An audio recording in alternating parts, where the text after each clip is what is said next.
But Ho Jianming suddenly grabbed her again. "No rush, keep me company for a while first." Susu froze, cursing inwardly, but put on a coy smile and leaned in toward him. After walking the dog, Nan returned to the villa and went straight upstairs to practice. Her birthday banquet was just a few days away. Once she and Gu Jiu finished their mission, they'd be leaving this place. Who knew if they'd ever have a chance to meet again, so she cherished every moment learning from him. And Nan had a solid foundation, but her moves were too scattered. With Gu Jiu's guidance, she improved rapidly. If his arms weren't both injured, she would have wanted to spar with him again. Just as she was sweating from practice, there was a knock at the door.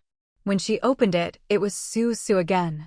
Susu's clothes were disheveled, her forehead was sweatier than in Nan's, her makeup and lipstick were smudged, and her skirt showed signs of being torn.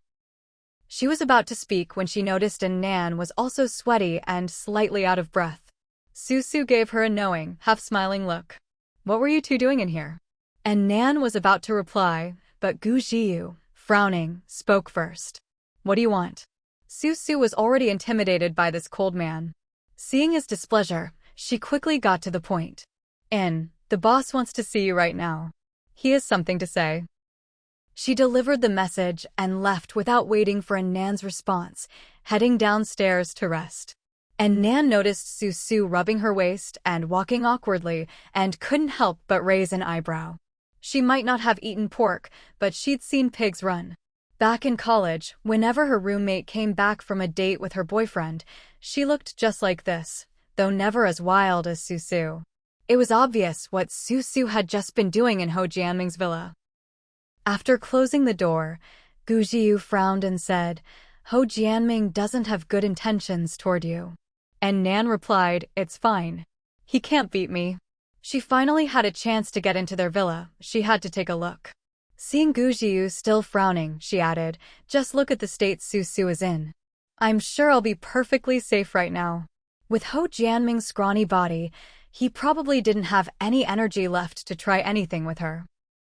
And Nan left the dog with Gu Jiu and set off. When she reached the iron gate again, this time she wasn't stopped. The two bodyguards opened the gate as soon as they saw her.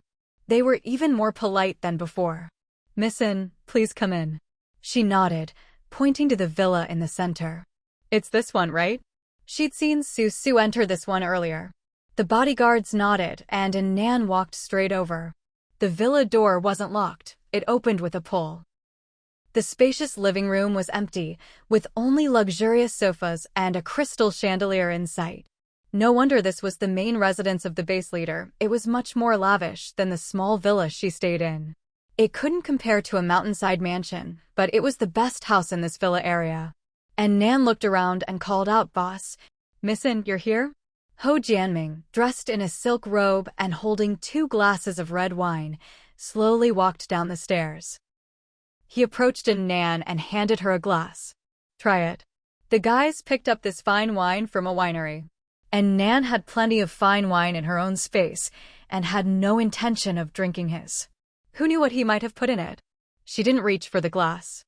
"Boss, did you forget? I'm allergic to alcohol." Ho Jianming immediately set the glass down on the coffee table. My mistake. Look at my memory, I forgot you can't drink." He started to look for another drink. "Wait a moment, I'll get you some juice." And Nan quickly stopped him. "No need, boss. I'm not thirsty." She got straight to the point. "May I ask why you wanted to see me?" Ho Jianming gave her a friendly smile. "It's nothing major. I just wanted to ask if you'd be interested in the position of warehouse manager." "Warehouse manager?" And Nan hadn't expected him to suddenly offer her a job, and such a coveted one at that. In the apocalypse, managing the base's warehouse was undoubtedly the cushiest job around. Ho Jianming crossed his legs and took a sip of wine. "Women are detail-oriented, and you've got good skills. I'd feel at ease putting you in charge of the warehouse." Before Nan could say anything, he stood up. "Come on, I'll show you our warehouse." He strode out the door, leading the way. And Nan followed immediately. Ho Jianming didn't go far, taking her straight to the villa next door. No wonder, and Nan thought, She'd explored the whole base and never seen the storage warehouse. So it was hidden behind the iron gate, inside a private villa. And Nan turned her head to look at the last of the 3 villas, so that must be Zhu Dazhuang's residence. Beside her, Ho Jianming swiped his fingerprint and did a facial scan before finally opening the villa's main door. And Nan withdrew her gaze and followed him inside. Unlike Ho Jianming's own lavish villa, this one had every inch of space packed with supplies. Rice, flour, grains, oil, sweet potatoes, and all sorts of miscellaneous grains were neatly organized on shelves, stacked layer upon layer all the way to the ceiling. At first glance, it was an astonishing sight, enough to trigger anyone's fear of crowded spaces. Even someone as worldly as a Nan couldn't help but draw a sharp breath inward. There was simply no way to estimate how many tons of food were stored here. Ho Jianming had been watching in Nan's expression the whole time. Seeing that she seemed genuinely impressed, he immediately puffed up with pride. He smirked. "Missin, this is just the main hall. There's even more in the rooms inside. There are also some odds and ends, candles, alcohol, gas, and so on. No need to squeeze in there today." As he spoke, he pointed upwards. "There's more upstairs." And Nan followed Ho Jianming up to the 2nd floor. The moment they arrived, she saw a massive diesel generator rumbling away. There were 3 rooms on the 2nd floor. The first had been converted into a walk-in freezer. Inside were dozens of frozen pigs, cows, and sheep, as well as plenty of chickens, ducks, and other poultry. The most numerous by far were meat rabbits. As Ho Jianming showed her around, he explained, "These large livestock are hard to come by, but poultry are easy to breed. Our base has dedicated breeders, and rabbits have by far the highest yield." And Nan silently scoffed. "So many rabbits, but you've never let the guys in the base enjoy a meal of spicy rabbit heads or stir-fried rabbit." She guessed that the grain on the 1st floor probably belonged to the base, but all this meat upstairs was likely Ho Jianming's private stash. He kept all the good meat for himself and sent his men out to scavenge corpses for food, all while acting so generous and one with the people. Ho Jianming, oblivious to her thoughts, proudly opened the other 2 doors. Both rooms were packed full of gasoline and diesel, metal drums stacked so tightly there was barely room to step. Noticing Ho Jianming watching her face, and Nan played along and put on an astonished expression. "Impressive, boss. Where did you get so much fuel?" Ho Jianming grinned. "My men collected it bit by bit from abandoned cars along the roadside." And Nan feigned sudden realization. "Oh, boss, you're so clever. This guy used the same method as Chu Peipei and Zhao Ping'an. But with more manpower, if Chu Peipei and Zhao Ping'an hadn't acted quickly, Ho Jianming would have monopolized all the scattered fuel." After touring the 2nd floor, Ho Jianming led her up to the 3rd. This floor resembled a large private collection. There were vacuum-packed teas of all kinds, every brand of cigarette imaginable, and, most of all, alcohol. Red wine dominated, but there were plenty of other liquors too, Mutai, Remy Martin, Wuliangya, you name it.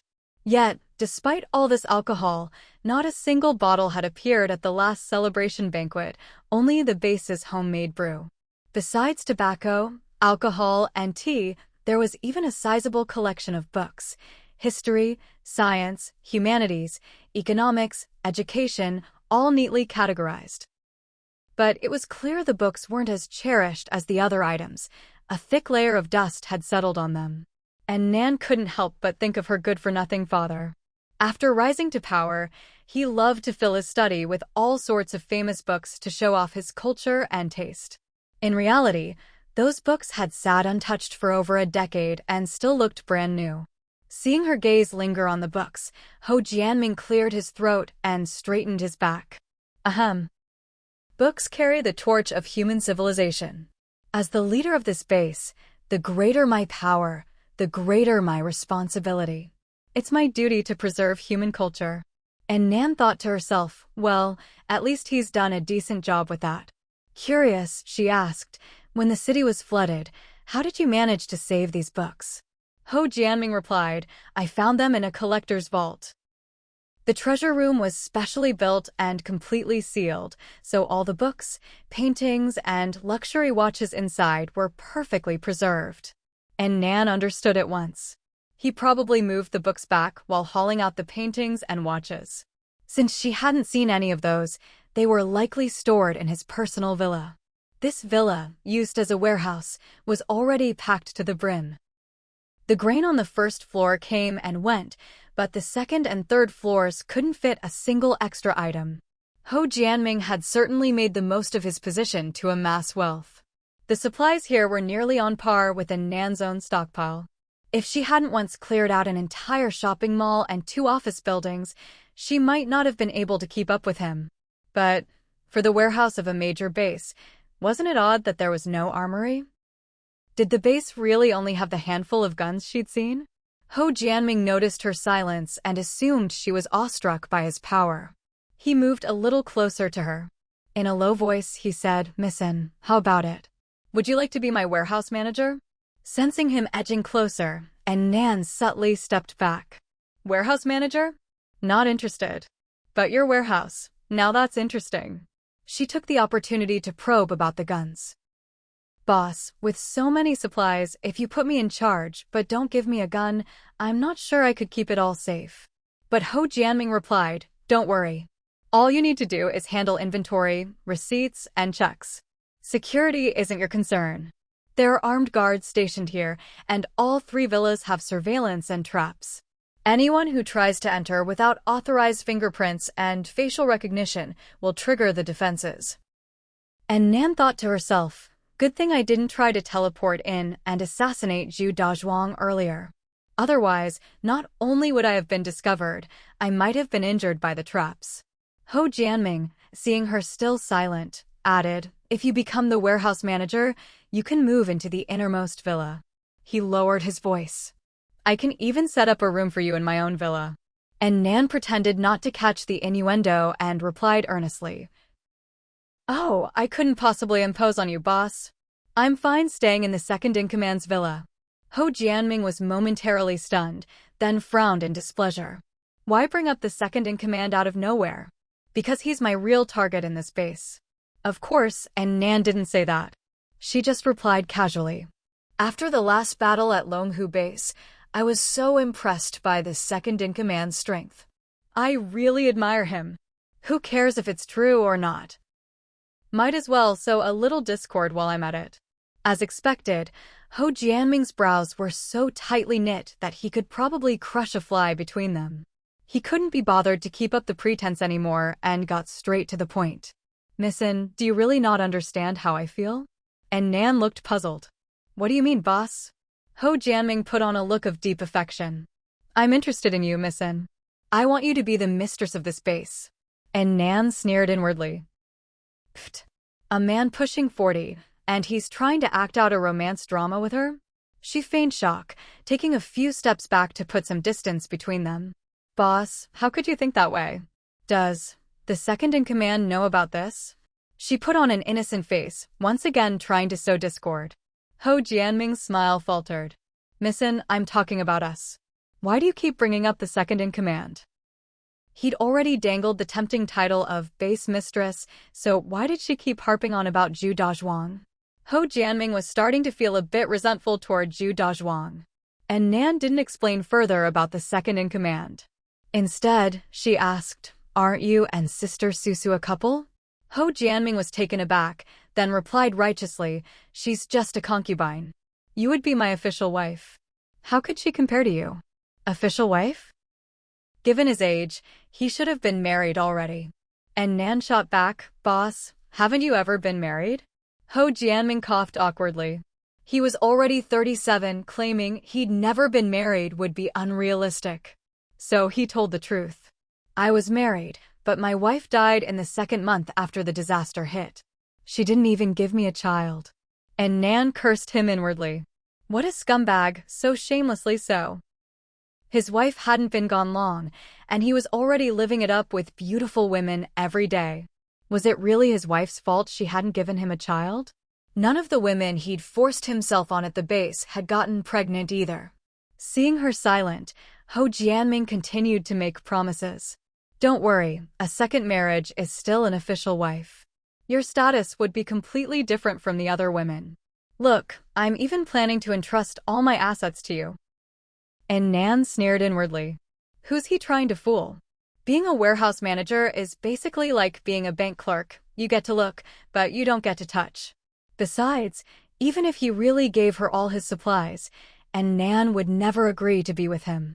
What a toad, dreaming of eating swan meat. She'd heard Gu Jiu talk about Ho Jianming these past few days. Before the apocalypse, he was just an ordinary office worker. After more than a decade of hard work, he'd finally become a deputy manager at a branch of the Gu Corporation. He'd never even met the big boss at headquarters. Now, relying on a bit of cunning and borrowing Gu Jiu's name, he'd set up a base and started dreaming of being emperor. Not satisfied with power, he wanted a harem too? And Nan was rolling her eyes so hard she could see the sky. But on the surface, she remained calm. Thank you for thinking so highly of me, boss. This is all a bit sudden, I'll need some time to think it over. Ho Jianming was overjoyed that she hadn't rejected him outright. He reached out and put his hand on Nan's shoulder. Beautiful, how long do you need before you give me an answer? And Nan glanced at the greasy hand on her shoulder, her eyes turning cold. She stepped back to shake him off. After your birthday party. If you're still alive by then, that is. Ho Jianming was delighted to hear this. His birthday party was coming up soon.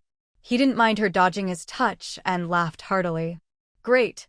I'll be waiting for your good news. And Nan forced a smile, said goodbye, and turned to leave. As she walked away, she glanced at her shoulder. Which hand had he used to touch her just now? His right hand, she thought. Wasn't that the same hand he used for the warehouse fingerprint scanner? She snorted coldly and strode out of the villa. After passing through the iron gate, she saw a tall figure standing not far away. Dappled sunlight fell on his face, making it hard to see his expression clearly. And Nan's heart skipped a beat, and she hurried forward. Gu Jiu stood motionless by the roadside, holding her dog, Fugue, by the leash. It must have been 55 or 56 degrees out, and sweat beaded on his forehead. And Nan walked closer. What are you doing here? Gu Jiu didn't answer, but asked instead, Are you all right? I'm fine, and Nan replied, then asked again, Why are you here? Gu Jiu pressed his lips together, saying nothing. And Nan wanted to ask, Is it because you were worried about me? But she felt there was no need to ask something so obvious. So she just looked into his eyes. How long have you been waiting here? Gu Jiu answered vaguely, Not long. Beside them, Fugue quietly lifted his left front paw, then put it down, then lifted his right front paw. Sister Nan, the ground's burning my feet. And Nan smiled, took the leash from Gu Jiu's hand. Let's go home. He must have been standing here for a long time. The two of them walked back side by side. Gu Jiu, tall and broad-shouldered, walked on the sunny side, shielding her from much of the scorching sun. And Nan glanced up at his handsome profile. Want to have some mung bean soup when we get back? His cheeks were already sunburned. Gu Jiu looked down at her, dazed for a moment, then nodded. Okay. Then he asked, What did Ho Jianming want with you? And Nan snorted. To show off his wealth. Gu Jiu was taken aback. Show off his wealth? And Nan chuckled. Surprised. Gu Jiu had assumed Ho Jianming wanted something from her, but it turned out the guy just wanted to flaunt his assets. She said mockingly, He showed me his private stash in the villa and told me to think about whether I want to be his wife.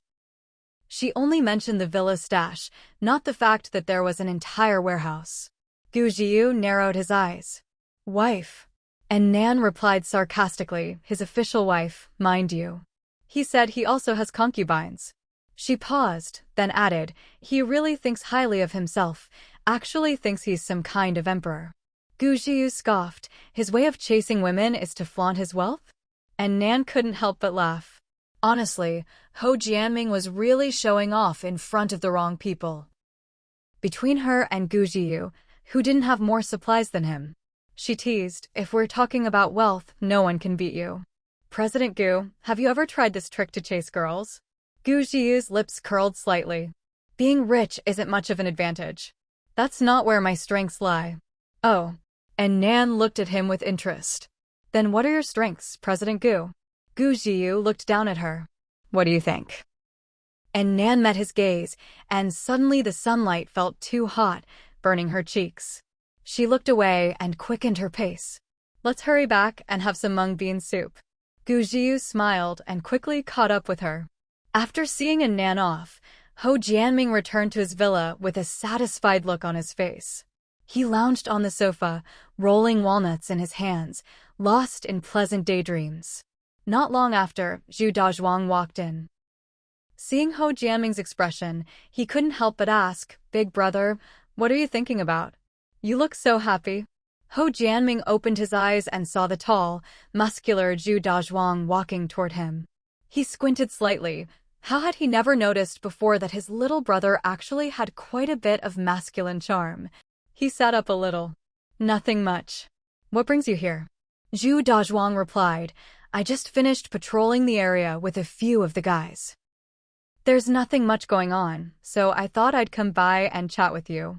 Ho Jianming motioned for him to sit, then asked, We've taken in a lot of people from the Longhu base recently. The villa district must be almost full by now, right? Zhu Dazhuang nodded. Yeah, but luckily the new place we found is almost ready. Ho Jianming nodded in satisfaction. After my birthday banquet, we'll start using the new base. All new members will have to hand over double the usual food rations. Understood, big brother. Ho Jianming thought for a moment, then added, except for your brother.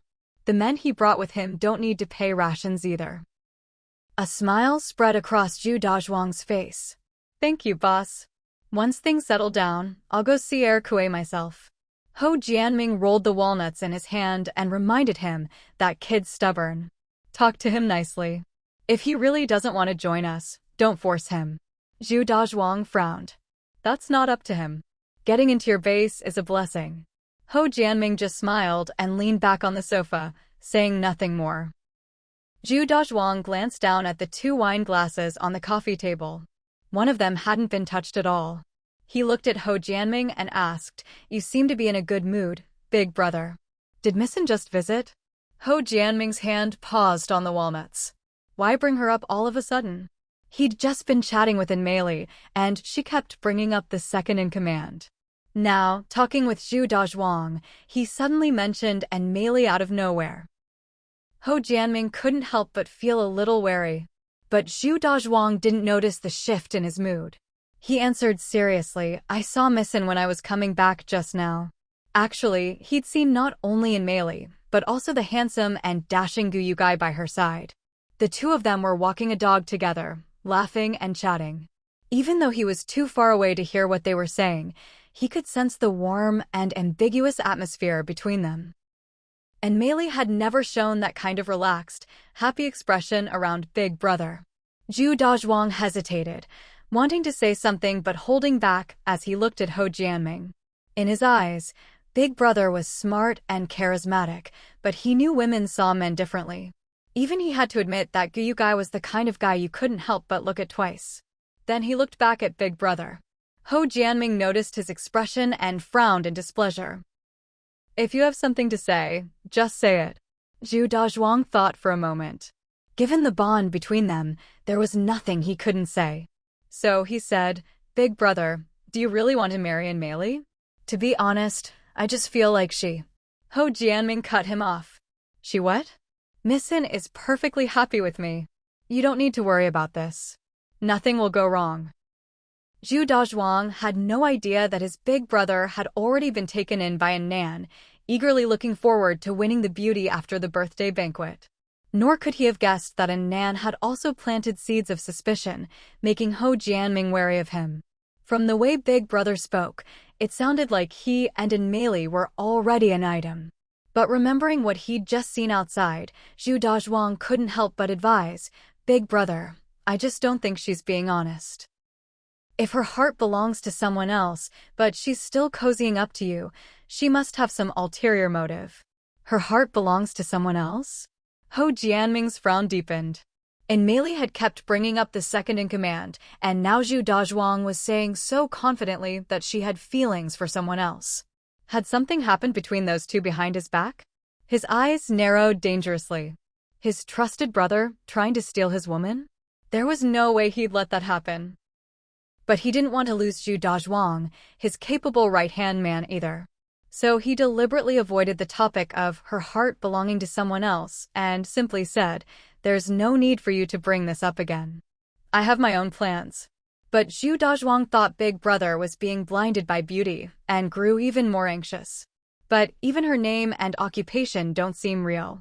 And Meili, what kind of parent would name their kid that these days? And on the registration form, she put butcher as her job. She does have a certain air about her, but she's nothing like a real butcher. In short, there's something mysterious and dangerous about her. If she can't even be honest about her name and background, how can you spend your life with her? Seeing Zhu Dazhuang getting worked up, Hou Jianming misunderstood him even more. He hardened his tone. "All I want is her. Her name and her past don't matter to me. If you have nothing else, go get some rest." His words were harsh, a clear dismissal. Zhu Dazhuang's words caught in his throat. He couldn't say anything more, so he just replied, "Yes," and got up to leave. He thought to himself, Big Brother must be under some kind of spell from this woman, to the point where he won't even let me speak. This had never happened before. As he walked out, a vague sense of unease rose in his heart. On the sofa, Hou Jianming watched his retreating back, frowning deeply. In the days that followed, Nan spent almost every day at Gu Zhiyu's place, eating and training. Her progress was astonishing. She eagerly challenged him to another match, and this time, Nan finally came out on top. She raised her eyebrows and said, "Once your arm is fully healed, let's have another go." Gu Zhiyu, seeing her spirited and heroic demeanor, couldn't help but laugh. "All right." Fugue, the dog, was beside himself with happiness. Lately, his days were like those of an immortal. Not only was his owner home every day, but he also got to see the handsome Big Brother all the time. Gu Zhiyu not only coached Nan, but also helped train the dog, so Fugue was improving rapidly too.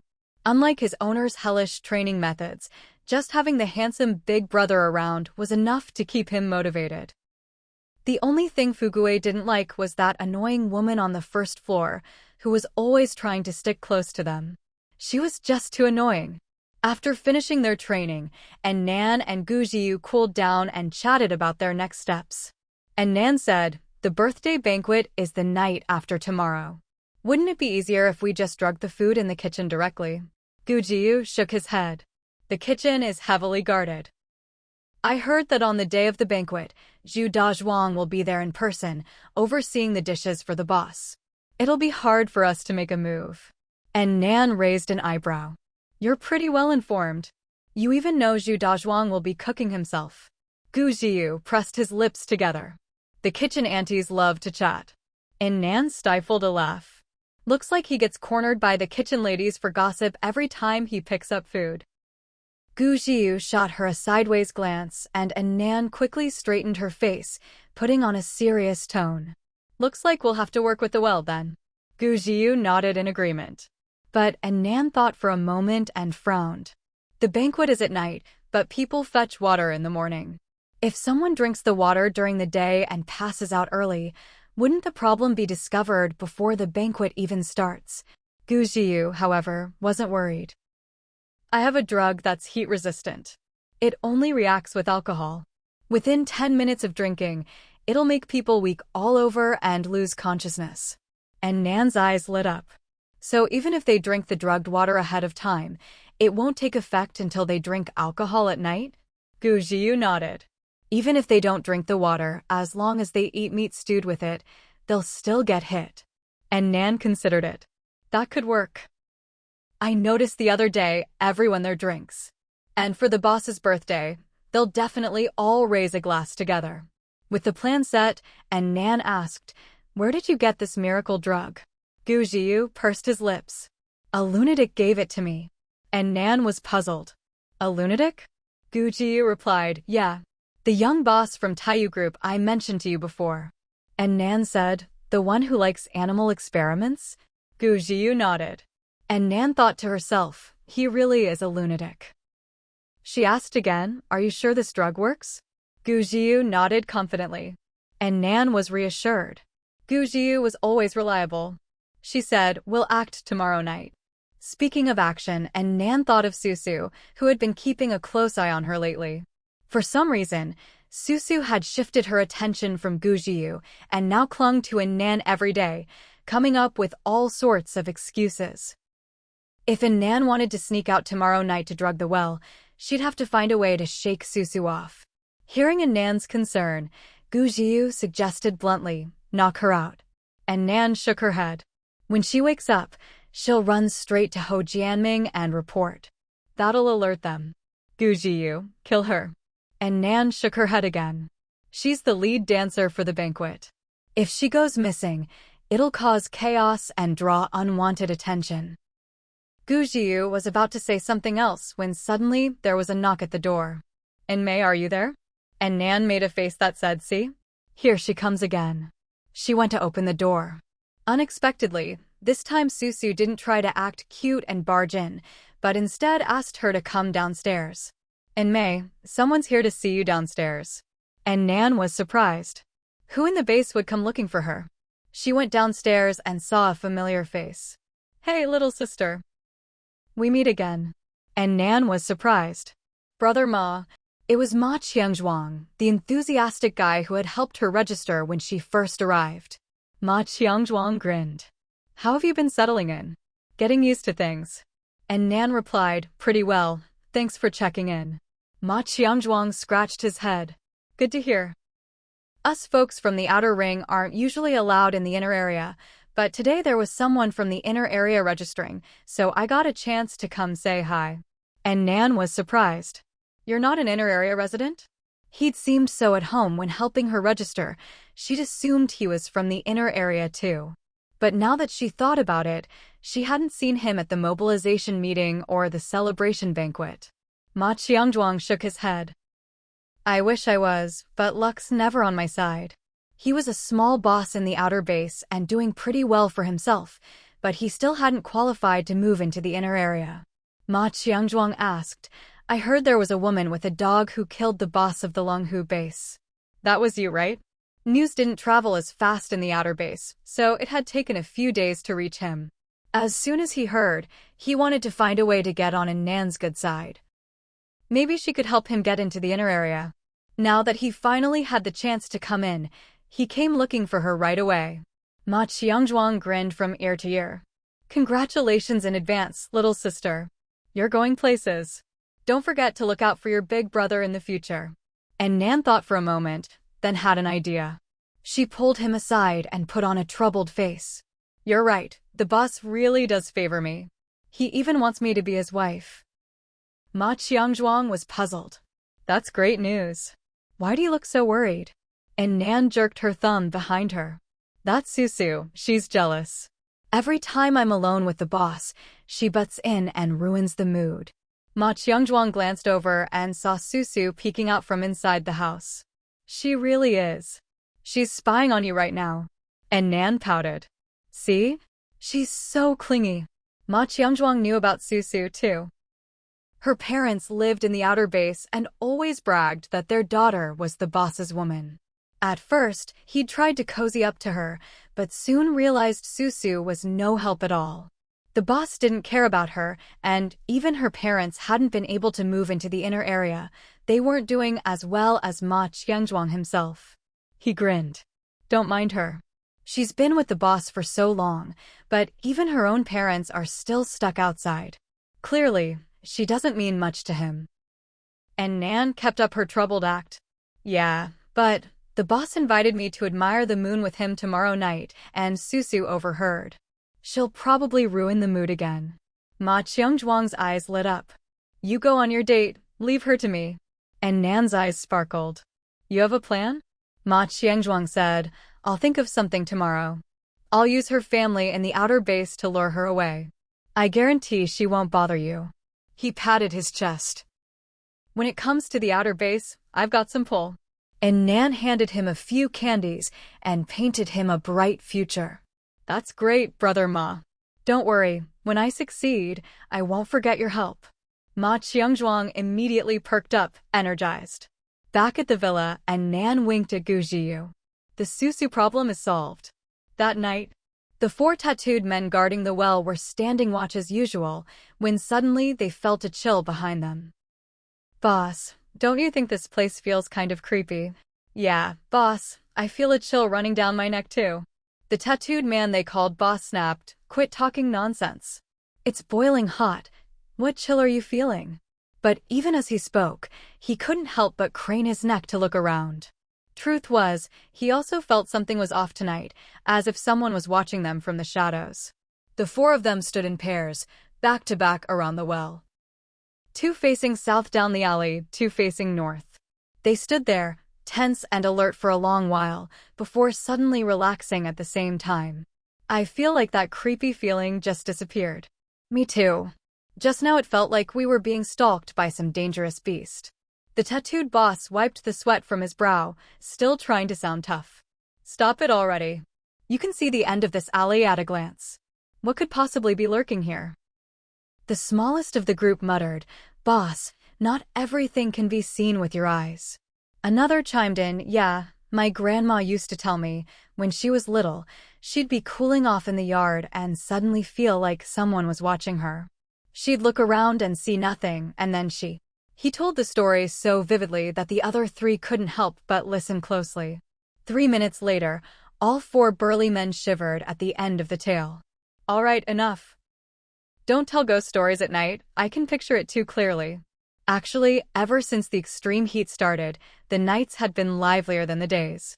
But their post was in a remote alley, and even at night, hardly anyone ever came by.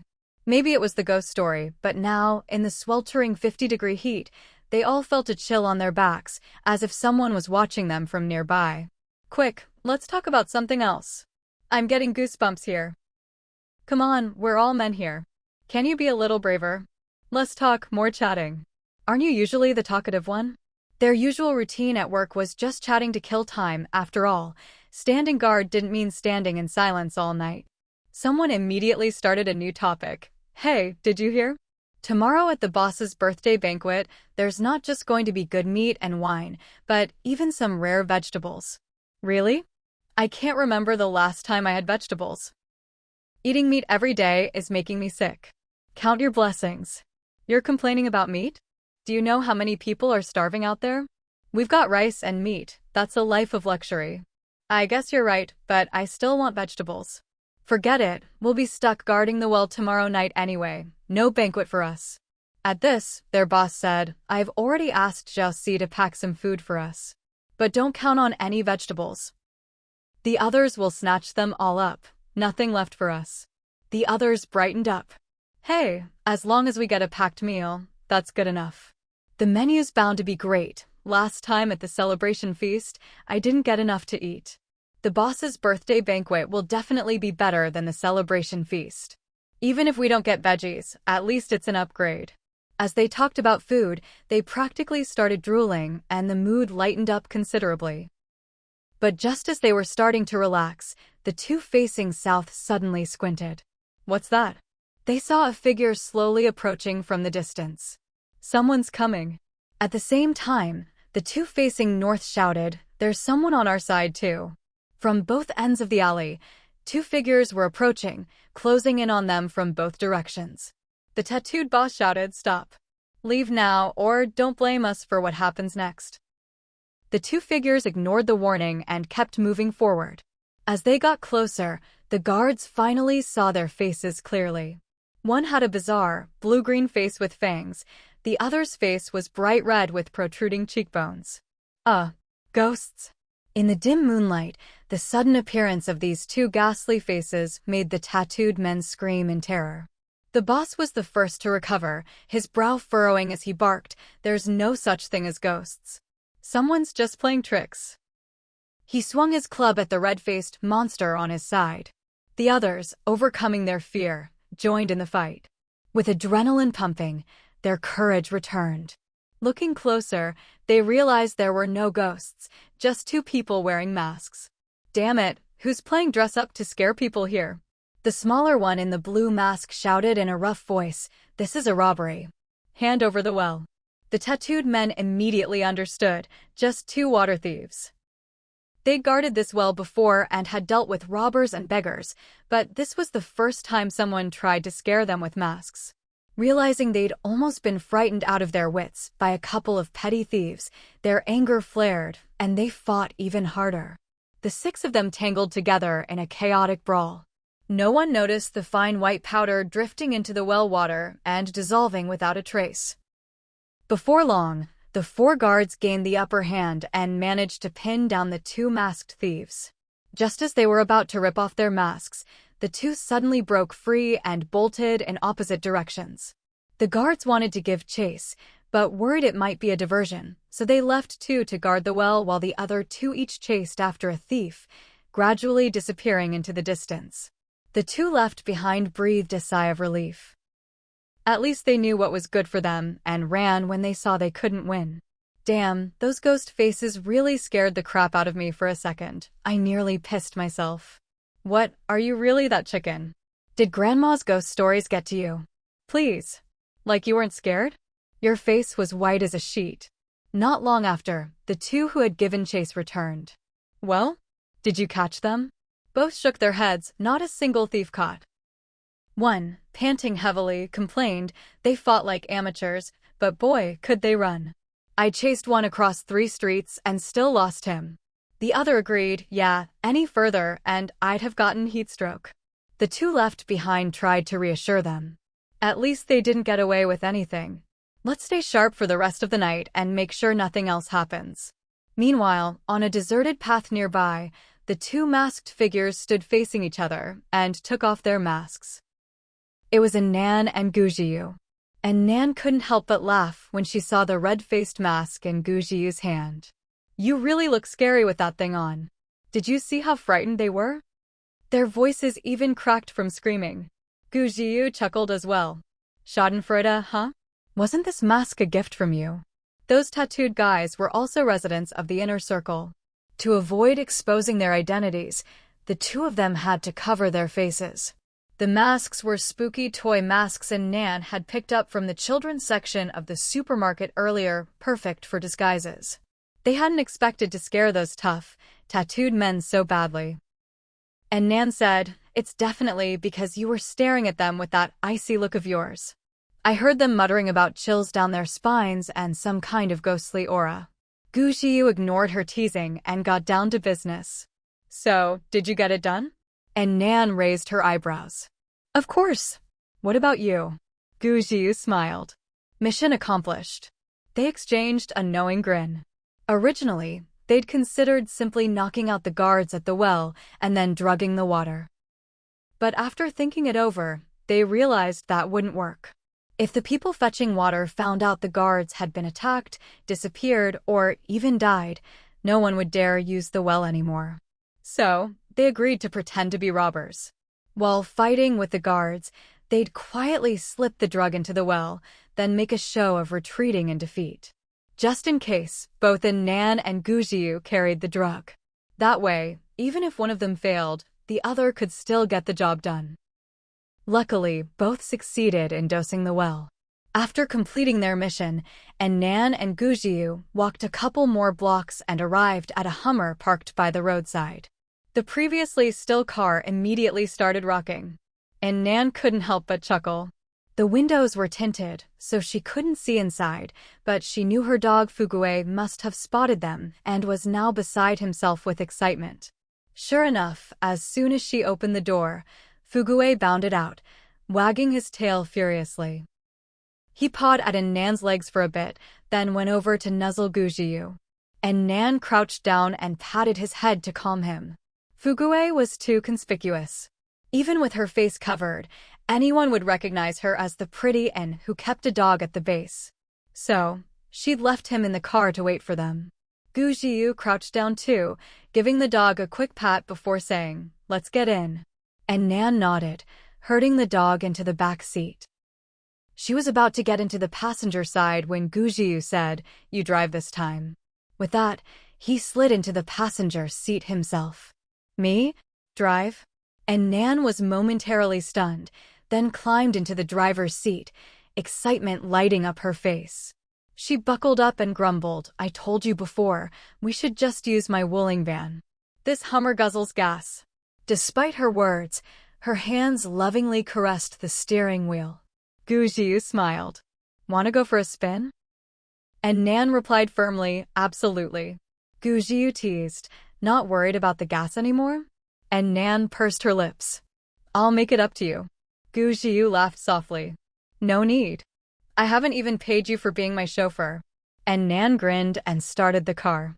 "Where to?" Gu Jiu fastened his seatbelt. "Driver's choice." And Nan smirked. "Hold on tight." She found an empty road, floored the gas, and as the car sped forward, her eyes sparkled with unrestrained joy. Gu Jiu sat in the passenger seat, watching her out of the corner of his eye. He thought to himself, this girl really loves cars. After a wild lap around the area, and Nan finally slowed down and headed back to the base. Seeing her satisfied expression, Gu Jiu smiled. "How was it?" And Nan's lips curled. "Pretty good." Gu Jiu raised an eyebrow. "Just pretty good?" At a sharp turn, and Nan steered one-handed. "I've driven better." She thought of the Night 15 she had stashed away in her space. No car could ever compare to her Black Knight. Gu Jiu saw her look and figured she was thinking about some other dream car. He'd heard from Long Songun about Nan's background. She was from a wealthy family, so it made sense she'd seen plenty of luxury vehicles. He never even considered the armored car he'd lost. Back at their place, they parked in the yard. As soon as the two of them and the dog walked in, but before they could head upstairs, Su from the first floor came in from outside. She glanced at Nan and Gu Jiu and greeted them, heading out. Gu Jiu said nothing, and Nan just nodded expressionlessly. Su felt a twinge of anxiety. Her parents had suddenly come down with severe vomiting and diarrhea today, so bad they were completely exhausted. They'd sent word for her to come take care of them. And in just that short time, these two had managed to get together again. Worried they'd go upstairs and get all cozy, Su hurried to make conversation. "And May, what did you prepare as a gift for tomorrow's birthday party?" And Nan answered honestly, "Nothing." Su was surprised.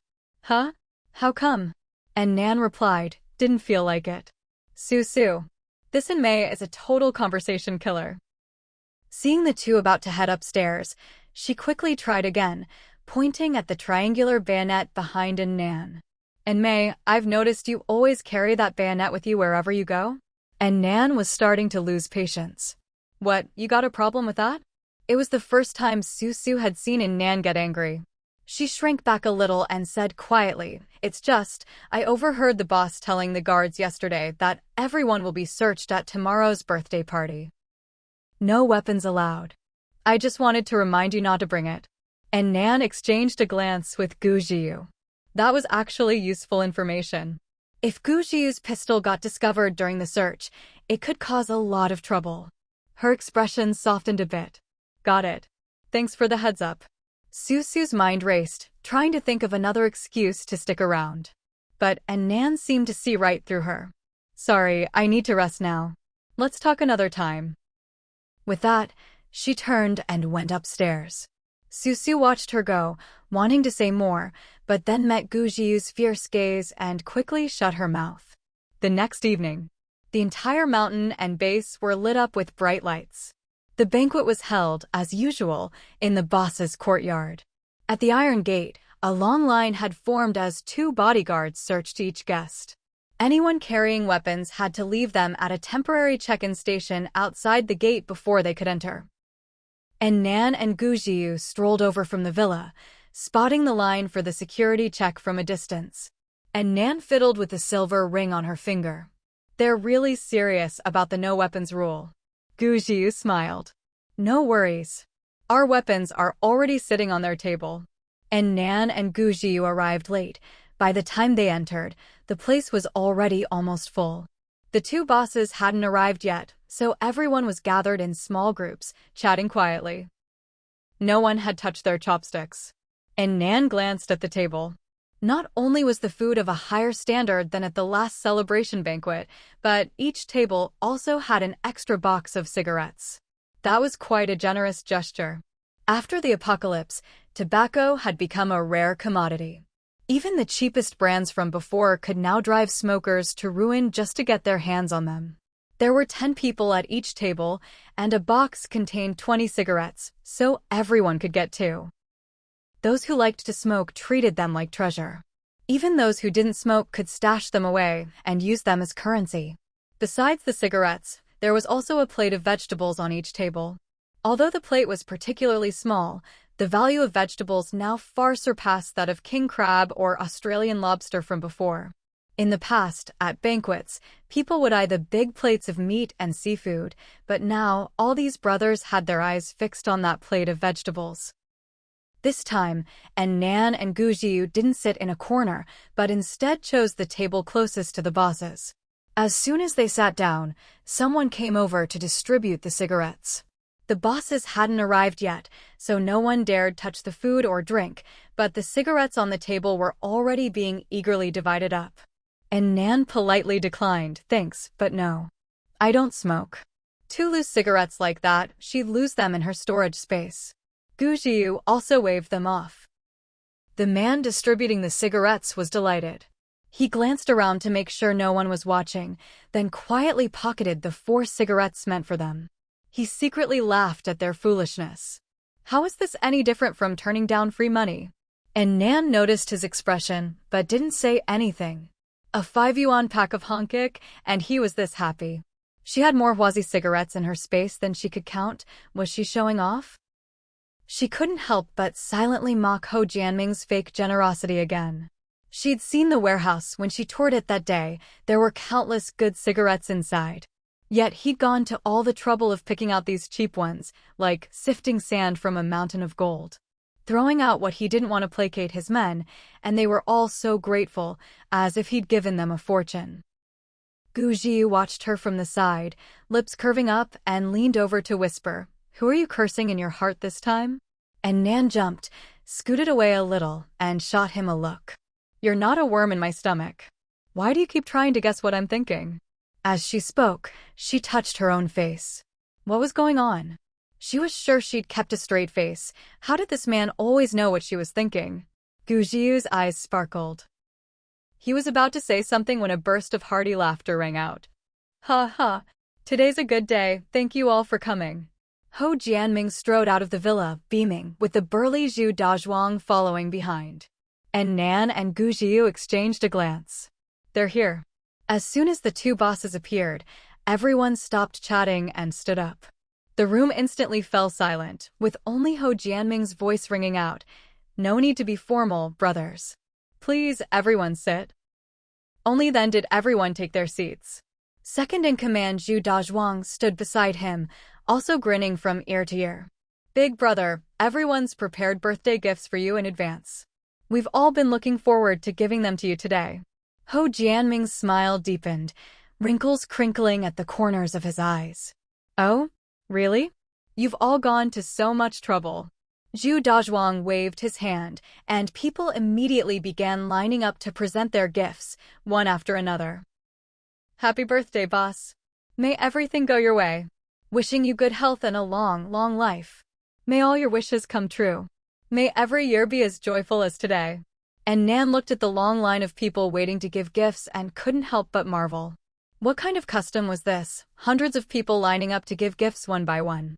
She'd thought it would be like a wedding, where you just write your name on your gift and hand them all in together. This kind of gift-giving line was a nightmare for anyone with social anxiety. But it seemed there was no social anxiety in this space. Everyone was outgoing and talkative. Even the blessings were all different, making these burly men seem almost cultured. And Nan looked at Ho Jianming, who was grinning from ear to ear. This little black monkey, he wasn't sharing his birthday joy with everyone out of generosity. He was clearly enjoying the thrill of power and collecting gifts while he was at it. The food on the table had long been served, but everyone was busy currying favor with the boss. By the time the gift-giving was over, the dishes would be cold. Gujiu, noticing Nan staring at the food, teased, "Hungry. And Nan shot him a look. Do I look crazy to you? Gu Jiu chuckled and stopped teasing. Don't worry, let them have their fun for a while. After a pause, he added, if you like, we can take all those gifts with us when we leave. And Nan looked at him. If you put it that way, suddenly I feel much more patient. Go ahead, let them give more. Gu Jiu smiled at her. Little money grubber. And Nan ignored him and turned her gaze back to Ho Jianming and Zhu Dazhuang. Both had obvious bulges at their waists. They won't let us carry weapons, but they're fully armed themselves. Gu Jiu glanced over as well. No matter. We'll take those two when we leave. And Nan gave him a half-smile. You're quite the bandit, aren't you? Gu Jiu grinned. Right back at you. After a while, Ho Jianming had received almost all the gifts, and the underlings returned to their seats. He looked down and spotted Mei Li and Gu Yukai sitting below, chatting and laughing. He frowned and interrupted, Mei Li, why aren't you up here with me? What are you chatting about down there? And Nan sneered inwardly. This guy used to call her Missin or Miss Mei Li, but now he was just calling her Mei Li. Did he really think that after this birthday banquet, something would happen between them? She replied bluntly, Boss, are you asking me for a gift? What a thing to say. Ho Jianming was momentarily at a loss. With one sentence, this woman made him look like a greedy little man. He wanted to scold her, but was afraid of scaring her off, so he was stuck, not knowing what to say. And Nan didn't let him stew for long and added, I'll give you my gift after the banquet. It'll be a real surprise. Ho Jianming's face immediately brightened. He laughed and slapped the armrest. Great. I'll be waiting. As soon as he said this, everyone around looked at Nan with meaningful glances. They all assumed she was going to offer herself to the boss for wealth and status. Ho Jianming turned his gaze to Gu Jiu, who was standing beside Nan. Looks like Brother Yugai is in a good mood today too? He thought to himself, fine, you didn't come up to present your gift, but you keep sticking close to my woman down there. What's that supposed to mean? Gu Jiu replied calmly, I'll give my gift to the boss after the birthday banquet. Ho Jianming was once again left feeling stifled. Does the boss here look like someone who's greedy for your gift? I just don't want you hanging around my woman.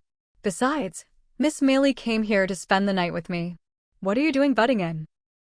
Ho Jianming's expression darkened again.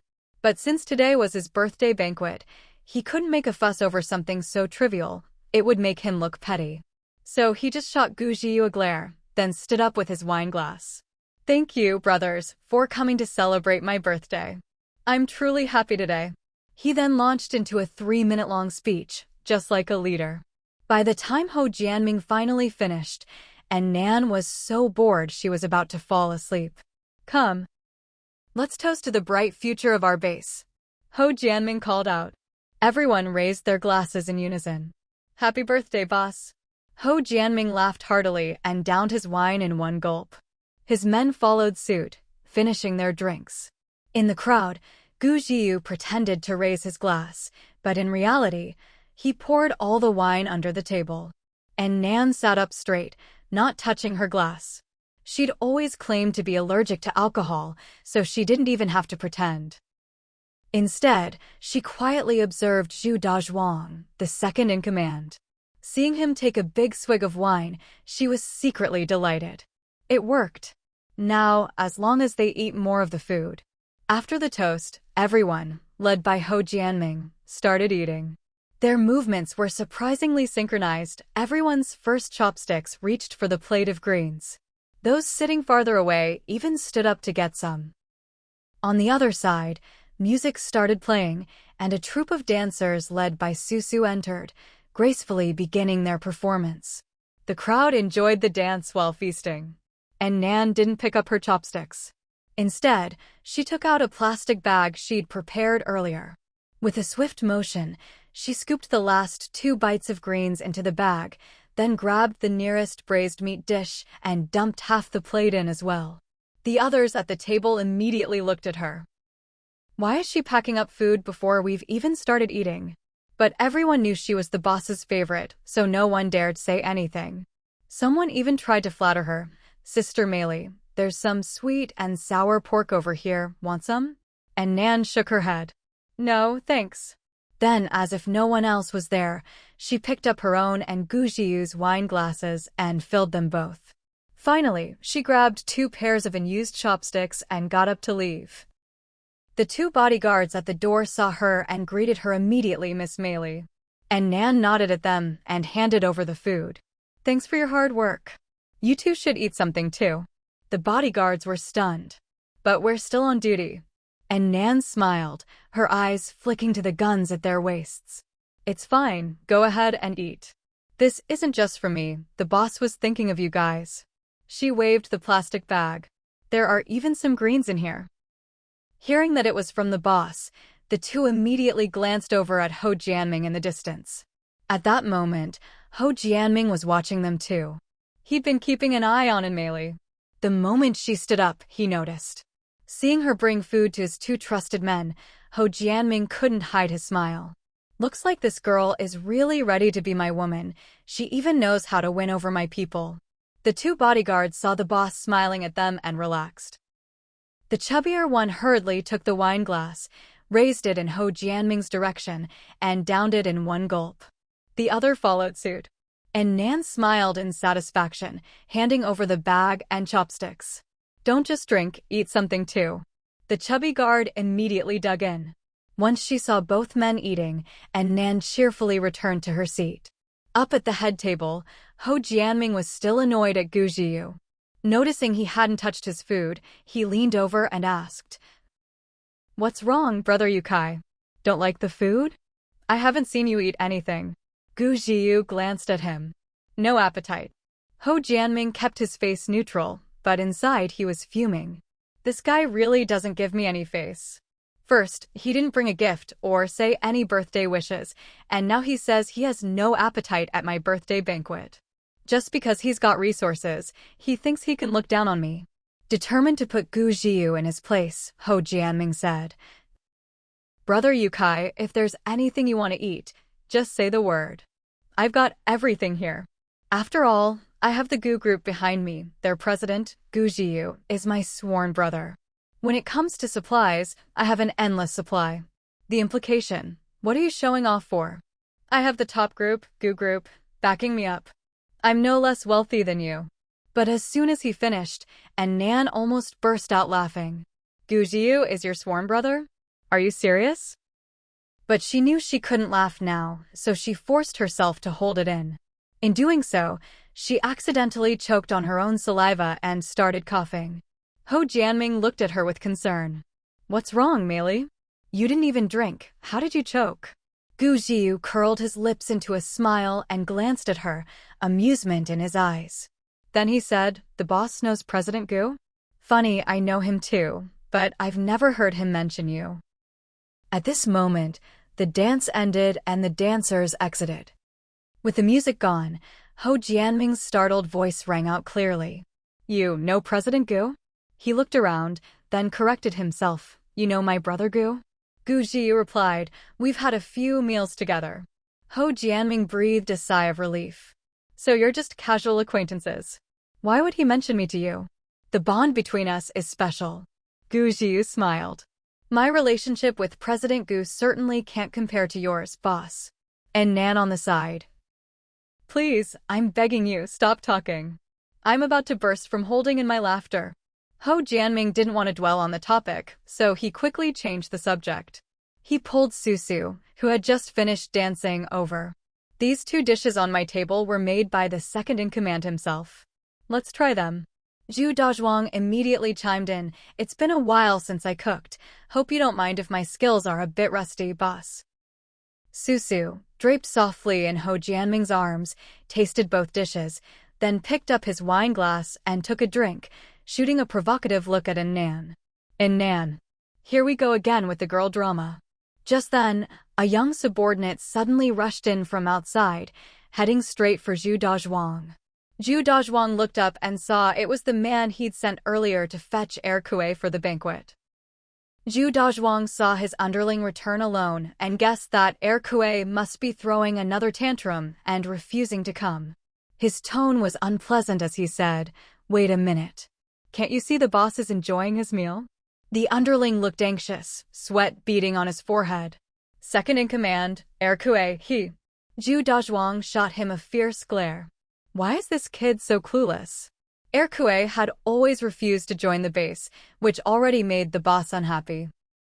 Now, on the boss's birthday banquet, he wouldn't even show up. How disrespectful. If this matter was brought up privately, it would be one thing, but if this underling blurted it out in front of everyone, wouldn't that embarrass the boss? He gave his subordinate a warning look, signaling him to shut up. The underling had no choice but to stand aside, words stuck in his throat. And Nan was sitting quite close to them and naturally heard the words, Erkueji. She unconsciously straightened up, every muscle tensing in preparation. Gu Jiu, sensitive as ever, noticed her reaction. He glanced at the uneasy underling, deep in thought. Ho Jianming, who was eating, also heard their conversation, but deliberately ignored it, calmly savoring the food. After tasting each dish, he praised Dazhuang, I didn't expect you to be not only good at fighting, but also such a great cook. As he spoke, he picked up a few more bites. Looking up, he saw Enmeili not far away, staring intently at Zhu Dazhuang. His brows furrowed, and he changed the subject. But your personality is a bit too rash. With more experience, you'll be even better. Zhu Dazhuang had been delighted by the praise, but suddenly, the boss's words turned into a subtle rebuke, and his smile froze on his face. He shot a fierce glare at the underling who'd run over earlier. It must be because of him that the boss was displeased. Zhu Dazhuang bowed slightly. Thank you for your guidance, big brother. Then, with a sincere expression, he said, if it weren't for your appreciation and support, I wouldn't be where I am today. Please rest assured, I'll work even harder in the future to make you proud. Zhu Dazhuang was humbling himself in front of all the brothers. Ho Jianming grinned in satisfaction. Dazhuang, you're too modest. Come on, eat up. Only then did Zhu Dazhuang relax and sit back down. The panicked underling, seeing everyone had gone back to eating, quickly sidled up to Zhu Dazhuang and whispered a few words in his ear. Zhu Dazhuang's hand, which was reaching for food, froze in midair. The next second, his chopsticks clattered to the ground. What did you say? His voice was so loud it startled Ho Jianming. The people chatting and drinking nearby all fell silent and turned to look at him. Zhu Dazhuang suddenly stood up and grabbed the underling by the collar. Say that again. Ho Jianming frowned in displeasure. Dazhuang, what could be so important that he had to make a scene at his birthday banquet? But Zhu Dazhuang couldn't care less. He stared at his underling, eyes bloodshot. The underling stammered, as second in command, Erkue and all his men. They're all dead.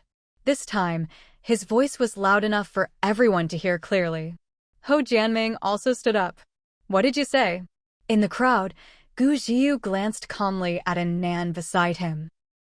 And Nan's expression was unchanged as she fiddled with the silver ring on her finger. Zhu Dazhuang was shaking with emotion. How could this happen? How could Erkue be dead? Tell me exactly what happened. Tears welled up in the underling's eyes. People from Huijian community said Erkue and his men were all gunned down by assault rifles more than 10 days ago.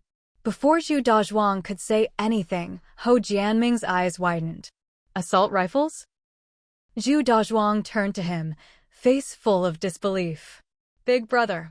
Ho Jianming gave an almost imperceptible shake of his head. Zhu Dazhuang immediately turned back and pressed the underling, speak. Who did it?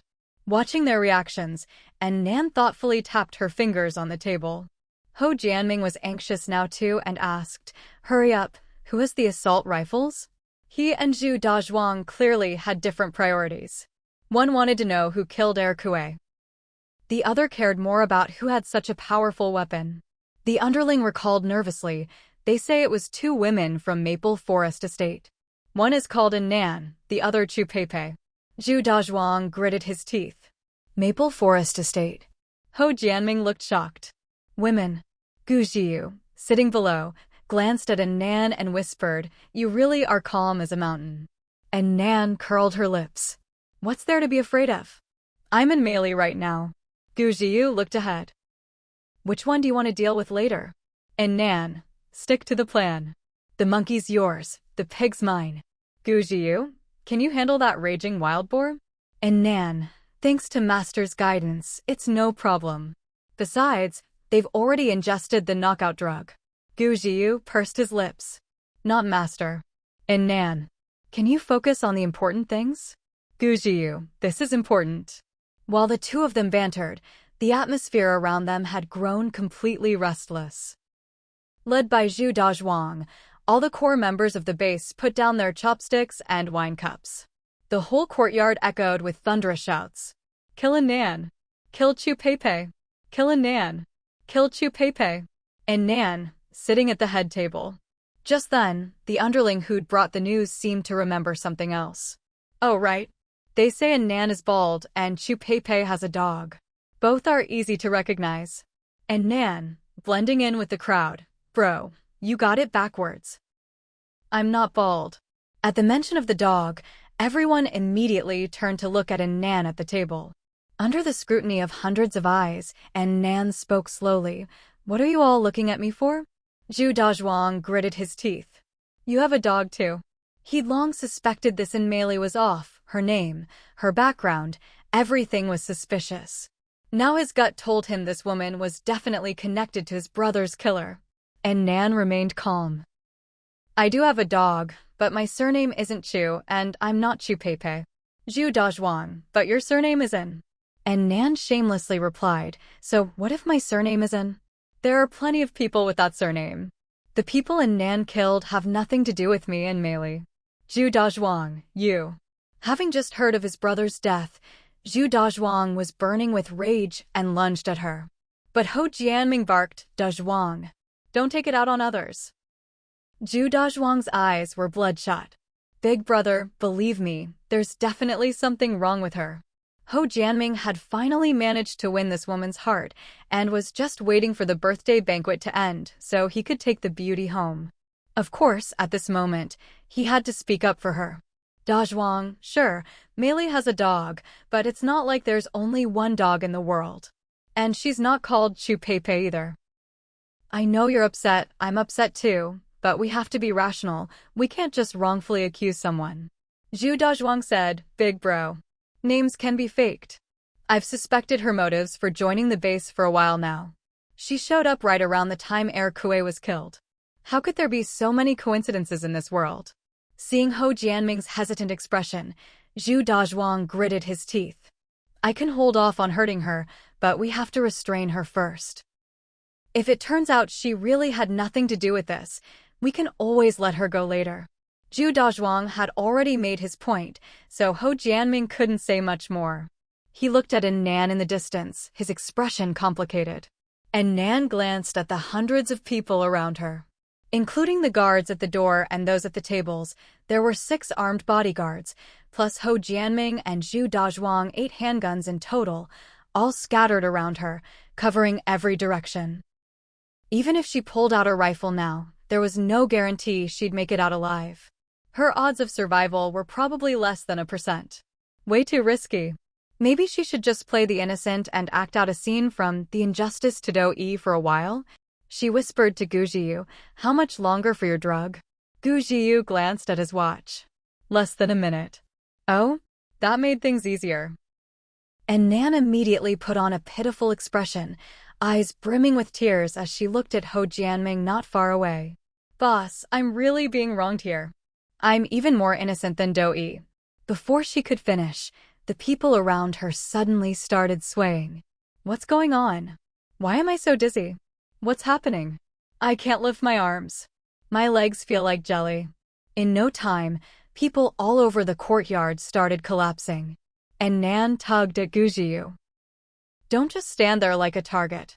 A few of the armed guards were still on their feet, some already gripping their guns. And Nan and Gu Jiyu blended in with the crowd, pretending to be dizzy and slumped over the table. Zhu Dazhuang, perhaps due to his exceptional strength, was in better shape than the others. He anxiously shook Ho Jianming, who had collapsed at the table. Big bro, are you all right? Ho Jianming felt weak all over, his limbs refusing to obey. His lips trembled as he spoke, someone poisoned us. Zhu Dazhuang's first reaction was to look at Mei, only to be surprised to find her slumped over the table as well. Looking around, he saw no one acting out of the ordinary. Everyone was woozy and dropping like flies. He drew his gun and looked around, completely lost. What now? He had a gun, he had bullets, but he didn't know who to shoot. Soon, Zhu Dazhuang also felt his strength fading, and he slowly slid to the ground. Only the little brother who had come to report the news was still standing, looking bewildered. He nervously looked around. As second boss, what should I do? Zhu Dazhuang, seeing he didn't look like the poisoner, frowned and said, Go check on him. Before he could finish, a figure moved like lightning, knocking the little brother out in an instant. Zhu Dazhuang glared at the person, gritting his teeth. And Mei, it really was you. He'd let his guard down for a moment and been fooled by her. Ho Jianming, both shocked and angry, said, Mei, how could you? But no matter how furious they were, there was nothing they could do. Though they were still conscious and able to speak, their heads were spinning, and their bodies refused to move. They were like fish on a chopping block, waiting to be slaughtered. And Nan glanced at Gu Jiyu, who had also stood up, and instructed, collect the weapons first, just in case someone managed to get off a shot. Zhu Dazhuang glared, gritting his teeth. You're Chu Peipei, aren't you? And Nan rolled her eyes. I told you, my surname is N. As she spoke, she quickly found the bodyguards and collected their guns one by one. She'd already memorized their faces during her dog-walking rounds. Zhu Dazhuang, lying on the ground, suddenly realized, you're in Nan. At this point, Ho Jianming and Zhu Dazhuang finally understood. This woman was the one who killed Kuei and had now come to wipe them out. Ho Jianming looked at Gu Jiyu, who was searching him for weapons. And who are you? Gu Jiyu smirked. What, boss? Don't recognize your sworn brother? Ho Jianming's eyes widened in shock. Your President Gu? In that instant, he felt shock, fear, and embarrassment all at once. He'd been bragging in front of the real deal this whole time, using his name to show off? How humiliating. Gu Jiyu ignored him and went to collect Zhu Dazhuang's gun. The two of them quickly gathered all 8 guns. And Nan walked step by step to Zhu Dazhuang's side, while Gu Jiyu retreated a short distance to keep watch. Zhu Dazhuang, limp and powerless, was so angry that veins bulged on his face. You little brat. I should have killed you long ago. And Nan didn't bother arguing. She simply raised her gun and fired. But unexpectedly, Zhu Dazhuang, who had seemed paralyzed, suddenly bit through his own tongue. As if he'd unlocked his body's potential, he sprang to his feet and knocked the gun from Nan's hand with a single blow. Then, flexing his muscular arm, he swung a heavy punch at Nan. And Nan dodged, turning her head aside, and struck back. But Zhu Dazhuang's muscles weren't just for show. Her punch landed like it hit a wall, barely hurting him at all. Having bitten through his tongue, Zhu Dazhuang was determined to take Nan down with him. He mustered all his strength and attacked again. This time, Nan didn't try to go head-to-head. Instead, she dodged behind him and pressed a mechanism on her silver ring. A strand of metal wire shot out, wrapping around Zhu Dazhuang's neck. With a sharp pull, she sliced his head clean off. Even she was startled. She hadn't expected the ring Zhaoping gave her to be so effective. It could even cut through bone. Zhu Dazhuang's body, now headless, collapsed in a spray of blood. Su, slumped by the table, screamed in terror at the sight. And Nan ignored her and turned to Gu Jiyu. Thanks to your drug. If she'd had to fight Zhu Dazhuang head-on, she might really have gotten hurt. That guy was seriously strong. Gu Jiyu watched calmly from the side as she dispatched her foe, not the least bit nervous. Even without the drug, you'd have beaten him. And Nan shot him a grin, then looked down at Zhu Dazhuang's headless body. He was a real character. But if you want to blame someone, blame your brother for robbing the wrong people. With Zhu Dazhuang dealt with, and Nan walked over to Ho Jianming. Where did you get your guns? Ho Jianming was still trapped in the terror brought on by Zhu Dazhuang's death. His lips trembled, and he couldn't get a single word out. And Nan frowned and kicked him. I'm asking you a question. Where did the gun come from? Ho Jianming finally snapped out of it, but all he could do was beg for mercy. Beautiful lady, please, I'm begging you, let me go. I really haven't done anything to offend you. I'm not even close to that Air Kue guy. And Nan picked up the gun Zhu Dazhuang had dropped, waved it in front of him, and asked again. This gun, where did you get it? Seeing her holding the gun, Ho Jianming grew even more terrified. Please don't kill me. I swear I won't avenge Zhu Dazhuang. He was just a convenient tool for me, nothing more. If you let me go, I'll pretend none of this ever happened. We'll go our separate ways, okay? And Nan was speechless. Was this black monkey incapable of understanding human speech? She lost patience and rolled her eyes. When did I say I was going to kill you? Hearing this, Ho Jianming finally let out a sigh of relief. But then Nan pointed at Gu Jiu. You belong to him now. Ho Jianming glanced at Gu Jiu, whose face was cold as ice, and his heart leapt back into his throat. President Gu, please have mercy. I'm part of the company too. I've been with the group for over 10 years. Please let me go. Gu Jiu took a few steps forward and looked at him. You messed with the wrong people. Ho Jianming thought he was talking about his scams using the Gu Group's name, so he hurried to apologize.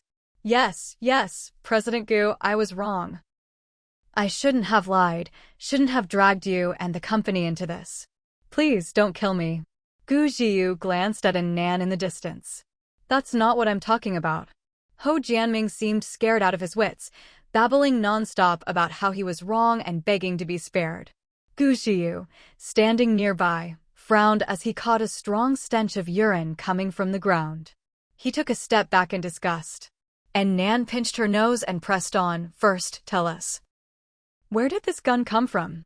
Ho Jianming stammered. It was made by us. And Nan quickly followed up. Who did you make it with? Looking up at the two people looming over him, Ho Jianming's breathing grew rapid. It was. Before he could finish, his pupils suddenly contracted, his mouth fell open, and then he fell silent. Gu Jiu frowned, crouched down, and checked him carefully. After a moment, he looked up at Nan. Cardiac arrest. And Nan was puzzled. Was your drug that deadly? Gu Jiu shook his head. He died of fright. And Nan, the mighty boss, scared to death by a few questions? She'd thought he was a tough, clever opponent, but it turned out he was this useless. Gu Jiu stood up. He was probably traumatized by Zhu Dazhuang's death. He's been talking nonsense since then. And Nan turned to Su, who had collapsed next to Ho Jianming and was still in shock. Do you know who made this gun? Su replied nervously, I don't know. I really don't know. Her mind was filled with memories of provoking Nan and flirting with Gu Jiu. She was so scared she could barely speak. Gu Jiu glanced down at her, then at the unconscious people scattered around, and asked Nan, The drug will last about another hour. What do you want to do with the rest of them? And Nan thought for a moment.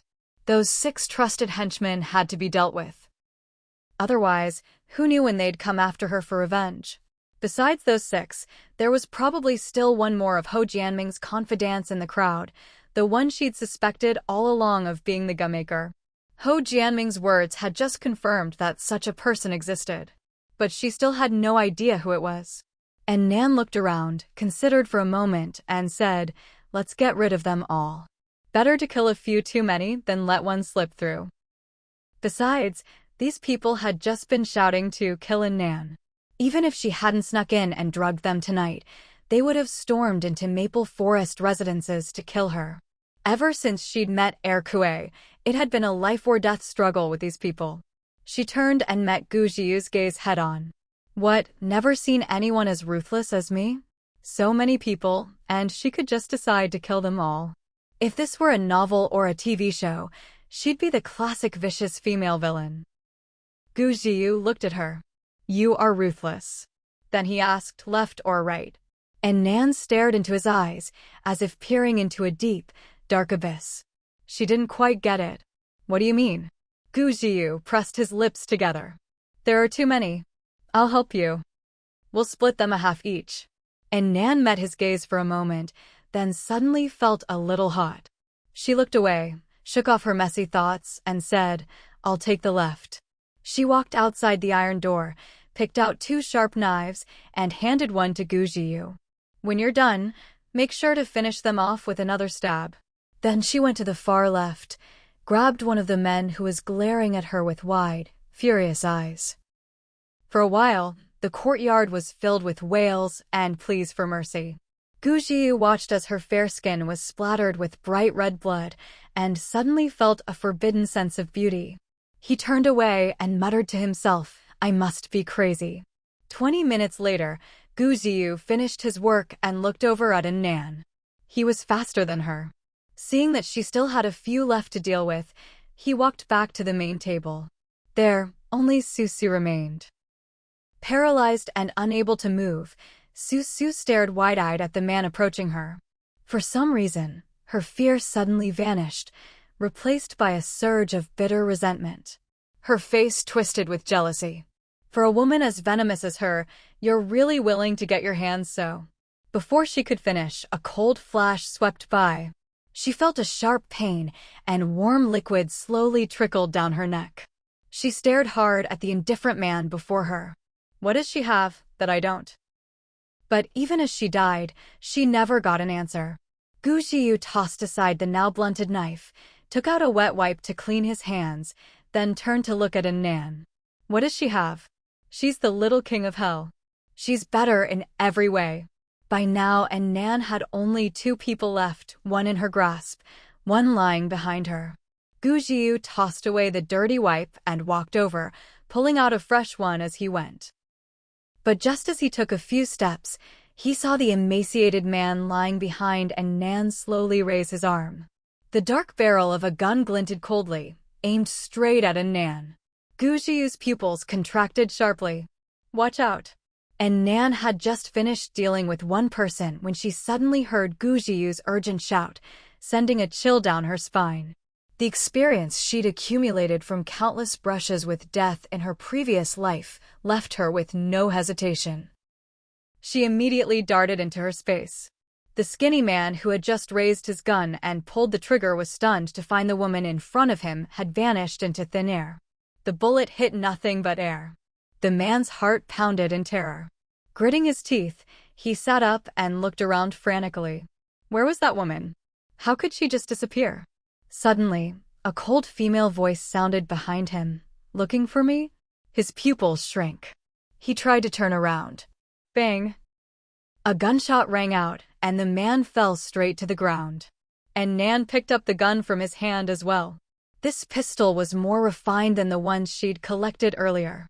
She guessed this man must be Ho Jianming and Zhu Dazhuang's last trusted aide, the one who could make guns. After confirming he was dead, she stood up and looked over at Gujiyu in the distance. The two faced each other in silence. Gujiyu stared at her intently, replaying that bizarre scene in his mind. He'd seen the man raise his gun and had been extremely anxious, but then Nan suddenly vanished on the spot, only to reappear behind the man out of nowhere.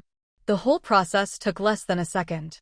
No matter how fast Nan was, even if she knew martial arts, it was impossible for her to instantly appear behind someone like that. After a while, Gujiyu broke the silence first. He walked over to Nan step by step. "Are you all right?" Nan didn't answer, but asked instead, "Aren't you curious about what just happened?" Gujiyu was silent for a few seconds, then replied honestly, "I am." Before Nan could say anything, he added, "But that's your secret." "I have no right to pry." Nan looked into his eyes for a moment. Then she suddenly relaxed. "You're pretty honest." Gujiyu relaxed as well. "What? You're not planning to kill me to keep your secret?" Nan raised an eyebrow. "When did I ever say I was going to kill you?" Gujiyu pressed his lips together. "Don't pretend." Nan laughed and admitted, "There was a moment when I considered it. But then I thought, I'll be using my ability a lot in the future. Sooner or later, it won't be a secret anymore." Gujiyu, ability. Nan nodded. "What? You're allowed to have a money ability, but I can't have a superpower?" The existence of her space couldn't be revealed, but her blink was different. If people saw her use it, they'd just think she had a special power and was even more formidable. No one would dare provoke her. But space was different. It wouldn't inspire awe, only greed. So she decided to keep her space a secret and simply attribute her blink to a superpower. It's the apocalypse, after all. Isn't it normal for me to awaken some abilities? Gu Jiu seemed thoughtful at her words. And Nan curled her lip. Since you helped out a lot today, if you have any questions, just ask. She paused. But I might not answer. Gu Jiu, how did you get your superpower? And Nan raised an eyebrow. Why do you want one too? Greedy, aren't you? You already have your money ability. Gu Jiu, just curious. You don't have to answer. And Nan started spouting nonsense. I fell into the water during the floods and almost drowned. At death's door, I suddenly awakened the ability to blink. Sounds reasonable, right? That's how it goes in novels and TV dramas. She thought for a moment, then added, but I wouldn't recommend trying it. Not everyone awakens powers in a life-or-death situation. Most people just die. Gu Jiu didn't say anything after hearing her answer. And Nan looked at him. Anything else you want to ask? Gu Jiu, no. But he still looked troubled, his brows furrowed. And Nan rolled her eyes at him. Just say what's on your mind. Was her story too far-fetched? Gu Jiu asked, when you were drowning and suffocating, were you scared? And Nan, of course. Gu Jiu frowned. Be careful from now on. If you can't swim, stay away from water as much as possible. He'd seen her fighting fiercely on the water before, but hadn't expected she couldn't swim. And yet she dared to jump around and fight on a boat? And Nan raised an eyebrow. That's all you wanted to say? Gu Jiu looked serious. What else? Don't you think that's important? And Nan looked into his long, narrow phoenix eyes and suddenly felt her heart skip a beat. She'd thought he'd care more about her powers. She hadn't expected him to be worried about her safety. Gu Jiu didn't say anything more. He raised the wet wipe in his hand and reached toward her face. And Nan instinctively dodged. Gu Jiu paused, then handed her the wipe instead. Wipe your face, it's covered in blood. And Nan coughed lightly and took it from him. She couldn't help but ask, you're not angry? Gu Jiu looked puzzled. Angry about what? And Nan, I just admitted that for a moment. I wanted to kill you. Gu Jiu, that's good. And Nan was stunned. What's good? Gu Jiu looked into her eyes. I mean, it's good that you have self-protection instincts. And Nan stared at him for a while, suddenly wanting to ask him something. Are you? She hesitated, but in the end said nothing. Gu Jiu took a step closer, closing the distance between them. What do you want to ask? And Nan felt completely enveloped by his presence. A bit uncomfortable, she edged back. I just wanted to say, you should go back to the villa, pack up, and head home. I still have things to do. Gu Jiu was silent for a moment, then said, okay, and turned to leave through the iron gate. And Nan watched his back as he walked away, wondering, was he angry? She shook her head, pushed the thought aside, and headed over to Ho Jianming's corpse. She swiftly chopped off his head and right hand, then carried them to the warehouse door. Fingerprint and facial recognition. The door opened with a beep. Last time, Ho Jianming had already shown her around, so Nan was familiar with the place and began collecting supplies. She went straight to the top floor first, sweeping all the precious paper books into her space without leaving a single one behind. Next were all kinds of branded cigarettes, alcohol, tea, and so on. She took them all. As she worked, she thought that technically, half the warehouse's contents should belong to Gu Jiu, since it was their joint effort. But since she couldn't use her space in front of him, she had to sneak over and take everything herself. If she got the chance in the future, she'd find a way to make it up to him. After clearing out the third floor, Nan went down to the second. She swept all the frozen meats in the cold storage into her space, then collected the gasoline and diesel stored in the other two rooms. She didn't even spare the giant diesel generator that was still running. Finally, she went to the first floor for rice, flour, and cooking oil. If there was one thing her space didn't lack, it was food. Between what she'd bought before the disaster and what she'd collected after, she had enough to last several lifetimes. But in the apocalypse, food was as good as money. Who would leave a house full of 100 yuan bills untouched? And Nan decisively took most of the food supplies, but after thinking it over, she still left some behind. What was left would be enough for the outer residents to get by for a while. After all, they weren't mortal enemies, nor were they like the neighbors at Maple Grove Estates who had coveted her things. She was happy not to go to extremes, leaving them a way to survive. After collecting the rice, flour, grains, and oil, she moved on to gather up the miscellaneous household supplies in the rooms: candles, alcohol, gas canisters, and so on. It took her nearly an hour before she finally walked out of the warehouse. Then she headed straight for Ho Jianming's villa. From what she'd learned about him over the past few days, there were definitely some good things hidden inside. She used Ho Jianming's fingerprint to enter, just like before. The entire entryway wall was lined with shoe cabinets, but Nan had no interest in his stinky shoes and ignored them completely. The living room was still as lavish as ever. Nan swept all his electronics, TV, air conditioner, robot vacuum, and so on into her storage space, leaving only the expensive, plush-looking sofa behind. Ho Jianming spent every day sprawled on that sofa. God knows what that pervert had done on it. And Nan gave it a wide berth and went to check out the other rooms on the first floor. When she reached one of the doors, her eyes lit up. The door had clearly been modified, just like the front entrance, with a fingerprint lock and facial recognition. There had to be something good inside. She went back to the entryway, found Ho Jianming, whom she'd tossed by the door when she first came in, and dragged him over to unlock the door. But as the door opened, Nan's excitement turned to disappointment and shock. The room was actually this old pervert's pleasure chamber. Inside were all sorts of unspeakable devices and toys strictly off limits to anyone under 18. She backed out in disgust, feeling thankful she hadn't taken that sofa.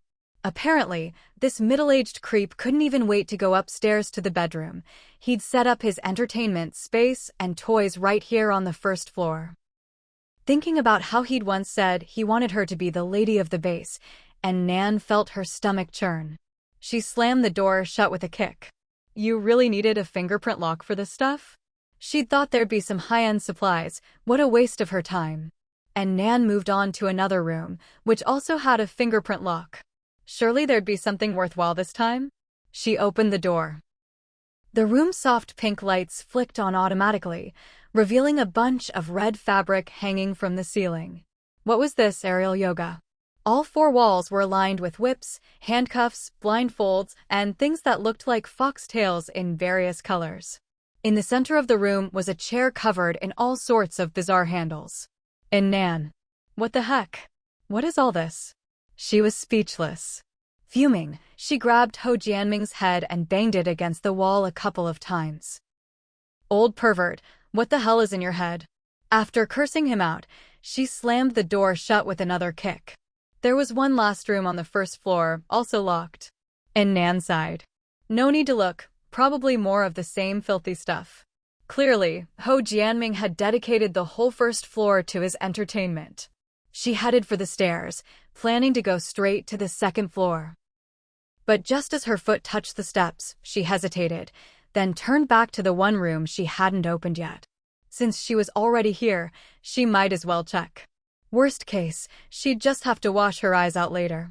She scanned the fingerprint and face, and as the door swung open, Nan instinctively turned her head and squeezed her eyes shut. But when she forced herself to look, she was surprised. This time, it was actually a small armory. She'd almost missed it. All because of that damn pervert. Annoyed, she banged Ho Jianming's head against the wall again. Inside the room, nearly everything was a cold weapon, not just ordinary kitchen knives and axes, but high-quality swords, sabers, and clubs. What caught her eye most was a crossbow, complete with a stash of sharp bolts. Aside from firearms, this was probably the most lethal ranged weapon she could get, much better than her nail gun. Besides the crossbow, there was a razor-sharp tang sword, a spiked meteor hammer, a pair of nunchaku she had no idea how to use, and who knows what else Ho Jianming had managed to collect. And Nan didn't bother examining them closely, she just swept them all into her storage space. There were also about 20 electric batons, which she took as well. In the center of the armory stood a conspicuous vase. The whole room was filled with steel weapons, so this fragile vase looked completely out of place. For some reason, and Nan suddenly remembered the secret room she'd found in the boss's office when she'd searched them all. She walked over and tried twisting the vase. Sure enough, a hidden compartment appeared at the back of the room. The space wasn't large, about the size of a wardrobe. Inside were 2 handguns, an assault rifle, and 3 shotguns. Shotguns were unbeatable in close combat, and in Nan's storage had just been missing one. This would really round out her arsenal. She picked up each gun for a look. They were probably homemade, but still perfectly usable. No wonder, at the banquet, Zhu Dazhuang had turned to look at Ho Jianming when he heard that Erkue had been killed by an assault rifle. And Nan had thought their reactions were odd at the time. Turns out they both had assault rifles in their possession. But Ho Jianming, despite having such good stuff, hadn't carried it with him, he'd just hidden it away in his armory. He probably figured that, for now, there was nothing in Linbei City worth using such hardcore weapons on. Well, now Nan had lucked out. She thought to herself how lucky she was to have sneaked in ahead of time. Otherwise, if Ho Jianming and Zhu Dazhuang had come to Maple Grove Estates to take revenge on her, they'd definitely have brought the assault rifle and shotguns. That would have been dangerous. The existence of these guns also reminded Nan to stay cautious in the future. She wasn't the only one who might have firearms. She swept all the guns and 3 big boxes of ammo into her storage, then headed upstairs to the 2nd floor. There were only 2 large rooms on the 2nd floor, Ho Jianming's bedroom and his walk-in closet. The bedroom reeked of an unpleasant stench, a mix of sour sweat and foot odor. The bedding on the bed was a messy, tangled heap. The bathroom in the suite was even worse, and Nan took one look and backed out in disgust. The walk-in closet across the hall, however, proved more fruitful. Inside was a huge glass display case filled with all sorts of luxury watches, many of them collector's items. And Nan guessed these must have come from the collector's vault, along with books and paintings. With a wave of her hand, she swept them all into her storage. As for Ho Jianming's worn clothes and pants, Nan had no interest in taking those. He might look like a flashy boss, but he'd mixed his sweat-stained dirty clothes in with the clean ones, piling them carelessly in the closet. She walked away in disgust, about to leave, when suddenly a safe in the corner caught her eye. And Nan immediately stopped in her tracks. There had to be something good in the safe. She used her usual method. Directly storing the entire safe into her space, then taking out an empty safe with her mind. That way, all the contents would be left inside her space. She looked inside and was stunned to find a huge stash of unopened condoms. And Nan was speechless. Was Ho Jianming some kind of pervert? Why did he always treat these adult products like treasures and lock them up? Did he really think a thief would break into his house just to steal condoms? Though she found his behavior distasteful, and Nan still left the condoms in her space. She'd already collected quite a few before, but these things were basically non-renewable now. In her previous life, people would pay a fortune for them. It was nearly impossible to get even a single box. After putting the empty safe away, Nan headed up to the 3rd floor. The first thing she saw was a bunch of refrigerators. Why did Ho Jianming have so many fridges in his house? She picked one at random and opened it, and what she saw made her eyes light up. Insulin. She hadn't realized before, Ho Jianming must have diabetes. Insulin was a lifeline for diabetics. She remembered in her previous life, even a high-ranking official had spent a fortune trying to buy up insulin everywhere. Delighted, Nan stored all the insulin, fridges, and all into her space. She opened the next fridge. More insulin. He'd really stockpiled a lot. But that made sense. It was a consumable, something you'd need for life, so no amount was ever too much. If he weren't the owner of such a big base, there's no way he could have gotten his hands on so much insulin. She opened the next fridge, expecting more insulin, but was surprised to find tetanus vaccines instead. And Nan froze for a second, then let out an inner groundhog scream. Tetanus. In the apocalypse, fights broke out all the time, and tetanus was one of the most common and deadly infections. If a wound was deep or the blade rusty, it could easily be fatal. There were even more tetanus vaccines here than she'd found at the pharmaceutical factory. Take them all. She wanted every last one. The next few fridges were also filled with vaccines: flu, rabies, hepatitis B, HPV, just about every common vaccine you could think of, though the quantities varied. As she stored them one by one, and Nan couldn't help but marvel. Where had Ho Jianming managed to scrounge up so many vaccines? Well, they were hers now. Thank you, Mother Nature. Soon, and Nan reached the last fridge. To her surprise, it wasn't filled with vaccines, but with seeds. As someone who had already managed to grow Isa's root in her space, and Nan treated these seeds like priceless treasures and swept them all up. She'd already collected quite a few seeds at the Taiyu building, so she didn't bother checking the varieties this time. As far as she was concerned, seeds were always valuable. She'd take them all, no questions asked. After clearing out all the fridges, and Nan moved on to the next room. This room was packed with medicine. Although it wasn't as much as she'd hoarded from the pharmaceutical factory during the flood, it was still an impressive sight. At first glance, the whole room looked like a giant pharmacy, one that stocked both Chinese and Western medicine. Besides all kinds of Western medicines, there was even a whole wall of traditional Chinese medicine cabinets. After collecting all the Western medicine, Nan quickly checked the quality of the Chinese herbs. Once she was sure there was no mold or bugs, she stored the cabinets along with the herbs into her space. In addition to the medicine, there were also a bunch of famous calligraphy scrolls piled up in a corner. Ho Jianming was a typical Philistin. Even though he knew these were valuable, he never bothered to display them, so they were all covered in dust. And Nan stored the scrolls as well, then took another walk through the villa to make sure she hadn't missed anything. Then began to strip the house. That's right, she didn't even spare the house's decorations. Crystal chandeliers, rosewood floors, reinforced doors, she took everything, wishing she could return the villa to its bare concrete shell. Leaving Ho Jianming's place, and Nan headed straight for Zhu Dazhuang's corpse. With his hand and head in tow, she made her way to the third villa. After unlocking the door, she found that Zhu Dazhuang's house was much more normal than Ho Jianming's. There wasn't a single sleazy playroom in sight. But to her surprise, after searching the first and second floors, she found almost nothing of value, just some of Zhu Dazhuang's personal belongings.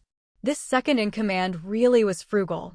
After searching for a while, all Nan managed to collect was the gym equipment from the fitness room.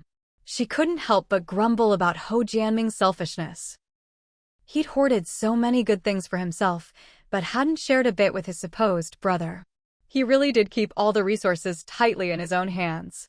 If Zhu Dazhuang hadn't been so brawny and simple-minded, he probably would have fallen out with Ho Jianming long ago.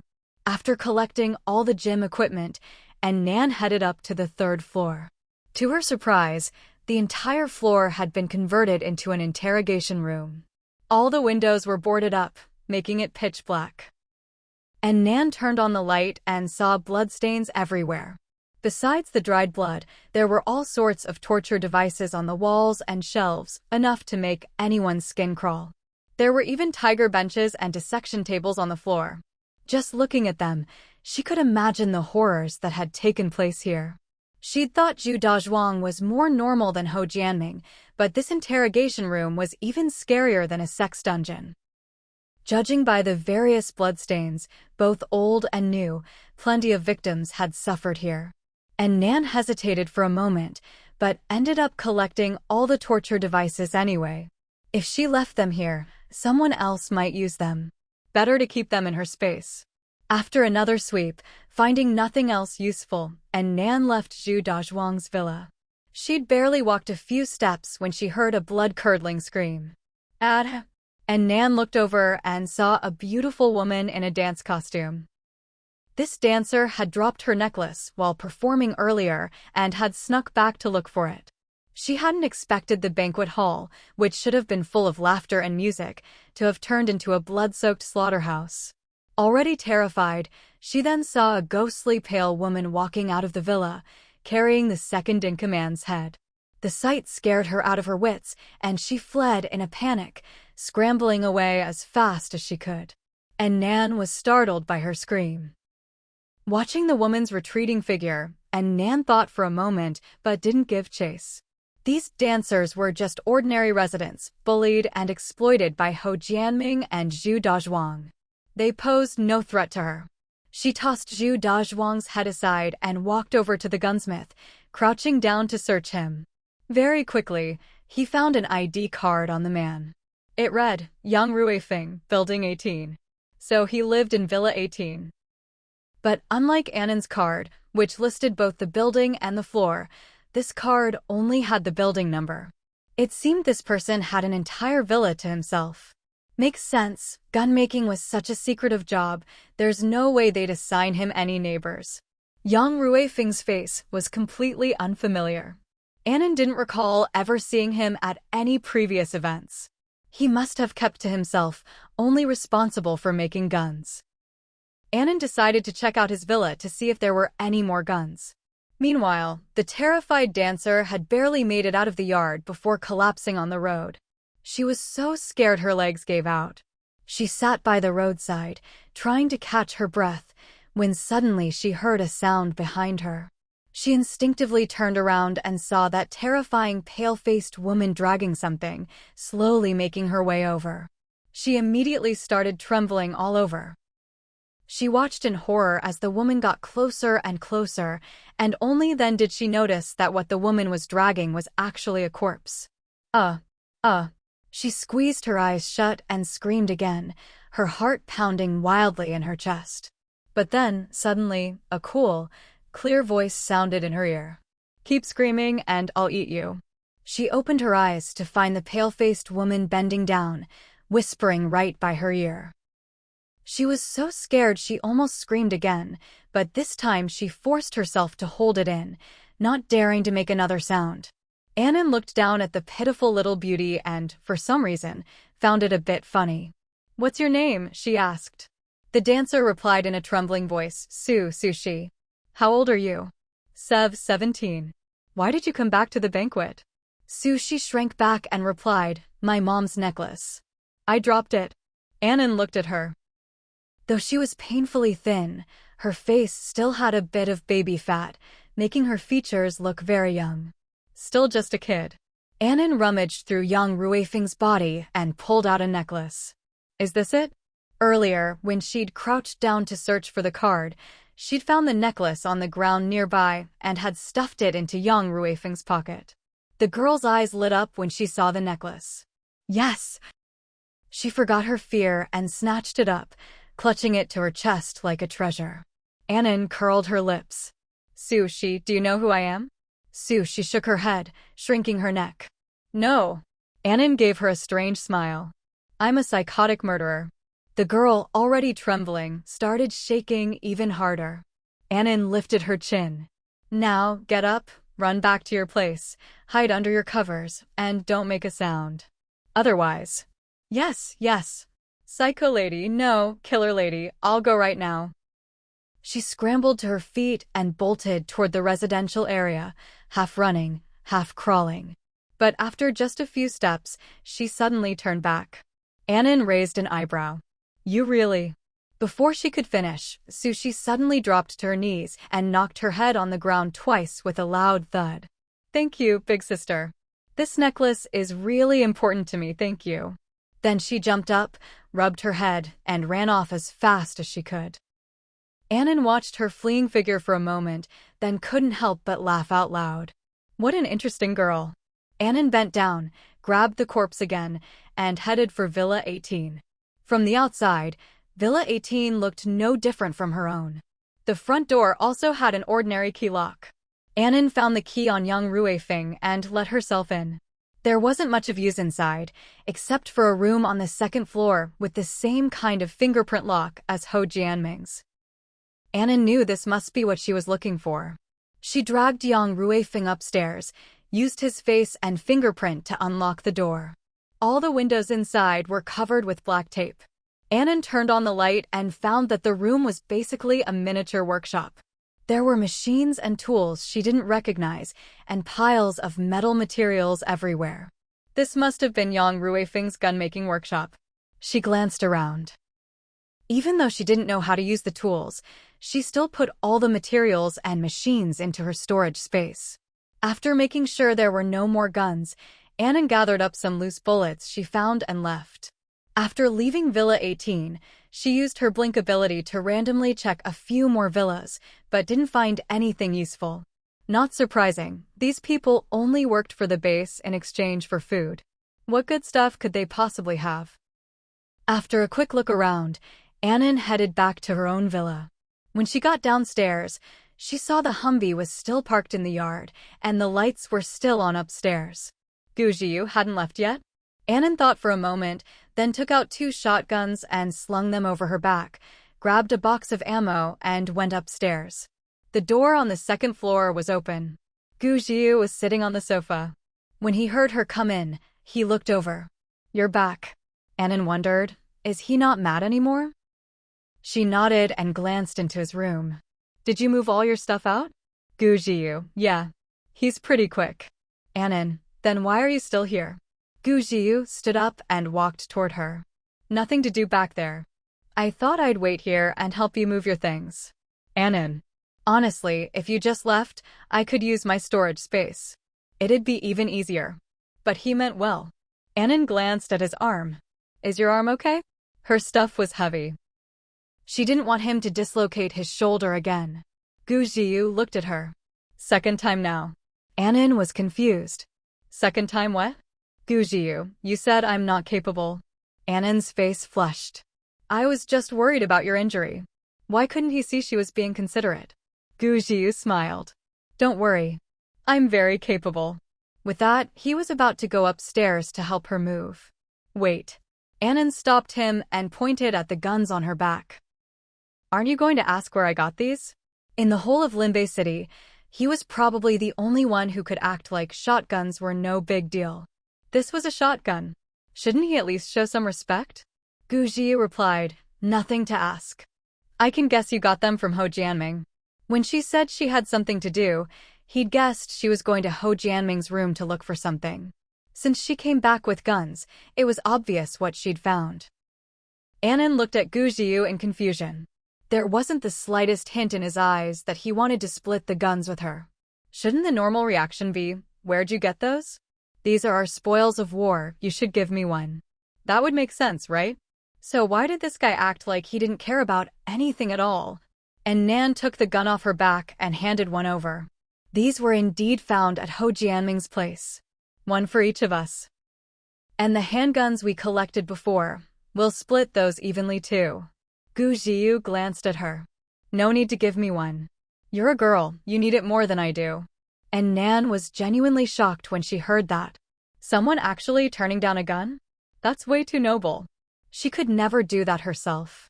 But she was the type to be kind to the kind, and even harsher to the wicked. Seeing how generous he was, she couldn't help but remember how she'd just pocketed so much stuff for herself. She couldn't easily bring out the supplies, and out of the 6 guns in the armory, she'd only given him this one. Now he didn't even want it, making her look like a selfish little hoarder. So she simply handed it over. "Just take it. They're all the same model. What am I going to do with so many?" Gu Jiu seemed to think of something, suddenly interested. "Exactly the same?" And Nan nodded. "Yep, exactly the same." He took it cheerfully. "All right, one each." He slung it over his shoulder just like in Nan, then gave her a bright smile. Seeing him grinning so happily, and Nan couldn't help but wonder, why was this guy suddenly in such a good mood? She lifted the box of bullets in her hand. "We'll split the bullets too. I'll find a small box for you when we go upstairs." She'd already sorted the bullets downstairs. There were rounds for both handguns and shotguns. Gu Jiu nodded. "Let's go upstairs." As soon as they opened the door to the 3rd floor, Fugue came barreling out, sniffing around them and barking with his mouth cocked to the side. Woof woof woof woof woof. Why did you two go out alone without me? Gu Jiu looked at the barking dog, confused, and asked Nan, why does it seem unhappy? And Nan replied, maybe because we went out fighting and didn't take him? Gu Jiu, he likes fighting that much? And Nan nodded. My dog's pretty competitive. Fugue. Woof, woof woof woof. I mean, why did you two go out together without me? And Nan crouched down and patted his head to comfort him. All right, next time there's a fight, you'll be first up. Fugue's tail drooped. The greatest distance in the world is when I can understand you, but you can't understand me. Gu Jiu crouched down too, patting Fugue's head. You'll be first in every fight from now on. Fugue. Thanks a lot. He turned around and let out a fart at them, then went back to his little bed to lie down. And Nan got up, found a small box, split the bullets with Gu Jiu, and started packing her things. She didn't have much in her room, so she finished quickly and began moving stuff downstairs with Gu Jiu. Gu Jiu was carrying things and looked at Nan, who was walking down the stairs with him. Why are you walking? And Nan gave him a look like he was an idiot. If I don't walk, am I supposed to crawl? Gu Jiu, why not just teleport? And Nan. So I'm the idiot here. And Nan, you're right. She hefted her heavy luggage, blinked into her space, and the next second, appeared by the van downstairs. Gu Jiu was mentally prepared this time, but still couldn't help feeling amazed when she vanished into thin air. He carried his things down slowly and saw Nan had already loaded hers into the van. That superpower of yours is really handy. And Nan nodded in agreement. No need for you to go back up. I'll handle the rest. Gu Jiu said okay and simply stayed downstairs, taking things from Nan and organizing them in the van. Soon, they had everything packed. And Nan picked up the dog and teleported downstairs one last time. Let's go. Gu Jiu didn't say anything, just looked up at the house they'd lived in for half a month. And Nan smiled. You look like you're a bit reluctant to leave. Gu Jiu glanced down at her without replying. The Wuling minivan had been sitting unused for a while, and with the high temperatures, the air inside was pretty bad. And Nan rolled down all the windows, then smiled and said goodbye to Gu Jiu. Gu Jiu, it's been a pleasure working with you. Until next time.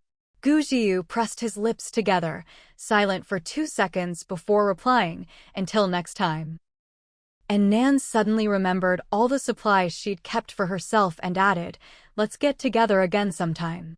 Gu Jiu thought she was just being polite. He opened his mouth to say something else, but Nan had already started the engine and drove off, humming a tune. She was in a great mood, mission accomplished, tons of supplies gained, and she couldn't wait to get home. She wondered how Laifu was doing, and if Sister Peipei and Zhao Ping'an had managed to keep the house safe. Meanwhile, Fugue in the passenger seat seemed a bit restless, sticking his head out the window and barking a few times. Gu Jiu watched the van disappear into the distance and snorted softly. Dogs are more loyal than people. Then he got in his own car. And Nan drove the little van straight to the base gates. Ma Qiangzhuang was on duty again today. And Nan suddenly remembered her promise to him and hit the brakes. Ma Qiangzhuang saw Nan through the open window and hurried over, bending down to greet her. Heading out, miss? And Nan smiled and said directly, Brother Ma, didn't you want to move into the inner circle? Go ahead. Ma Qiangzhuang was overjoyed. The boss agreed? And Nan smirked. He doesn't really have a choice. With that, she stepped on the gas and drove off. Ma Qiangzhuang stared after her, baffled. What did that mean? But he quickly came to his senses and ran off toward the inner villas. At dawn, Nan finally got back near her neighborhood, found a secluded spot, and stashed both the van and the supplies into her space. As she walked toward her building, she saw a crowd gathered at the entrance. The weather had cooled down a lot lately, so people had the energy to gather outside and watch the commotion. Or maybe the survivors had finally gotten somewhat used to the heat.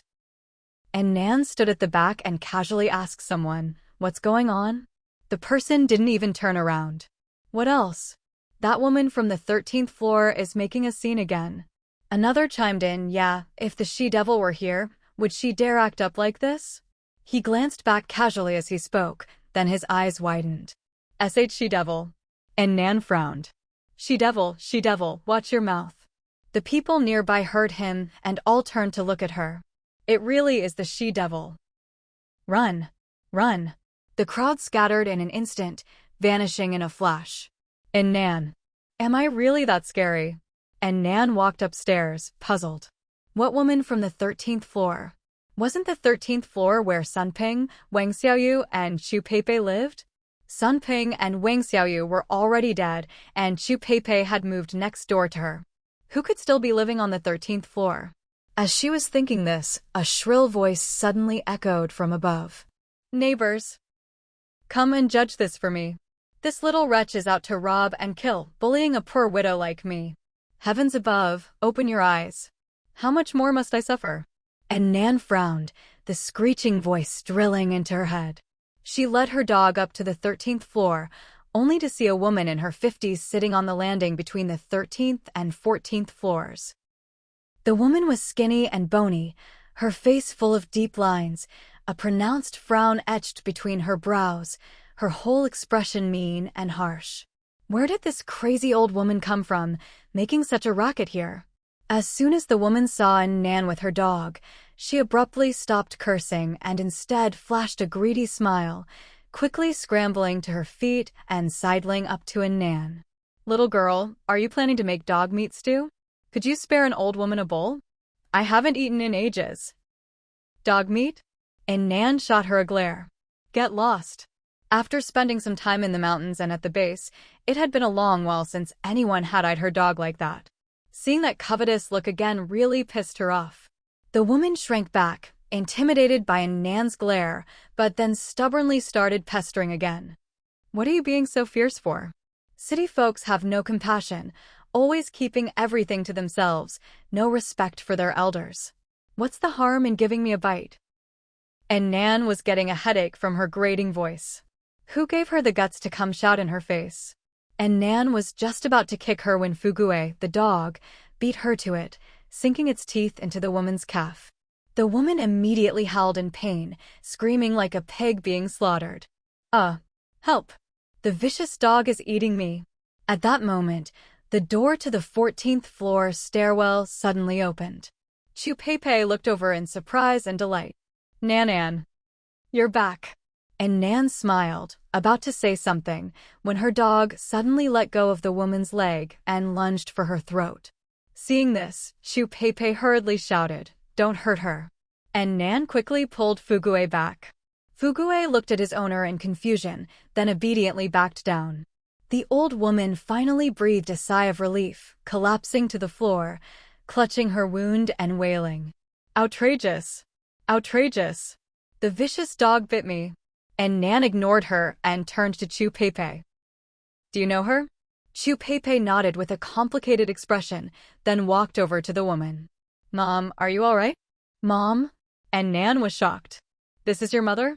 Chu Peipei was so gentle and kind, yet her mother was this uncouth, shrieking shrew? But then Nan remembered, hadn't Chu Peipei said her parents passed away long ago? As Chu Peipei helped the woman up, she explained to Nan, "This is Jiadong's mother, my mother-in-law." And Nan took a moment to process that.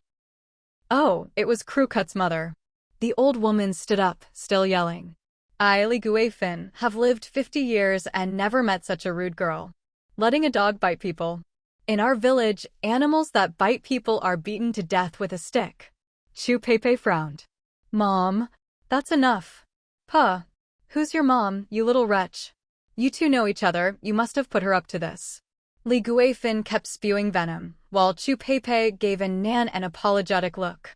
Nan, you go on ahead. I'll come find you in a bit. And Nan frowned at the old woman, nodded to Chu Peipei, and led Fugue upstairs. Before leaving, Fugue bared his teeth and growled at the shrieking woman. Li Guifin shrank back in fear, then glanced at the leash and raised her voice even louder. Lowly beast, how dare you bare your teeth at me? A cold glint flashed in Nan's eyes. For Chu Peipei's sake, she held back for now and took her dog inside.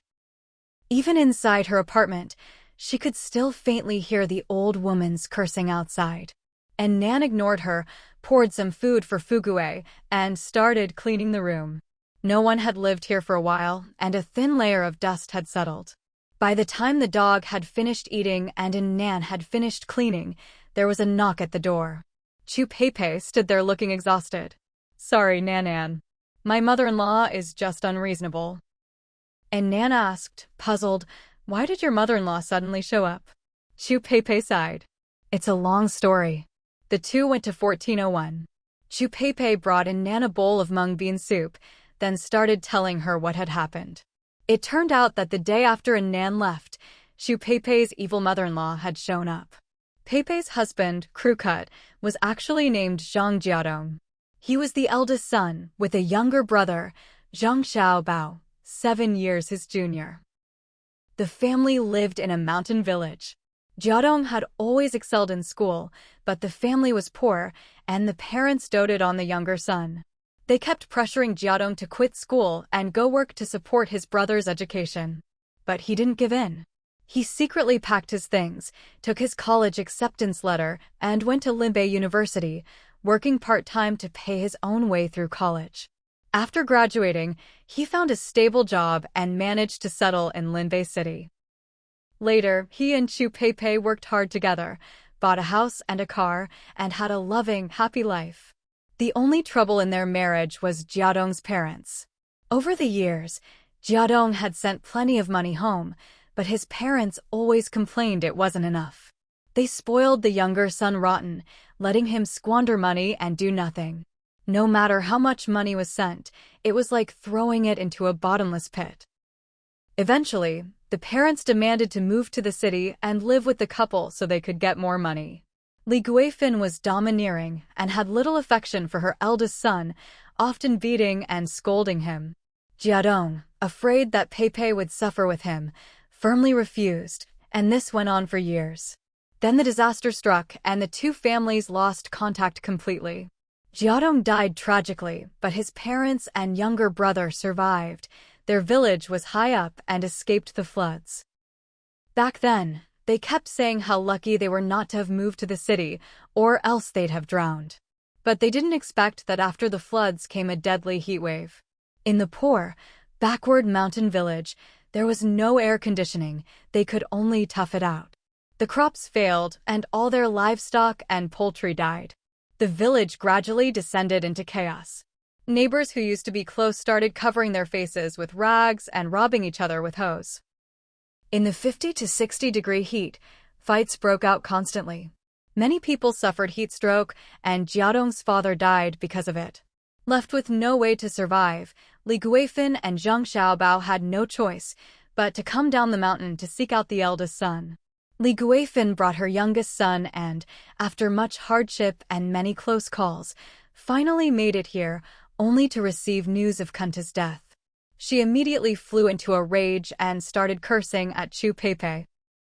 When she saw Zhao Ping'an, who was on good terms with Chu Pei, she hurled even more vile insults, saying whatever came to mind. The old women from the mountains are thick-skinned, and when it comes to cursing, no one can outdo them. If it weren't for Hoot Suilon from the 15th floor being so fierce, Li Guifin would have chased after Zhao Ping'an to curse her too. After hearing all this, Nan couldn't help but frown. It's not like you caused her son's death. Why is she taking it out on you? Chu Pei sighed softly. She's never liked me, so of course she's going to seize any chance to torment me. Honestly, she just wants an excuse to cling to me, so I'll have to support her. Support her? Yeah. She insists I'm a loose woman, that I schemed against her son, and stole the Zhang family's property. She wants me to give it all back. And Nan was speechless.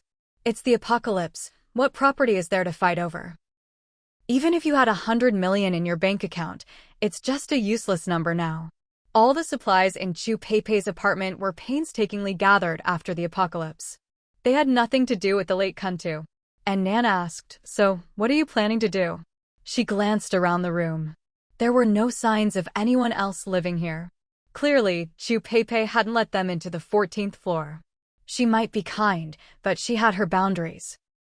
If she really let them move in, it would be impossible to say who the supplies belong to in the future. Over time, it wouldn't be surprising if they tried to take over completely. And Nan had seen too many cases like this in her previous life. Chupei's thoughts matched hers. There's no way I'd let them into the 14th floor. I just gave them the key to their old place, 1301, so they'd have somewhere to stay. Jiandong was good to me when he was alive. For his sake, I couldn't just watch his family die on the streets, so I packed up 2 boxes of biscuits and a box of water and sent it down to them. If they ration it, it should last them a month. And Nan nodded. If it were her, she'd probably do the same. Give them a month's worth of food to buy some time. After that, they'd have to fend for themselves. Who can expect someone else to support them forever? Zhang Xiaobao was about the same age as Nan. If Li Guifan wanted to rely on someone, it should be her own son, not Chupei.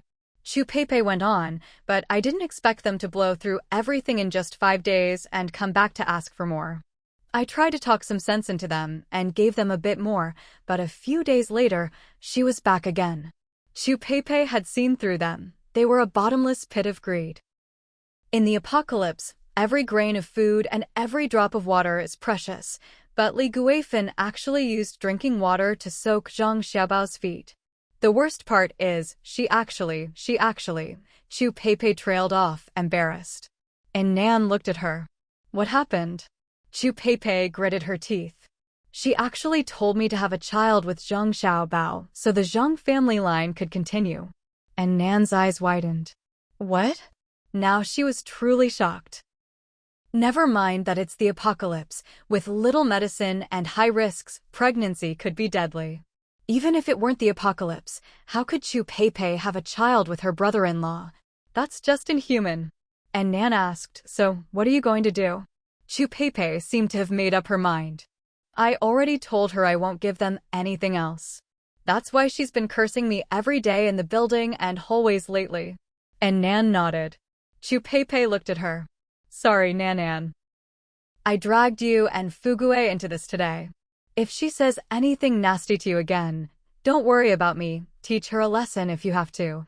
She paused, then added, but please, don't take her life. After all, she's still Jiandong's family. And Nan nodded, understanding. She knew what Chupei meant.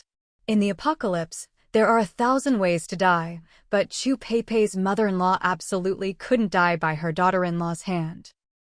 The two chatted a while longer, when suddenly Nan heard banging from the second bedroom.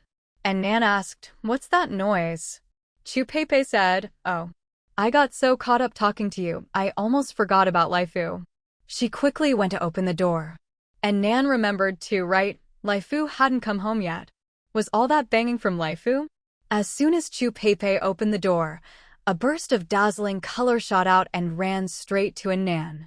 And Nan looked closely and was stunned. This was Laifu? When she left, Laifu hadn't fully grown into a rooster yet. He was still in that awkward stage, half down, half feathers. Now he was a full-grown rooster, with especially gorgeous plumage. His tail and wings were far more splendid than any ordinary rooster. At first glance, he almost looked like a phoenix from TV. Well, not quite as beautiful as a real phoenix, but definitely something between a rooster and a phoenix, a kind of mutant. Seeing Nan's expression, Chupei laughed. Surprised? I was too. He's grown so much faster than my hens. And he's so smart, it's like he can understand human speech. By now, Laifu was flapping his wings and had hopped onto Nan's lap. She picked him up and saw him nuzzling into her arms, acting all cute, his little eyes darting around. Chupei watched in amazement. Wow, this little guy actually recognizes his owner. She explained, he's not like this with me. He holds his head high and acts all proud. Unless I'm feeding him, he ignores me. And Nan studied the beautiful, clever chicken, once again marveling at the magic of the spring water from her space. She hadn't expected Laifu to keep growing so well, even without the spiritual spring water lately. She made a mental note to always use the spring water to raise Fugue and Laifu from now on. After chatting with Chupei a bit longer, Nan took Laifu home. As soon as she walked in, the old rivals, one chicken, one dog, locked eyes again. Laifu lifted his head, Fugue bared his teeth, and the tension crackled in the air. And Nan ignored them. After a long night with nothing to eat, she went into the kitchen to make herself a simple bowl of teriyaki beef rice. She mixed the sauce the way Gu Jiu had taught her, and when it was done, she carried the bowl to the table and took a big spoonful. Why does it taste different? It wasn't bad, but compared to Gu Jiu's cooking, it was a far cry. She frowned and took another bite, thinking to herself, I wonder if Gu Jiu's made it home yet. Halfway up the mountain, in the villa, Long Tsongin hurried into the highest villa. As soon as he entered, he saw Gu Jiu, who had just come home and was resting on the sofa. Mr. Gu, I've already put your luggage away. Gu Jiu nodded. Long Tsongin asked respectfully, is there anything else you need me to do? Gu Jiu nodded again. Long Tsongin said, all right, please tell me. Gu Jiu nodded once more. Long Tsongin, is my boss getting senile ahead of time? Long Tsongin studied Gu Jiu's expression and realized his eyes were unfocused. He was clearly spacing out. So he hadn't been listening at all. Long Tsongin waved his hand in front of Gu Jiu's face. Mr. Gu. Gu Jiu snapped out of it. What? Long Tsongin repeated, your things are all put away. Is there anything else you'd like me to do? Gu Jiu glanced at him. While I was gone, was there any unusual activity here on the mountainside? Long Tsongin replied, a lot of people have died recently from heat stroke. The Wu family ran out of water and got into a fight with the Pan family a few days ago. Some people died, and now the two families are at each other's throats every few days. He paused, then added, also, Taiyu's young master Yu stopped his pool parties. I heard old master Yu plans to sell their household's wastewater. Oh? He's got a head for business, Gu Jiu commented. Water was indeed hard to come by these days. Gu Jiu chatted absent-mindedly as he got up to pour himself a glass of water. Long Tsongin eyed the shotgun slung across Gu Jiu's back, glancing around in surprise. There's no danger here, is there? Why is Mr. Gu suddenly so cautious, carrying a gun everywhere? He lowered his voice and asked, Mr. Gu, did you find something out? Gu Jiu put down his glass, looking a bit confused. Find out about what? Long Tsongin. Seriously? What did you go out for all this time? Long Tsongin replied helplessly, about the submachine gun. Was the mall theft related to Miss Nan? At the mention of Nan, Gu Jiu came back to himself. He glanced at the shotgun on his body, thought for a moment, and replied, when did I ever say it was related to her? With that, he returned to the sofa and picked up his tablet. Long Tsongin was even more confused. If Mr. Gu didn't suspect Miss Nan, why did he follow her into the mountains and the base? Gu Jiu opened the video of the mall theft on his tablet, found a frame, and paused it. In the image, the woman on the speedboat was only visible in profile, long, smooth hair loosely tied back, her eyes hidden by bangs, only a high-bridged nose exposed. Before, he'd thought the face was too blurry to recognize, but now he was certain. This was Nan. Gu Jiu zoomed in on the photo, a faint smile on his lips. This girl had lied to him before, saying her superpower awakened during the flood, but it was clear now she'd had it even before the disaster. He was curious, where had she blinked all those supplies to? Surely she couldn't teleport them thousands of miles away? From Long Tsongin's angle, he couldn't see what was on the tablet, only that Gu Jiu was staring at it in a daze. He was about to say something when Gu Jiu looked up and asked, are there any other backups of the mall theft surveillance footage? Long Tsongin replied, only the copy you have. Gu Jiu nodded and hit delete. Then he said, and Nan wasn't the one who moved the mall supplies. Long Tsongin breathed a sigh of relief at that. As long as it wasn't his benefactor, he was fine. He really didn't want to be caught between his boss and his benefactor. He asked then, Mr. Gu, about the mall theft case. Gu Jiu said calmly, no need to investigate further. Long Tsongin was stunned. No need? Gu Jiu took off the shotgun and examined it, saying, at first, I didn't want the authorities to know I was hiding firearms, but now it doesn't matter. Long Tsongin nodded. At the time, They'd thought it was just a flood and order would soon be restored. Now, the authorities could barely take care of themselves. Who cared if they had guns? Gu Jiu stood up from the sofa. If there's nothing else, go home and rest. With that, he headed upstairs to his bedroom. Long Tsongan watched him go, looking puzzled. Why is Mr. Gu treating that gun like a treasure? He'd seen Mr. Gu's gun collection before. Any of those were better made than this one, but he'd never seen him carry one everywhere like this. Is it because things outside are getting more dangerous? But if you're going to carry something, isn't a handgun more convenient? Isn't it a hassle to lug that big shotgun around? Long Tsongan scratched his head in confusion and went home. Once home, he called his wife. Honey, where's the handgun Mr. Gu gave me? Li Shirhan immediately tensed up. Did something happen? Seeing her expression, Long Tsongan quickly reassured her, don't worry, it's nothing. It's just that Mr. Gu's been carrying a gun ever since he got back, and I thought we should be on guard too.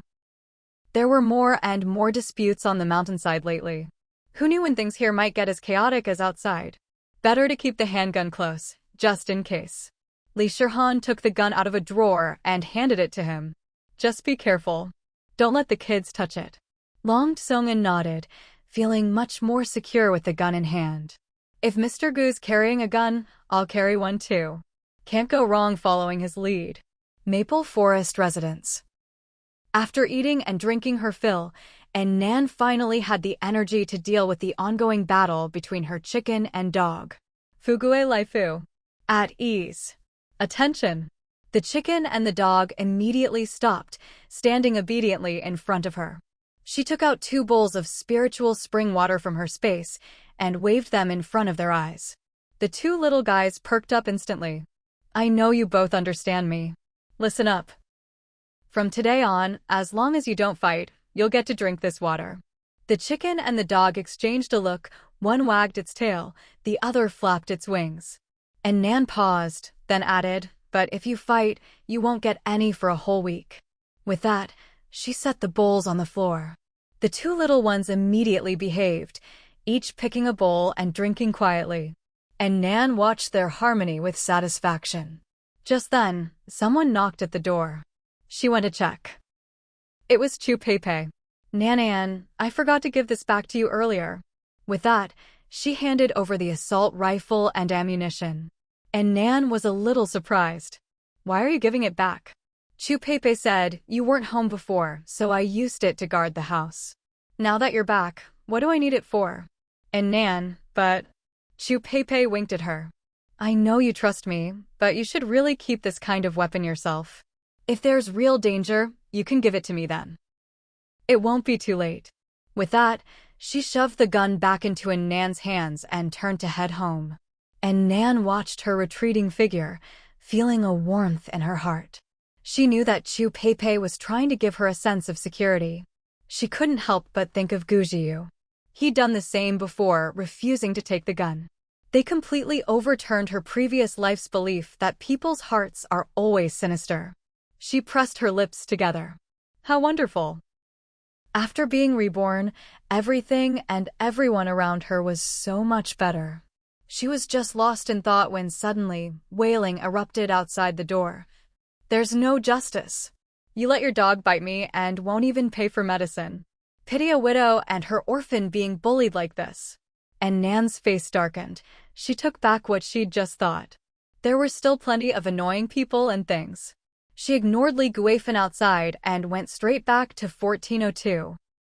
As soon as she entered, she saw Laifu the rooster poking its head around, hunting cockroaches.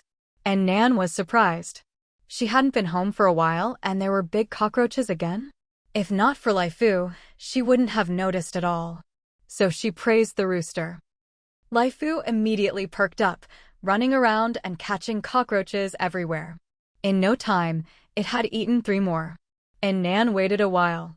Seeing it stop searching, she was reassured there were no more cockroaches and finally went to her bedroom to sleep. Lying in bed with her eyes closed, she still couldn't fall asleep because of the crying and shouting outside. And Nan finally lost her patience.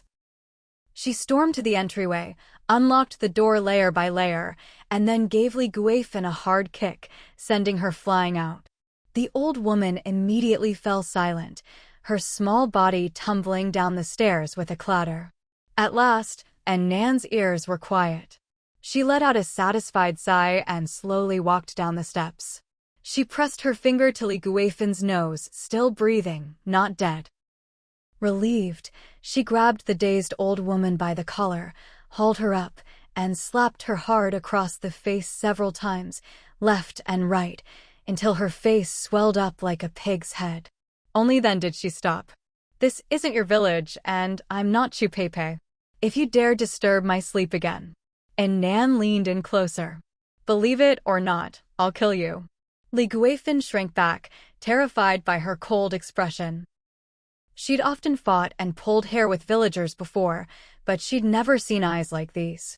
Only her husband, when slaughtering pigs, had a similar aura.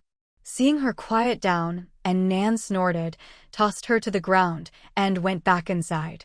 This time, no one disturbed her, and she finally drifted off to sleep. Out in the hallway, Li Guifeng clutched her waist, hunched over, and staggered downstairs. Back in 1301, her son Zhang Xiaobao was sprawled on the sofa, fanning himself irritably. Hearing her come in, he didn't get up, just asked from where he lay. "So, did you bring back anything good to eat?" When there was no reply after a few seconds, he sat up impatiently. "I'm talking to you." He looked up and was startled to see Li Guifeng standing there, her face bruised and swollen. Zhang Xiaobao frowned. "What happened to you?" Li Guifeng knew her son's troublemaking nature. Thinking of that girl's cold eyes, she was afraid her son would also suffer at her hands, so she lied. "Xiaobao, I accidentally fell down the stairs. Let's just eat some of the old biscuits tonight, okay?" Zhang Xiaobao looked displeased, but seeing how miserable she looked, he didn't say more. He impatiently pulled out a bag of biscuits. "We agreed to save these and get more from Chu Peipei. Can you even handle this?" Li Guifeng forced a smile. "Be good, Mom will go ask again tomorrow." She hurriedly rubbed her waist and went to rest. Today she'd been bitten by a dog, kicked down the stairs, and slapped until she saw stars. If she hadn't been strong from years of farm work, she'd have passed out from the pain. Zhang Xiaobao munched on biscuits, muttering at her back, "Useless. Can't even handle your own daughter-in-law." When it got cooler at night, he'd go upstairs himself. If things didn't work out, he'd use force. That Chu Peipei was just a woman. Could she really take him? If she won't take what's offered, she'll get what's coming to her. And Nan slept soundly and woke up feeling refreshed. It was completely dark outside, and people were starting to head out to scavenge for supplies again. She got up, brushed her teeth, and washed her face. Just as she finished tidying up, there was a knock at the door. Along with a familiar voice, "Idol, is that you back? Zhao Ping'an?" And Nan got dressed and went to open the door. When Zhao Ping'an saw her, his eyes lit up. "Idol, it really is you." Seeing how excited he was, and Nan couldn't help but laugh. "How did you know I was back?" Zhao Ping'an grinned. "I vaguely heard that shrew yelling about dogs. I thought she was just cursing again, didn't think it had anything to do with you. But then she suddenly went quiet. So I guessed it must be you who came back and dealt with her." And Nan laughed. "Good guess." Zhao Ping'an said, "I figured you'd probably want to rest, so I waited until it was dark to come by. I didn't disturb you, did I?" And Nan smiled. "No, I just woke up." Zhao Ping'an looked her up and down. "Idol, did you run into any danger while you were out?" And Nan shook her head. "No." She glanced curiously at the long case in his hands. "What's this?" Zhao Ping'an immediately handed it over. "Your gun." And Nan was a bit surprised. Why did everyone keep returning her gun? When did this hot commodity become so unwanted? She raised her hand and twisted the silver ring on her finger. "Didn't you already trade this for it?" That silver ring had really helped her out. Zhao Ping'an replied, "I'd been wanting to give you that hidden weapon for a while. Consider it rent for using your gun. Besides, I didn't really help much when we took down those guys hoarding food, but I still got a share of the supplies. How could I just take your gun for nothing?" Seeing Nan about to say more, he added, "If someone stirs up trouble in the future, You can always give me a gun then. And Nan felt a bit helpless. You and Pei really do say the same things. So she stopped arguing and took the case from him. Zhao Ping'an asked, "You've already seen Pei?" And Nan nodded. Zhao Ping'an then brought up Li Guifan. "That shrew, did she?" He just started when a mocking, sarcastic voice sounded behind them. Well. The adulterous pair are together again. Caught in the act by me, huh? Zhao Ping'an frowned and turned around. It was none other than the slovenly Zhang Xiaobao. Zhang Xiaobao's view had been blocked by Zhao Ping'an, so he'd assumed the person inside was his sister-in-law, Chu Pei. But when the person turned around, he was stunned to see a beautiful woman he'd never met before. Staring at Nan's slender figure and jade-like skin, he was instantly dazzled. And who might this be? Zhao Ping'an shot him a look of utter disdain. "What are you doing here again?" Zhang Xiaobao ignored him, grinning as he addressed Nan. "Hey there, pretty girl, don't pay any attention to this Zhao guy. He's no good, already tangled up with my sister-in-law, and now he's here trying to hit on you." And Nan looked at the chubby, greasy-faced man in front of her, his hair plastered in messy strands across his face, and felt nothing but disgust. She turned to Zhao Ping'an. "And this thing is?" Zhao Ping'an sighed helplessly. "Pei's brother-in-law." And Nan sized Zhang Xiaobao up and suddenly understood. She'd wondered how someone could stay so fat in the apocalypse. Turns out, he was Li Guifan's spoiled youngest son. Just looking at Li Guifan's skin and bones frame, it was obvious all the family's nutrition had gone straight into this little fatty. Hearing Nan call him this thing, Zhang Xiaobao was a bit offended, but he still shamelessly shuffled a few steps closer. "Hey, I feel like you look familiar. Haven't we met somewhere before?" he said, flicking his bangs with a flourish, full of confidence. And Nan listened to this tired old pickup line and instinctively took a step back, afraid he'd splatter her with grease. Oblivious, Zhang Xiaobao tried to get even closer, but Zhao Ping'an blocked him with an outstretched arm. "What do you think you're doing?" The little fatty was not pleased. "What's it to you, pretty boy? Isn't Chu Pei enough for you? Now you want to steal this pretty girl from me too." Listening to his filthy mouth, and Nan couldn't take it anymore. She aimed a hard kick at his waist, sending him flying. Then she quickly checked her shoe. Damn, she felt like her shoe was covered in grease now. Seeing the look of disgust on her face, Zhao Ping'an hurriedly said, "Idle, let's talk later. You should head home for now." And Nan glanced at Zhang Xiaobao, who she'd kicked 3 meters away. He was sprawled on the ground, still grinning at her with a wide, creepy smile, sending shivers down her spine. She'd seen plenty of chubby guys before, but never one this greasy. "See you." And Nan called to Zhao Ping'an, then decisively shut the door. Zhang Xiaobao got up, wincing in pain, but still looked smitten. Spicy little firecracker. I like her. Watching him drool, Zhao Ping'an felt sick to his stomach. Where did this guy get the confidence to try and hit on Nan? If Nan was a fairy, then this guy was the foot callus on the Jade Emperor's ox. Zhao Ping'an walked down a few steps and stopped in front of Zhang Xiaobao, warning him in a low voice. "I'm telling you, you'd better not mess with people you shouldn't." Zhang Xiaobao scowled and raised his fist threateningly. But before he could do anything, Zhao Ping'an grabbed his wrist and twisted it behind his back. Ow, ow. Let go." Zhao Ping'an glared coldly at him for a moment. "Stay away from the 14th floor. Otherwise, every time I see you, I'll beat you up." He gave him 2 more punches before turning to leave. Clutching his face, Zhang Xiaobao muttered under his breath, "Nosy pretty boy." He wanted to fight back, but knew he couldn't win, so he just gritted his teeth, rubbing his waist as he hobbled downstairs. Damn it, aren't city folks supposed to be weak? Why are these people all so strong? Hutsuelan saw Zhao Ping'an return empty-handed and smiled. "So it really was that Nan girl coming back?" Zhao Ping'an took off his shoes and walked inside. "Of course. As soon as my idol came back, she put that shrew in her place." At the mention of Li Guifan, Hutsuelan immediately put her hands on her hips and started cursing. That uncivilized old hag. If she wasn't Pei's mother-in-law, I'd have turned her and her ugly son into pincushions with my arrows. Zhao Pingyan laughed. Yes, yes, my empress is the fiercest of all. Hu Suilan glared at him. Fierce? I'm just putting up with her endless yapping, that's all. She sighed. Pepe is such a good kid. How did she end up marrying into such an awful family? Truth was, Hu Suilan had already had plenty of shouting matches with Li Guifan. She could hold her own in a war of words, but for Pepe's sake, she couldn't really go all out and teach the old woman a lesson.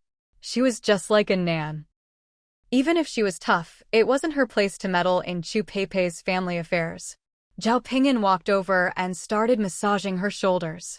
Mom, don't worry. Pepe may be kind, but she's no pushover. That shrew and her son won't be able to act up for much longer. Hu Suilan thought for a moment. That's true. Then she added, but keep an eye out for me. I need to find a chance to vent my anger. That old woman had come up to the 15th floor to spew her filth more than once. Hu Suilan remembered every word. Zhao Pingyan kept massaging her shoulders and neck, smiling. Of course, mother dearest.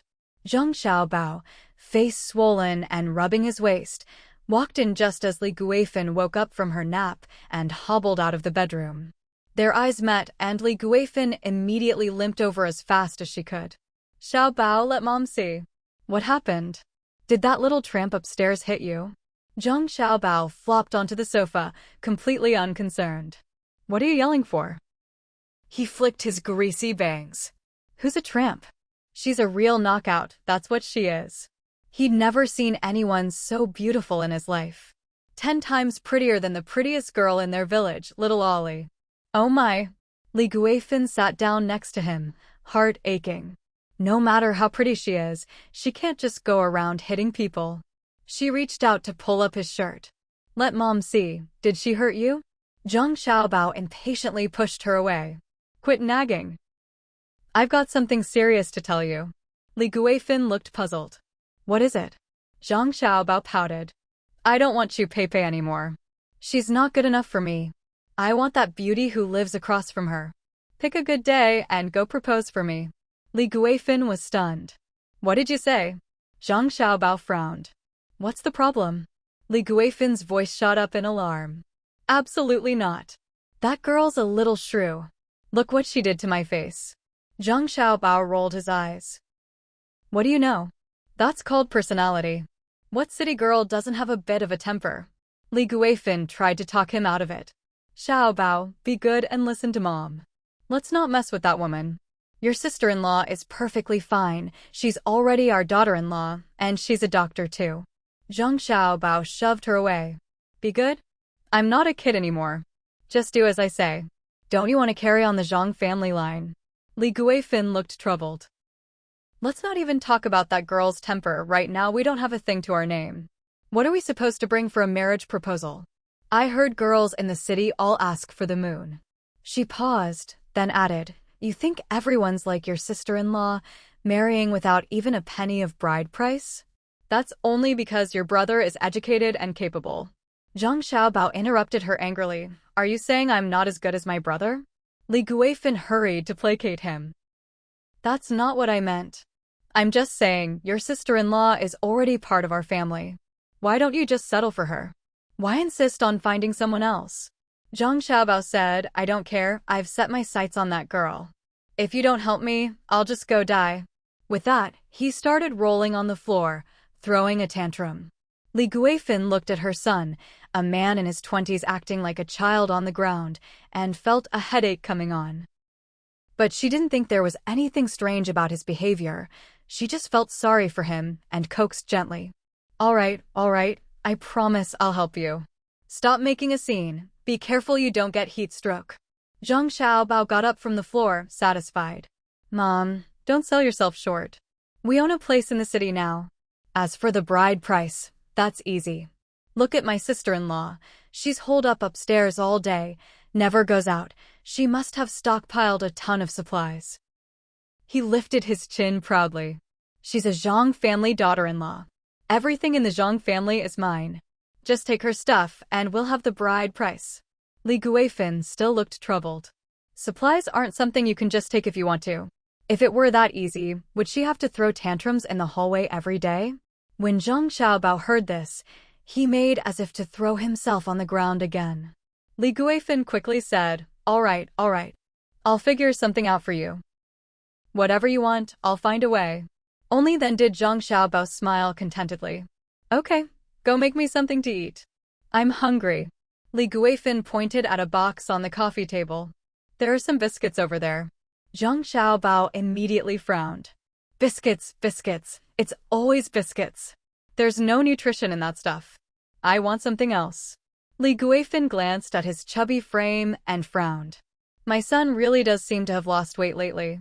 Poor thing. She walked to the corner where their luggage was piled, sneakily pulled out a big bag, took out a large handful of jerky, thought about it, then put some back, leaving only a small handful, which she brought over as if it were treasure. Xiaobao, eat this sparingly. Zhang Xiaobao grabbed it all in one go, didn't even think to leave some for his mother, and stuffed it straight into his mouth. As he ate, he grumbled, hurry up and get all the supplies from my sister-in-law. Li Guifeng nodded as she tore open a packet of biscuits, chewing a piece 30 or 40 times before finally swallowing it. Zhang Xiaobao, munching on jerky, reached out his hand. Give me some biscuits too. Just meat is too greasy. Li Guifeng quickly handed over the rest of the biscuits. Zhang Xiaobao wolfed down the food, and soon he was full. Then he frowned and asked, why are you still here? Li Guifeng was taken aback. Huh? Zhang Xiaobao said impatiently, aren't you going to find Chu Peipei? Oh. Li Guifeng glanced at the empty wrappers, rubbed her stomach, said nothing more, and went out. She'd gotten a lot of bruises when she tumbled down the stairs earlier, and now her whole body ached. It took all her strength to climb back up. She sat on the floor of the 14th floor for a long while before finally standing up and knocking on the door. Daughter-in-law, open up. It's your mother-in-law. Come out. Inside, Chu Peipei was feeding her chickens. At first, she didn't want to respond to the shouting, but worried the noise would disturb and Nan across the hall. She finally came out. She looked at Li Guifeng helplessly and asked, Mom, what is it now? Li Guifeng patted her empty stomach. My son and I have been starving for days. Let me in, I need to get some more food. Chu Peipei blocked her. I already gave you 2 boxes of biscuits before. That's enough for you two to eat for 2 months. Li Guifeng said, Xiaobao is still growing, of course he eats more. Mom, times are different now. Who can still eat their fill these days? Everyone's splitting 1 biscuit into 2 pieces just to get by. Li Guifeng glared. Maybe you can eat like that, but Xiaobao can't. He's the only son left in the Zhang family, he's precious. How can he be treated the same as you? Chu Peipei's tone grew impatient. What's so precious about him? I'm an only child too, and there are plenty of only children in this building. Most of them are dead by now. Li Guifeng's eyes widened in anger. Where are your manners? Is this how you talk to your mother-in-law? She started wailing, oh heavens. What kind of daughter-in-law climbs over her mother-in-law's head like this? What a cursed family. My husband's dead, my eldest son's gone, my daughter-in-law couldn't even save my grandson, and now she won't even feed us poor orphans and widows. She howled until her voice was hoarse, but Chu Peipei remained unmoved. Li Guifeng stopped crying and gritted her teeth. How can you be so heartless?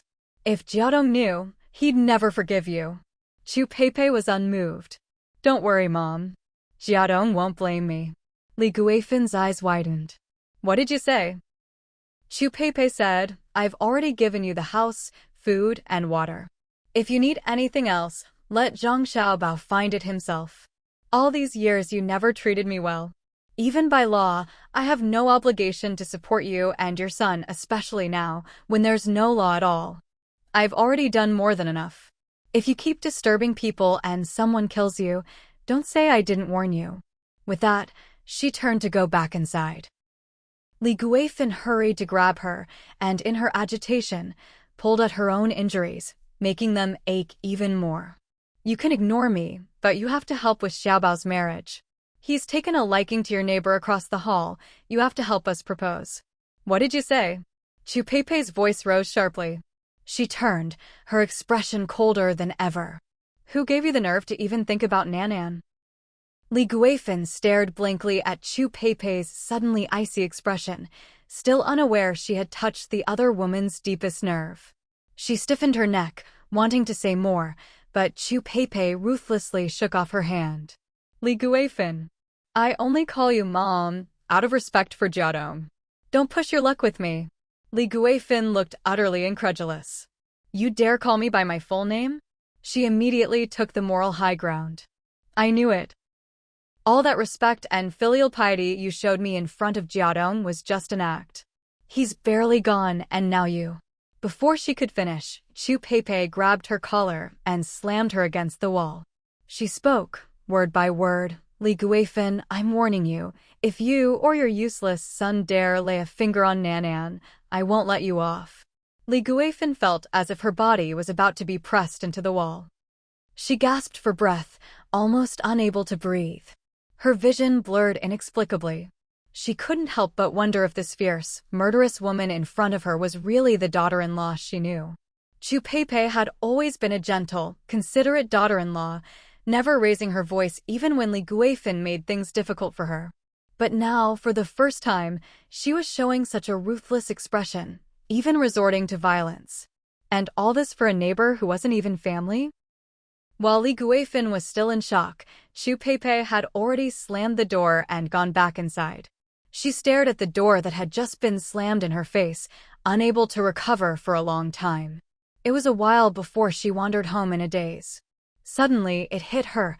She didn't really have any leverage over this daughter-in-law. If Chu Peipei decided not to acknowledge her as Mom anymore, there was nothing she could do. Sigh, if only Jiadong were still alive. Zhang Xiaobao, lying on the sofa, glanced at her sideways. What are you muttering about? Did you get it done or not? For once, Li Guifeng ignored him, frowning as she walked to her room. She had never pinned her hopes for survival on Zhang Xiaobao. In her eyes, her younger son was just a baby who needed her care. If she couldn't rely on her daughter-in-law, then the burden of survival would fall on her shoulders. How could that be? She lay on the bed, sighing and groaning. And so, the days passed one after another. Almost every day, Li Guifeng tried to talk to Chu Peipei, but each time she was turned away at the door. Watching the family's supply of biscuits dwindle, and with Chu Peipei refusing to budge no matter what, Li Guifeng finally realized how serious things had become. That day, Zhang Xiaobao pestered her again. So, where's the supplies? Why haven't you gotten them yet? When can I go propose to that pretty girl? Li Guifeng lost her patience. Propose? We're both about to starve to death. Zhang Xiaobao frowned. What are you talking about? Starve to death? Li Guifeng snapped. All you know is eating.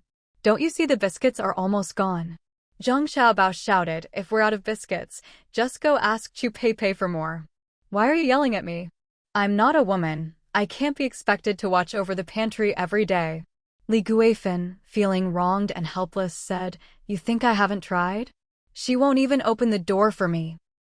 Zhang Xiaobao's eyes widened. This is outrageous. With that, he stormed out in a rage. Afraid he'd get the worst of it, Li Guifeng hurried after him. Mother and son arrived at the 14th floor one after the other. This time, Zhang Xiaobao took the lead and pounded on the door. Chu Peipei, get out here right now. Who gave you the nerve to disrespect your elders? How dare you shut your mother-in-law out? After a while, the door finally opened. Just as he was about to start yelling, he saw that it wasn't Chu Peipei, but the beautiful woman he'd glimpsed the other day. He quickly straightened his sweat-soaked clothes and forced what he thought was a charming smile. Hee hee, hey there, beautiful. What a coincidence, we meet again. Coincidence.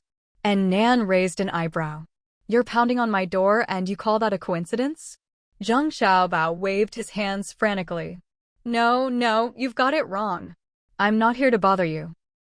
I'm looking for my sister-in-law. She lives across the hall from you. We have some family business to settle. And Nan raised the triangular bayonet in her hand. I don't care what family business you have. If you make any more noise, don't blame me for what happens next. Seeing her point a weapon at her precious son, Li Guifin panicked. You little brat, what kind of upbringing do you have? Pointing a weapon at my son. She started to sit down on the floor, ready to make a scene. Everyone, come see. But Nan cut her off. Save your village drama for someone else. You've screamed enough times. Has anyone ever dared open their door to meddle in your business? And Nan pointed the blade at her. I hate noise the most. And my way of dealing with noise is to eliminate the source. Looking at the blade so close and the cold, emotionless eyes behind it, Li Guifin suddenly felt a bit scared. But then she thought, that mad dog isn't here now. She's just a young girl. Would she really dare kill someone? So she started cursing to bolster her courage. You little slut, don't try to scare me. But before she could finish, her own son cut her off. Zhang Xiaobao glared at her. Watch your mouth. Who are you calling a slut? Li Guifin was so choked up she couldn't say a word. It felt like she was fighting on the front lines, only to be stabbed in the back by her own comrade. Before she could say anything else, Zhang Xiaobao was already grinning, showing his yellow teeth as he apologized to Nan. Sorry, miss. We disturbed you. We'll leave right away. Please don't be angry. And Nan raised an eyebrow at the scene before her. This mother and son really were a joke. She put away her knife and warned, if you make noise again, I'll cut out your tongues. Chu Peipei only said to leave them alive. She never said they couldn't be crippled. Zhang Xiaobao quickly agreed, yes, of course. You go rest, miss, it's hot out here. And Nan rolled her eyes at him and slammed the door shut. Li Guifin was already fuming. She curses me and you ignore it, but when I curse her, you go ballistic. She pinched the bridge of her nose, barely keeping herself from fainting. In her heart, she cursed, now that you've got your eye on a wife, you've forgotten your own mother. No, wait. She hasn't even agreed to marry you yet, and you're already turning on your own mother. Thinking of this, Li Guifin found it even harder to breathe. If this is how it is before the proposal, what will happen if that little witch actually marries in? Would her son light firecrackers to celebrate getting rid of his old mother? The more she thought about it, the angrier she got, wishing she could kick her unfilial son down the stairs. On the other side, Zhang Xiaobao stood staring at the tightly shut door, grinning foolishly for a long while before finally snapping out of it. When he saw his mother next to him, he looked at her with disdain and complained. Mom, you really don't take care of yourself at all. Your face looks like it's been licked by a bear. Just look at her, so fresh and pretty. Li Guifin pinched her philtrum hard again. Seeing her rolling her eyes like she was about to faint, Zhang Xiaobao grew annoyed. Look at you. Can't even take a little criticism. Afraid he'd keep going and give her a heart attack, Li Guifin hurriedly changed the subject. Enough with this nonsense. What do we do now? Your sister-in-law won't come out, and we can't just knock on the door forever. Are we supposed to starve to death here? Zhang Xiaobao thought for a moment, then looked up.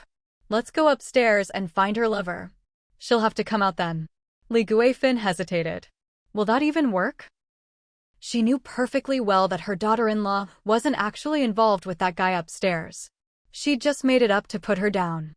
But Zhang Xiaobao was convinced there was something going on.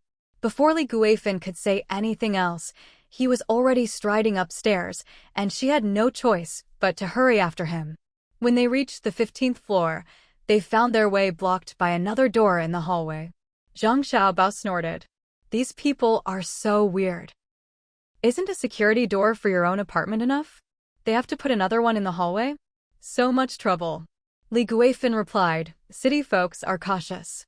Always afraid someone will come knocking to cause trouble. Zhang Xiaobao remembered the 2 punches Zhao Ping'an had given him before and warned. Don't start anything. If we lose a fight, it'll be hard to deal with later. We just need to make a scene so they can't get any peace. Then they'll go find Chu Peipei themselves. She won't be able to keep pretending nothing's happening. Li Guifin nodded. Definitely no fighting. In this heat, if you get into a fight and end up like your dad with heatstroke, that'd be a real mess. With their plan settled, the two started banging on the door. Zhao Ping'an, come out. Don't pretend you're not home, I know you're in there. Adulterers! You murdered my brother and stole our family's property. Give me back what belongs to me. Inside, Hutsuelon had been putting up with them for a long time. Before, they'd just curse when they saw her or make a racket downstairs. Now they actually dared to come up and shout at her door. Enough was enough. Hutsuelon put down the rabbit she was feeding, grabbed her crossbow with a fierce look, and muttered, "Bastards." Zhao Pingyan hesitated. "Mom, Pepe." Hutsuelon cut him off firmly. "Don't worry, I'm just going to teach them a lesson. Pepe doesn't care about them anyway. There's no love lost." As she spoke, she took a blue bottle of liquid from the cabinet and dipped all her arrows in it. The two outside were still shouting when they suddenly heard the door inside being unlocked. They thought someone was finally coming out. They exchanged a glance, growing even more arrogant. See? This tactic works. It didn't take long to force them out. They braced themselves, but instead of the steel door opening, a small round hole appeared. Hutsuelon's voice rang out. "Today, your auntie's going to teach you two filthy loudmouths a lesson." A sharp whoosh followed, and an arrow struck Zhang Xiaobao in the shoulder. Li Guifan screamed, but before she could even worry about her son, another arrow hit her in the shoulder too. Mother and son were terrified. "And murder. They're killing us." Just as the words left his mouth, another arrow whizzed past Zhang Xiaobao's ear, leaving a bloody scratch on his face. Zhang Xiaobao had only ever gotten into harmless scuffles with kids in the village. He'd never seen anything like this. He was so scared he nearly wet his pants. The two of them scrambled away, tumbling down the stairs in a panic. Arrows kept flying after them, each of them getting hit once more before they finally disappeared from sight. Hutsuelon shut the shooting hole and snorted. "Dumb as rocks and twice as cowardly." Back inside, Zhao Pingyan asked, "How'd it go?" Hutsuelon replied, "Don't worry. I didn't aim for the head or heart. The arrows just hit non-lethal spots." Zhao Pingyan gave her a thumbs up. "Mom, your marksmanship's really improved." Hutsuelon rolled her eyes. "I'm not stupid. Stuck at home all day practicing with the crossbow, of course I've gotten better." She put the little bottle back in the cabinet and smirked. "Those two idiots are in for a world of pain." Zhang Xiaobao and his mother staggered down to the 13th floor. Li Guifan's old bite wound from Fugue still hadn't healed, and the bones Annan kicked still ached.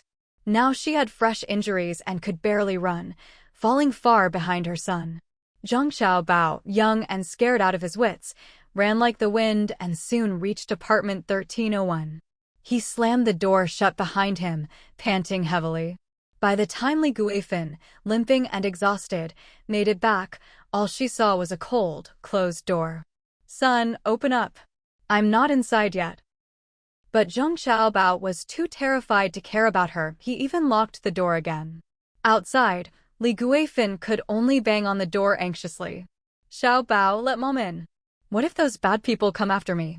After a long while, hearing nothing else outside, Zhang Xiaobao finally opened the door. The first thing he said was, "Mom, help me get this arrow out. I can't pull it out myself." The last two arrows Hutsuelon shot had hit them both right in the butt. Now each of them had two arrows stuck in them, one in the shoulder, one in the backside. Li Guifan had been furious at being locked out, but when she saw her son's condition, worry took over and she hurried to check his wounds, not even caring about her own injuries. "Don't move, Xiaobao. Let Mom take care of it." It took them ages to finally pull the arrows out and stop the bleeding with their clothes. Zhang Xiaobao lay face down on the couch, whining and absent-mindedly touched his face.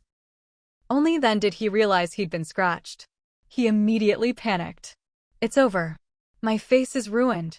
The girl on the 14th floor will definitely hate me now." Li Guifan had lost so much blood these past few days that her lips were white. She wiped the sweat from her forehead and tried to comfort him. "She won't hate you. Scars make a man more attractive. A little scratch won't take away your handsomeness." Zhang Xiaobao covered his face. "You're right." Years of his parents' brainwashing and no one in the village daring to cross the local bully had left him convinced he was outrageously handsome. "Remember to help me propose soon. It's rare to meet a woman worthy of me." Li Guifin was speechless. After all that trouble, they hadn't gotten a single bit of supplies, and he still had the energy to think about marriage. She was about to say something when she glanced at his wounds and noticed something odd. Li Guifin hurriedly pulled her son over. Xiaobao, why does your wound look kind of blue? Zhang Xiaobao was stunned. Huh? How could that be?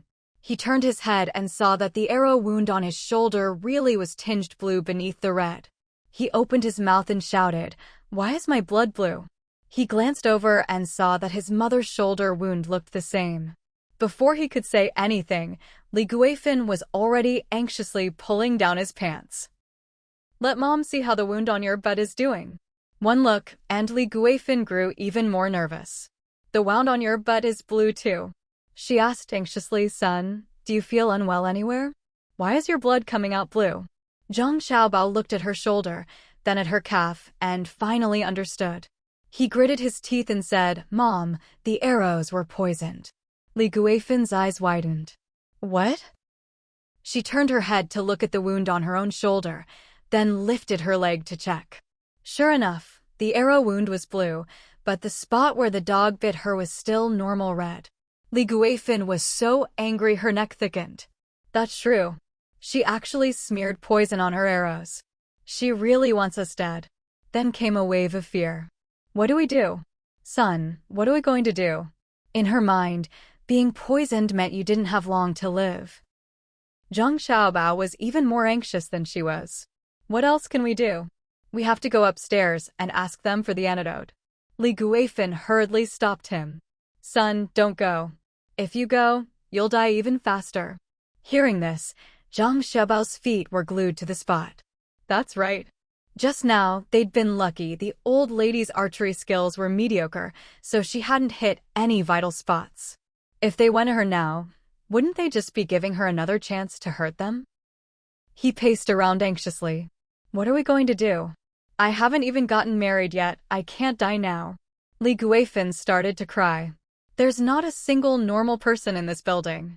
Every one of them is dangerous, hurting people at the drop of a hat. Afraid of dying from the poison and not knowing what to do, the two of them started wailing. In stark contrast to the panic downstairs, apartment 1402 was filled with a cheerful atmosphere. Maybe it was because Anan had set good rules, or maybe it was because the two little ones had grown smarter from drinking spring water every day, but now the chicken and the dog got along harmoniously. There was no more chaos in the house. And Nan was curled up on the sofa, sorting through supplies she'd brought back from the mountains and the base. When she turned around, she saw Fugue lying at her feet with Laifu sprawled on its back. Seeing how well-behaved and peaceful they were, and Nan took some spiritual spring water out of her space and fed it to them. Then she pulled out a pile of surveillance equipment. She'd found all this gear in Ho Jianming and Zhu Dazhuang's villa. She'd originally worried there might be bugs in the inner villas, but it turned out they'd installed all the surveillance in their own place. She picked a simple one to install outside the hallway door. That way, she could know what was happening outside without leaving home, much more convenient than peeking through the peephole. Meanwhile, after much discussion, Li Guifin and her son finally decided to go to the top floor and beg for the antidote. Maybe it was psychological, but ever since they noticed their wounds turning blue, the spots started itching like crazy. Afraid to scratch, they hurried upstairs to admit their mistake, tails between their legs. As they passed the 14th floor, they ran into Nan, who had just finished installing the camera and was heading home. And Nan looked curiously at the two of them, rushing by as if mourning a death. What are these two up to now?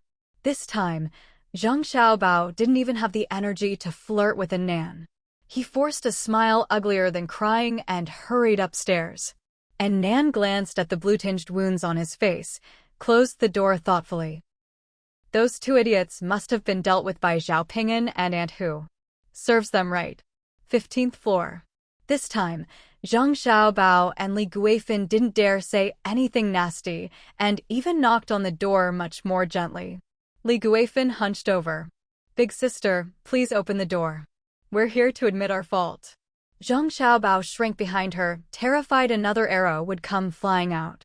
They knocked for a long time, but the door didn't open. Instead, the shooting slot that had been closed slid open again.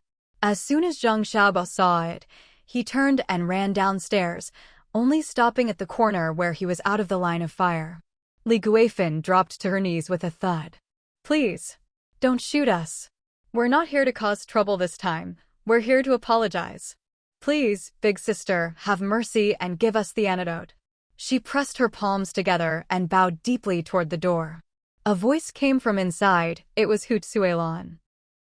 "How do you plan to apologize?" Li Guifin, seeing a glimmer of hope, immediately started slapping herself in the face, tears streaming down. Left slap, I'm not even human. Right slap, I have a filthy mouth. Left slap, I talk nonsense. Right slap, I wronged good people. She kept slapping herself back and forth for a while, but there was still no response from inside. She could only keep begging through her tears. "Please, for the sake of my sincere repentance, give me the antidote. Xiao Bao is the only son of our Zhang family. You're a mother too, you must understand how I feel. Please, I beg you, have mercy." Finally, Hu Tsuelon's voice came from inside again. "Who's Xiao Bao? I haven't seen your Xiao Bao." Li Guifin quickly turned around and called for her son. "Son, come here and apologize to your aunt."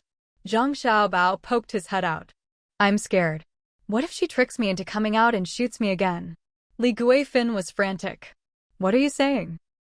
If she wants to shoot you, then let her. If you did something wrong, you deserve it. Get over here." She winked at her son as she spoke. Seeing him still hesitating, she grew furious. "What, do you want to just go home and wait to die?" They'd never seen this kind of blue poison in their village. Who knew how long they had before it killed them? Li Guifin was beside herself with worry, terrified that if they waited any longer, it would be too late for any cure. Zhang Xiaobao glanced again at the blue wound on his shoulder. He gritted his teeth, hurried over, and knelt down like his mother. Dead is dead. Maybe apologizing would give him a slim chance. "Auntie, I was wrong. Please forgive me.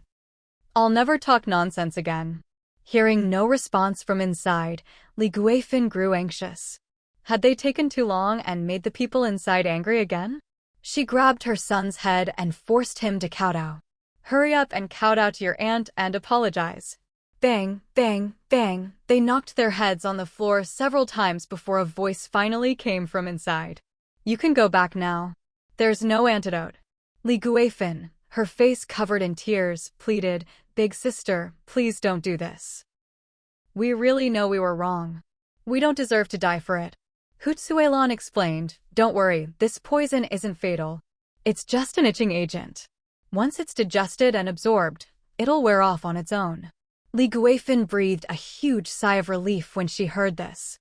But Zhang Xiaobao looked up and protested, "What? It's not fatal? Why didn't you say so earlier? We were kneeling and kowtowing for nothing." Li Guifin quickly cut him off. "Xiaobao, shut your mouth." They were still within range of the other party's weapons. How could this kid still not watch his tongue? Sure enough, from inside the door, Hu Tsuelon let out a cold laugh. "You want something fatal? Fine, I can give it to you right now." Immediately after, the two of them heard the sound of a crossbow being cocked from inside. Li Guifin hurriedly kowtowed several times. I'm sorry. I haven't raised him right."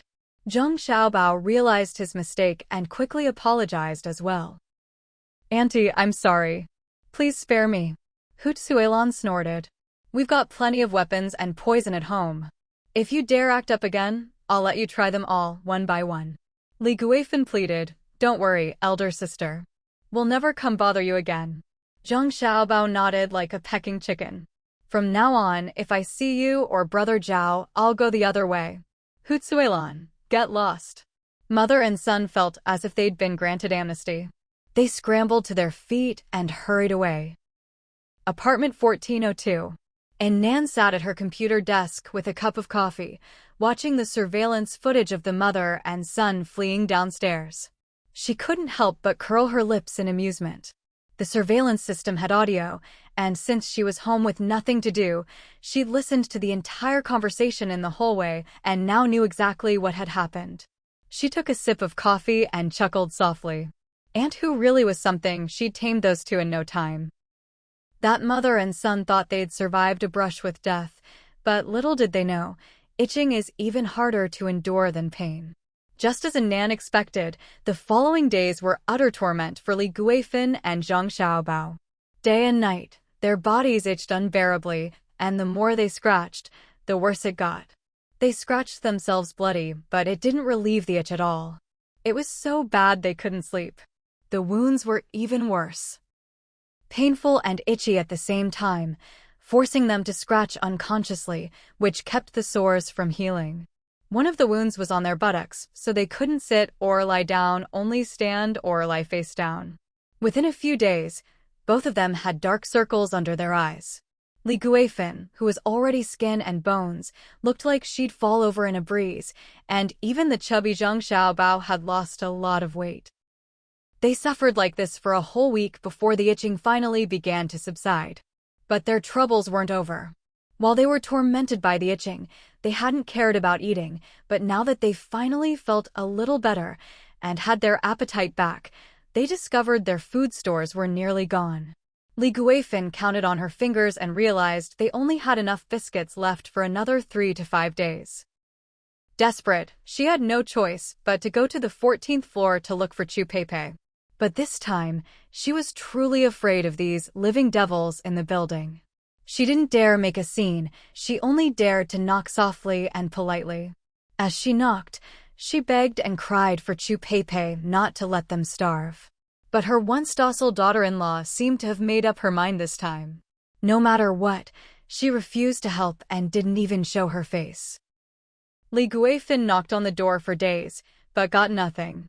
The only response she got was, "If you have time to bother me, you could have found supplies yourself by now. Did everyone else starve to death because they didn't rely on me?" After that, there was only silence. After the last unanswered knock, Li Guifeng finally made up her mind to take her son out to look for food. If they stayed like this, they really would starve to death. But she was still furious. Back when her eldest son Jiadong wanted to marry Chu Peipei, she'd objected. She'd always thought this woman wasn't good enough for her son. Later, when she wanted her to bear a child for Xiaobao, Chu Peipei had acted all high and mighty and refused. Now, just because she had some supplies, she was leaving her mother-in-law out in the cold, not even showing her face. People say mothers-in-law and daughters-in-law are natural enemies, but in her opinion, Chu Peipei was more than just an enemy. She was a curse on the family. The more Li Guifeng thought about it, the angrier she got. Before leaving, she furiously pulled down her pants and took a dump right in front of the door. Pooping is pooping, no matter where you do it. If she did it at home, she'd have to clean it up, so she might as well vent her anger this way. "Humph. You little tramp, if I can't get to you, I'll at least disgust you." She pulled up her pants, cursed under her breath, and stomped downstairs. Inside the apartment, Nan was lounging on the sofa, cuddling Fugue and watching a movie. Suddenly, the dog wriggled out of her arms and ran to the entryway, baring its teeth and growling. Laifu followed, shaking its head and staring at the door with big, round eyes. And Nan stood up in surprise. Li Guifeng had been coming to knock on the door these past few days, but she'd been quiet and hadn't made a fuss, so Nan had ignored her, and the dogs had gotten used to it. Why were the dogs suddenly so agitated today? She thought for a moment, then walked over to the computer to check the surveillance footage. All she saw was Li Guifeng pulling up her pants and heading downstairs. She frowned. What was so exciting about that? Wait, why was she pulling up her pants? And Nan clicked on the surveillance playback. One look, and her eyes nearly popped out of her head. That old hag actually took a shit at her door? No wonder Fugue was so agitated. Dogs are most sensitive to smells. How shameless could a person get? Fuming, and Nan stormed out of her apartment. Meanwhile, Li Guifeng had planned to take Zhang Xiaobao with her to look for food, but he flatly refused, preferring to sleep in. Helpless, the old woman set out alone. But as soon as she stepped out, Nan caught up with her and punched her to the ground. Li Guifeng clutched her face in shock. How can you just hit people like that, young lady? Just hit people? And Nan laughed angrily. You took a shit at my door, and that's not just anything? Li Guifeng instinctively shrank back, feeling guilty. Then she started her usual routine of making a scene. Do you have proof? How can you say it was me? And Nan couldn't be bothered to explain about surveillance cameras. She simply started raining punches and kicks down on her. I don't care who did it. Today I'm beating you up. Don't like it? Too bad. After a thorough beating, there wasn't a single spot on Li Guifeng that didn't hurt. Before she could even catch her breath, and Nan grabbed her by the neck and dragged her to the door of apartment 1402. She kicked her to the ground and pointed at the pile of shit. Eat it. All of it. Li Guifeng, gasping for air, lay on the ground, gulping in the air she'd nearly lost. A few seconds later, she finally realized what was happening and shouted in disbelief. Eat what? Are you crazy?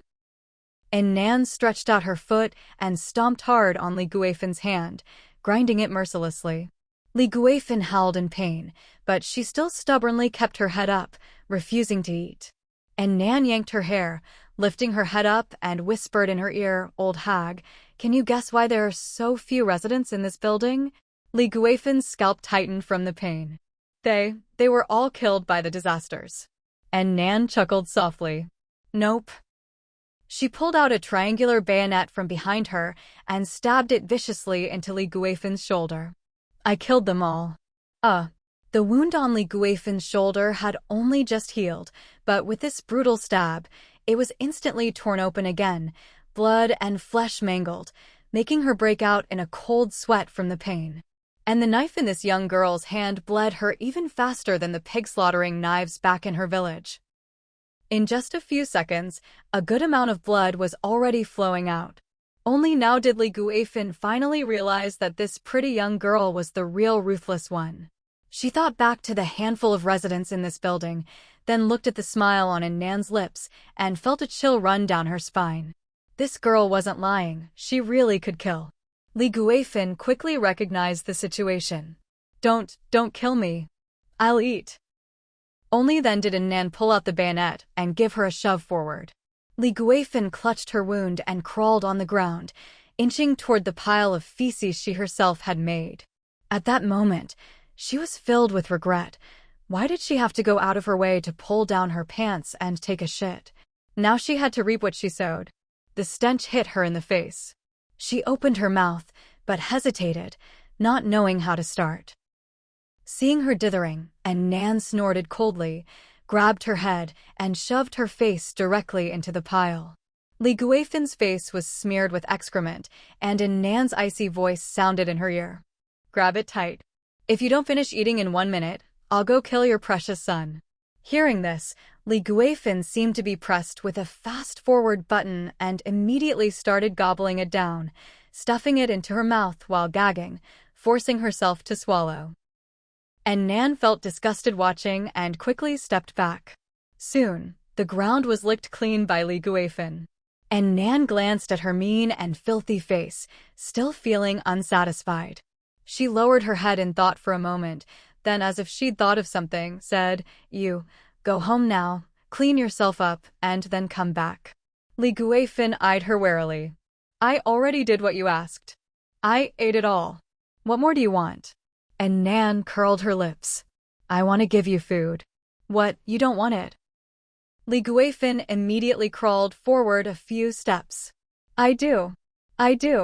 Seeing her face covered in filth, and Nan stepped further back. Then hurry up and get lost. Do as I say. Li Guifeng thanked her profusely and left.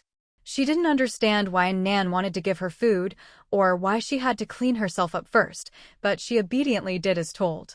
After cleaning herself thoroughly, she returned to the 14th floor and knocked on the door. This time, the door opened quickly. And Nan was holding a heavy box. What are you standing there for? Come help. Li Guifeng thought she was just being made to do some heavy lifting, so she happily went over to help. Pretty girl, when will you give me the food you promised? And Nan glanced at her. Move all these things downstairs first, then you'll get it. She added, Be careful. If you break anything, you get nothing. Li Guifeng nodded and bowed in agreement. Though she was covered in internal injuries from Nan's earlier beating and her shoulder was still bleeding, she was still delighted to work in exchange for food. Once she finished moving the stuff, her son wouldn't have to go hungry. Her motherly love gave her strength, and she managed to haul the heavy boxes downstairs. By now, night had fallen, and people were starting to come out and move around. And Nan directed Li Guifeng to move the items to the main path out of the complex, the busiest spot. Then, keeping her promise, she rewarded the old woman with a box of biscuits. Li Guifeng was about to rush home with the biscuits, but Nan grabbed her. The old lady grew anxious. "What else do you want?" "I need to bring these to my son." And Nan pulled out an extra-long rope from the box. "No rush. I'm not done yet." Very soon, Li Guifeng understood why Nan had made her clean up so thoroughly. Because she was going to tie her up. Li Guifeng struggled desperately. "What are you doing? Let me go." But she was no match for Nan's strength and was quickly bound tightly and hoisted up. Li Guifeng used all her strength but couldn't break free, so she could only beg for mercy. "Please, let me go. My son is still at home waiting for me to bring him food." And Nan ignored her and busied herself with her own tasks. After a while, everything was ready. She shot Li Guifeng a good luck smile and turned to leave. Li Guifeng twisted her head and glanced at what Nan had set up beside her, and her face instantly turned green. She struggled and shouted, "You little brat. Put me down right now." But Nan didn't come back. Instead, the commotion attracted other residents, who gathered around, whispering and growing in number. 15th floor. Zhao Ping'an burst into his home in a rush. "Mom, where are you? Come out." Hu Tsuelon came out of the bedroom, frowning. "What are you yelling for?" Zhao Ping'an was so out of breath he could barely speak, grinning from ear to ear. "Let me tell you, haha." Hu Tsuelon looked at him, baffled. "Spit it out. What's so funny? Weren't you out looking for machine parts? Why are you back so suddenly?" Zhao Ping'an was laughing so hard he had tears in his eyes. "Forget it, I can't explain. Hurry and change, come out with me." Soon, the bewildered Hu Tsuelon was dragged out of the building by her son, running all the way. "Hey, slow down, you little rascal. Why are you running?" Before Zhao Ping'an could explain, a burst of music sounded not far away. "Come on, work hard. Pooping takes effort. If you can't poop, it's okay, at least let out a fart." Pfft. Ahead, a large crowd had gathered, and that bizarre song was coming from there. Zhao Ping'an pulled his mom forward, squeezing through. "Excuse me, let us through." "Sorry, let us get by." When her son finally pulled her to the front of the crowd, Hu Tsuelon could see what was happening. There was Li Guifeng, tied up and hanging, with a huge screen next to her looping a video. On the screen, a cute little girl with short hair bent down and asked, "Are you here to poop?" The scene then cut to Li Guifeng pulling down her pants, squatting on the ground, and starting to relieve herself. Her strained facial expressions were deliberately zoomed in and replayed, accompanied by a catchy little song. "Come on, work hard. You have to push to poop. If you can't get it out, that's okay, at least let out a fart." Pfft. Finally, there was a commentary from Zhuge Liang. "I have never seen anyone so shameless in my life." Bai Tsuelon watched the video in front of her and couldn't help but burst out laughing. "Ha ha, who edited this video? They're so talented." Zhao Ping'an laughed beside her. "It has to be my idol. Who else in the neighborhood has the means to install surveillance cameras?" Bai Tsuelon praised enthusiastically. "That little girl did great. That's exactly how you deal with a shameless old hag like her." At this point, Li Guifeng had been surrounded and mocked by the crowd for a long time, her face turning as green as it could possibly get. She had only wanted to leave some poop to disgust her daughter-in-law, but who would have thought she'd end up getting beaten, forced to eat feces, and now her video of pooping in public was being played on a loop for everyone to see, publicly humiliated. She desperately tried to bury her face in her body, but Nan had tied her up so tightly she couldn't move at all.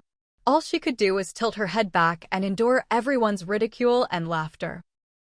"Look, The face in the video is the same as this woman tied up here. Ha ha ha. This is killing me. Too bad there's no electricity or internet, otherwise, if we uploaded this to TikTok, it would go viral for sure. This person is disgusting. How could she go and poop at someone else's doorstep? That's not all, look closely. She didn't even wipe after she finished. She just pulled up her pants and left. That whole night, nearly 1,000 people came by to watch Li Guifan poop. Even those who had stayed home were drawn outside by the commotion, and soon everyone was doubled over with laughter. Since the disaster struck, it was the rarest moment of joy and levity in the neighborhood. Everyone laughed heartily, everyone except the miserable Li Guifan. She was left hanging there for 2 whole days, and no one came to let her down. Everyone knew that anyone who still had electricity at this point was not to be messed with. Some had even seen with their own eyes that the infamous she-devil was the one who tied her up. Having survived the brutal apocalypse, who would stick their neck out for a rude old woman? It wasn't until Zhang Xiaobao, the homebody, ran out of cookies at home that he finally came out to look for her. By then, Li Guifan was already on the verge of death. The weather was scorching hot, nights were bearable, but the blazing sun during the day could kill a person. What's more, she'd already been beaten up by a Nan and was physically weak to begin with. When Zhang Xiaobao untied her, she was barely conscious, her cracked lips mumbling nonstop. Water, water. Zhang Xiaobao said anxiously, I only came out to find you because we ran out of water at home. Where am I supposed to get you water? Li Guifan kept muttering water, water. Zhang Xiaobao touched her face, it was burning hot. If she didn't get water soon, she might really die. In a panic, he had no choice but to unzip his pants. Mom, there really isn't any water. Just pretend we're in the desert, and this is an emergency. Li Guifan was sprayed in the face with his foul-smelling urine and slowly came to. Tears streamed down her old face as she looked at her precious son. Xiaobao, take me home. Zhang Xiaobao looked troubled. There's nothing left to eat at home. You have to go find food for me. Li Guifan said nothing more, just cried endlessly. Helpless, Zhang Xiaobao could only help her back home. Meanwhile, in apartment 1401, and Nan was visiting Chu Peipei. Peipei Jia, you're not mad at me about what happened to Li Guifan, are you? Chu Peipei shook her head. She brought it on herself. Then she smiled faintly. Nan, to be honest, I actually feel a bit of secret satisfaction. And Nan looked at her in surprise. Chu Peipei had always been a kind person, never gloating over others' misfortunes. Especially when it came to her own mother-in-law. If it were anyone else, and Nan would have thought it normal to feel pleased, after all, Li Guifan was a truly wicked mother-in-law. But for Chu Peipei, and Nan always thought she'd be especially tolerant and kind. Chu Peipei saw what Nan was thinking, so she started telling her about her own bizarre experiences. The first time I went back to my husband Jiadong's hometown, my father-in-law secretly peeked through the window while I was changing.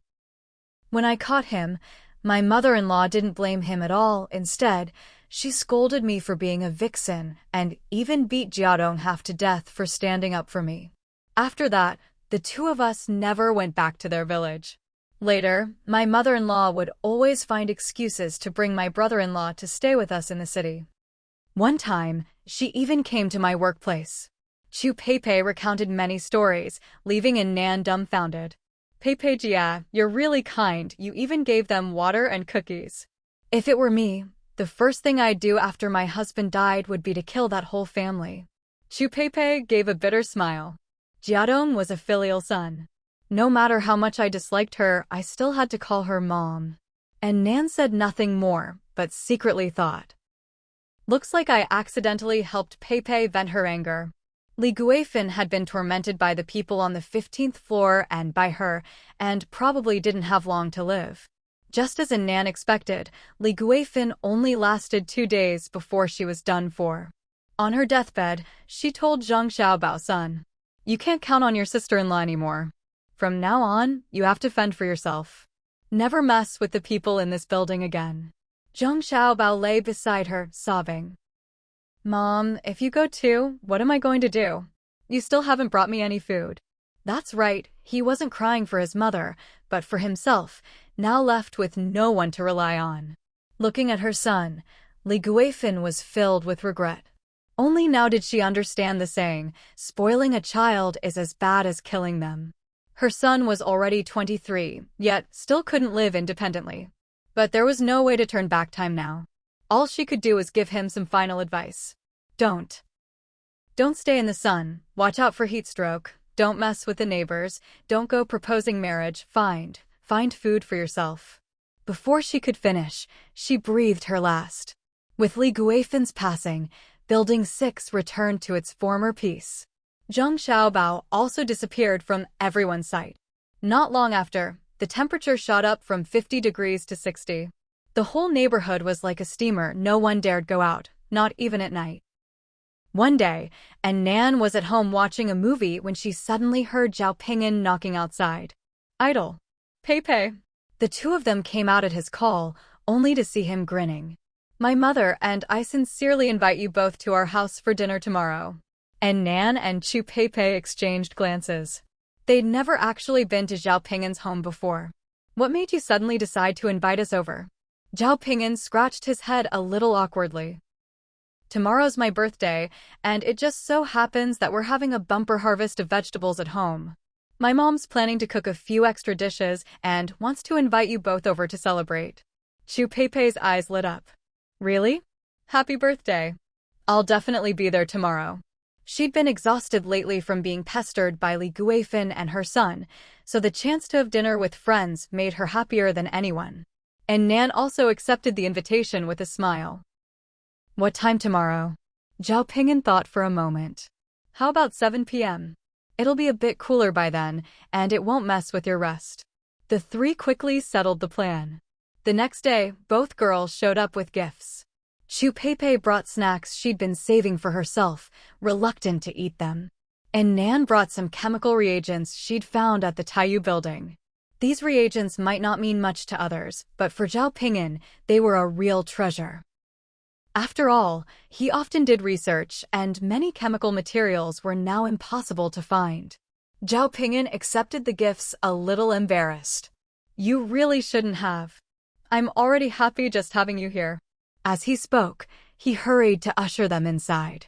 When the two girls entered, Hu Tsuelan was busy in the kitchen. Hearing the commotion, she poked her head out right away. You two are here? Aunt Hu still has 2 dishes to finish up. You 3 chat for a bit. The girls wanted to help in the kitchen, but Zhao Ping'an quickly stopped them. No need. You're guests. Let me show you around my place. Only then did Nan and Chu Pei start to look around Zhao Ping'an's home. Both apartments on the 15th floor belonged to Zhao Ping'an and his mother. The one they were in now, 1501, was their living space. The living and dining area was originally quite spacious, but now only a small part was left for the sofa and dining table. The rest was stacked to the ceiling with supplies. This 3-bedroom, 2-living-room apartment even came with an attic, making it the equivalent of 4 rooms. Mother and son each had their own room. Hu Tsuelan's was neat and tidy, with extra supplies stacked inside. Zhao Ping'an's room looked more like a study, with charts and data plastered all over the walls that the girls couldn't make heads or tails of. Another room had been converted into a laboratory, filled with bottles and jars of reagents and all sorts of metal parts and machinery. It was probably here that Zhao Ping'an invented all his gadgets and concoctions. The attic was used as a storeroom, packed to the brim with supplies. Zhao Ping'an grinned as he introduced them. Most of the supplies in 1501 were confiscated from those people who paid us protection grain. He then offered to take them to 1502. The two girls exchanged a glance, looking a bit hesitant. And Nan spoke up. Maybe we'll skip that side. They'd seen most of the supplies in 1501, since the 3 of them had moved them in together. But 1502 probably held all the things Zhao Ping'an had stockpiled before the disaster. They were just here for a meal and a get-together, no need to poke around someone else's base of operations. But Zhao Ping'an didn't mind at all. He winked and said with a smile, "You really get to know people in tough times. After all we've been through together, I trust you both completely." With that, he opened the door to 1502. "Come take a look. Maybe you'll get some new ideas for storing supplies. Maybe because it was fitted with a lot of security features, the door to 1502 was extra thick and sturdy. And Nan paused to study it for a moment before following him inside. No sooner had they entered than Chu Peipei gasped in amazement. Wow! Zhao Ping'an, this is seriously impressive. Even Nan, who was well-prepared and had seen plenty, couldn't help but gape. This wasn't a regular apartment, it was basically a mini survival base. The moment they stepped into the living room, they were greeted by a lush, green planting area. All kinds of vegetables were growing on multi-level racks at different heights. Except for the spot reserved for the generator, every inch from floor to ceiling was filled with thriving plants. Chu Peipei couldn't help but exclaim, "Auntie is amazing." Her own family did some planting too, but nothing on this scale, just a few pots on the balcony, and they didn't grow nearly as well. Zhao Ping'an smiled. Some of these are heat-resistant varieties we improved ourselves. The survival rate is high. I'll give you both some seeds to take home later. On the other side, the dining room and kitchen had been converted into an animal raising area. The dining room was full of chickens, 6 big ones and about 20 newly hatched chicks. The kitchen held around 40 rabbits. And Nan was surprised. "I remember you only bought a pair of rabbits?" Zhao Ping'an laughed. "Rabbits breed faster than chickens. As soon as I brought them home, they had a litter of 15 baby rabbits. Then, just a month later, another litter. They have babies every month." He pointed at the rabbits.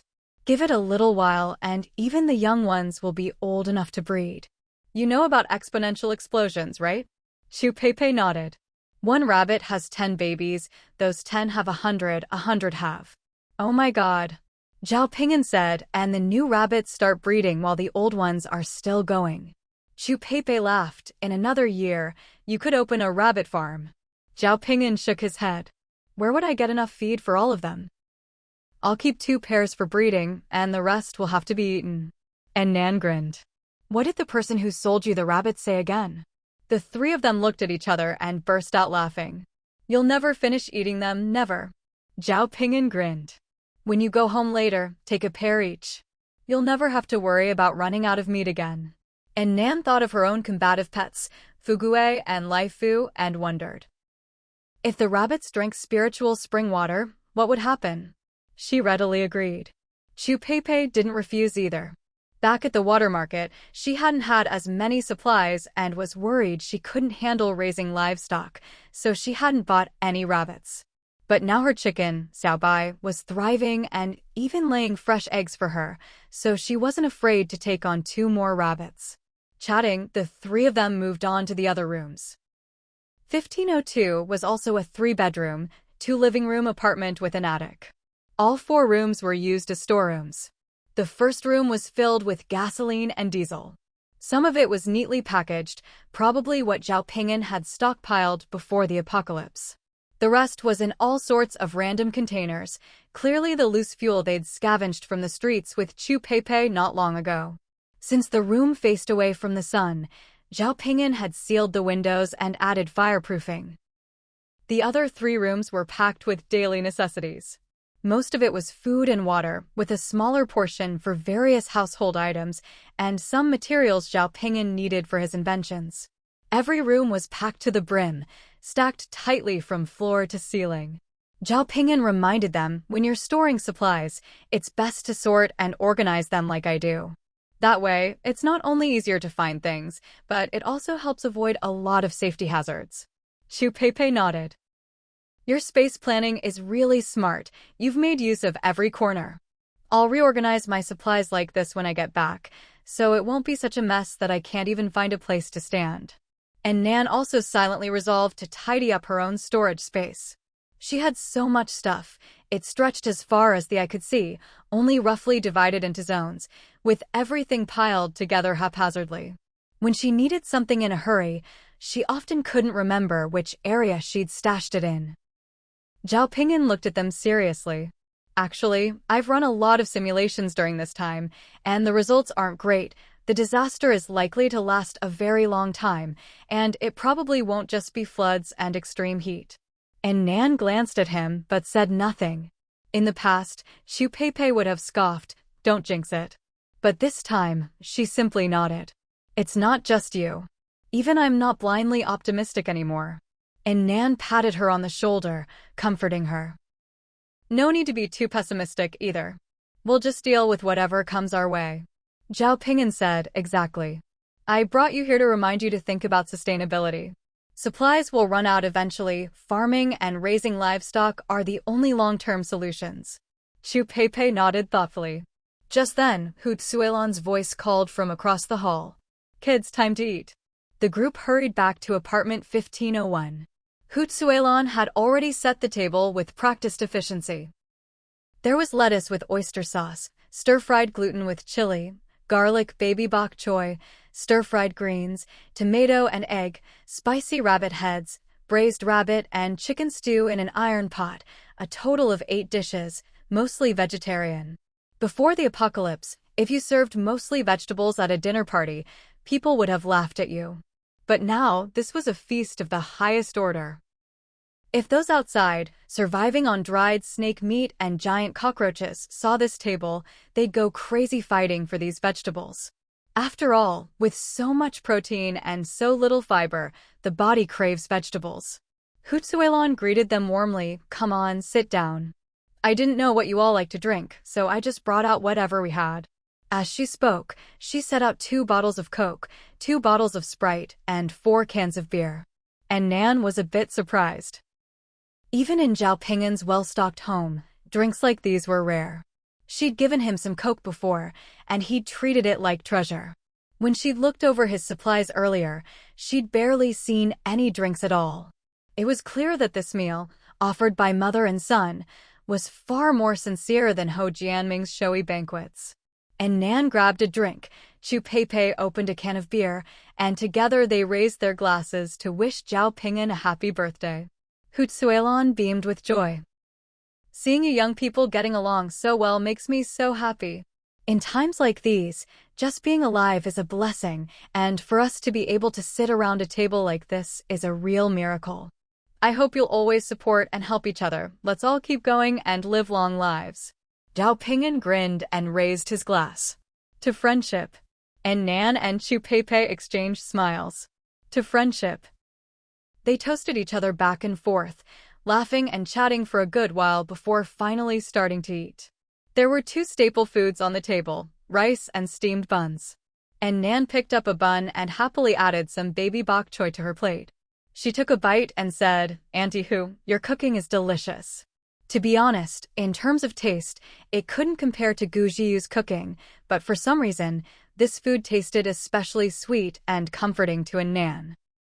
It had been a long time since she'd eaten a meal cooked by an elder. Hu Tsuelan smiled and pushed more food toward her and Xiu Pei. "If you like it, eat more." The 4 of them ate and chatted. If not for the apocalypse, these 3 families probably never would have had the chance to sit together like this and enjoy each other's company. The air conditioner was running strong, the lights were a warm yellow, and it felt like a world apart from what was outside. Xiu Pei couldn't hold her liquor. After just 1 can of beer, her cheeks were flushed and she was a little tipsy. "I'm so happy today. After Jiaodong passed away, I thought I'd be alone for the rest of my life.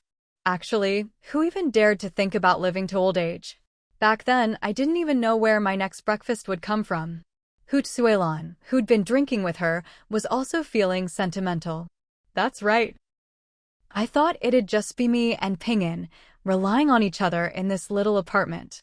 I wasn't worried about myself, but I worried about Ping'an. He's always been a loner, burying himself in his lab tinkering with his gadgets. I kept thinking, what would he do after I'm gone?" She hiccuped. "But now, he's finally making friends with you all." Zhao Ping'an frowned. "Mom, I've told you 1,000 times, those are instruments, not junk." And Nan couldn't help but laugh. But then Hu Tsuelan pointed at her. "You look so pretty when you smile. You're just in your early 20s, but you always put on a serious face, pretending to be all grown up." And Nan froze. Suddenly, she remembered, before the disaster, before her mother passed away, she was just an innocent young girl. She was afraid to walk alone at night, never dared to stick her feet out from under the covers, and always avoided drunken men on the street. But somehow she'd managed to walk so many dark roads all by herself. Her eyes grew a little moist. Zhao Ping'an went to the kitchen to make some hangover soup, and Nan leaned her head on Chu Pei's shoulder, watching Auntie Hu chase after him, giving instructions. In that moment, she suddenly didn't feel so alone anymore. The gathering lasted several hours before finally breaking up, and Nan and Chu Pei each took home some improved seeds and a pair of rabbits. At home, Fugui and Lai Fu, who had been waiting, rushed over curiously when they saw their owner bring back a live animal. Especially Fugui, who pawed at the rabbits a few times, then grabbed one in his mouth and started crunching away. And Nan was dumbfounded. Fugui, that's not for eating. But ever since the dog mutated, its teeth had become razor-sharp. In just a moment, the little female rabbit had met an untimely end, and Nan quickly scooped up the male rabbit. Fugui, this is a friend I brought home, not food. The little male rabbit was still young and clueless, not understanding what had just happened. Fugui, however, lowered his head apologetically and nuzzled up to Nan, as if admitting his mistake. And Nan didn't scold him further. It was her fault for eating first and forgetting to feed Fugui and Lai Fu. She was just about to get them something to eat when suddenly, a loud bang sounded from outside the window. And Nan poured food for the two little ones, then crawled over to the window to look outside. Judging by the sound, something had fallen from a great height and crashed to the ground. But it was pitch black outside. She couldn't see what it was. The weather had been unbearably hot lately, so hardly anyone went out even at night. The world outside was silent. It was a long while before anyone ventured out to check what had happened. A dead body. And Nan frowned. What's so surprising about a corpse? Hadn't they all seen enough bodies in the apocalypse? It sounded like the scream came from her own building. Did someone jump off the building? Soon, more people gathered below, all talking loudly. Oh my God, what's wrong with this corpse? Ugh, that's disgusting. Was it mauled by some wild animal? That's terrifying. Mauled by a wild animal? And Nan couldn't help but think of the eternal night beasts by Wenbin had mentioned before. Could those things have appeared early? She immediately became alert, changed her clothes, and got ready to go downstairs to check it out. Fugui, seeing Nan about to leave, immediately abandoned his food and trotted over to the entryway. And Nan patted his head. Be good and eat your dinner. I'm just going out to take a look. There's no danger. Fugui tilted his head at her for a moment, then obediently went back to his food. And Nan carefully took her gun and went downstairs. The onlookers immediately made way for her when they saw who she was. Two of the more timid ones ran straight back home. And Nan walked up for a look, and finally understood why the first person had been so frightened. The thing on the ground was indeed a human corpse, but unlike other bodies that had died normal deaths, this one had been gnawed almost down to the bone. It wasn't a clean white skeleton either. It was a bloody red skeleton, with scraps of flesh still clinging to it. The limbs and torso had been stripped almost clean, leaving only the face untouched, except the face itself had been smashed to a pulp, ears and nose gone, making it impossible to recognize. Only the hair gave a faint clue that it had been a woman. After falling from such a height, the blood skeleton had shattered into pieces. And Nan looked up. Judging by where the body had landed, it must have fallen from her own unit. There weren't many households left in this unit, were there? The corpse was no longer fresh, reeking of rot, with maggots faintly wriggling in the remains. But judging by the condition, it clearly hadn't been mauled by any large beast. It looked more like something with blunt teeth had gnawed at it, barely managing to chew it up like this.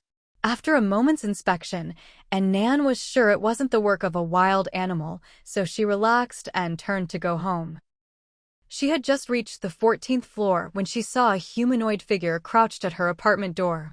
And Nan quickly raised her gun. Who's there? At the sound, the figure slowly turned around. Pretty girl. And Nan stared for 2 seconds before recognizing him. Zhang Xiaobao? No wonder she hadn't recognized him. At this point, Zhang Xiaobao's hair was matted in clumps over his forehead, covering half his face, and the lower half was covered in black stubble.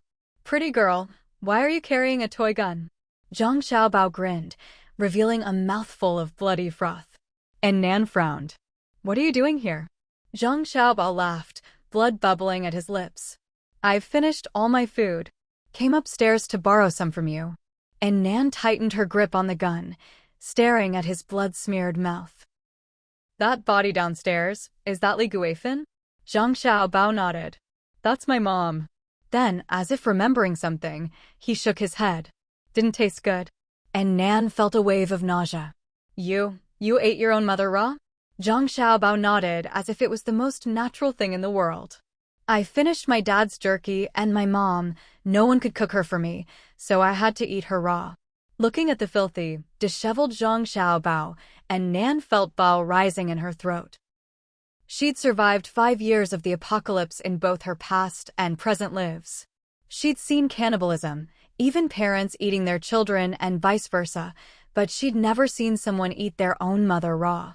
Suppressing her disgust, she replied, "There's nothing to eat on the 14th floor. Go look somewhere else." Zhang Xiaobao's dull eyes finally showed a flicker of emotion. "I don't care. You killed my mom, so you have to take care of me." And Nan frowned. "When did I kill your mom?" "You hung her outside. That's why she died of heat stroke." And Nan stared at him for a while, then glanced at the door behind him. "Fine. I'll give you something to eat.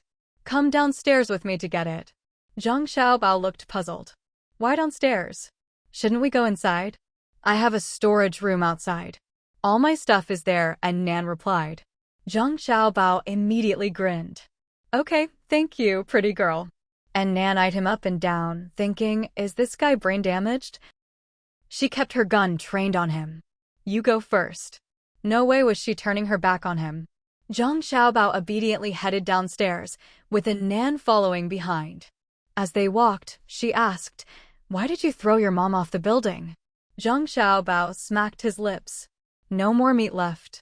What's the point of keeping her?" And Nan couldn't fathom his logic. She figured he'd just snapped after losing both parents and slowly directed him outside the gates of the complex. "Pretty girl, how much farther is your storage room?" Zhang Xiaobao asked. And Nan didn't answer. He asked again, "Can you be my wife? My parents are dead and there's no one to take care of me." Still, and Nan said nothing. Zhang Xiaobao tried to turn and look at her. But with a bang, his head exploded and he dropped straight to the ground. And Nan fired another shot to make sure he was dead, then dumped him like garbage and went home. On her way back, more people had gathered under Building 6, crowding around the blood skeleton and gossiping. And Nan casually pointed at 2 men. You, move this thing somewhere else and dump it." The 2 men looked up, ready to refuse, but when they recognized Nan's face and the gun in her hand, their expressions changed instantly. "Why yes, we'll do it right away." Once the crowd had scattered in a hurry, and Nan went upstairs and headed home. The 2 men, meanwhile, carried the bones out of the complex, grumbling as they went. "This is disgusting. It's crawling with maggots. Still gotta do it." The demon woman gave the order. "If we don't move it, someone will be moving us next." True enough. She's got a gun after all. She didn't need a gun before, no one could beat her anyway. Don't forget, she's the chainsaw killer. You think she did this to the body? Who knows? The 2 of them staggered out to the gate, just in time to see Zhang Xiaobao's corpse, his head blown open. See that? That's what happens when you cross the demon woman. The days that followed were unusually calm. The scorching 60-degree heat outside lasted just over a month before dropping back down to 50 degrees. In Annan's memory, the entire extreme heat period was always like this.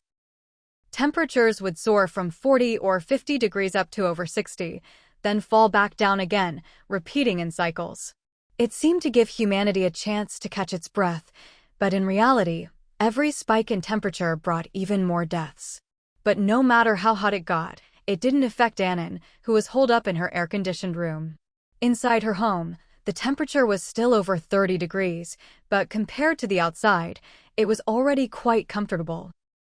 During this time, Fugue had grown bigger and bigger, almost catching up to a golden retriever in size. At a glance, he looked like a big, creamy white pig.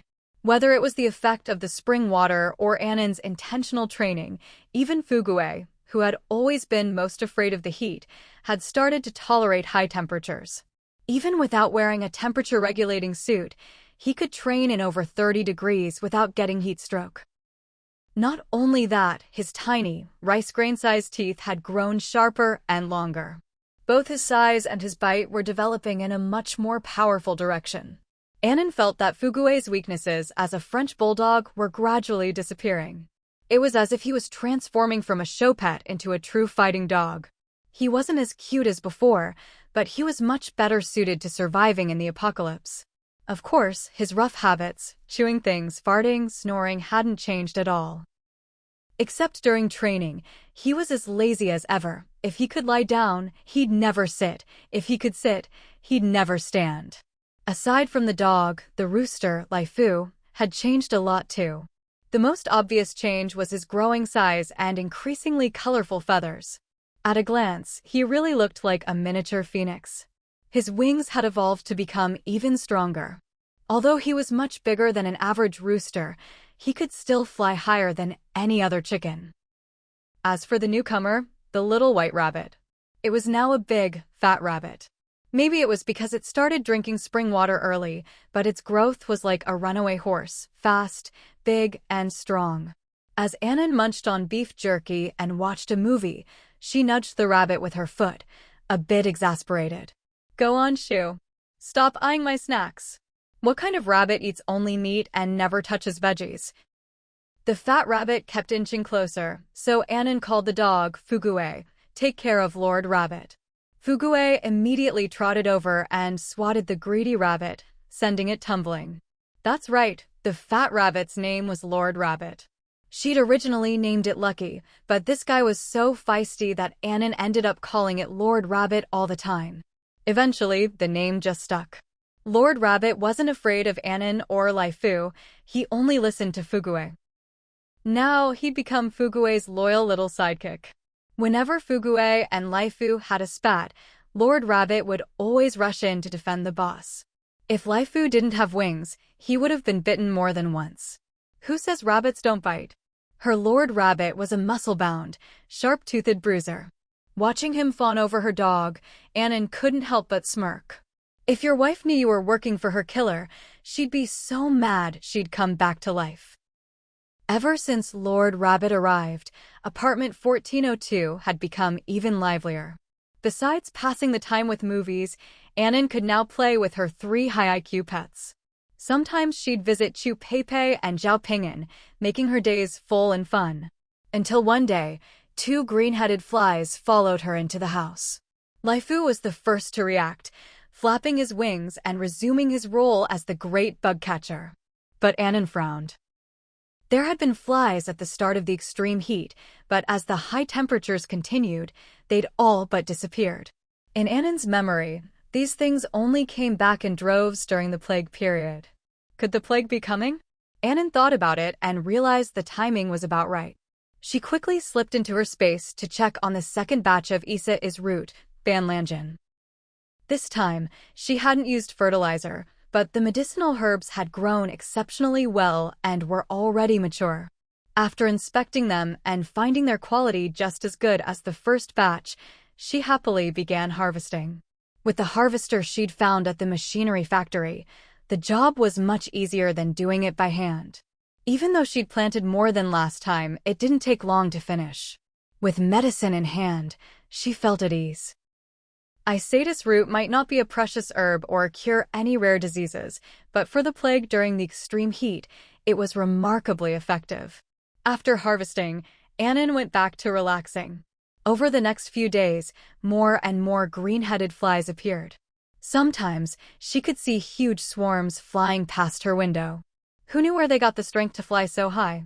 Annen stopped going out, afraid the flies would follow her home. Although Lai Fu could easily deal with them, Annen suspected these big green-headed flies were probably the main culprits spreading viruses and bacteria. Best to keep them out entirely. It wasn't long before the neighborhood was filled with the sound of coughing. With the heat, everyone's windows were open, and the mingled coughing created a strange, anxious atmosphere. Annan put on a mask and brought some Isida's root to Chu Peipei and Zhao Ping'an. A lot of people in the complex are coughing. I happen to have some Isida's root at home. It can prevent ordinary colds. I brought some for you too. Zhao Ping'an and Chu Peipei gladly accepted. Back home, Annan took out her disinfectant gun and alcohol from her space, thoroughly disinfected the whole apartment, then made Isa's root tea for herself and her 3 pets. A few days later, the sound of crying and wailing increased in the neighborhood. Annan knew people had started dying from the illness. Before the apocalypse, this plague would have been just a highly contagious flu. But in the medicine-starved world after the apocalypse, with persistent inflammation and prolonged high fevers, it was enough to claim lives. In just over a week, large-scale deaths broke out in Linbei City. Coughing and groaning could be heard everywhere. One day, while Annan was doing her routine disinfection, she suddenly heard a roar growing louder outside. She walked to the window and saw a helicopter speeding toward her apartment complex. Annan quickly searched her memory. Was there anything like this in her previous life? No. Her expression hardened. Could something have changed in this life? Soon, the sound of the rotors stopped. The helicopter must have landed on a rooftop. Not long after, there was a knock on the door of the 14th floor. Annan tensed up, grabbed her assault rifle, and carefully checked the security cameras. When she saw the figure on the screen, her mind went blank. Then her heart started pounding wildly. Annan put away her assault rifle and put on her mask, then unlocked the door layer by layer. Light instantly flooded in from outside, gilding the tall figure in the doorway with a golden glow. Beneath the golden light, Gu Ji wore a mask, his chest rising and falling slightly. "Annan, are you all right?" Annan stared at his familiar eyes, momentarily dazed. Seeing her just staring at him without speaking, Gu Jiu grew anxious. His long hand reached out and touched her forehead. "Are you running a fever?" His voice was muffled by the mask, so he simply took it off with his other hand. "You. Hey." Annan quickly covered his mouth with her hand when she saw what he was doing. "Are you crazy? There's virus everywhere here." Gu Jiu fell silent, staring at her. Annan could feel the heat of his breath against her palm. Their eyes met. Gu Jiu's chest still heaved with each breath. At that moment, Chu Peipei from 1401, hearing the commotion, opened her door to check. She immediately saw one of them touching the other's forehead, while the other covered his mouth. "What's this?" Then, as if suddenly realizing something, she slammed the door shut. "Sorry, you two carry on." Annan quickly pulled her hand back. Gu Jiu also withdrew his hand and put his mask back on. "You're fine. No fever." Annan looked away awkwardly. "Why did you?" She noticed he was still slightly out of breath. He must have run all the way up here. Annan couldn't help but frown. "Running like this in broad daylight, are you trying to kill yourself?" It was 57 degrees outside, with ground temperatures hitting 80. Even someone with the strongest heart and lungs couldn't just run around like that. Gu Ji replied, "I heard there was an outbreak here. Lots of people died." He lived far from the city, untouched by the epidemic. By the time he heard the news, many people here had already died. "You didn't have to," and Nan trailed off, suddenly unable to meet his eyes. "Didn't have to rush over like that." Gu Jiu stared at her intently. "How could I not?" And Nan opened her mouth, unsure what to say. Looking at him closely, she felt like something was off about him. Just then, a frantic scratching came from inside the apartment. "Awo! Awo awo awo!" Fugue had already caught the scent of his handsome big brother. He'd been sitting obediently by the door, waiting for his owner to let him in. But the two of them just stood outside, talking about who knows what, and Fugue couldn't hold back any longer. Hearing the noise, Gu Jiu's eyes softened with a smile. "I came all this way, aren't you going to invite me in?" And Nan nodded, about to open the door, then suddenly remembered something. "Wait. The place is a mess. Let me tidy up first." With that, She closed the door in his face. Gu Jiu smiled, leaning patiently against the door to wait. And Nan hurried inside and randomly pulled out a pile of supplies from her storage space, scattering them around the rooms. It would be bad if Gu Jiu saw her apartment completely empty. After a quick tidy-up, she opened the door again. "Come in." Gu Jiu glanced at the 4 layers of doors and praised, "Nice. You've got a good sense of security." As soon as Fugue saw him enter, he lunged forward. And Nan quickly called him off. "Fugue, don't jump." He wasn't the same as before. If he pounced now, he could break Gu Jiu's waist. Fugue obediently skidded to a stop, then put his front paws on Gu Jiu and wagged his tail. Gu Jiu stared in surprise at the dog that now looked more like a big white pig. "This is Fugue?" Last time he saw him, Fugue was just a medium-sized dog. In just a few months, he'd grown into a giant. He knew Fugue was a mutant, but this growth rate was insane. Before he could finish being surprised, a fat rabbit hopped out from behind Fugue, glaring at him with red eyes. Gu Jiu eyed its muscular build. "And this is?" And Nan introduced, "That's my new pet, Lord Rabbit." Then she pointed at the big rooster sitting calmly on the sofa. "That's Laifu." Gu Jiu's mouth twitched. "Are you running a zoo at home?" As he walked to the sofa, Laifu scooted over to make room for the guest. Gu Jiu reached out and stroked its smooth feathers. "Not only is your chicken pretty, it's smart too. And that rabbit looks very healthy." Lord Rabbit didn't seem pleased with this assessment and hopped over. Before he could reach Gu Jiu, Fugue smacked him aside. "Awoo. Back off. He's not someone you can mess with." After scolding Lord Rabbit, Fugue jumped onto the sofa, squeezed Laifu aside, and snuggled obediently next to Gu Jiu. As he stroked Fugue's fur, Gu Jiu looked up at Nan. "You're not feeling unwell, are you?" And Nan shook her head. "No." Gu Jiu finally relaxed. Seeing the sweat on his forehead, and Nan got up and rummaged in the fridge. "Let me get you some mung bean soup to cool off." As she searched, she asked, "How did you know my exact address?" When they'd carpooled before, she'd only mentioned the name of the neighborhood. Gu Jiu lounged comfortably on the sofa. "The woman most famous for killing people in the neighborhood? Not hard to find." And Nan handed him the mung bean soup, protesting, "What do you mean, most famous for killing people?" He made her sound like some kind of psycho. Gu Jiu took a sip of the soup and replied, "Every time I see you, you're busy killing someone." And Nan. She couldn't really argue with that. Gu Jiu smiled. "I heard the residents here call you the Demon Queen?" And Nan frowned, about to say something, but suddenly stopped and looked him over carefully. He sat on her sofa, eyes deep and cool, exuding an air of nobility, and was wearing high-end pajamas?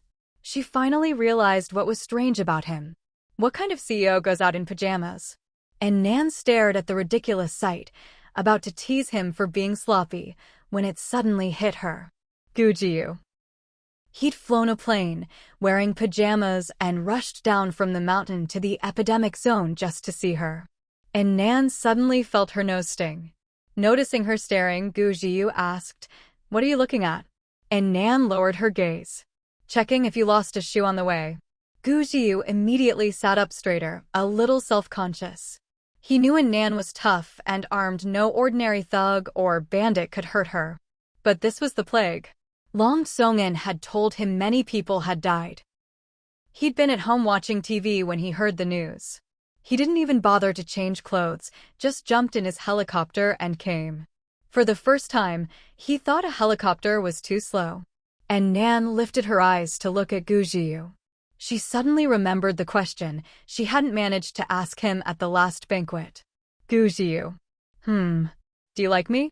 Gu Jiu looked at her, his gaze shifting. The heart that had been hanging in suspense suddenly calmed.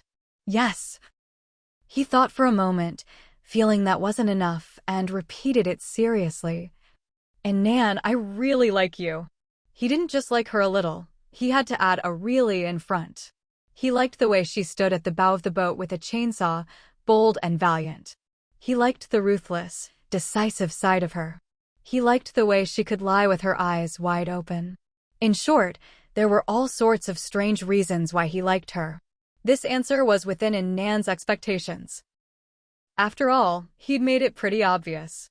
But now, she suddenly didn't know what to say. Should she ask him why he liked her? When he started liking her? What he wanted from her? But if she didn't want to be with him, asking those questions seemed pointless.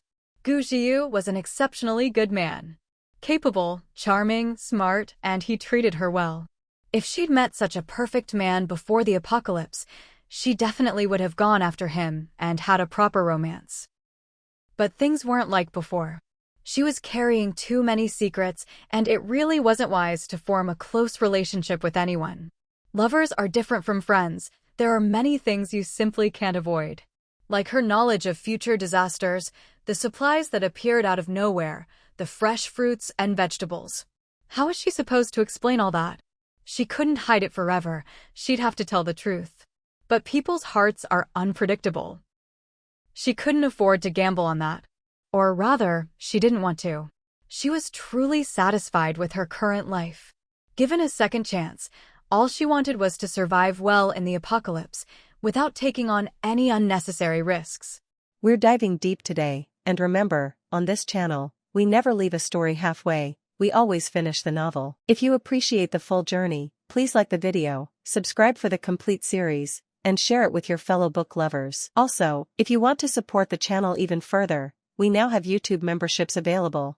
If you're interested in signing up for exclusive perks and helping us keep these stories going, just click the join button below the video for all the details. And Nan opened her mouth, trying to figure out what to say to him. But for some reason, her brain short-circuited, and she blurted out something melodramatic. "Don't love me. There's no future in it." Gu Jiu, having just confessed, waited for a while, only to hear this.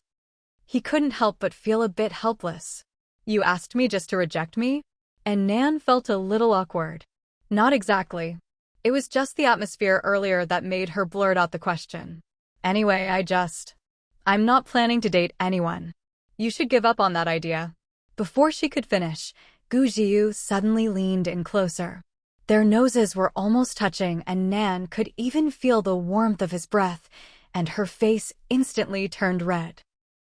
Gu Jiu stared at her for a while, then suddenly relaxed and leaned back on the sofa. He smiled and said, "Just live your life however you want. Don't worry about me." And Nan couldn't help but wonder if she'd given him the wrong impression. She could only try to persuade him earnestly. Feelings are a two-way thing. Unrequited love is painful.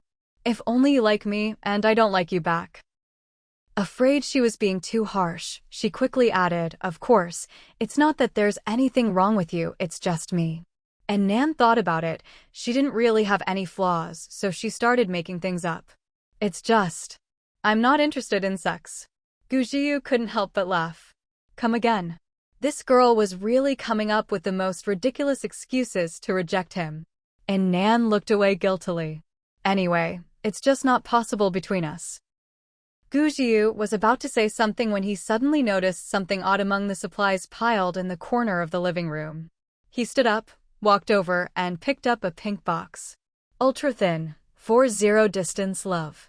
Below was a line of small text, "Wrap up safety, wrap up happiness. Gu Jiu."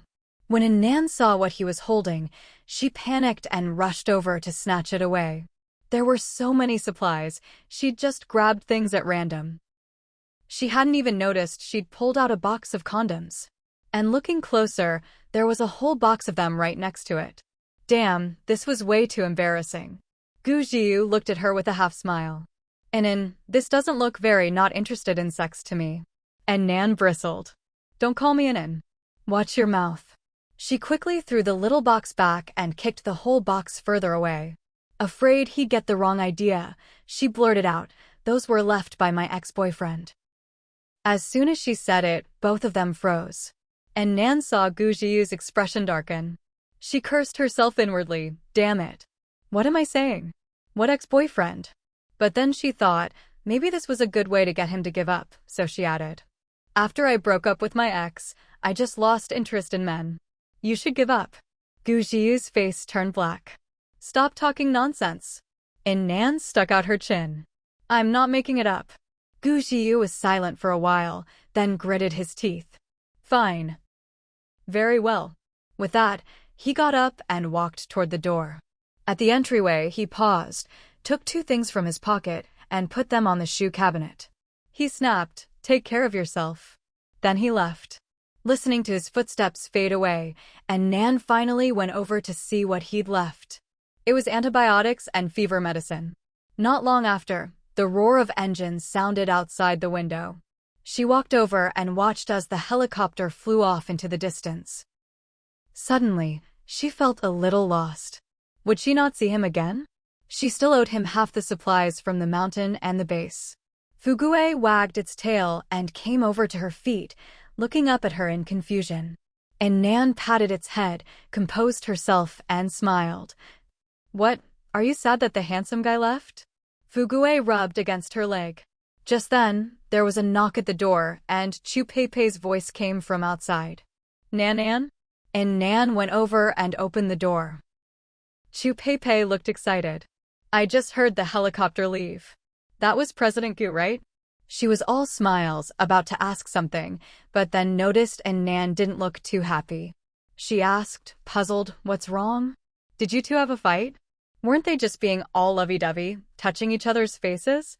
And Nan shook her head. "No." Chu Pei said, "What do you mean, no? Your whole face says I'm in a terrible mood." She got a little angry. "Did he bully you?" And Nan quickly shook her head. "No." She paused. "Come in, let's talk." She'd already set out some supplies to deal with Gu Jiu, so she wasn't worried about Chu Pei coming in. It was Chu Pei's first time at her place. As soon as she walked in, she was stunned by Lai Fu and Lord Rabbit. "Whoa, is that Lai Fu?" Then she pointed at Lord Rabbit. That rabbit could be the ancestor of my own rabbit. But after a few seconds of amazement, she quickly got back to the main topic. "Come on, tell me, what's going on between you and President Gu?" Chu Pei's memories of Gu Jiu were still stuck on their last waterborne transaction. If it weren't for his striking appearance, she might not have even recognized him today. And Nan skipped over the details of sneaking into the mountain and the base, only saying that she and Gu Jiu had crossed paths a few times by chance. Then she focused on what happened today. After listening, Chu Pei looked utterly shocked. "You mean to tell me you turned down a guy who showed up in pajamas, flew here, and risked his life to break into the quarantine zone just to see you?" And Nan nodded. Chu Pei looked like a heartbroken fangirl whose favorite couple had just split up. "Why on earth would you do that?" And Nan didn't know how to explain. She couldn't exactly tell Chu Pei she had a secret space and was afraid of being found out, could she? So she could only gloss over it. "We've barely even spent any time together, and he suddenly says he likes me. Isn't that scary?" Chu Pei shook her head helplessly. "You, my dear, have definitely watched too many dramas and read too many novels." And Nan was puzzled. "What do you mean?" Chu Pei put on a serious face. "Real-life relationships aren't full of twists and turns like in stories. Sometimes, fate between people is decided in a single glance." And Nan was surprised. "A single glance?" Chu Pei nodded. "Just one glance." And Nan didn't buy it. "How's that possible? You barely know each other. How can there be any fate?" Chu Pei asked, "What was your first impression of Zhao Ping'an?" And Nan thought for a moment. "Clean and handsome." Chu Pei, "And what about the first time you saw President Gu?" And Nan thought of those deep, fox-like eyes and felt her ears heat up. "Pretty, handsome." Chu Pei seemed to have discovered a secret, pointing at her and exclaiming, "Listen to yourself.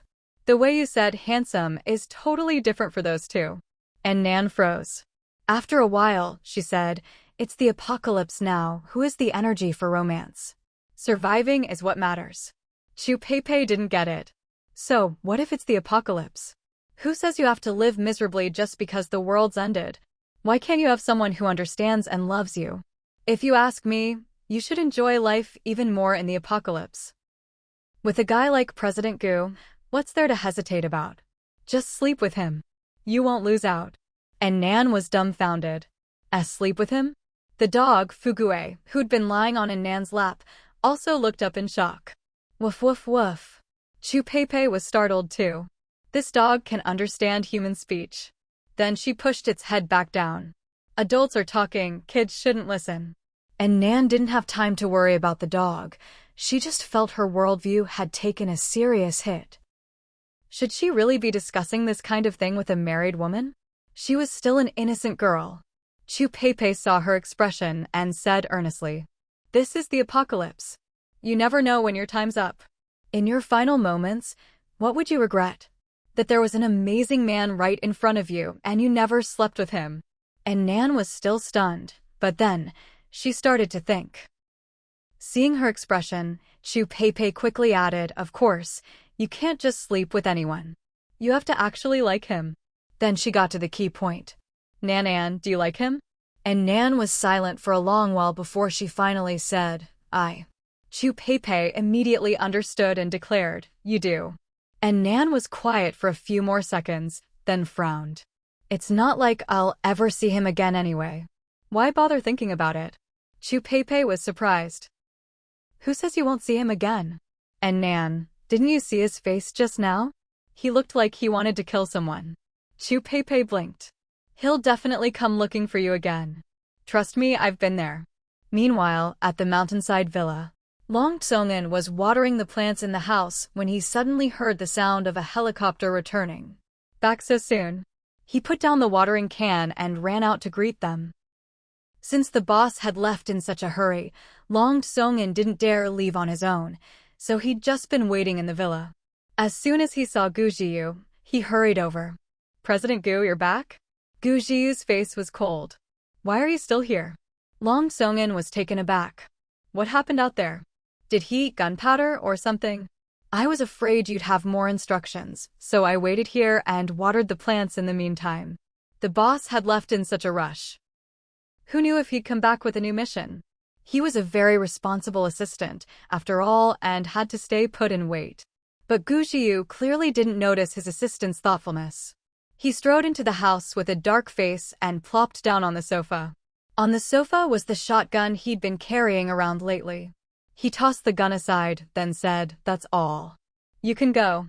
Long Tsongan bowed respectfully. "Yes, sir." But he'd barely made it out the door when he heard the boss shout, "Come back." Long Tsongan immediately turned around and re-entered.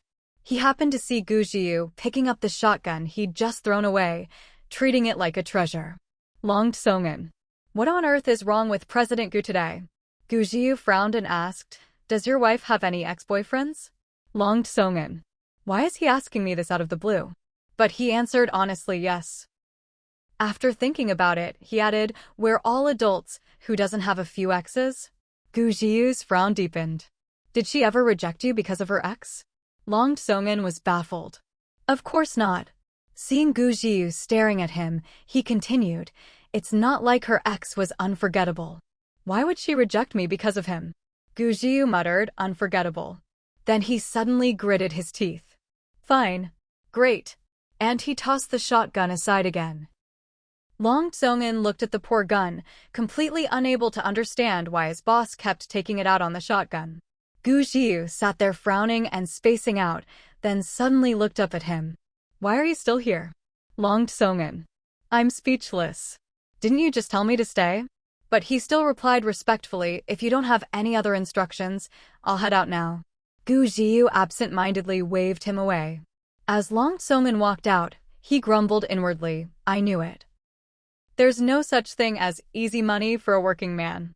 He hadn't gone far when he suddenly realized something, smacked his forehead, and hurried home.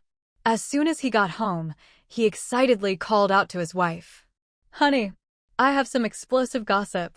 Li Shirhan immediately came over. "What? What gossip?"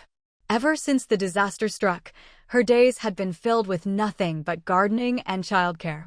It had been ages since she'd heard anything interesting. The couple put their heads together.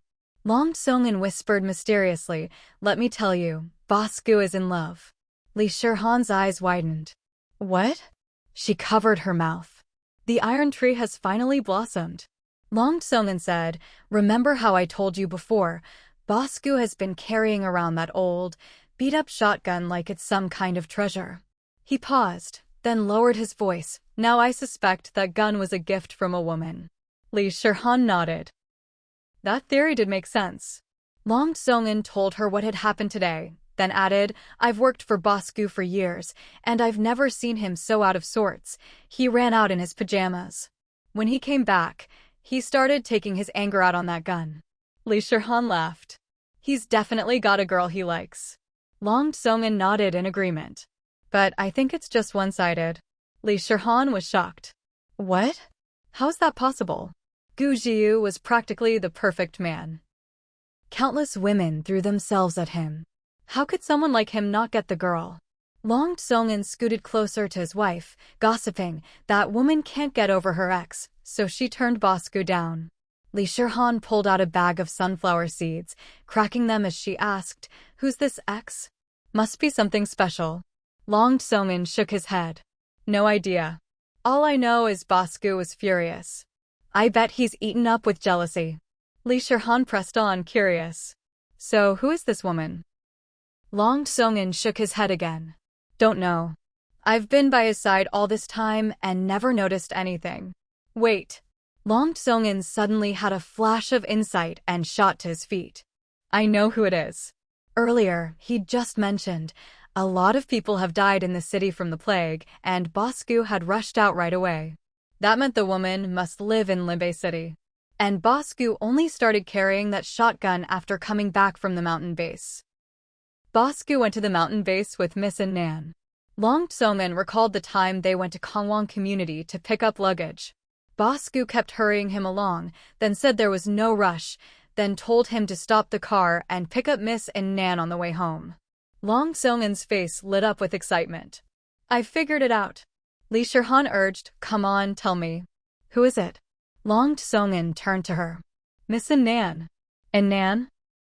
The one I told you about, the woman who saved my life. Li Shihan suddenly understood. The warrior who killed several boatloads of people all by herself.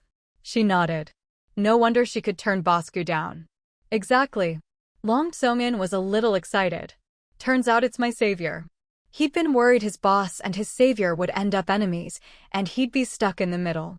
Now, it looked like they might become family. Wait. Long Song-in frowned. So that means my savior can't forget her ex, and that's why she turned Bosku down. Li Shihan grabbed another handful of sunflower seeds. This gossip is wild. Tell me more, I love this stuff. Meanwhile, Nan only brooded for a single afternoon before returning to her normal routine. Every day, she kept up with disinfection, did physical training with the 3 kids, watched movies, and snacked. Life was good. A few more days passed, and the death toll from the plague in Limbe City kept rising. At long last, the silent authorities released an official statement. Ever since the apocalypse began, many people had been keeping their radios on, hoping to catch any useful news as soon as possible. So, the moment the official announcement was made, many people heard it, including Nan. The first piece of news. Construction of the official survival base had begun, but due to the epidemic, work would be delayed. Citizens were asked to be patient. The second, experts had found that Banlangen Isatis root was highly effective against this influenza. As soon as the news broke, Banlangen instantly became the hottest commodity around. This was exactly the news Nan had been waiting for. She could finally start selling the medicinal herbs she'd been stockpiling. With official endorsement, no one could doubt her. But she had no intention of braving the heat to sell them on the street herself. She planned to sell directly to the herbal wholesalers. That night, as darkness fell, Nan put on her temperature-regulating suit and mask and left the house. Without the windows blocking the sound, the coughing outside was even more obvious. Everywhere, there were endless coughs and cries. Old man, wake up. Heavens, open your eyes. Cough, cough, is there really no way out for us? Cough, cough, cough. And Nan ignored it all, striding purposefully out of the neighborhood. Just then, 2 people supporting each other staggered in from outside the gates. Seeing someone ahead, they rushed over. Cough, cough, please, kind person, help us. We don't have a drop of water left at home. Please, cough, cough, please give us a bottle of water, we're so thirsty. And Nan saw the two figures coughing and spitting as they lunged at her and immediately slipped into her spatial dimension. The next instant, she reappeared 50 meters away, outside the neighborhood gates. A few more quick teleports, and she was several hundred meters away. The two people stared in shock as the figure ahead vanished into thin air. Just now, cough, cough, where did that person go? Gone. Just disappeared. It was so dark I couldn't even see their face, cough, and then they just vanished. Did we see a ghost? Are we dying? Are we hallucinating? The two hugged each other and sobbed. Suddenly, one of them pointed at the ground. Cough, what's that? The other crouched down and picked it up. Looks like a plant root. Wait. I've seen this online before, I think it's Banlangen. Cough, cough, Banlangen? Really? Let's try it. We've eaten plenty of tree roots before. This one isn't even dried, there's still moisture in it. They split it and started gnawing away. Thinking of the figure who'd just vanished, they didn't feel afraid anymore. That wasn't a ghost, it was a god. Meanwhile, Nan, having easily slipped away, found a deserted spot, pulled out her Night 15, and got in. She drove straight to the south side of the city. After more than half an hour, she arrived at her destination. It was an abandoned commercial street, and the most conspicuous spot was occupied by a gray van. A loudspeaker hung from the rearview mirror, playing a recording on loop. Banlangen. Miracle cure Banlangen. Trade 20 gene of grain for 1 liang. A crowd had already gathered, all scrambling to buy medicine. Two burly men stood by the van. One of them shouted, "Line up. If you don't line up, you don't get any." And Nan parked her car to the side, turned off the engine, and leisurely watched the scene unfold. These two people had also been selling Banlangen here in her previous life. Although the quality was average and the quantity was limited, demand still far outstripped supply. They sold out in no time. By the time Nan heard the news and rushed over in her previous life, they barely had any stock left. And the price was outrageous. Right now, it was 20 gene of grain for 1 liang of medicine, but as time went on, the price kept rising. When they were down to their last bit of stock, it shot up to 50 gene of grain for 1 liang of medicine. How could she possibly have that much food? She had no choice but to give up and tough it out at home. In the end, she relied on her strong immune system from years of working out to pull through, though she burned with fever so badly at times she thought she saw her great-grandmother. If her body had been even a little weaker, she would have died for sure. But in this life, not only could she afford to buy their medicine, she could even turn the tables and sell medicine to them. And Nan leaned back in her comfortably warm car, patiently watching the scene outside. The chaos from earlier had settled into order. People were now lining up in a long queue, following the instructions of the medicine sellers. But the transactions were clearly not going smoothly. Very few customers simply bought the medicine without fuss. Most were chattering away, asking all sorts of questions. "Do you have Banlangen granules?" The medicine seller replied, "You think this is a pharmacy? Granules? We only have the raw herb. Take it or leave it. We don't have any water. How are we supposed to take this? Take it however you want. Your price is way too high. Can you make it cheaper?" "No way. I don't have any food on me right now." "Can you give me some medicine on credit to save my life?" "I'll pay you back with food as soon as I recover." Get lost. Banlangen isn't even a rare herb and it doesn't cure much. How can you justify selling it for so much? If you don't want it, then get lost. The line was long and there were plenty of people asking questions, but very few actual deals were being made. And Nan watched as the two medicine sellers grew more and more irritable, and couldn't help but feel her decision had been the right one. If she had to stand here in the heat every day dealing with these customers, she'd be even more irritable than those two. After a while, a middle-aged man reached the front of the line. He said he wanted to check the quality of the medicine first, then suddenly snatched the herbs from the seller's hand and bolted. The other customers, seeing this, immediately had a change in their eyes and started to get restless. The darker-skinned of the two medicine sellers pulled a pistol from his waist. With a bang, the man who'd snatched the medicine was shot dead on the spot, collapsing in a pool of blood. The crowd fell instantly silent.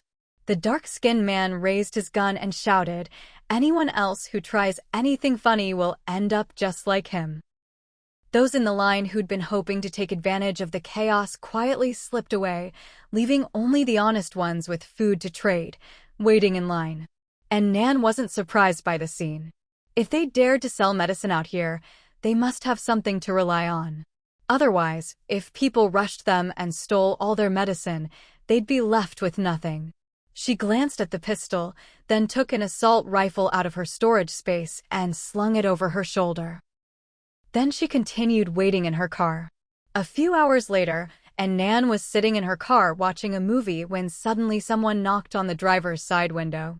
She curled her lips into a smile and rolled down the window. Outside stood the dark-skinned man. He looked warily at the slowly lowering window, and when he saw Nan inside, a flash of surprise crossed his eyes. A woman? And so well kept. Not simple at all. He gripped his gun even tighter, more cautious than ever. He and his brother had been watching this armored car for a while. Ever since they'd set up shop, this car had been parked nearby, keeping an eye on them. And Nan got out of the car with confidence. Not bad, sold out so quickly? As soon as she stepped out, the dark-skinned man immediately noticed the assault rifle slung across her back. His expression grew even more tense. He softened his tone. "Miss, what can I do for you?" The lighter-skinned man came over as well. "Miss, are you here to buy medicine?" "I'm sorry, but we're sold out for today. We'll be back tomorrow. If you need some, we can reserve some for you in advance." Their polite and friendly attitude was a stark contrast to how impatient they'd been with the other customers earlier. And Nan replied, "I'm not here to buy medicine. I'm here to sell medicine." The two exchanged glances. "Sell medicine?" The dark-skinned man looked nervous. "Miss, there's huge demand for Banlangen right now. There's no need for us to compete." He paused, then added, "If you like this spot, we can move elsewhere tomorrow." He was being extremely deferential. He had no choice. This woman was carrying an assault rifle. From their experience, that gun was definitely real. And this woman was impeccably dressed, her skin glowing and healthy. To look this good in the apocalypse, she clearly had skills. And Nan smiled kindly. "You've misunderstood. I want to sell medicine to you." The two were surprised. "Sell to us." And Nan nodded. "I have a supply. I can wholesale the medicine to you. Are you interested?" The two men's tense expressions immediately eased. The dark-skinned man's eyes darted. "As you can see, we already have a supply." And Nan knew he was trying to drive the price down. She smiled. "Since you already have enough, I won't bother you." She turned to get back in her car. "Hey!" The lighter-skinned man quickly called after her. "Don't be in such a rush. Let's talk it over." Business is all about negotiation. And Nan smiled and turned back. With her experience from her previous life, she knew their supply wasn't enough. With sales this good today, they definitely want to get their hands on more medicine. Now that they'd called her back, the initiative was in her hands. And Nan smiled. "So, how do you want to talk?" The dark-skinned man grinned and came closer. "May I ask your name, miss?" "In. My surname is In." He extended his hand. "Nice to meet you, Miss In. I'm Jiang Weiming, and this is my brother Jiang Tian." And Nan just nodded politely. "Hello." Jiang Weiming didn't mind and withdrew his hand with a smile. "We do have our own supply, of course, but in business, it's always wise to shop around. May I ask about the quality of your medicine and your price?" And Nan took 2 samples out of her pocket. Jiang Weiming accepted them with both hands, examined them closely, and his eyes lit up. "These are fresh, homegrown, right? They look pretty good.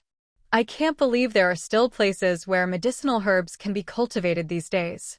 And Nan put on an inscrutable expression. "There are always people with ways to grow things. But these aren't from my own fields, I sourced them elsewhere." Jiang Weiming gave her a knowing look. This woman clearly has some serious connections. Having a gun is one thing, but being able to keep up herb cultivation in the middle of a disaster? That's no ordinary feat. His attitude became even more polite. May I ask how much you have and what your price is? They sold dried herbs. 1 liang, 50 g, cost 20 jin, 10 kilograms of grain, which meant 1 jin, 500 g, of dried herbs could be traded for 200 jin, 100 kilograms of grain. What Nan had was fresh herbs. It took 3 jin of fresh herbs to dry into 1 jin of dried. In other words, 1 jin of her fresh herbs, once dried, could be traded for about 70 jin of grain. And Nan replied, 1 jin of fresh isa is root for 60 jin of grain. 60? Jiang Weiming looked troubled. You saw our selling price. The profit margin really isn't high. And in this heat, it's not easy for us to move goods. And Nan was firm. My price is fixed. No bargaining. She paused, then added, you'll still net 10 jin of grain per jin of herbs. That's not a small profit. Jiang Weiming thought it over. Right now, Isa's root was in high demand, and their own stock definitely wasn't enough to meet it. Even though her price didn't leave them much margin, a profit was a profit. In times like these, the smart move was to stockpile as much grain as possible. Besides, if they didn't buy her goods, they'd lose their monopoly and end up competing with her instead. Her quality was better than theirs too. If she started a price war, they'd be in trouble. Jiang Weiming quickly made up his mind. Even if the profit per unit was small, if she could supply enough, they could still make a killing. So he asked, Missin, how much do you have? And Nan replied, how much do you want? Jiang Weiming thought, that's a bold claim. Does she really have as much as we want? Even with the backing of the Yu family and Taiyu group, they'd only managed to get 800 jin of herbs. How much more could she possibly have? He tested the waters. How about 500 jin? And Nan agreed readily. No problem. Her first batch yielded 150 kilograms, and the second batch 350 kilograms. Together, that was 500 kilograms, or 1,000 jin of fresh herbs. Jiang Weiming was surprised by her quick agreement. You have more than 500 jin? And Nan nodded. Jiang Tian, standing nearby, quickly chimed in, you could supply 1,000 jin? And Nan thought for a moment, then said, yes. Jiang Weiming's eyes shone. Missin, you're truly impressive. At your price, we'll take 1,000 jin of Isa's root. The profit might be slim, but with that kind of volume, it added up. For her to be so generous, her backers must be at least as powerful as Taiyu Group. Could she be with the Gu family? And Nan didn't know what he was thinking. She just did a quick calculation. 1,000 jin of Isa's root, 60 jin of grain per jin. That's 60,000 jin, or 30 tons of grain. Growing these herbs had definitely paid off. She nodded, satisfied. Deal. Jiang Tian looked troubled. But we can't come up with 30 tons of grain right away. Could you give us a little time? Let us sell some of the goods and turn things over. And Nan understood. How about we trade in a week? The brothers were overjoyed. No problem. Jiang Weiming asked, if we want more herbs in the future, would you still have any? Of course not. By the time another batch of Isa's root could be grown, the epidemic would be over. Besides, and Nan had calculated this amount carefully. Less than 30% of Linbei City's population was still alive, and even fewer had grain to buy medicine. Even if she had more, she couldn't sell it. But she couldn't say that, so she just replied vaguely, I don't grow the herbs myself, I'll have to check with my supplier. The brothers exchanged a glance. Right, she had someone backing her. They glanced at the assault rifle in her hands, and their attitude became even more respectful. Then let's just do this deal for now. If you get more in the future, you can always come to us. And Nan nodded in agreement. Then they discussed the transaction details. Both sides were wary of being double-crossed, so they agreed to split the deal into 2 transactions. The first batch would be traded in 7 days, and if all went well, the second batch would be traded the day after.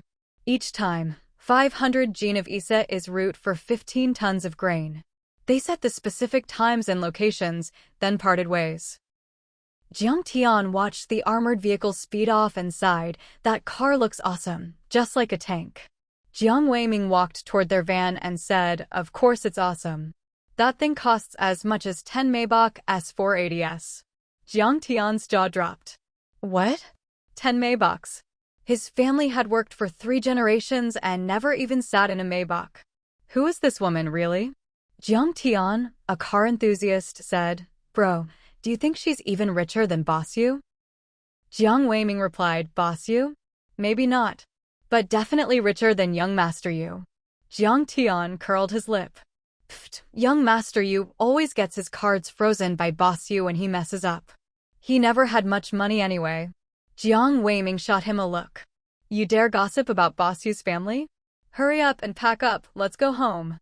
Meanwhile, Nan, having closed the deal, returned home in high spirits.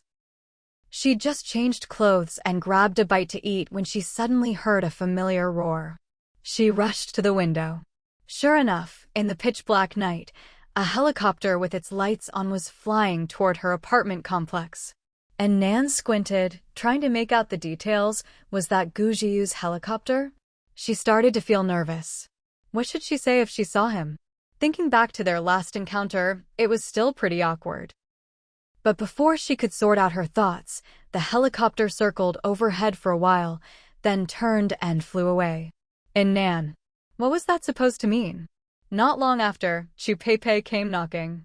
Nan, was that President Gu just now? And Nan frowned. I don't know, maybe. Chu Peipei was puzzled.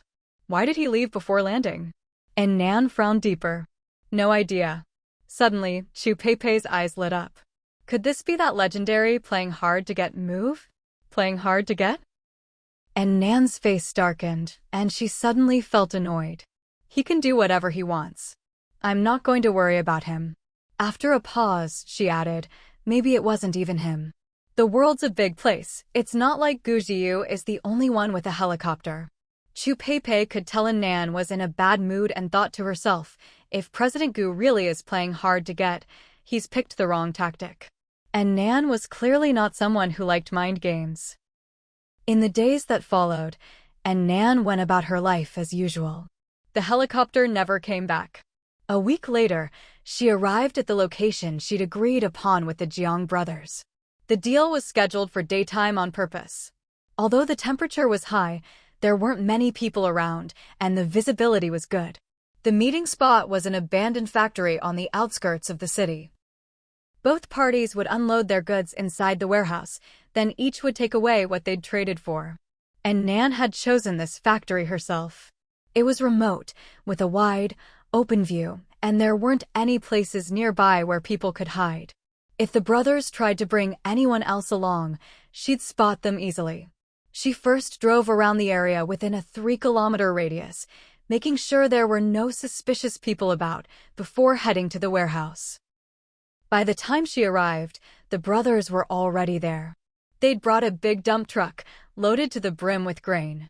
The younger brother, Jiang Tian, was operating the truck to unload the goods, while Jiang Weiming stood by giving directions. And Nan raised her eyebrows. These two were smarter than she'd expected. 15 tons of grain, if they'd tried to move it by hand, who knows how long it would have taken.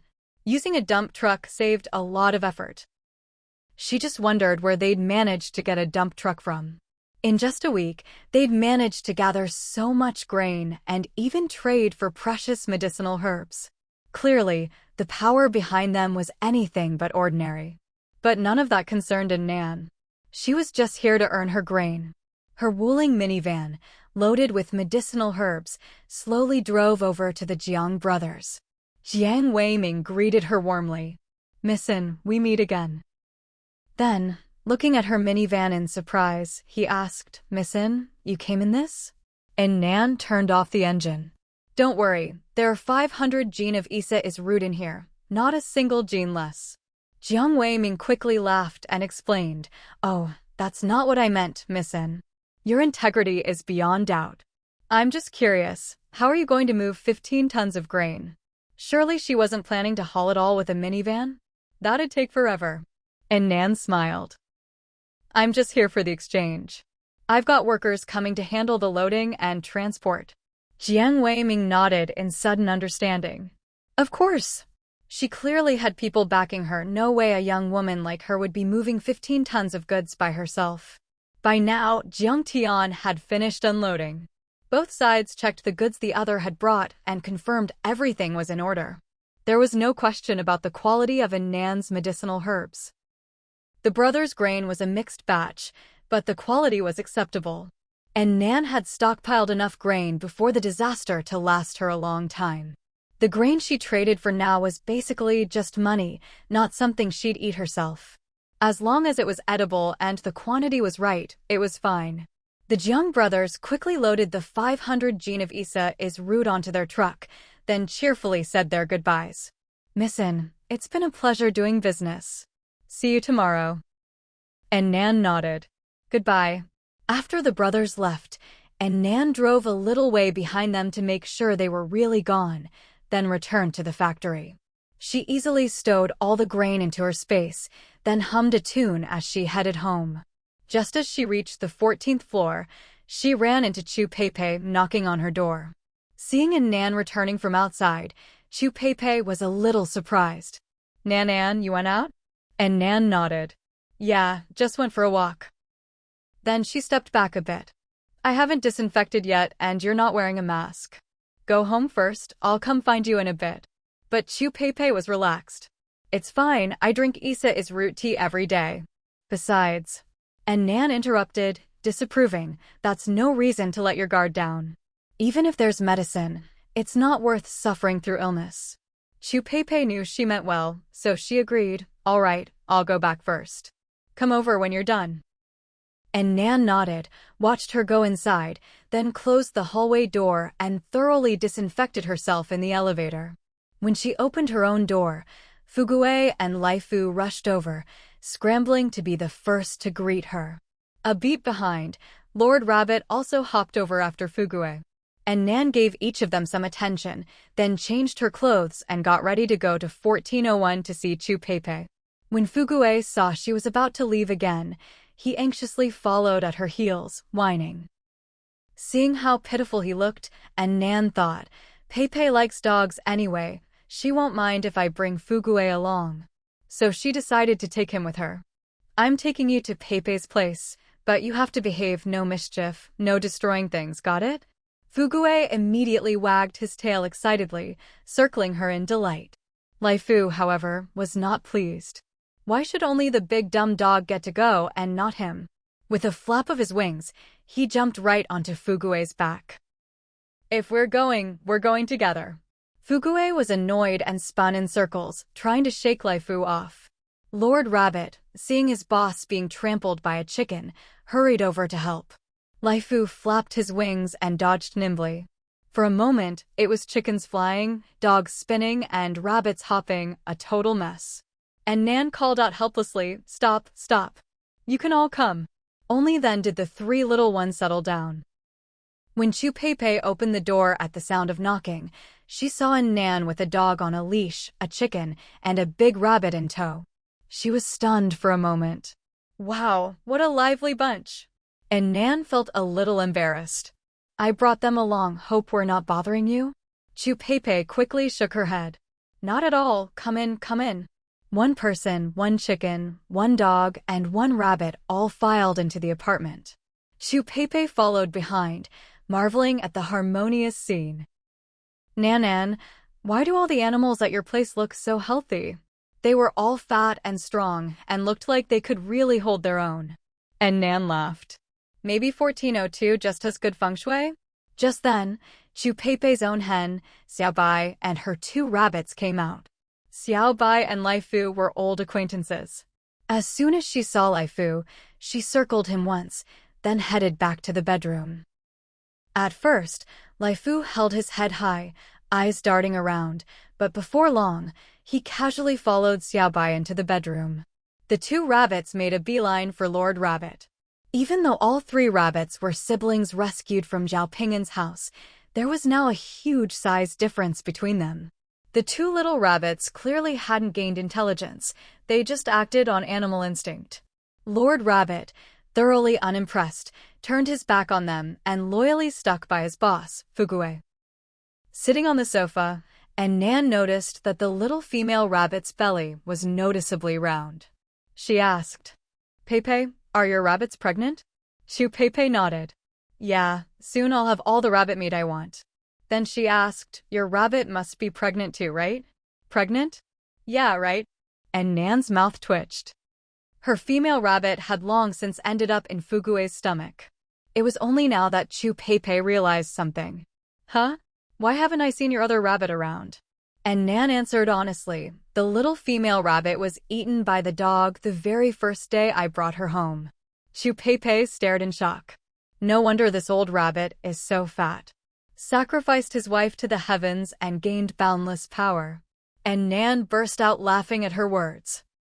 Before she could finish laughing, Pepe looked at the way the old rabbit was following Fugue around and sighed again. So this rabbit is basically serving as a lackey to the dog that killed his wife? The old rabbit had grown up drinking spring water from the space and could already understand human speech. The moment it heard Pepe's words, it hopped over angrily. "This Lord Rabbit is just being smart and adapting to the times. What do you know?" Seeing its fierce expression, and Nan immediately scolded, "No biting." Although it was just a rabbit, after its mutation and in Nan's training, it could easily tear through big chunks of pork now. Combined with its agile jumping skills, an average adult woman was no match for it. Hearing its owner's command, the old rabbit obediently stopped its attack and hopped back behind Fugue. Pepe, surprised by the scene, said, "Your rabbit can actually understand human speech?" She glanced at her own two rabbits. "How did you train it?" "My dumb bunnies only understand the words dinner time." And Nan stifled a laugh. "Maybe it's because I talk to them a lot."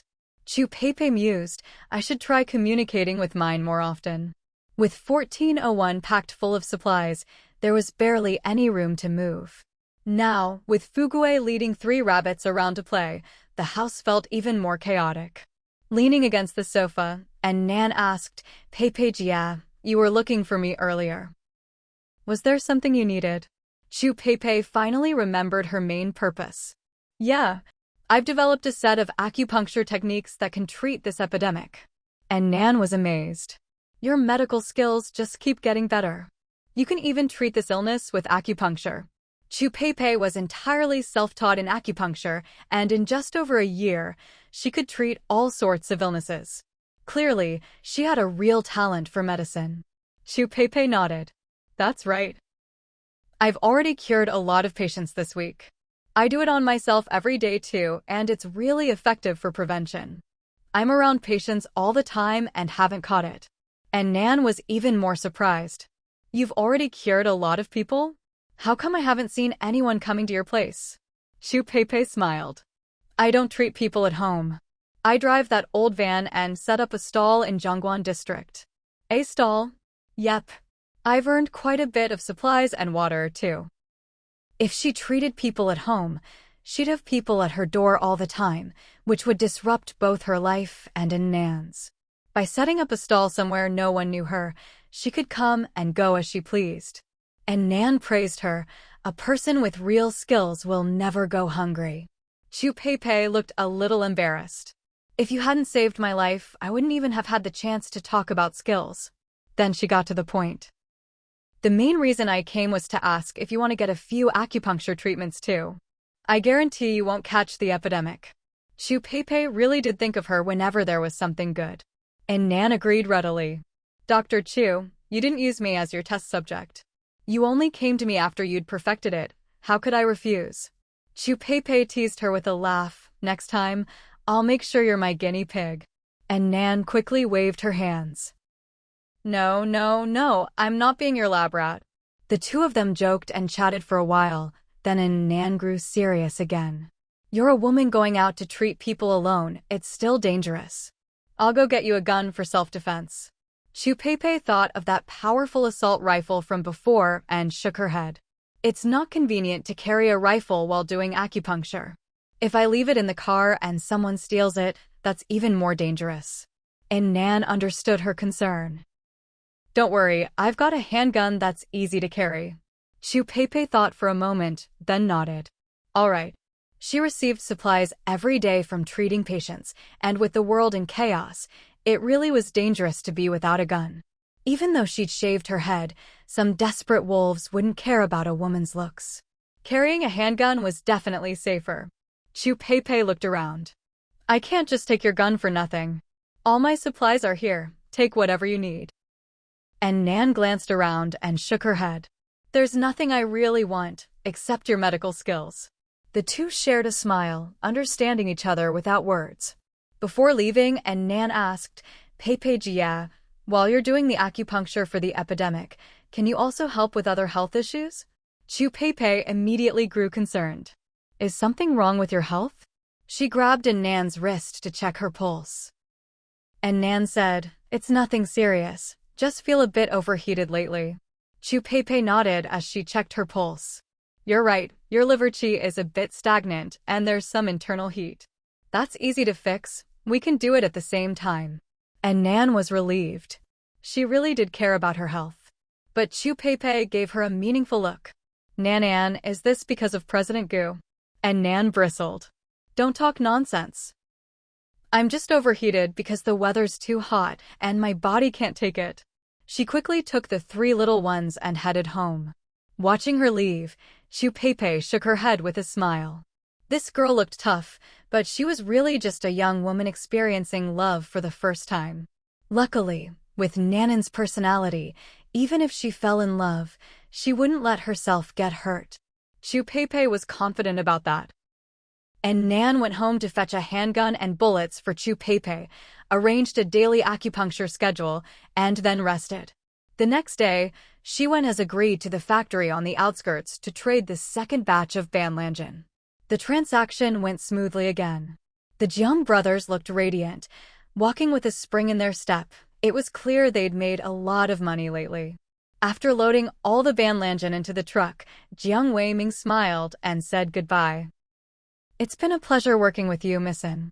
If you get more goods, come find us at the usual place. And Nan nodded. All right. Jiang Tian suddenly chimed in, Missin, make sure you stay alive. Hope to see you again. It was a sincere blessing. Everyone was struggling to survive in the apocalypse. You never knew which would come first, tomorrow or an accident. The person saying goodbye to you today might be gone tomorrow. And Nan smiled and waved at them. You too. She waited a moment to make sure the dump truck had left, then quickly stored the 15 tons of grain into her space. Just as she was about to return to her car, 3 off-road vehicles suddenly sped toward her. The lead vehicle charged straight into the factory compound at a breakneck speed, with the 2 cars behind it following close on its heels. All 3 vehicles had their windows rolled down, so the voices inside carried clearly. Stop, stop, stop. Right here. We saw with our own eyes. Those 2 hauled a truckload of grain to this area. Must be at least a dozen tons. That's right, and now the truck's obviously empty.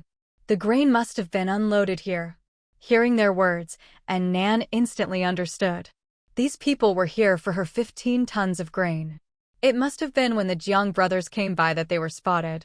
The 500 gene of Isa is root-loaded into the dump truck was just a thin layer. From their angle, they probably thought the brothers left with an empty vehicle. Little did they know, compared to the 15 tons of grain, the Isa's root they took away was actually more valuable. And Nan sighed. Just her luck. The 3 vehicles screeched to a halt not far in front of her, and soon, a dozen or so men poured out in a noisy crowd. Where is it? Where is it? Where's the grain? A dozen tons of grain. We've hit the jackpot. Yeah, we'll never have to worry about food again. Everyone was visibly excited, except for one long-haired man with his hair tied back, who eyed Nan warily. Quiet. Don't you see there's someone else here? The restless crowd instantly fell silent. The long-haired man sized Nan up and down, a hint of disdain flashing in his eyes. You! What are you doing here? And Nan raised an eyebrow. It was the first time she'd seen this kind of loathing in a stranger's eyes, almost as if. Before she could speak, the long-haired man suddenly smacked the bald guy next to him, hard. What are you staring at? Watch your eyes. And Nan met the bald man's gaze and caught the flash of amazement in his eyes. Now that's what a normal man's look should be. The way the long-haired man looked at her weirdly reminded her of Qianinger. That was the look a woman gave another woman she didn't like. The bald man rubbed his head and grinned sheepishly at the long-haired man. "Bauer, I wasn't looking at anything, just curious, that's all." Heh. As he spoke, he slung an arm around the long-haired man's shoulders. The long-haired man gave him another slap, but this time it was much lighter, almost playful. As expected. And Nan's lips curled with interest. These two were a couple.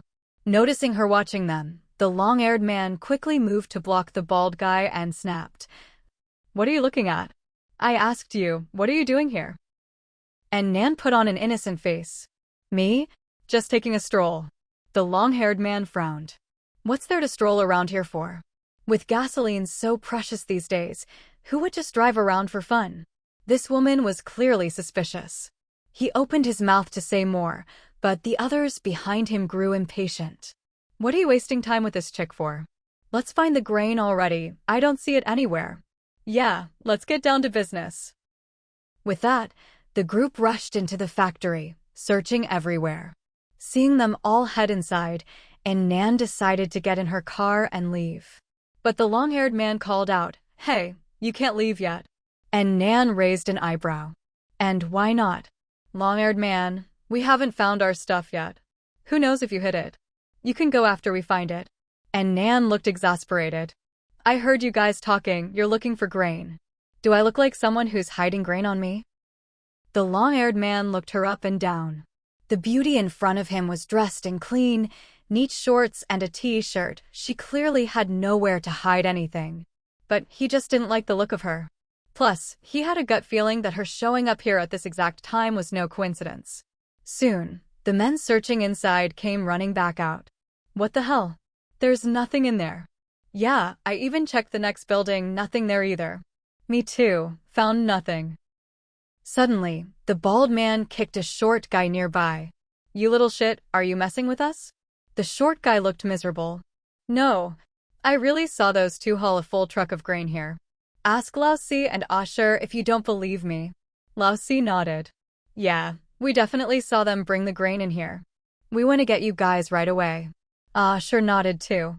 "That's right." Everyone saw it. The two of them drove away with an empty truck. They must have unloaded the grain nearby. The bald man frowned. "But there's really nothing here. Maybe you guys were seeing things." Lao-Si protested. "How could all three of us be seeing things at the same time?" Of course, that was impossible. But the place was a dump, and there really didn't seem to be anything valuable around. The group stood around, at a loss. The long-haired man turned to Nan again, interrogating her. "Speak. Did you hide the grain?" At once, all eyes turned to Nan. She calmly shot back, "Why do you keep picking on me?" Long-haired man glared. "What do you mean picking on you? You were the only one here when we arrived. Now the grain's gone. If it wasn't you, who else could it be?" And Nan retorted, "What did I do?" Long-haired man, "You hid the grain." And Nan, "Where did I hide it?" The long-haired man was getting more and more annoyed by her tone. "I'm the one asking questions here. Why do you keep answering with questions?" As he spoke, his gaze landed on the Wuling van behind her, and his eyes lit up. "Let us check your car. Who puts privacy film on a van? Must be someone who hides stuff in there all the time." And Nan stepped aside nonchalantly, giving them space. "Go ahead." A few men exchanged glances, then surrounded the van. They opened the doors, nothing inside but the seats. Disappointed, they called out, "There's nothing in the car." The long-haired man couldn't believe it. How is that possible? Could the grain have just vanished into thin air? He shoved them aside and checked himself, only to find the van indeed empty. The short guy said, "I told you, that was at least a dozen tons of grain. How could you fit that in a van?" Lao-Si agreed, "Exactly. If you tried to haul it in a van, you'd have to make dozens of trips." Dozens of trips? That's a lot. Those who hadn't seen the grain with their own eyes grew even more anxious. They had to find that grain. The long-haired man rolled his eyes and pointed at Nan. "It must have been you who moved the food." And Nan raised an eyebrow. "How would I do that?" She looked at him mockingly. "Your people just said that food weighed over 10 tons. I'm just one woman. How could I move something that heavy all by myself? Well, that was true. But the long-haired man immediately said, then you must have accomplices. And Nan replied, where are they? The long-haired man glanced around. They left. And Nan asked, then why didn't I leave with them?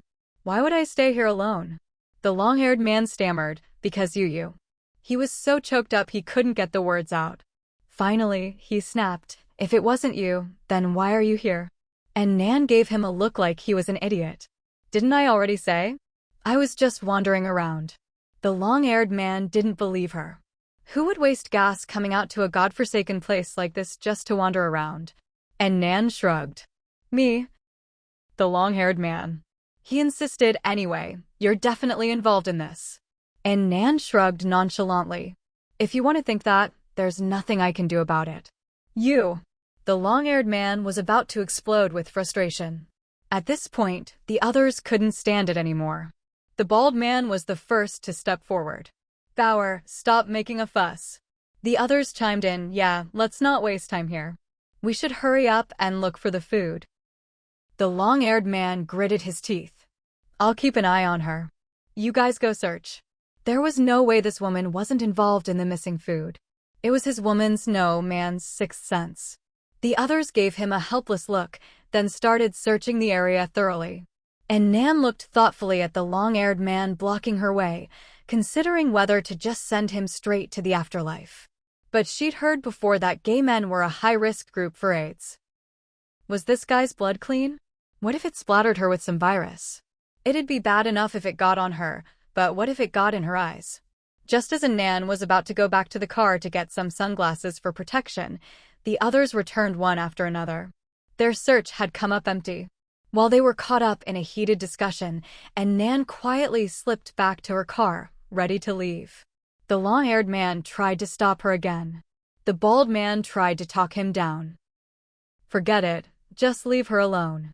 The long-haired man was anxious. Food doesn't just disappear into thin air. She's the only one here, how could she not be involved? He paused, then added, maybe she used some kind of black magic to make the food vanish without a trace. Hearing this, and Nan's hand paused on the ignition. Someone retorted, what kind of magic could move that much food? You've read too many novels, your imagination's running wild. Novels? The long-haired man's eyes lit up. Maybe she's got some kind of magical system. Or a storage space. Inside the car, and Nan quietly put on her sunglasses. Outside, the debate raged on. That's impossible. Stop talking nonsense. The long-haired man insisted, then how do you explain this? Either Lao Si and the others lied and there was never any food, or the three men protested firmly, we're not lying. Could it really be magic? The others started looking suspiciously at Nan's wooling minivan. Just then, the car door suddenly opened. And Nan got out, tying her hair back with practiced ease, moving at a calm, unhurried pace.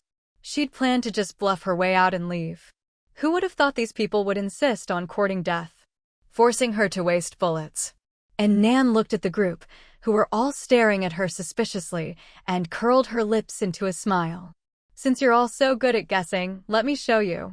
Black magic? Fine, let's demonstrate. She extended her right hand and, out of thin air, produced an assault rifle. Everyone was instantly dumbfounded. Where did that come from? Wait, was that an assault rifle? Before they could react, Nan raised the gun and started spraying bullets indiscriminately. Rat-a-tat-tat-tat. The stunned men dropped one after another. A few quick ones tried to run, but Nan immediately swung the gun around. The faster they ran, the sooner they were shot. In no time, the courtyard was a bloody mess. Only the long-haired man was left, gasping for breath. He collapsed to the ground, legs weak, trembling in fear. And Nan smirked. When you see your men and brothers in the afterlife, remember to apologize to them. With that, she aimed at his head and finished him off with a single shot. Even in death, the long-haired man couldn't accept that it was his own cleverness that got him killed. And Nan went around and made sure everyone was dead, then tossed her blood-splattered sunglasses aside. To make sure there were no other witnesses, she drove around the area, searching carefully. Once she was sure there was no one else, she headed home. Thinking of the extra 30 tons of food in her space, and Nan was in a great mood. Back home, she took a shower, changed clothes, and slept soundly until nightfall. It had been a fruitful day, and Nan opened a bottle of red wine to celebrate, set out Wellington steak, pan-seared foie gras, French lamb chops, the works. Not just for herself. She made sure her meat-loving pets, Fugue and Lord Rabbit, had their own portions too. The rooster, Lai Fu, happily pecked at corn and snails.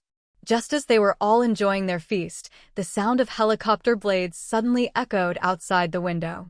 And Nan put down her wine glass and looked out.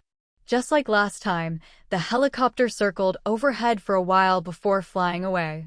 And Nan frowned, feeling certain that it had to be Gu Jiyu. But what was he up to? Messing with her? That didn't seem like something he would do. Had their last unpleasant encounter driven him crazy? Absent-mindedly, and Nan cut a piece of steak and put it in her mouth, only to find it suddenly tasted bland. And so, the days passed one after another. Over the next 2 months, the helicopter kept showing up from time to time, always circling for a bit before leaving. But Gu Jiyu himself never showed up. One day, and Nan heard the sound of the helicopter again, heading toward her neighborhood. She looked up at her lights and suddenly had an idea. She got up and switched them off. The house instantly went dark. Lai Fu and Lord Rabbit nervously moved closer to her, and Fugue looked at her in confusion. Sister Nan, is there danger? And Nan made a show gesture at them, then silently looked out the window. The helicopter soon appeared above the neighborhood, but this time it circled for much longer than before. After a while, instead of turning away as usual, it landed on the roof of the tallest building in the complex. Seeing this, and Nan couldn't help but curl her lips into a smile. Not long after, the door to the 14th floor hallway was knocked on. And Nan stood up but didn't rush to open the door.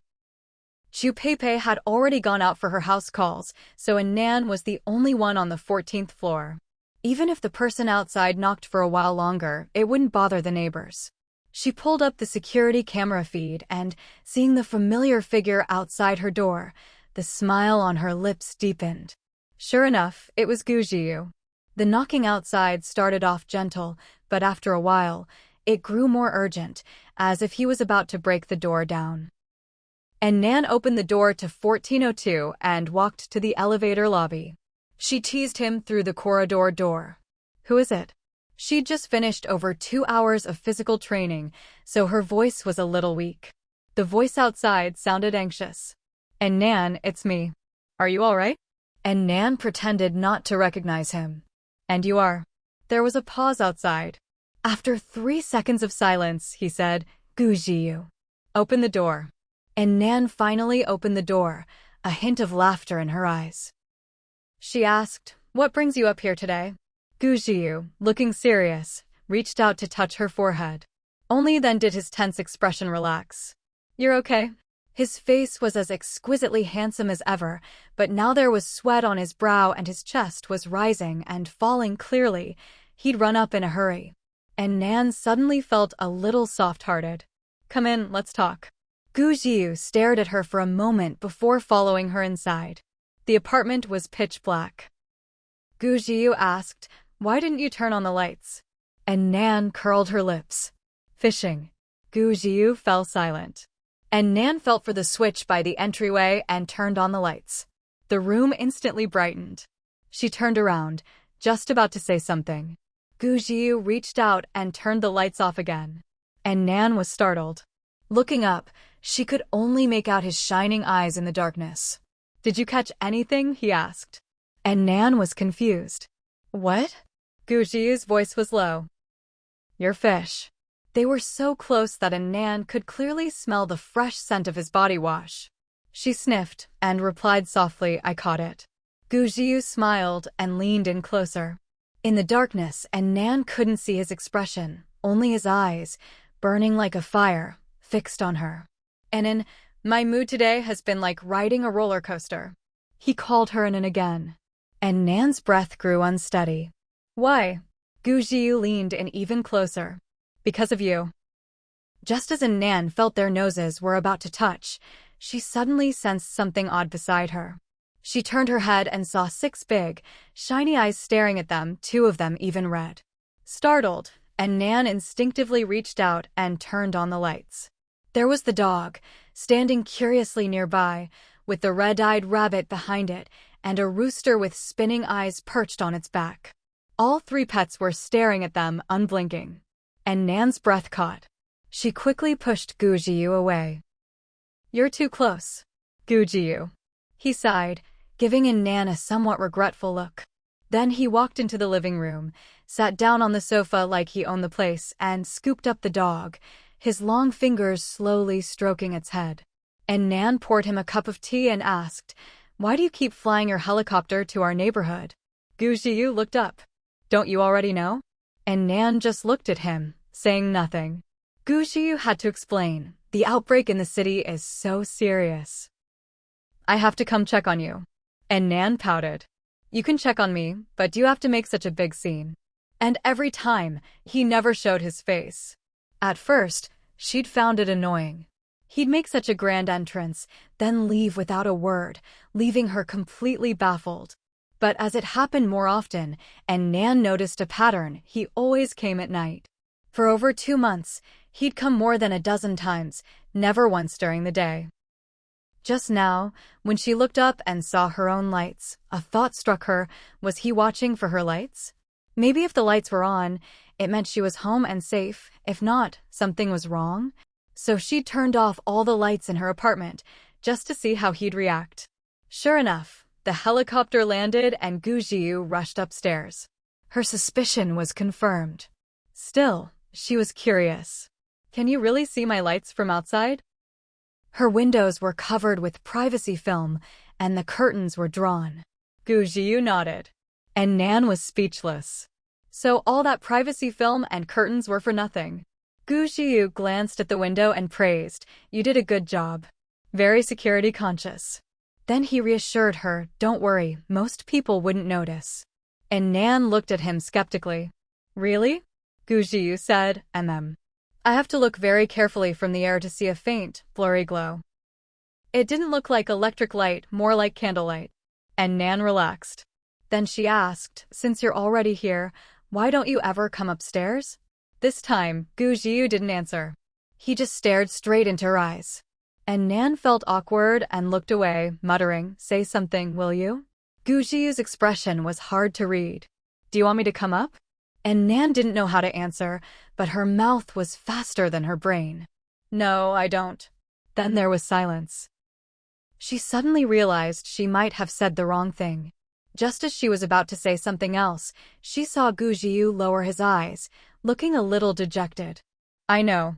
That's why I never came up to bother you." And Nan glanced at him hesitantly. Was this really the cool, aloof, noble President Gu talking?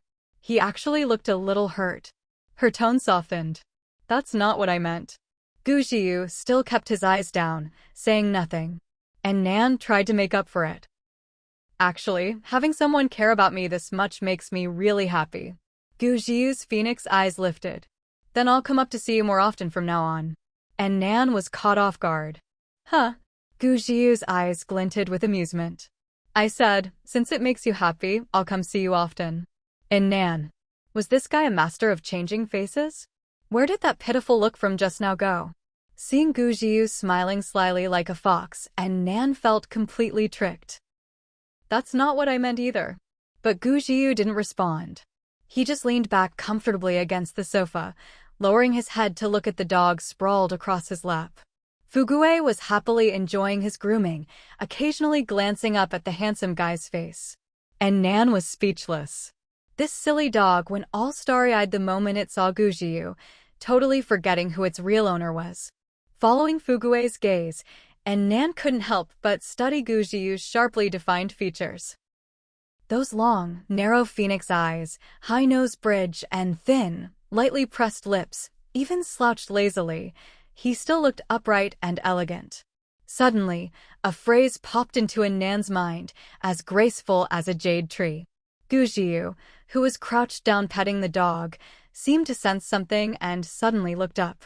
Anan didn't have time to avert her gaze, so she met his deep, dark eyes head-on.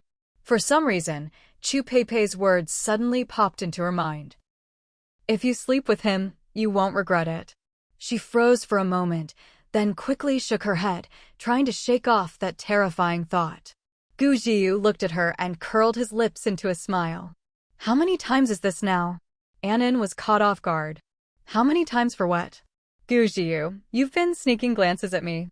Anan was instantly mortified. Caught staring again. Gu Jiu noticed that even her ears had turned red, and he suddenly felt a surge of delight. So, this girl is a sucker for good looks. And she really likes his face. He immediately glanced down at what he was wearing today, a simple t-shirt and a pair of loose sweatpants. He couldn't help but frown. What a miscalculation.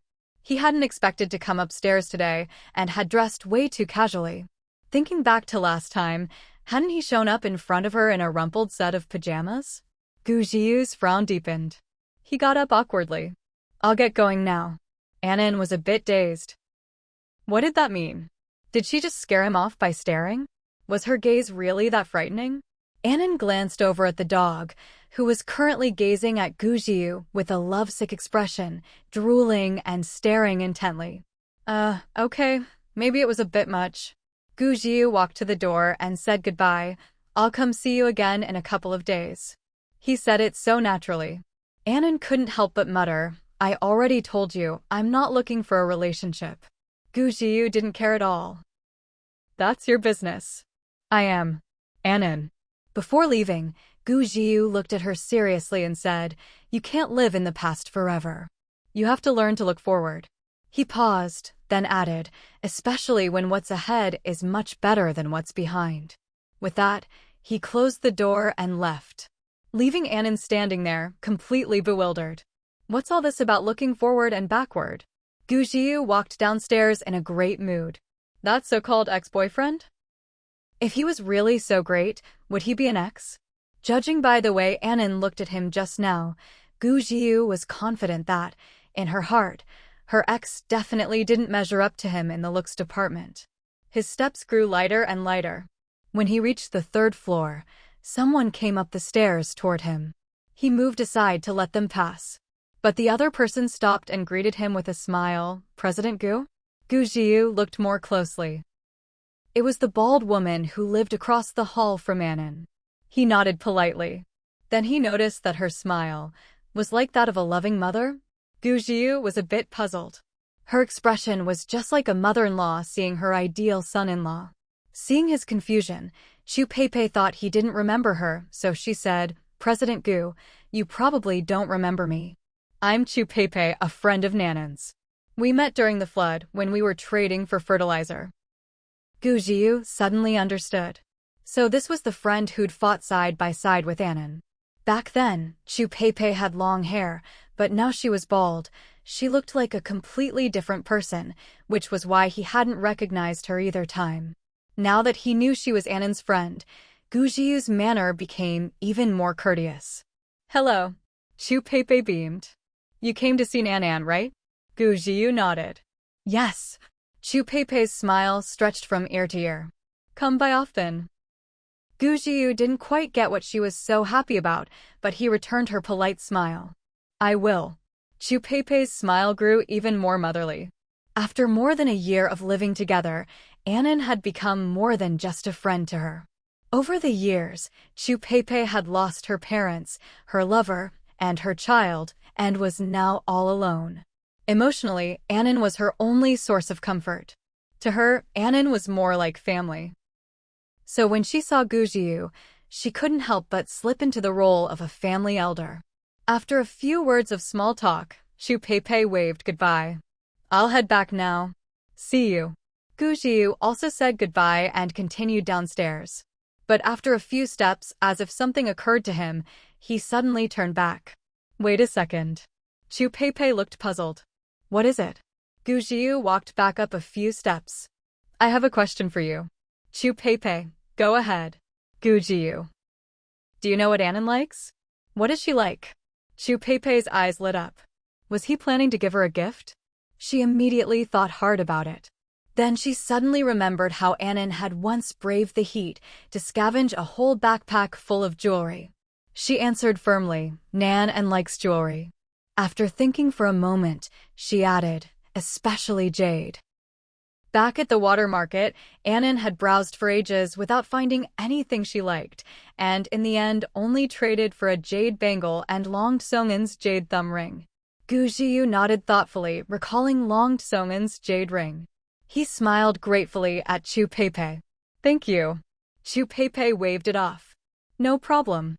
After Gu Jiyu left, Chu Peipei hurried upstairs and knocked on the door of 1402. Annan opened the door, surprised. "Peipei-jia, didn't you go out to set up your clinic?" Chu Peipei frowned. "Don't mention it. I was almost there when I realized I forgot my needles, so I had to come back."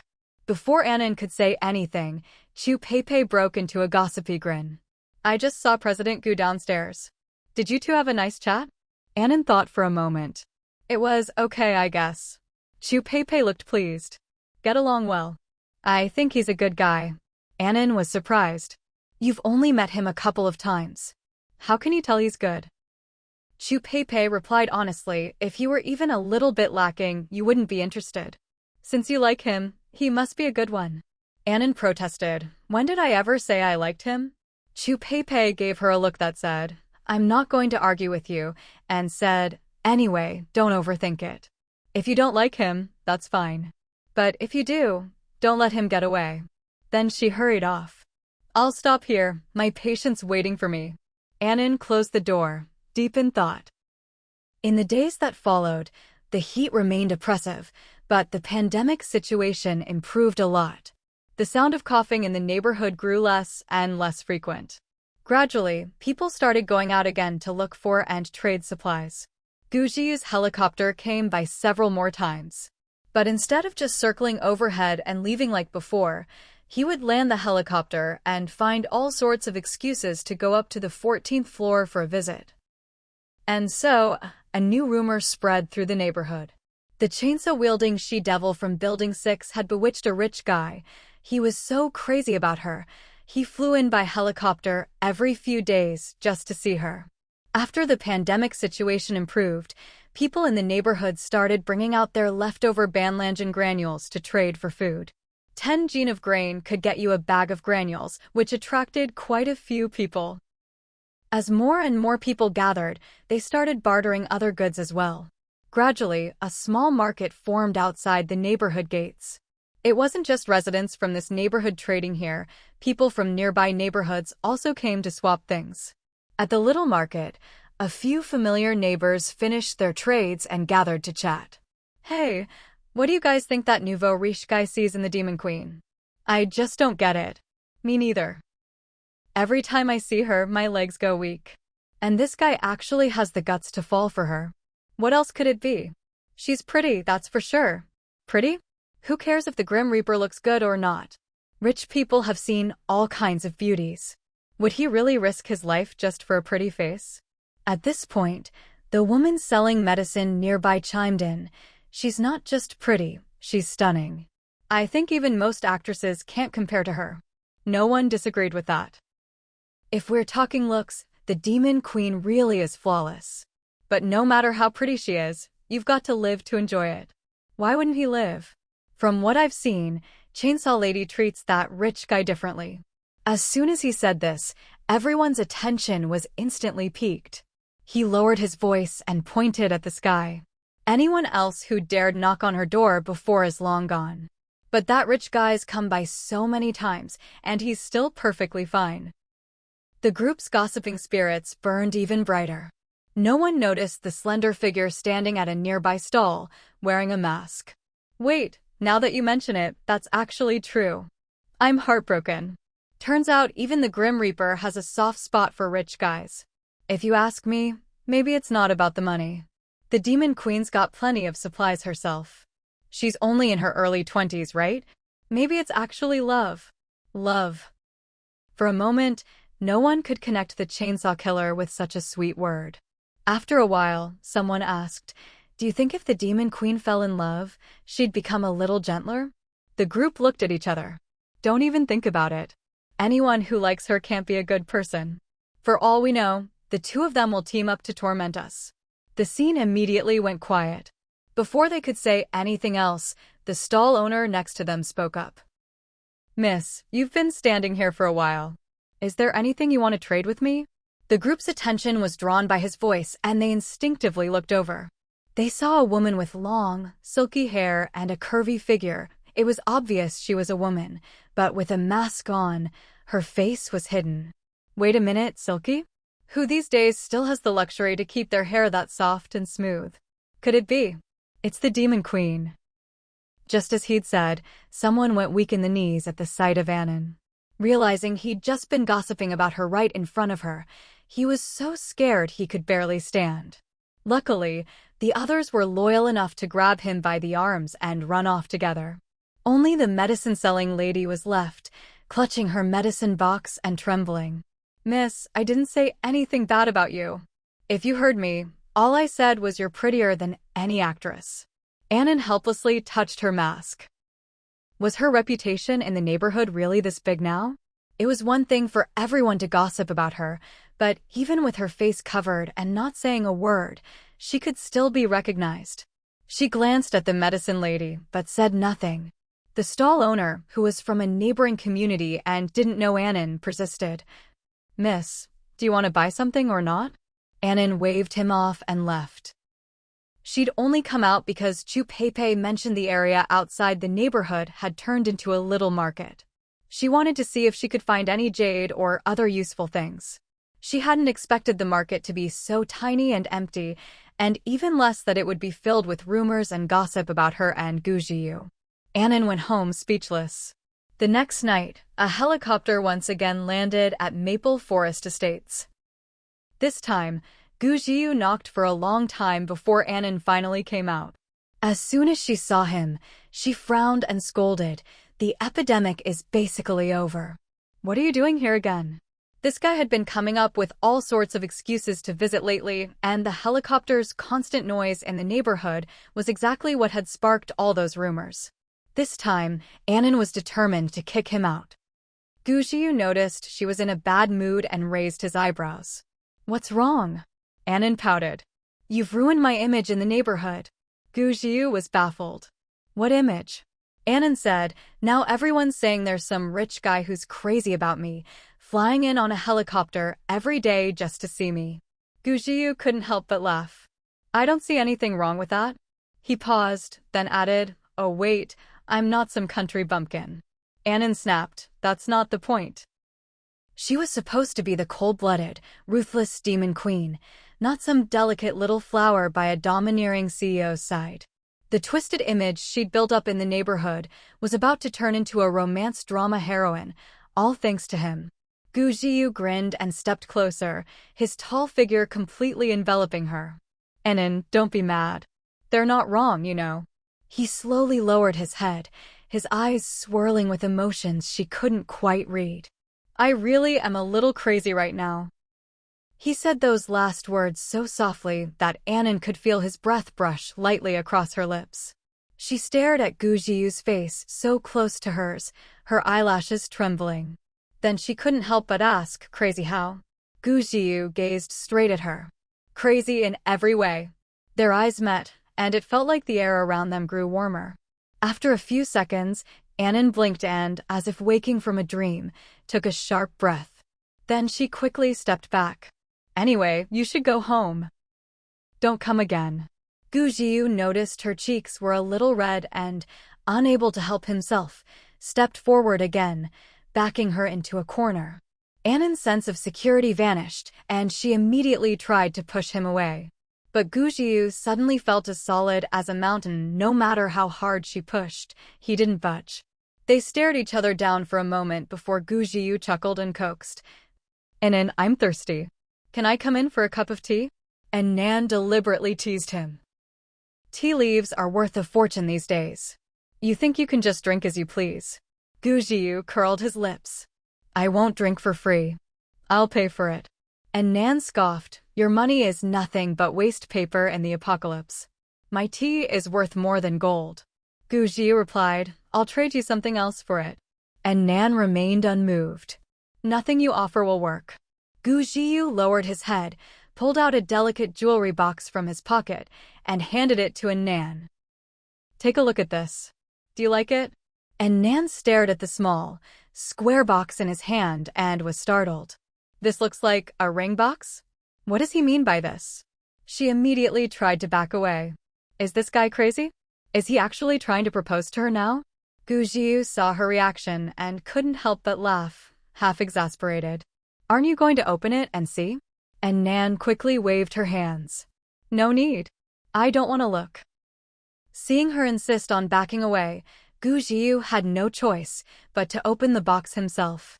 Inside was a pair of jade cabochon earrings, each about 1 centimeter in diameter. And Nan let out a sigh of relief. This box really did look too much like a ring box. It gave her quite a scare. Then she couldn't help but examine the beautiful earrings. They were genuine jade, no doubt about it. Though not large, they were a rare imperial green. With this color and quality, they must be worth hundreds of thousands. If she used them to upgrade her space, she'd make a killing. And Nan immediately beamed and took the jewelry box. Come in and have some tea. With imperial green jade, what tea couldn't she afford? Let him drink. Seeing how happy she was, Gu Jiyu's eyes softened with a smile. He'd chosen well. It was worth rummaging through several warehouses to find these. He couldn't help but curl his lips. What a little money grubber. Luckily, he had plenty of money. As she led him inside, and Nan warned, "You can only drink tea, don't get too close to me. Or I'll break your arm." Gu Jiyu chuckled, all right. The 3 little ones in the house were already very familiar with Gu Jiyu, and all crowded over to greet him. Gu Jiyu made himself at home on the sofa and watched Nan make tea. The living room was quiet. Sensing his gaze, Nan felt awkward and quickly searched for a topic. How much are these jade earrings worth? Gu Jiyu answered honestly, 5 million. And Nan's hand froze. How much? Gu Jiyu repeated, 5 million. And Nan, did she really underestimate something worth 7 figures by a whole digit? Such a small thing worth 5 million. The quality really was exceptional. As expected, all the best treasures are in the private collections of the rich. And Nan pursed her lips and said nothing, placing the freshly brewed tea on the table before quietly putting on the earrings. Before offering them up to her space, she wanted to enjoy them herself for a bit. Wearing a house's worth of jade on her ears, and Nan couldn't help but feel in a great mood. She sipped tea and chatted happily with Gu Jiyu. For 5 million, not only did she patiently chat with him for an hour, but when he left, she even packed up some tea for him to take home. As Gu Jiyu stood to say goodbye, he glanced thoughtfully at the tea in his hand. Wasn't this the top-grade Mao foam he'd won at a famous tea auction a couple of years ago? He'd left it in his office on the top floor of the mall. He smiled and said to Nan, "This tea is excellent. If you have more like this, I can keep trading you jade for it." And Nan's eyes lit up. Deal. She had plenty of good tea in her space. The supplies from the mountains and the base alone were endless. But good jade was hard to come by. She'd already cleaned out all the jewelry stores in the city. Gu Jiyu nodded. All right, see you next time. And Nan smiled. See you next time. Gu Jiyu left with a smile at the corner of his eyes and a spring in his step. After he left, Nan took off the earrings and stored them in her space. Instantly, the jade bangle on her wrist changed from high ice to colorless glass grade. And Nan was stunned. Such a huge change in the bangle. How much had her space just upgraded? She couldn't wait. She left the apartment complex, found a secluded spot, and started testing. This time, the range of her space jumped from 50 meters to 65 meters. Sure enough, when it came to upgrades, quality really did trump quantity. She'd collected so much jade before, and each upgrade was just a few centimeters. Now, with one piece, she'd gained so much, it felt amazing. Even thinking about the person who'd given her the jade made her feel especially happy. A few days later, at the mountainside villa, Long Tsongan hurried into Gu Jiyu's villa. As soon as he entered, he saw his boss standing in front of the mirror, adjusting his appearance. He didn't interrupt, just waited quietly to the side. But even after a long time, President Gu didn't turn around. He kept facing the mirror, meticulously fixing every detail from his hair to his fingernails, as if he wanted everything to be flawless. Long Song-in couldn't help but twitch his lips. His usually aloof, dignified boss had never been this flamboyant before. Is this what falling in love does? It's like he's been possessed. And his benefactor didn't seem like the type to judge by appearances. Why was President Gu so obsessed with his looks now? It wasn't until Gu Jiu was finally ready to leave that Long Song-in found a chance to speak. President Gu, I found the necklace you wanted. Gu Jiu took the box from him, opened it to check carefully, then put it in a bag, grabbed his car keys, and prepared to leave. Long Song-in was surprised. You're not taking the helicopter today? Gu Jiu shook his head. Too flashy. She wouldn't like that. He glanced at the Hummer keys in his hand. Better to use something she preferred. He took a few steps, then suddenly remembered the Night 15 that had disappeared along with the mall supplies. Gu Jiu couldn't help but smile. Who knows where that little rascal had hidden it? Then he remembered that, besides the Night 15, he'd also bought a pretty good armored vehicle. He stopped and asked Long Song-in, where's the Marauder? Long Song-in thought for a moment. In the southern warehouse. Then he asked, should I bring it over? Gu Jiu considered. No need for now. Then he hurried out. Maple Forest Residences, Building 6, 14th floor. And Nan opened the door to the hallway and looked at the man in surprise. You're back again so soon. Can't stand staying at home. Gu Jiu replied bluntly, there's no one I want to see at home. And Nan's face flushed. Why are you so shameless these days? Gu Jiu replied confidently, a man who cares too much about face will never get a wife. And Nan. Just as she was at a loss for words, a loud voice rang out from next door, Chu Pepe shouting, well said. The persistent man always wins the girl. And Nan nearly choked on her own saliva. Just as she recovered and was about to say something, excited shouts came from outside. It's raining. It's raining. Oh my God. The disaster is finally over. Hurry. Get some basins. We can finally drink water to our heart's content. Rain? And Nan frowned, a sense of foreboding rising in her heart. She looked at Gu Jiu. Where did you park your car? There was no sound of helicopters today, so Nan guessed he must have come by car. Although Gu Jiu didn't know why she suddenly asked, he quickly replied, it's in the underground garage of the complex. And Nan nodded. Good. There's no way a natural disaster would just end like that. In her memory, during the extreme heat, it only rained once. And it was acid rain. At this moment, the commotion outside was growing louder and louder. The residents of the complex, having seen the rain through their windows, were all rushing out in excitement. Although the rain wasn't heavy, it was enough to make these people, who had suffered from the heat and water shortages for so long, feel reborn. Chu Pepe from next door also dashed out carrying 2 large basins, calling out excitedly, pause the romance.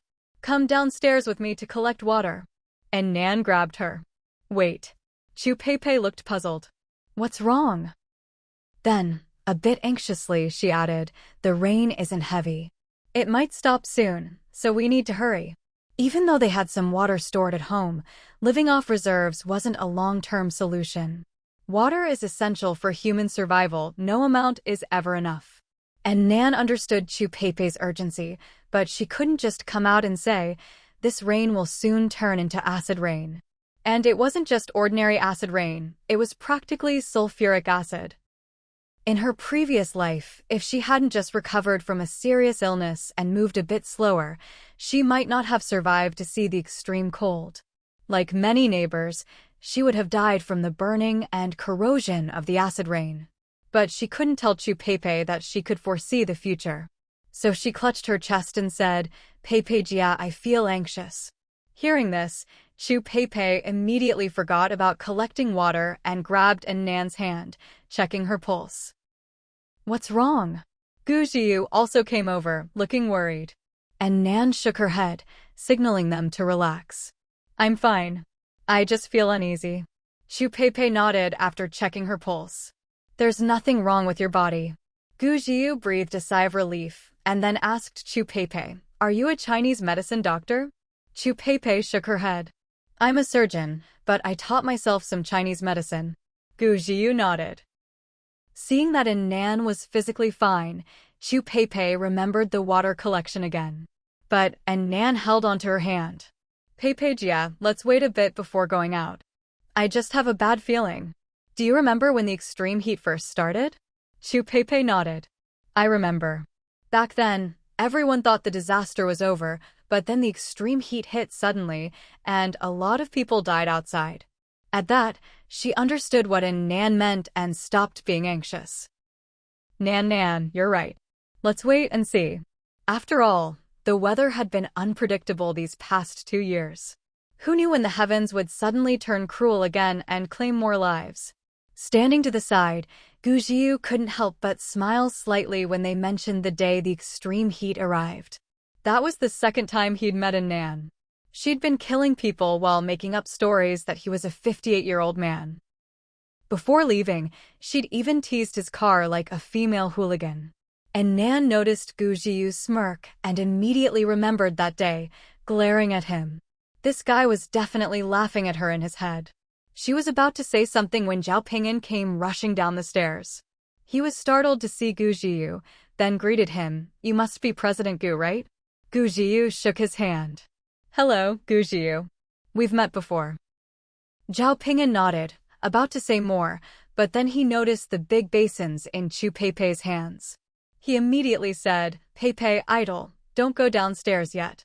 Chu Peipei saw how anxious he looked and quickly asked, "What's wrong?"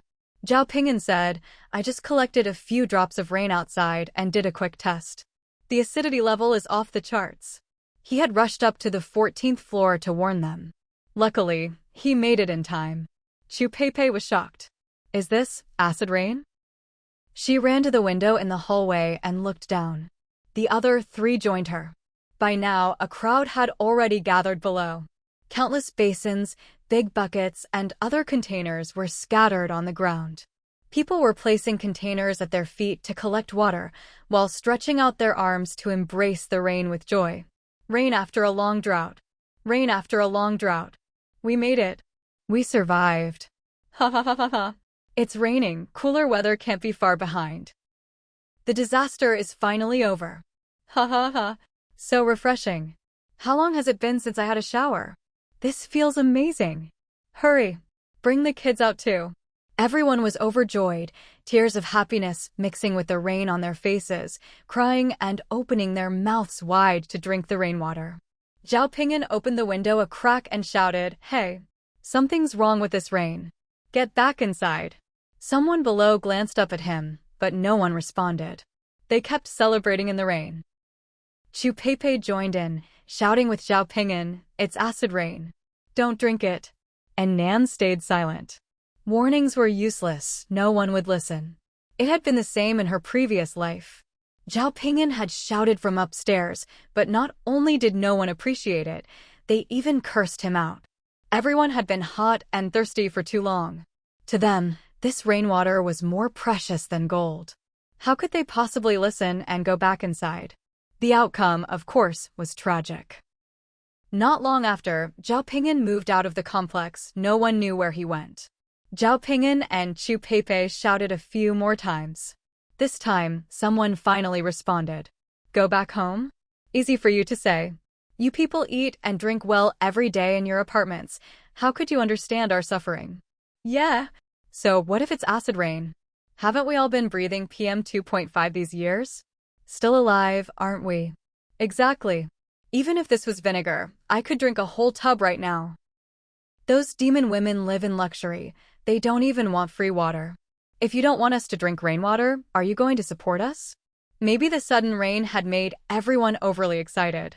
Normally, these neighbors would avoid the 3 of them, but now, in their excitement, they dared to speak their minds. After hearing their words, Zhao Ping'an and Chu Peipei stopped trying, closing the window again. And Nan comforted them, "You can't save those who are doomed. Everyone has their own fate, don't think too much about it." Chu Peipei nodded, about to say, "Let's go home," when a sudden downpour outside startled her. It had only been a drizzle before, but now the rain was pouring down. Immediately, screams and cries of pain rose from below. Ah! It hurts! It hurts! The group looked downstairs again. All they saw was chaos. Rain poured down on people's faces as if they'd been scalded with boiling water, red and burning with pain. Instinctive screams rang out as they futilely raised their arms to shield themselves, only for their limbs to break out in blisters from the rain. Everyone began to scramble desperately toward the building. The rain fell harder and harder, and its corrosiveness seemed to intensify by the second. Pots and buckets of all kinds began to melt away. Even the cars parked by the roadside visibly changed, their paints slowly eaten away by the acid. Even the asphalt on the ground started to show honeycomb-like pockmarks. The crowd shoved and jostled, and soon someone tripped and fell face-first into the puddles, screaming in agony as if a slab of meat had been thrown into a frying pan. Some struggled to their feet, gritting their teeth through the pain as they continued to run for shelter. Others, older and less agile, couldn't stand up after falling and could only lie there, wailing in misery. Before long, their throats were corroded silent, their clothes burned away by the rain, and their bodies gradually stilled. Everyone looked like red crabs boiled alive. The scene was more terrifying than anything in a disaster movie. Chu Peipei and Zhao Ping'an were both stunned by the carnage, and even the usually composed Gu Jiu couldn't help but clench his fists. Only Nan remained calm. After all, she'd lived through this once before, and was mentally prepared this time. Just then, an old lady who hadn't gone outside saw what was happening and, frantic with worry, grabbed an umbrella and rushed out to her grandson, who was wailing in the rain. But the umbrella was useless. Within moments, it was corroded down to a skeleton of twisted metal. In desperation, the old lady hugged her grandson, shielding him with her own body as they staggered back toward the building. Just as they reached the entrance, she could go no further. With the last of her strength, she pushed her grandson inside, then collapsed and quickly fell silent. Though the little boy was saved for the moment, his body was covered in severe burns, and with no other family left, in this apocalypse, it was as good as a death sentence. None of them could bear to watch the hell unfolding below any longer, and they all turned away. Chu Peipei shuddered at the thought. If Nan hadn't stopped her just in time, she'd be down there with the rest of them, running desperately for home. She let out a long sigh. How's this acid rain? This is basically sulfuric acid. She remembered that ordinary acid rain, if washed off quickly, didn't really harm people. She never imagined it could be as deadly as lab-grade sulfuric acid. And Nan said, normal high temperatures don't reach over 60 degrees either. The world's gone mad. Zhao Ping'an nodded. Regular acid rain would never be like this. When I tested earlier, the pH was 4. Now, judging by what's happening, it's probably below 1. He warned them. Glass is corrosion resistant. Make sure all your windows are tightly shut. Don't go outside until the rain stops. Chu Peipei asked nervously, the building won't get corroded and collapse on us, will it? And Nan shook her head. It shouldn't. In her previous life, the building had been battered but still stood. Zhao Ping'an agreed. It won't. He explained, sulfuric acid can react with cement, but the calcium salts in cement react to form calcium sulfate, which is only slightly soluble and forms a protective layer, stopping further reaction. Chu Peipei understood. So it'll corrode, but not completely, right? Zhao Ping'an nodded. Exactly. We just need to stay inside until the rain stops. At that moment, a commotion rose from the stairwell below. They exchanged glances. And Nan reminded them, let's head home. A lot of people are coming in. With the chaos outside, people had rushed into any building they could find, not necessarily their own homes, just anywhere to get out of the rain. Now, their unit was packed with strangers. If they got jostled and touched the acid rain on others, they'd be injured too. They hurried back to their own apartments. Gu Jiu followed and Nan to 1402. Just before closing her door, Chu Peipei winked at Nan with a teasing smile. And Nan chose to ignore her. Inside, The ever-enthusiastic dog greeted them with the chicken and rabbit in tow. Gujiu crouched down and greeted each of them seriously. And Nan laughed. You treat them like people, don't you? Gujiu patted Fugue's head. They understand human speech. Then he looked up at her. And they're your companions. And Nan's eyelashes fluttered. He really was a good person. If Gujiu didn't insist on being romantically involved with her, they could have been great friends. But he always tried to cross her boundaries, pushing her to the point where she could only run away in a panic.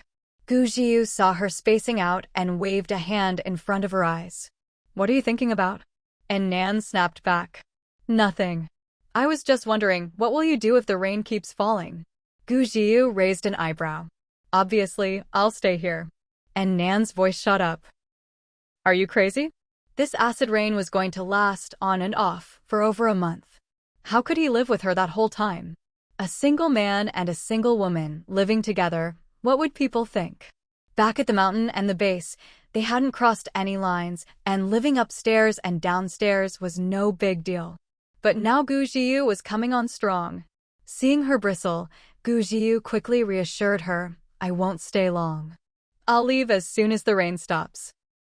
And Nan thought to herself, you don't know how long this rain will last.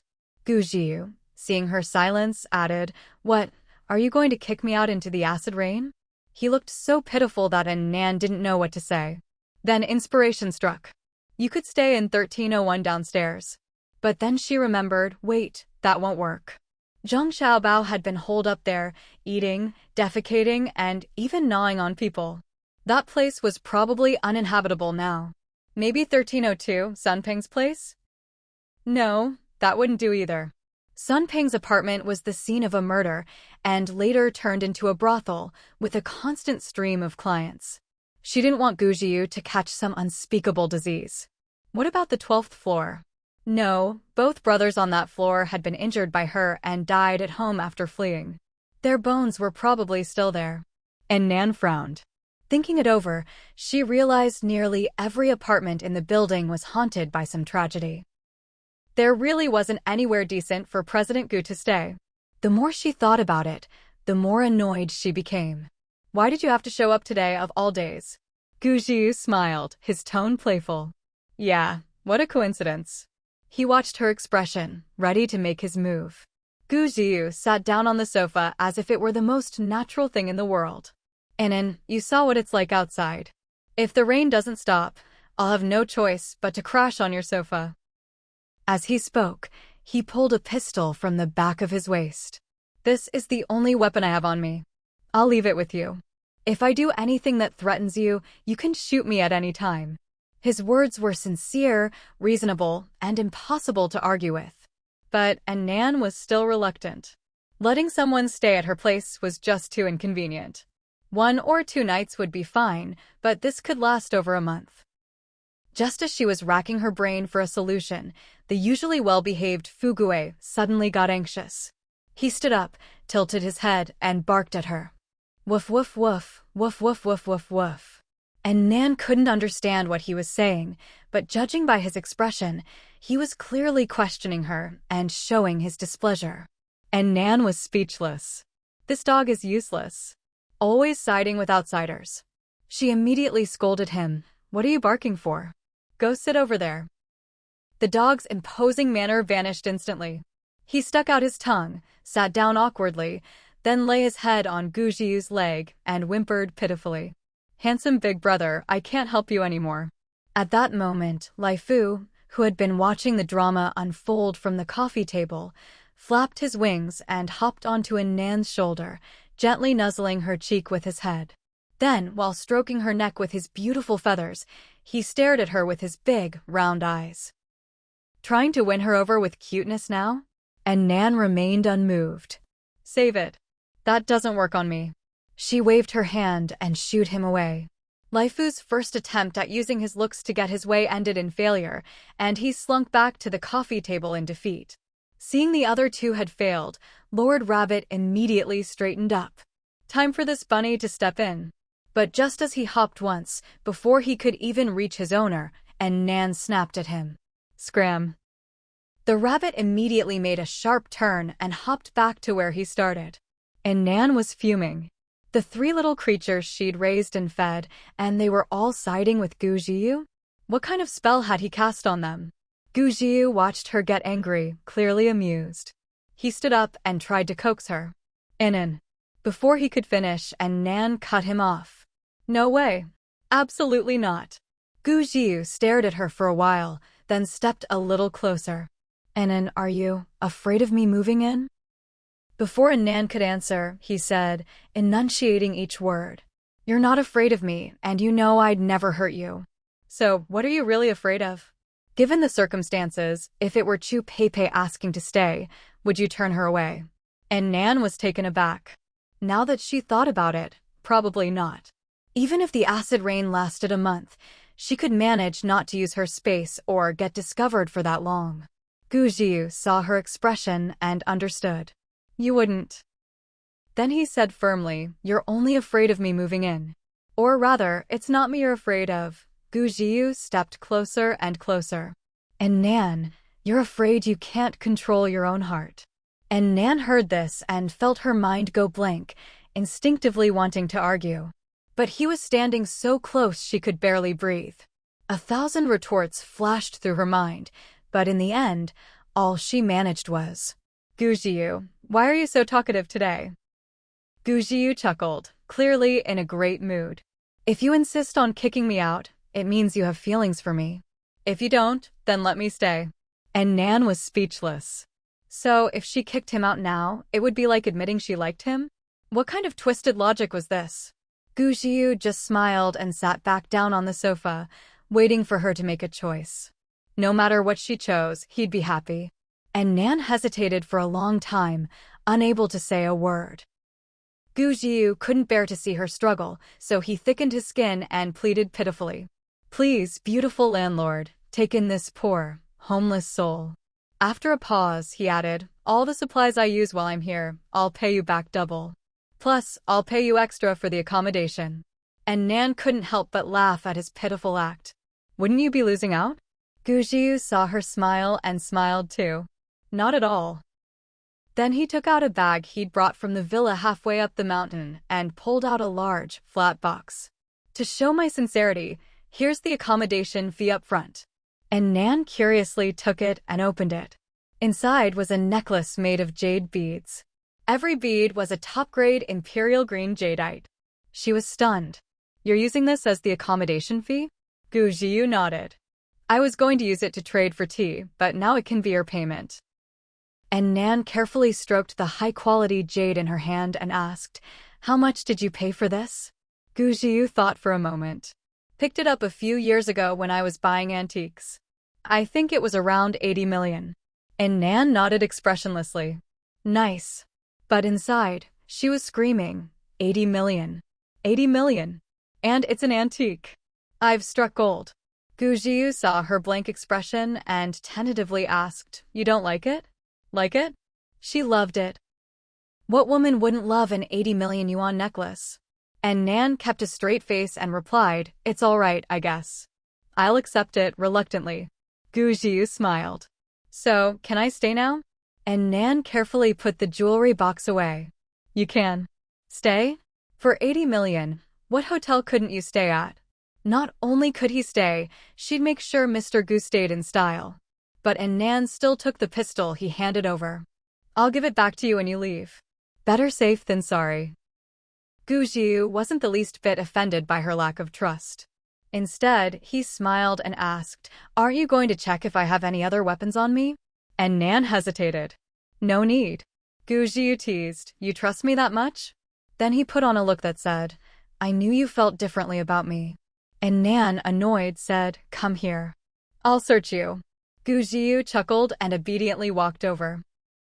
To prove her lack of trust, and Nan searched him thoroughly, not missing a single pocket, even feeling around to see if his clothes had any hidden compartments. That chest, oh wait, no inside pocket there. Those abs are pretty solid. A narrow waist, long legs, firm. Gu Jiu noticed her hands getting bolder and his gaze darkened. Are you done searching? And Nan shot him a provocative look. Not yet. Wasn't he the one who asked for a search? Let's see who gets the short end of the stick. Gu Jiu saw her looking so pleased with herself and grinned. I'm worried you'll miss something. Why don't I help you out? Take off my shirt so you can check more thoroughly. As he spoke, he started to lift his shirt. And Nan panicked and backed away several steps. Done searching. A smile flickered in Gu Jiu's eyes. Oh? Since it concerns your safety, maybe I should search a bit more thoroughly. And Nan's whole body radiated resistance. No need. You scheming, wicked man, back off.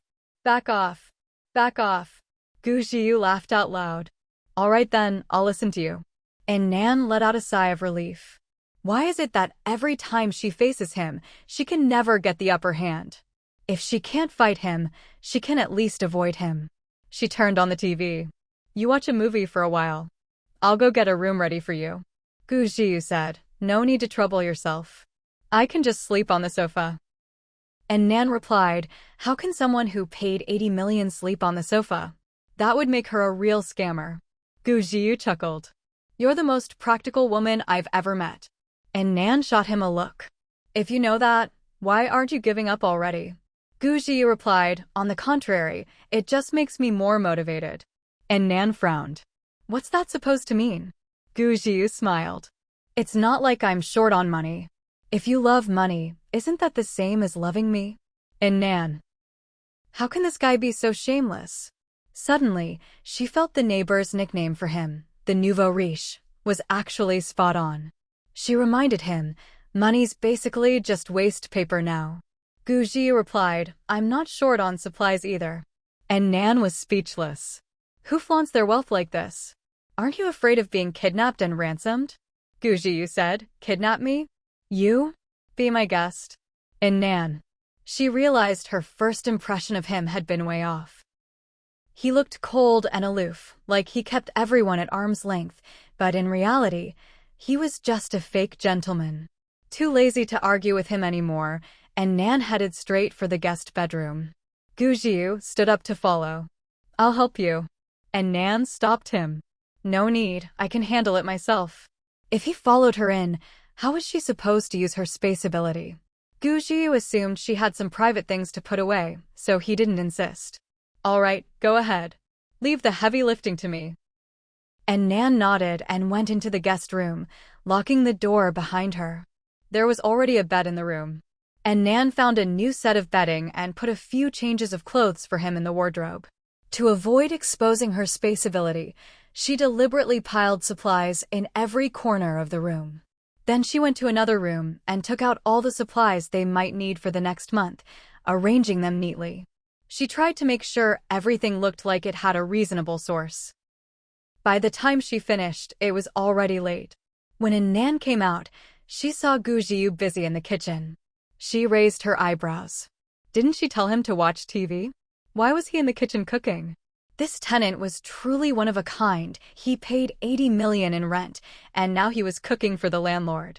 Gu Jiu was chopping meat for the filling, with a bowl of kneaded dough beside him. The three little ones were squeezed into the kitchen with him, watching curiously. And Nan walked over for a look and her eyes lit up. Are you? Gu Jiu smiled. I promised you dumplings, remember? And Nan's heart skipped a beat. You remembered? Back at the mountain base, she'd complimented Gu Jiu's frozen dumplings, and he'd said he'd make her fresh ones if he got the chance. She hadn't expected him to arrange it on his very first day here. Gu Jiu didn't say anything, just put the chopped meat into a big bowl and started adding soy sauce, salt, and other seasonings. And Nan watched carefully from the side, taking mental notes. Gu Jiu glanced at her with amusement. Think you can remember it all? And Nan nodded. I can. She could cook herself. She just needed to remember the differences in their seasoning. But then she thought of something and said, a little defeated, it's no use even if I remember. Last time I tried making teriyaki beef rice your way, I followed your recipe exactly, but it just didn't taste the same. Gu Jiu mixed the filling, the corners of his mouth lifting. If you can't learn, then don't bother. I'll cook for you. And Nan pouted. It only counts if I learn it myself. What, are you planning to cook for me for the rest of my life? As soon as she said it, She regretted it. This man's hormones had been out of whack lately. If he latched onto this, he'd definitely say something unbearably sweet. Sure enough, when she looked up, Gu Jiu was grinning from ear to ear, about to say something. And Nan quickly covered his mouth. No talking. Focus on your work. Gu Jiu looked a little innocent. On the floor, Fortune, seeing that they were just chatting and not cooking, let out an impatient whine. And Nan withdrew her hand. See? Even the dog's hungry. Get to work. Gu Jiu smiled, brought the prepared filling and dough to the dining table, and got ready to start wrapping dumplings. And Nan sat down beside him to help. By now, night had fully fallen. And Nan turned on the dining room light, and the warm yellow glow bathed the two of them. Gu Jiu rolled out the wrappers, and Nan filled them, and from time to time they had to fend off Fortune, who tried to steal raw dumplings. Lai Fu and Lord Rabbit sat quietly on chairs nearby. Neither of them spoke. Gu Jiu rolled out the dough, glancing sideways at Nan, and the three little ones gathered around. He couldn't help but think of how, in the past, he'd often flown his helicopter in circles above this house, quietly watching the light shining from the windows. Now he was sitting here in this warm light himself. He pressed his lips together, suddenly hoping time would slow down, or that the rain would never stop. In the hallway. Damn, when is this rain going to stop? Seriously, it's been pouring all afternoon. Is it ever going to end? If I'd known, I would have just run home earlier, even if it was a pain. Now we're stuck here, it's torture. Let's wait a bit longer. We absolutely can't go out while it's still raining. Some residents who'd rushed into Building 6 to escape the acid rain were anxiously waiting for it to stop. A girl of about 10 clung to her mother's arm. Mom, I want to go home. The woman hugged her close and soothed her. Don't be scared, sweetie. As soon as the rain stops, I'll take you home. Those who could still talk were the ones who'd been near the entrance or reacted quickly and weren't badly hurt. Several others had been severely burned by the acid rain and were lying on the ground, unable to speak. At that moment, someone suggested, "Looks like this rain isn't stopping anytime soon. Why don't we go upstairs and find an empty room to rest? At least we'd have a bed." Another person said, "There are so many of us. Where are we going to find enough empty beds?" You don't know? This is the Demon Woman's building. Almost everyone in this unit has already been killed by her. A few people were surprised. What Demon Woman? The others looked at them. You don't know the Chainsaw Demon Woman? You're not from our complex, are you? Those people nodded. We're from Chieneo community. We came here to trade supplies. Never thought we'd get trapped here. Someone explained things to them. No wonder you guys don't know about the Demoness. Everyone in our neighborhood knows her. Let me tell you, Outside, the night was deep and the sound of urgent rain made the story even more terrifying. Every now and then, other neighbors from Maple Grove would chime in, adding more details to the tale. The people from Chieneo community listened with their mouths agape. There were often fights over supplies in their own neighborhood too, but they'd never heard of anyone who could single-handedly overpower an entire community. Chainsaw killers, stabbing people 49 times, forcing people to eat shit, even rumors of her eating human flesh raw or flaying people alive. The stories grew more and more exaggerated, to the point that they became less and less believable. Other than the little girl's mother, who was so frightened she clutched her child tightly, the rest of the Chieneo residents just took it as a scary story and didn't take the wild claims to heart. Still, when they headed upstairs, the shocking bloodstains on the walls gave them quite a scare. Everyone tacitly decided to settle on the lower floors. No one dared go higher. Steaming hot pork dumplings were finally served on the table. Each of them got their own plate, dipping the dumplings into a mix of vinegar, minced garlic, and chili oil. With one bite, the rich aroma of meat exploded in their mouths. And Nan ate with relish, savoring every bite, and washed it down with a bowl of dumpling soup. Gu Jiu sat across from her, watching her with gentle eyes. This girl always seemed completely absorbed in her food, never putting on airs, which made him, the chef, feel a great sense of accomplishment. He'd seen plenty of women at dinner parties before. Most of them were overly concerned about their image, picking at their food like birds, taking 2 or 3 bites before elegantly putting down their chopsticks and dabbing at their lips.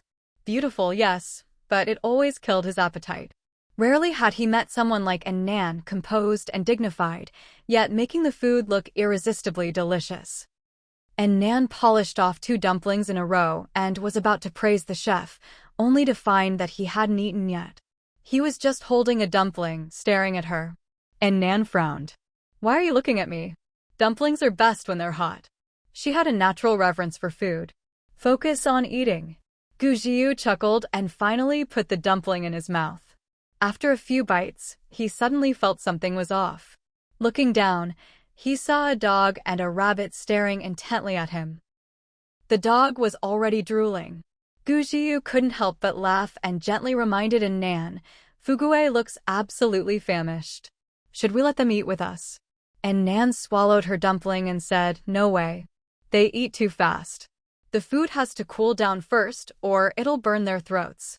Gu Jiu replied with an "oh," then, under the intense gaze of the 2 little ones, forced himself to keep eating. He'd never in his life been watched so expectantly while eating by animals, no less. And Nan was used to their fiery stares, but knowing Gu Jiu must feel awkward, she gave each of them a little kick. "Shoo shoo. Where are your manners? Haven't I taught you not to stare when others are eating?" The 2 little ones slunk away, aggrieved, but then stood in the corner of the living room, still staring at them without blinking. And Nan said, "Turn your heads." Fugue obediently turned his head away, then snuck glances at them out of the corner of his eye. Gu Jiu nearly burst out laughing. He put down his chopsticks, took the dumplings meant for the 2 little ones, and found a fan to help cool them down quickly. And Nan was a bit surprised. "Let me do it." Then she laughed.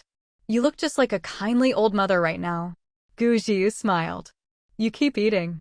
I don't like my dumplings too hot anyway, so I'll help them cool theirs first." Seeing this, Nan didn't stand on ceremony and kept eating. She couldn't help but think how opposite their personalities were. She was like an impatient, rough-around-the-edges man, while he was gentle and attentive, almost like a woman. Soon, the dumplings had cooled, and Gu Jiu brought them over to the 2 little ones before returning to the table. He was about to continue eating when the sound of huff, huff, huff reached his ears. Did someone's pig get in here? Gu Jiu turned to look. Oh, it was just Fugue digging in. Fugue stuck his butt in the air, head bobbing as he ate. Every time he picked up a dumpling, he'd lift his head and chew with all his might, mouth opening and closing wide. He was eating with such gusto. Next to him, the rabbit wasn't as forceful, but chewed so quickly that it could finish a dumpling in the blink of an eye. When Nan said she'd prepare a portion for the rabbit too, Gu Jiu had been surprised. He thought rabbits were herbivores, but this one clearly loved meat. The most elegant eater in the house was actually the big rooster, pecking at its grains one by one. Gu Jiu took another bite of dumpling, looked at Nan, who was focused on her food, and said, "Eating with you all makes the same food taste even better." It seemed that mealtimes really were contagious. And Nan, still munching on her dumplings, glanced at her 3 little animals. "Sorry about that. Hope they didn't embarrass us." Gu Jiu shook his head. "I think this atmosphere is great. Not like his empty villa, so quiet he could hear himself chewing." Since the apocalypse, he'd felt more and more depressed. If it weren't for Long Songin visiting often, he might have forgotten how to talk. Seeing how elegantly he ate, and Nan slowed down too. "I think it's nice as well. After the disaster hit, it was thanks to my dog that life wasn't so boring. Now with Laifu and the rabbit, the house feels even livelier." Gu Jiu added, "And now you have me too. Isn't it even livelier?" And Nan looked at him thoughtfully, but didn't reply. Gu Jiu didn't mind and continued eating. After a while, he asked, "What do you want to eat tomorrow?" And Nan raised an eyebrow. "You're going to cook again?" Gu Jiu answered calmly, "Of course. Since you like my cooking, I'll take charge of the kitchen for as long as I'm here." And Nan's eyes lit up. "You're really too good to me." The big CEO spent $80 million to move in, and now he was willing to stay in the kitchen cooking. She was getting such a great deal. All she'd done was offer a place to stay, and she'd gained a 5-star chef, not to mention the jade that could upgrade her space. She could laugh herself awake from this dream. And Nan happily stuffed another dumpling in her mouth. She didn't notice that across the table, Gu Jiu was also smiling with a deeper meaning in his eyes. After dinner, Nan took the initiative to do the dishes, while Gu Jiu helped wipe the table and collect the plates. Remembering Zhao Ping'an's performance earlier that day, Gu Jiu asked Nan, "Is Zhao Ping'an really good at chemistry?" And Nan answered as she washed the dishes, "Not just chemistry, he's good at everything. Building gadgets, inventing things, data analysis, you name it." Gu Jiu nodded. "He's quite the talent." Something seemed to occur to Nan. "Oh, right, he used to work at Taiyu." Gu Jiu wasn't surprised. With someone that talented, if he wasn't in the Gu Corporation, odds were Taiyu had snapped him up. And Nan continued, but he didn't agree with the company's philosophy, so he quit and started his own thing. Gu Jiu nodded. "That's pretty normal." And Nan was puzzled. "What do you mean, normal?" Gu Jiu replied, "Not agreeing with Taiyu's philosophy is normal. I don't agree with some of their ideas either." And Nan remembered the animal experiments he'd mentioned before and nodded. "Me neither." Gu Jiu chuckled. "How do you not agree?" And Nan said, "I don't like their mutation experiments, or that Xiaoyu boss or whatever." Gu Jiu thought for a moment. "Yeah, your personalities would clash." After dinner, Nan usually cuddled Fugue on the sofa to watch TV, but with Gu Jiu there, she felt a bit uneasy. Gu Jiu seemed to notice and said, "Do your thing, don't mind me," then headed into his room. And Nan breathed a sigh of relief. She'd never lived under the same roof as a man before, and it made her feel awkward. She turned on the TV and started a drama. Not long after, Gu Jiu suddenly came out of his room, looking gloomy. And Nan glanced up, puzzled. "What's wrong?" Gu Jiu's face was expressionless. "Nothing." And Nan turned her attention back to the TV, then suddenly remembered, "Oh, did you see the pajamas and change of clothes I set out for you?" Gu Jiu's face darkened even more. He was silent for several seconds before saying, "I saw them." And Nan was baffled. She'd thoughtfully prepared clean clothes for him, so why did he look even less happy? He'd been fine before he went into the room. Was this man having his period or something? She couldn't figure it out, so she just stopped thinking about it and kept watching TV. Gu Jiu, still radiating low pressure, sat down next to her. After a while, he finally spoke. "I don't wear other people's clothes." "Huh?" And Nan was confused. "What do you mean, other people's?" Gu Jiu gritted his teeth. "Ex-boyfriend."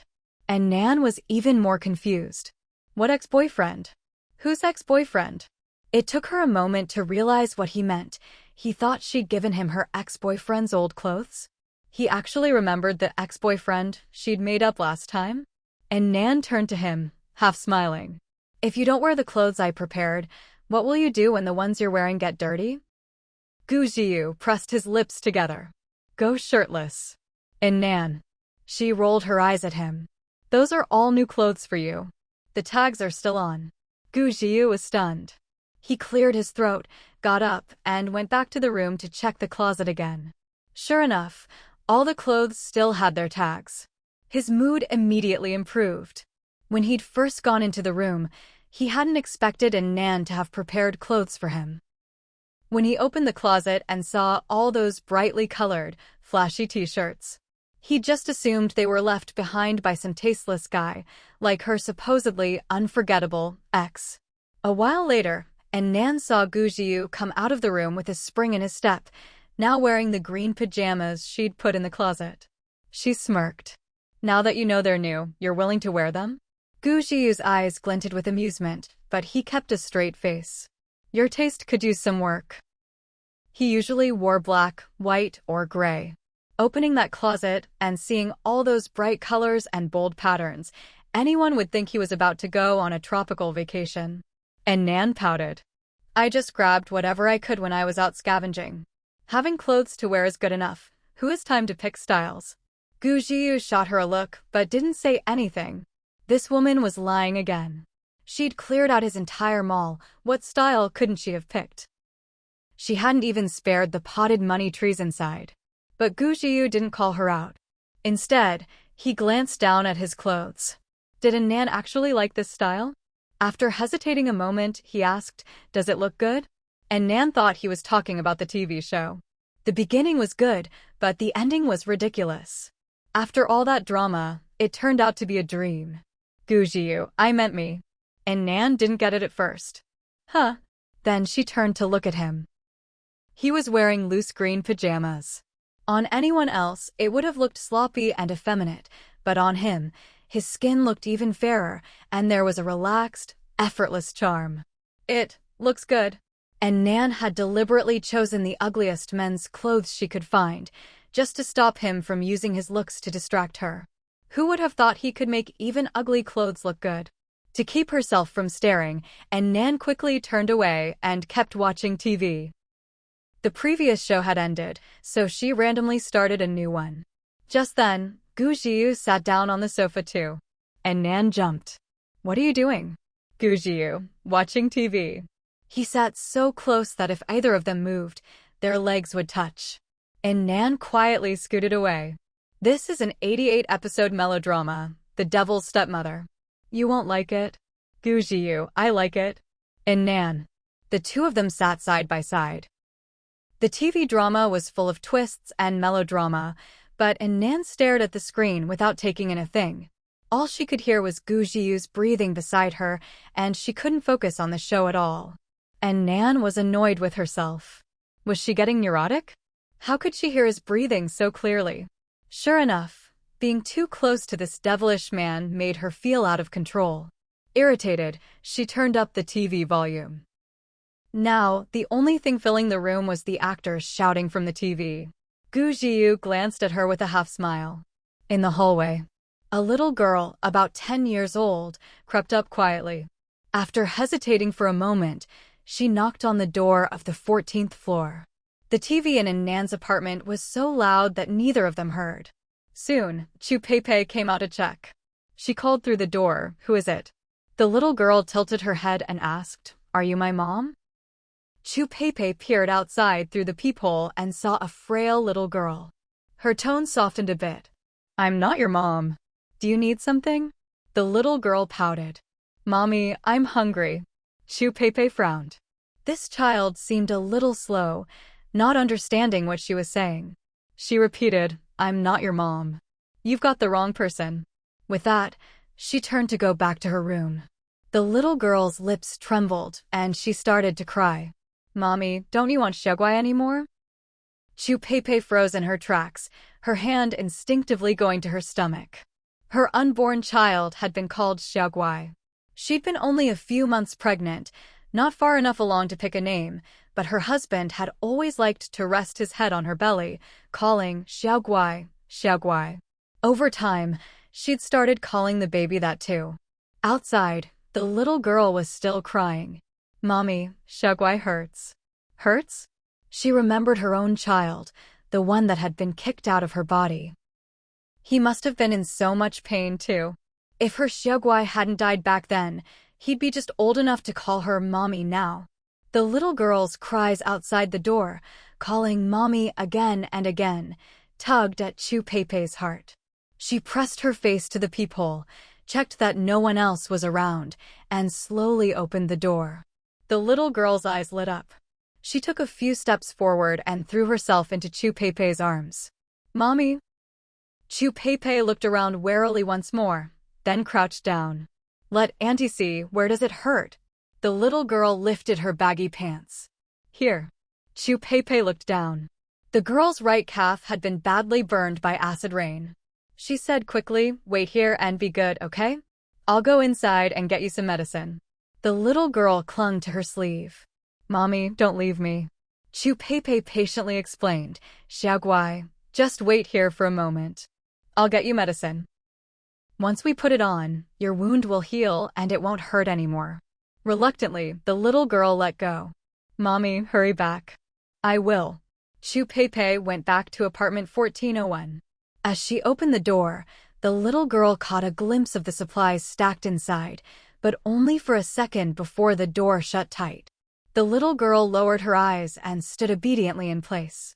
Soon, Chu Pei returned with bread, ointment, and water. She tore the bread open. "Eat something first." The little girl seemed to have been starving. She devoured the bread ravenously. While she ate, Chu Pei rolled up her pant leg and rinsed the wound with clean water. The girl was so focused on eating that, though tears streamed down her face from the pain, she didn't make a sound. Chu Pei's heart ached for her. She gently applied burn ointment to the wound. Given the circumstances, this was the best she could do. She only had the ointment because she'd traded for it with Kuei and the others. It wasn't exactly the right medicine, but it was better than nothing. The little girl quickly finished the bread, licking the wrapper and crying out, "It hurts." Chu Pei comforted her softly, "Hang in there. The medicine will keep it from getting infected." The little girl nodded obediently. "Thank you, Mommy." Then her gaze shifted to the leftover water from rinsing her wound. "Mommy, can I drink that?" Chu Pei nodded. "Of course." She handed her the bottle. The little girl finished the water and was about to say something when a frantic figure rushed over. "Xiaoguai. You devil woman, let go of my Xiaoguai." Seeing the woman charging toward her, Chu Pei instinctively reached for the gun at her back. "Don't move." But the woman didn't seem afraid at all. She kept shouting, "Let go of my daughter." Chu Pei glanced at the little girl in surprise. "She's your daughter?"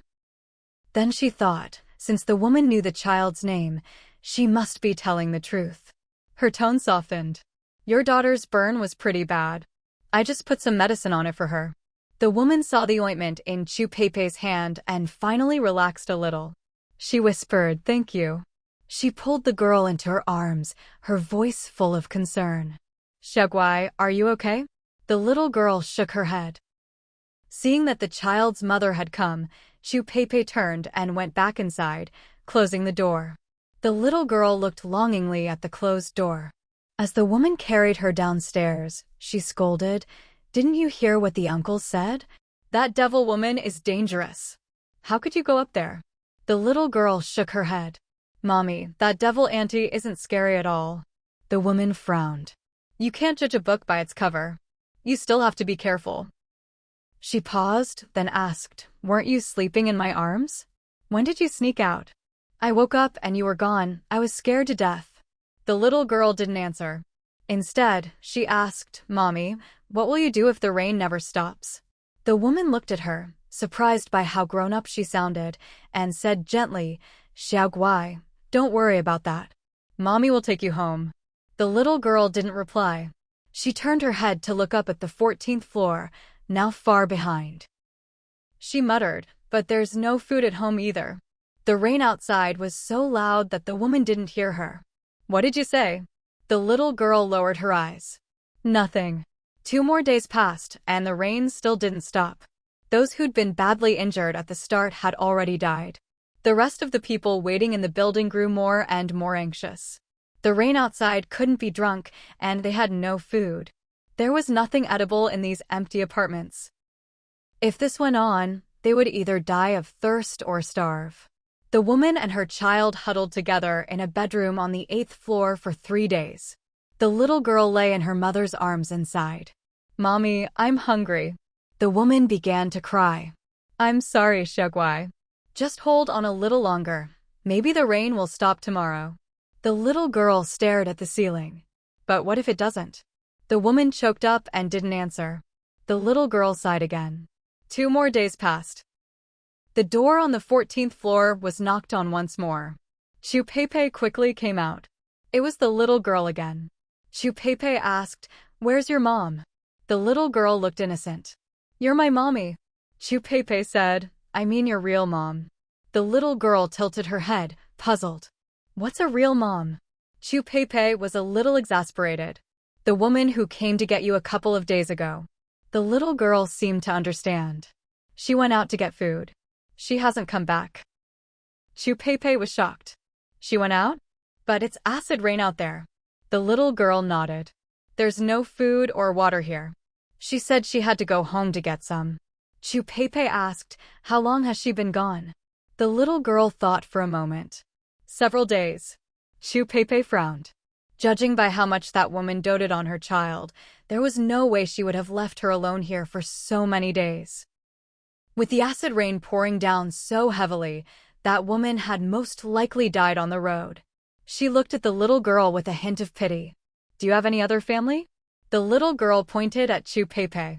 Yes, Mommy. Chu Peipei felt a bit helpless. This girl probably had some developmental issues, which was why she kept calling a stranger Mommy. And her features looked a bit odd too. Not quite like a child with Down syndrome, but there was something indescribably strange about her appearance. Pretty, but strange. Chu Peipei didn't dwell on it and asked again, besides your mom, do you have any other relatives? The little girl shook her head. I only have Mommy. Chu Peipei, what about your dad? Little girl, Daddy's dead. Chu Peipei, how did he die? The little girl didn't answer. Instead, she started crying again. Chu Peipei felt a pang of sadness. In the apocalypse, there were all sorts of bizarre ways to die. Just surviving was a miracle. So she didn't press about the father and instead asked, what about your grandparents? The little girl kept sobbing, I only have Mommy. With that, she threw herself into Chu Peipei's arms. Chu Peipei felt the child's body, skin and bones, barely any flesh, and her heart ached. How old are you, little one? The girl thought for a moment. I'm 9.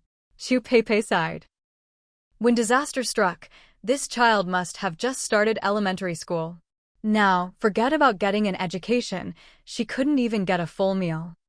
She looked down at the child clinging tightly to her. What should she do? Chu Peipei asked, how did you manage on your own these past few days?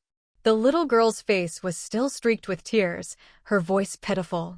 I hid under the bed. Chu Peipei was surprised. Why did you hide under the bed? The girl sniffled, those scary uncles.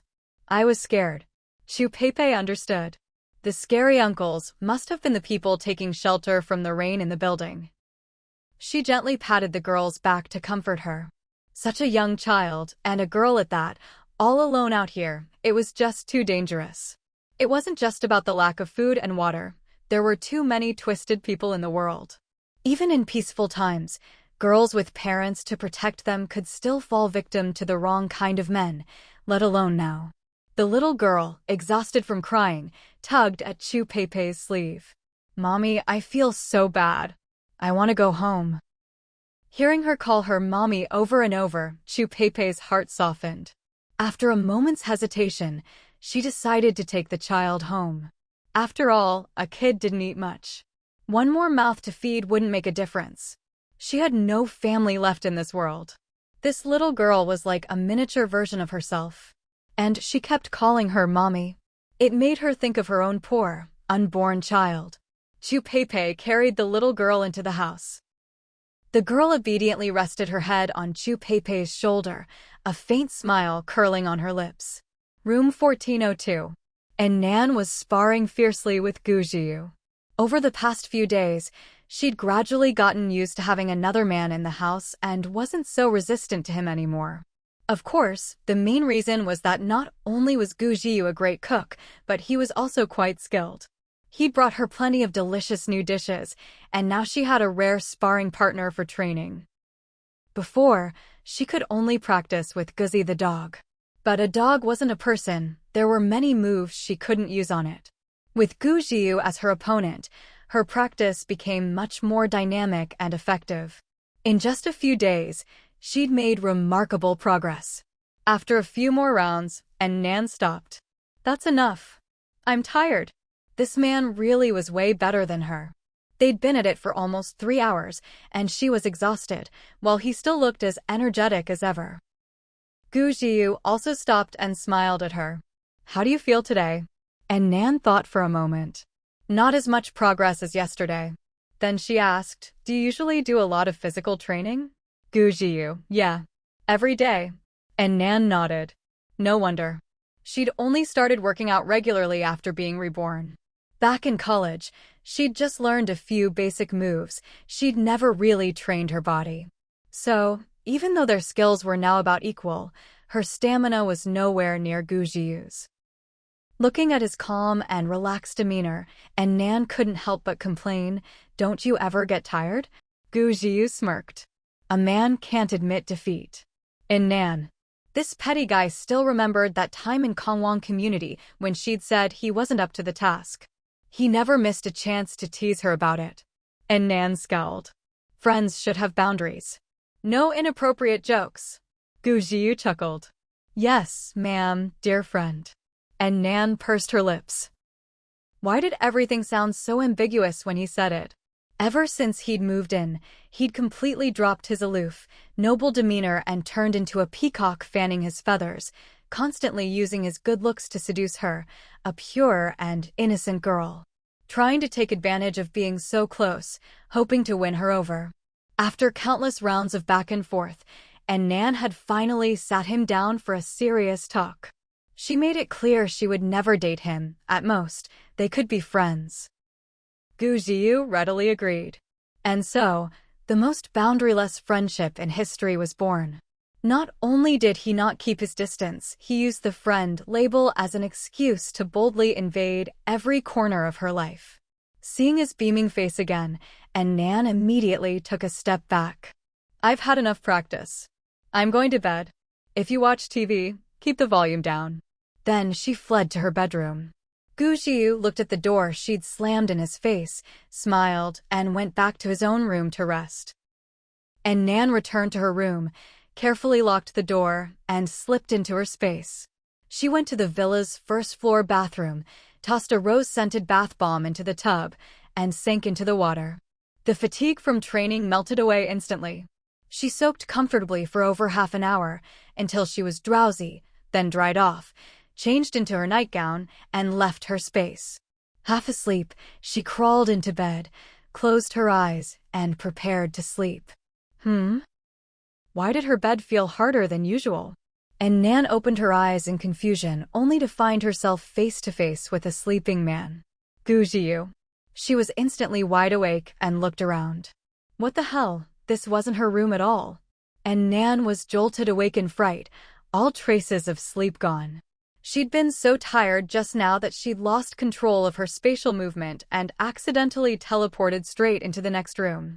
Taking a deep breath, she immediately tried to tiptoe her way out. But as soon as she sat up, she suddenly realized, why get up at all? She could just teleport back into her space and leave. She really had been scared silly. And Nan hurriedly prepared to slip into her space. But just then, someone grabbed her wrist. She turned around to see Gu Jiu, eyes wide open. His dark gaze was fixed intently on her. Her breath caught, and she instinctively tried to escape. But the next second, her body was suddenly weightless. He pulled her straight back onto the bed. Before she could react, Gu Jiu flipped over, pinning her wrists and pressing down on her. And Nan instinctively turned her head away, squeezing her eyes shut in nervousness. For a long moment, nothing happened. She slowly opened her eyes, only to find Gu Jiu's handsome face hovering just 3 centimeters above hers. Their eyes met, and Nan's lashes trembled. They were so close, she could even feel his hot breath brushing against her face. She couldn't help but swallow nervously. Gu Jiu's lips curled into a faint smile as he leaned in to whisper in her ear, "And Nan, is this how you treat your good friends?" And Nan was mortified, stammering out an explanation. "I was half asleep and accidentally teleported into your room." Half asleep? Only then did Gu Jiu notice she was wearing nothing but a knee-length nightdress. With them pressed so close together, he could even feel the heat radiating from her body. A faint, almost elusive scent of roses lingered at the tip of his nose. Gu Jiu's eyes darkened, sensing the danger in his gaze, and Nan immediately tried to teleport away. But Gu Jiu was faster. He lowered his head and kissed her lips. And Nan's eyes flew open, feeling the gentle touch on her mouth. She instinctively wanted to escape, but her body felt frozen, refusing to obey her. This time, unlike their accidental kiss before, was especially gentle and lingering. Gu Jiu kissed her with utmost tenderness, sighing hotly against her lips, and that single word, full of longing, made Nan's heart tremble. She felt as if she were adrift in a little boat, swaying with the current, her mind spinning as she closed her eyes. Sensing her response, Gu Zhiyu's breath grew more ragged, his whole body burning up. After a long while, he finally lifted his head and gently brushed the stray hair from Annan's face. Annan opened her eyes, just in time to see his passionate gaze, carefully taking in her brows, her eyes, her nose, her lips. She opened her mouth, about to say something, but Gu Zhiyu lowered his head again and kissed her once more. This time, the kiss was even more intense, even more intoxicating. She trembled, her fingertips burning. After a while, she heard Gu Zhiyu's hoarse voice in her ear. "Annan, can I?" Annan opened her eyes in a daze. Can you what?" Then she suddenly snapped awake. "No way." Gu Zhiyu paused, propping himself up with difficulty, and let out a bitter laugh. "Then you'd better run." Annan didn't hesitate. She teleported into her space at once. She collapsed onto the villa's sofa, gasping for breath, unable to calm down for a long time. After a while, she finally left her space, this time appearing accurately in her own bedroom. Annan threw herself onto her bed, her face burning red. What was wrong with her just now? Was her brain poisoned? It was bad enough she'd run into that guy's room, but to keep kissing him like that? Recalling what had just happened, Annan yanked her blanket over her head, letting out a couple of muffled cries of frustration. In the other room, Gu Zhiyu heard the sounds from next door and couldn't help but smile. The bed was filled with the scent of roses. He folded his hands behind his head, staring at the empty ceiling, lost in thought. The next day, Annan tossed and turned in bed for ages, unable to summon the courage to leave her room. Fugue, who slept on the little bed beside hers, had been up for a long time, staring in surprise at his owner who was still lazing in bed. Annan's biological clock was usually spot on. She should have been up and exercising by now. But today, she was completely out of character, still lying in bed. The dog by her side was fine, but the chicken and rabbit in the living room were getting anxious. The rooster crowed a few times. Was the owner secretly giving that dumb dog special treatment in the bedroom? The hot-tempered Lord Rabbit started banging his head against the door. Annan could have quietly hidden in her room, but with the two little ones making such a racket, she couldn't even pretend to sleep anymore. She had no choice but to get up. She carefully opened the door, just in time to see Gu Zhiyu coming out of the next room. She quickly averted her gaze and started scolding the noisy chicken and rabbit. The two little ones quieted down, looking aggrieved. Gu Zhiyu watched her fierce expression from the side and couldn't help but chuckle. Annan immediately looked up at him. Outside, the rain was still pouring down. It made the house feel especially quiet. Their eyes met, and Annan instantly remembered last night's intimacy, feeling awkward as she looked away. Gu Zhiyu took a step forward, his Adam's apple bobbing. "And we?" Annan turned to look at him, her gaze landing right on his lips. They were thin and soft. She quickly looked away. "What am I thinking?" Soft lips. Annan was frustrated to realize she couldn't look at Gu Zhiyu directly anymore.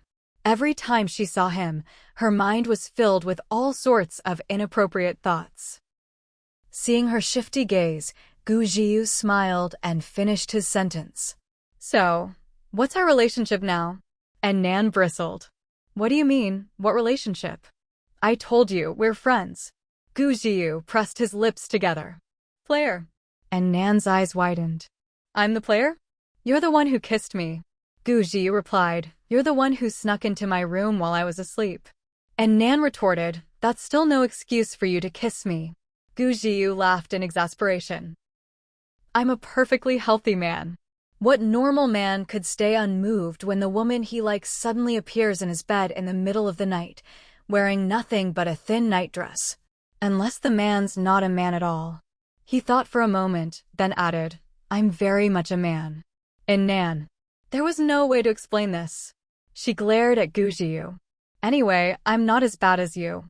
Gu Zhiyu looked incredulous. "What did I do?" Annan snorted, "You're way too skilled."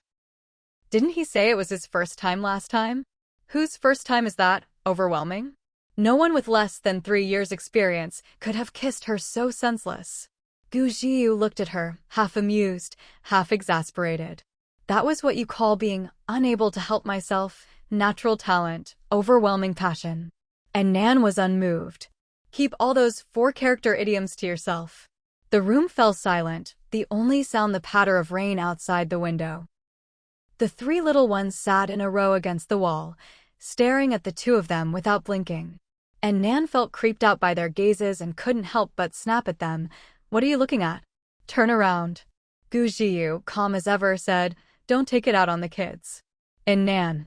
What kids? Where did these kids come from? This damn man must be crazy, spouting nonsense here first thing in the morning. And Nan turned away, too annoyed to bother with him.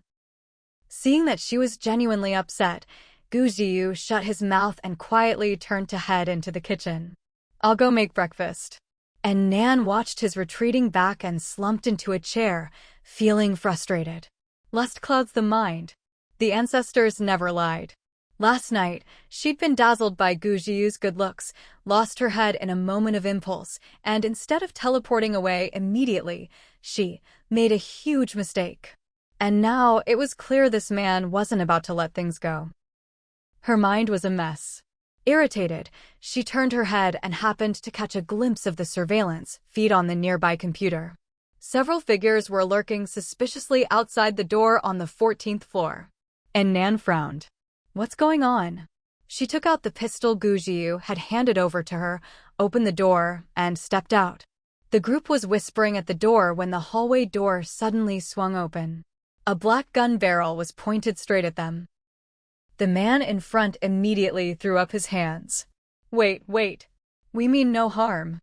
And Nan stared at them coldly. What do you want? Someone in the back hurried to explain. Hello, we're from the neighboring Qian'ao complex. We came here to trade, but got trapped by the acid rain. We haven't eaten in days. And Nan's expression didn't change. And what's that got to do with me? The group exchanged glances, clearly not expecting her to be so blunt. They'd heard stories about this demon woman from the people at Maple Forest View, but thought they must have been exaggerated. That's why, even though those people had refused to come upstairs no matter what, they'd decided to try their luck. They hadn't expected her to be so heartless. An older man among them pleaded, Miss, we've searched every apartment downstairs. They're all empty. We finally found someone up here. If you don't help us, we really will starve to death. And Nan swept her gaze over them. No way was she going to help. If she set a precedent, people would come begging for food all the time, and she could kiss her peaceful life goodbye. She had plenty of food, enough to feed a few freeloaders, but she couldn't possibly feed everyone in the world. She couldn't save them all. Over the years, she'd long since hardened her heart. So she threatened, there really is no one downstairs. Do you know why? She looked around slowly, enunciating each word. Because I killed them all. A chill ran down everyone's spine. The stories they'd heard suddenly felt all too real. But they were simply too hungry. The youngest guy shouted, Don't be scared. She's just a woman, how dangerous can she be? If we all rush her. At that moment, the man in front, still staring down the barrel of the gun, widened his eyes. Bro, don't talk nonsense. Easy for you to say when the gun isn't pointed at you. He turned back to Nan, pleading, Miss, please, put down the gun. Let's talk this out. We really mean no harm, we just want to borrow a little food. The young man kept blustering, so what if she has a gun? I have plenty of toy guns at home. We just need to. Before he could finish, Nan swung the gun toward him and pulled the trigger. Bang! He stared, wide-eyed, and collapsed. And Nan watched his body tumble down the stairs, let out a cold laugh, and felt a lot better. She'd had a lot of pent-up emotions today with nowhere to vent. These people just had to come knocking. Everyone present was stunned. The man who'd been in front, the one who'd had the gun pointed at him all along, bent over and started retching violently. And Nan frowned and aimed the gun at him. Don't you dare vomit in front of my door. With nothing in his stomach, he could only bring up some bile. Frightened by Nan's threat, he tried to swallow it back, immediately choking and coughing hard. The gunshot had drawn Chu Peipei from 1401 out into the hall. Nan, what's going on? Are you okay? And Nan shook her head. I'm fine. Then she turned to look at the group. They're the ones with a problem. She raised the gun again. Who's next? The group frantically shook their heads. No. We don't want anything anymore. No matter how scary the rumors, you only truly feel the terror when you see it for yourself. Now, they finally understood what kind of demon woman they were dealing with. She really would let people die and kill in cold blood.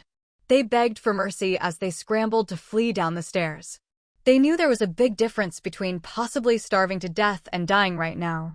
Chu Peipei watched them scatter, then turned to Nan. Those were people from Qian'ao, right? Nan looked at her curiously. How did you know?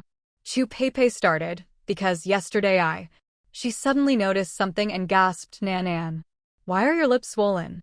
A moment ago, Nan had been decisive and ruthless, but now she panicked. Huh? She covered her lips, eyes darting. Swollen? Where?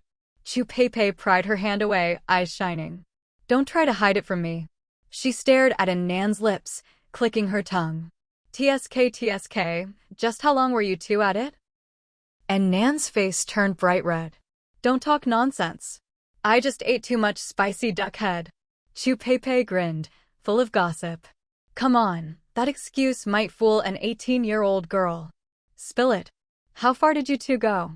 Nan pressed her lips together, saying nothing. Chu Peipei covered her mouth in mock shock. No way. Don't tell me you already.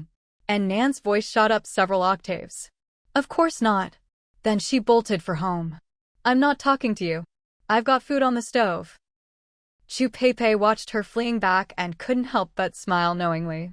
Go on, someone's waiting for you at home. Back inside, Gu Jiu was still busy in the kitchen, apparently not the least bit concerned about the gunshot outside. Soon, he brought the food to the dining table and said gently, Tired from all the killing? Come eat. Nan glanced at him, then slowly walked over and sat down at the table. She paused when she saw the food in front of her. Nan, these dishes. They're not what I ordered yesterday, are they? Gu Jiu, I suddenly felt like changing a few things. Nan pouted. Men and their mouths, nothing but lies. Yesterday he told her to order whatever she wanted, and today he changed his mind just like that. Then why bother letting her order in the first place? Still, she glanced at the food on the table. The presentation was as good as ever. Anyway, no matter what he cooked, it always tasted great. Seeing Gu Jiu take his seat, Nan immediately got ready to dig in. Wait a second. Gu Jiu stopped her. I haven't introduced the dishes yet. Nan was a bit confused. Introduce the dishes? Did this guy really think he was some fancy restaurant chef? Cooking was one thing, but now he was giving dish introductions? He hadn't offered this service before. Before she could finish her thought, Gu Jiu started introducing the dishes on his own. This one is called Love at First Kiss. Nan was in the middle of taking a sip of water and nearly spat it all out. Isn't this just spicy braised duck tongues? What kind of cheesy nonsense was this man spouting? Ignoring her, Gu Jiu pointed to the next dish. This one is hand in hand. Nan looked closer, tiger skin chicken feet. This one is flying together. Garlic chicken wings. And this one, together through thick and thin. Steamed base. Nan was dumbfounded. Dude, are you trying to propose over dinner? Her face darkened. All 4 dishes are meat, way too greasy. I don't want to eat. With that, she tried to make her escape. But Gu Jiu grabbed her. Don't rush off, there's still soup. He went to the kitchen and brought out a bowl of snow fungus and red date soup. Nan breathed a sigh of relief. At least this one didn't seem to have any hidden meaning. She picked up a spoon, just about to take a sip, when Gu Jiu said, This one's called Sweet Affection. Nan's hand shook, finally unable to hold it in any longer. Can you keep your corny lines to yourself? You're the CEO of the Gu Corporation. Where's your dignity? Where's your class? Gu Jiu just smiled, picked up his chopsticks as if nothing had happened, and said, No more talking. Let's eat. And Nan. Why was there nothing she could do about him? She wanted to put down her chopsticks and head back to her room, but she couldn't quite bring herself to leave all this delicious food behind. Say what you will, Gujiyu's chicken wings were unbeatable. Those store-bought ready-made dishes in her space couldn't compare to what he made. After hesitating for a moment, Nan picked up her chopsticks and started eating. She wasn't a mindless foodie, but her stomach had already been won over by this man. Gujiyu's eyes sparkled with amusement as he ate gracefully, not saying another word, letting her enjoy a good meal in peace. After dinner, Nan hurried to shoo him away. Go rest, I'll do the dishes. Gujiyu, I'll help you. And Nan, no, I'll do it myself. She just wanted a bit of quiet time alone. Gujiyu glanced at her, didn't insist, and obediently went back to his room. And Nan let out a sigh of relief and quickly got to work. As soon as she finished the dishes, she practically fled to the 15th floor. She didn't even dare go to Chu Peipei's place. That woman would definitely bombard her with gossipy questions. So she grabbed a few bags of snacks and headed to Zhao Pingin's apartment instead. When Zhao Pingin heard the knock and opened the door, he was surprised. Idol? How come you have time to visit today? He glanced behind her. Where's President Gu? And Nan. There really was no escaping him. She didn't answer, just said, I found some snacks while tidying up, so I came to share them with Aunt Hu. She poked her head inside and called out, Aunt Hu, I'm here. Hoot Suelon came out, beaming. Nan, you're here? Come on in. And Nan changed into slippers and entered. The mother and son were getting ready to make dumplings, with the filling and dough already prepared on the table. And Nan asked, You haven't eaten yet? Aunt Hu shook her head. We just finished. I just harvested some chives, so I thought I'd make some chive and egg dumplings for dinner. They were down to 2 meals a day now, 1 in the morning, 1 in the afternoon. And Nan nodded. Let me help you. Aunt Hu didn't refuse, letting her wash her hands and join them. The 3 of them chatted as they made dumplings. Aunt Hu asked, That President Gu is still staying at your place, right? And Nan's hands paused. Why was everyone so interested in Gujiyu these days? She nodded. It's been raining acid outside, and he has nowhere else to go. Aunt Hu smiled. It's rare to see you being so kind-hearted. And Nan understood the implication, her ears turning a little red, not knowing what to say. She was known for being tough and unyielding, never one to save others easily. But when it came to Gujiyu, she always acted differently. Zhao Pingin, hearing his mom mention Gujiyu, chimed in idle. He's flown here in a helicopter so many times. Does he like you? And Nan didn't answer. Gujiyu's feelings for her were no secret in the whole community. Aunt Hu looked at her and laughed. You came up here to hide because you don't know how to deal with his feelings, right? And Nan looked at her in surprise, wanting to deny it, but felt there was no point. So she asked, Aunt Hu, how do you know everything? Aunt Hu smiled knowingly. She knew both girls downstairs well. Chu Peipei was outgoing and couldn't stand being alone, always coming over to chat. And Nan was the opposite, quiet, not fond of socializing, preferring to stay home. For her to rush upstairs like this, it was obvious she was hiding from romantic trouble. She replied with a smile, When you get to my age, what don't you know? Then she comforted Nan, You're just overthinking things. Just follow your heart in everything. And Nan mulled it over. Follow my heart? Aunt Hu spelled it out. If you didn't like him, would you have let him stay at your place? And Nan protested, That's because I feel like I owe him. Back at the mountain and the base, Gujiyu had always taken care of her. They worked together, but she got all the benefits. During the epidemic, Gujiyu kept thinking of her, risking danger to fly over and check on her again and again. Things were never quite equal between them. With Chu Peipei and Zhao Pingin, it was always give and take, no one owed anyone. But with Gujiyu, it always felt like he gave more, and she felt a bit guilty about it. Aunt Hu said, Silly child, love is always feeling like you owe the other person. Love? And Nan's hands stilled. She didn't dare apply that word to herself. In the apocalypse, love meant danger, weakness, vulnerability, all sorts of terrifying things. Zhao Ping'an, who had been silent all this time, finally chimed in. He's making sacrifices for you. You only feel guilty because you like him. If you didn't, you'd just think it was all his own choice. He paused, then added, you might even find it a burden, annoying really. And Nan mulled over his words for a moment. Though she always ran away in a panic, she'd never actually felt annoyed by Gu Jiyu. She didn't dare dwell on that thought, so she changed the subject reflexively. Why are you all so interested in Gu Jiyu these days? Zhao Ping'an replied, interested in him? We're worried about you. And Nan was puzzled. Worried about me? What does that have to do with him? Zhao Ping'an was amazed at how dense she was. Of course it's because we want you to be happy. And Nan looked even more incredulous. Happy? To them, Gu Jiyu was someone who could make her happy?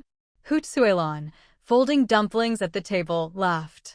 I always thought you were a smart kid. How come you're so clueless about this stuff? And Nan pouted. In times like these, just being alive already feels like happiness. Hoot Suelon shook her head, her tone full of meaning.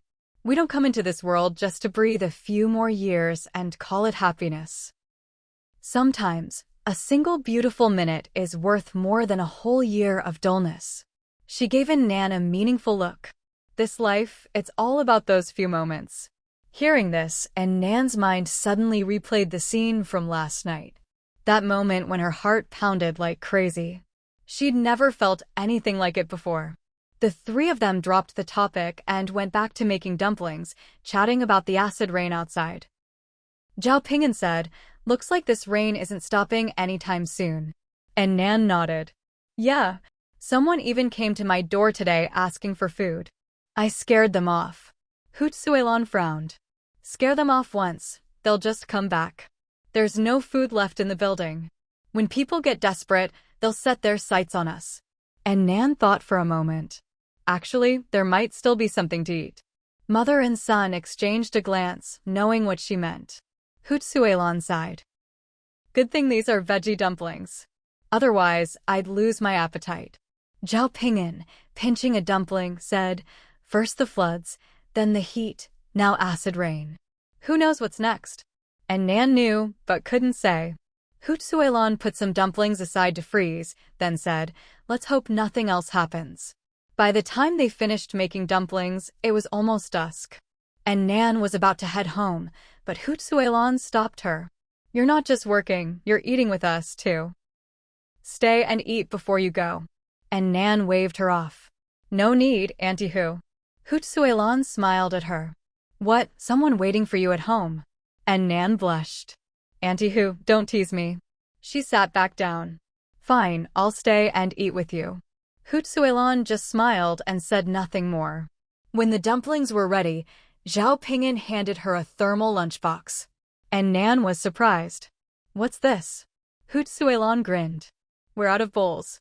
Take it home and eat. She winked. It's enough for two. And Nan knew she was doing it on purpose. How could they not have enough bowls? Still, after hesitating a moment, she said her goodbyes and left. As soon as Nan walked in the door, her three little pets ran out to greet her. She poked her head into the dining room. Gu Jiyu was sitting there alone, dinner already set out on the table. Was he waiting for her? She'd left without a word and disappeared all afternoon. He must have felt a bit lost.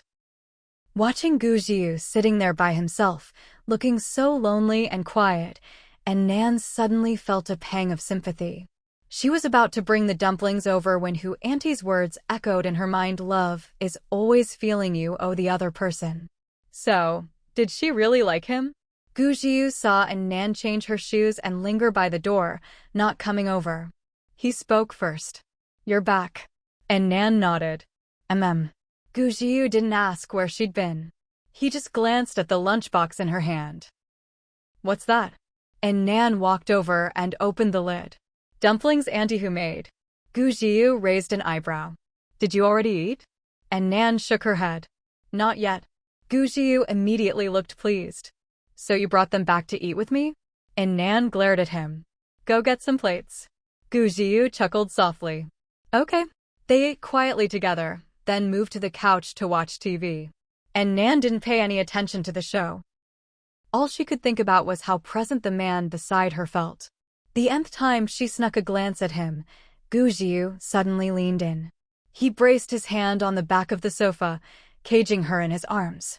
"And what's happening on TV?" And Nan stared at his face, so close to hers, and blurted out the truth. "I don't know." Gu Jiu laughed quietly. "Me neither." He gazed at her for a moment, then leaned down and kissed her. His lips were warm and soft, their breath mingling. All Nan could think of was Auntie Hu's words, "You only live for those few moments." She reached out, hooking her arms around Gu Jiu's neck. Gu Jiu froze, as if startled, his breath suddenly ragged. After a long moment, he reluctantly pulled away, looking into her eyes. "And Nan." "Yeah, you have to take responsibility for me." And Nan burst out laughing. "You're a grown man. What's there to take responsibility for?" Gu Jiu raised an eyebrow. "Who said anything about my body?" And Nan looked at him. "Then what?" Gu Jiu took her hand and placed it over his heart. "This."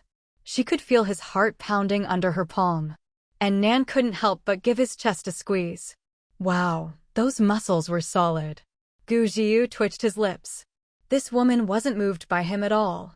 She just wanted his body. "That's fine." He leaned in closer.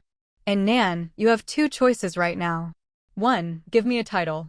2, I'll just follow you around with nothing." Normally, and Nan would have called him shameless. But this time, she looked at him seriously. "I choose one." Gu Jiu was stunned, as if he hadn't expected her to answer so readily. Seeing him dazed, and Nan reached out and cupped his face. "I said I choose one." She suddenly didn't want to run anymore. The apocalypse, the space, the secrets, those could wait. Right now, she just wanted to go a little crazy. "Gu Jiu, let's give it a try." The man finally snapped out of it, eyes shining with joy. "In." Before he could finish, and Nan suddenly pushed him down onto the sofa. Gu Jiu felt the world spinning before his eyes. When his vision finally refocused, the face that haunted his dreams suddenly leaned down toward him. This was the first time Nan had ever kissed him of her own accord. It was awkward, gentle, and a little bit shaky, making his heart itch with longing. He had achieved fame and success while still young, and he'd experienced many moments of triumph over the years, but none had ever made him feel as elated and exhilarated as he did right now. Gu Jiu reached out and pulled Nan into his arms. This time, he didn't close his eyes. Instead, he carefully took in every detail of her face, as if carving it into his memory.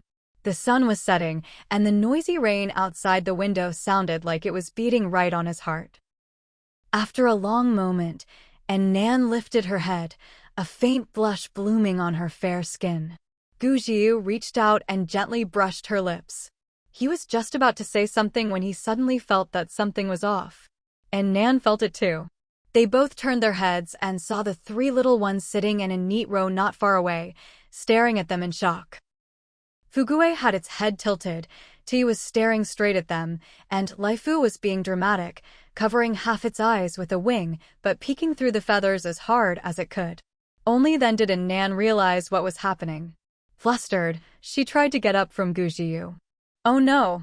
She'd actually let the 3 little ones watch her throw herself at a man. Where was her dignity as their owner? Gu Jiu let out a muffled grunt as she pressed against his chest. He glanced at the 3 little ones again, then wrapped his arms around Nan and suddenly stood up, sweeping her off her feet and into his arms. And Nan was startled and quickly wrapped her arms around his neck. "Hey!" Gu Jiu's dark eyes locked onto hers. "Let's go inside." As he spoke, he carried her into the bedroom. The room still carried that familiar scent of roses. He took a deep breath, softened his movements, and gently laid her down on the bed. Then he leaned over and kissed her again. And Nan closed her eyes, her lashes trembling, her tongue responding to Gu Jiu's passion. Her mind grew hazy and a little confused. They'd only just made their relationship official. Surely they weren't about to do that? Heaven knew, she'd only meant to steal a kiss. But things were clearly spiraling out of her control. And Nan gently pushed at him, trying to get away, but Gu Jiu kissed her eyes with almost reverent tenderness, then her nose, her ears, her neck. Just as Nan's thoughts were spinning, there was a knock at the door. She snapped back to her senses and, relieved, gave Gu Jiu a shove. Someone's here. Gu Jiu ignored her. From outside came Chu Pei's voice. Nan, are you home? Maybe she's already asleep? Afraid Chu Pei would leave, and Nan panicked and bit Gu Jiu. He grunted, as if finally coming to his senses. And Nan, feeling weak and mortified, gave him a light punch. Pei's looking for me. Gu Jiu frowned, clearly displeased. And Nan didn't care how he felt. Taking advantage of his distraction, she pushed him away and got up to open the door.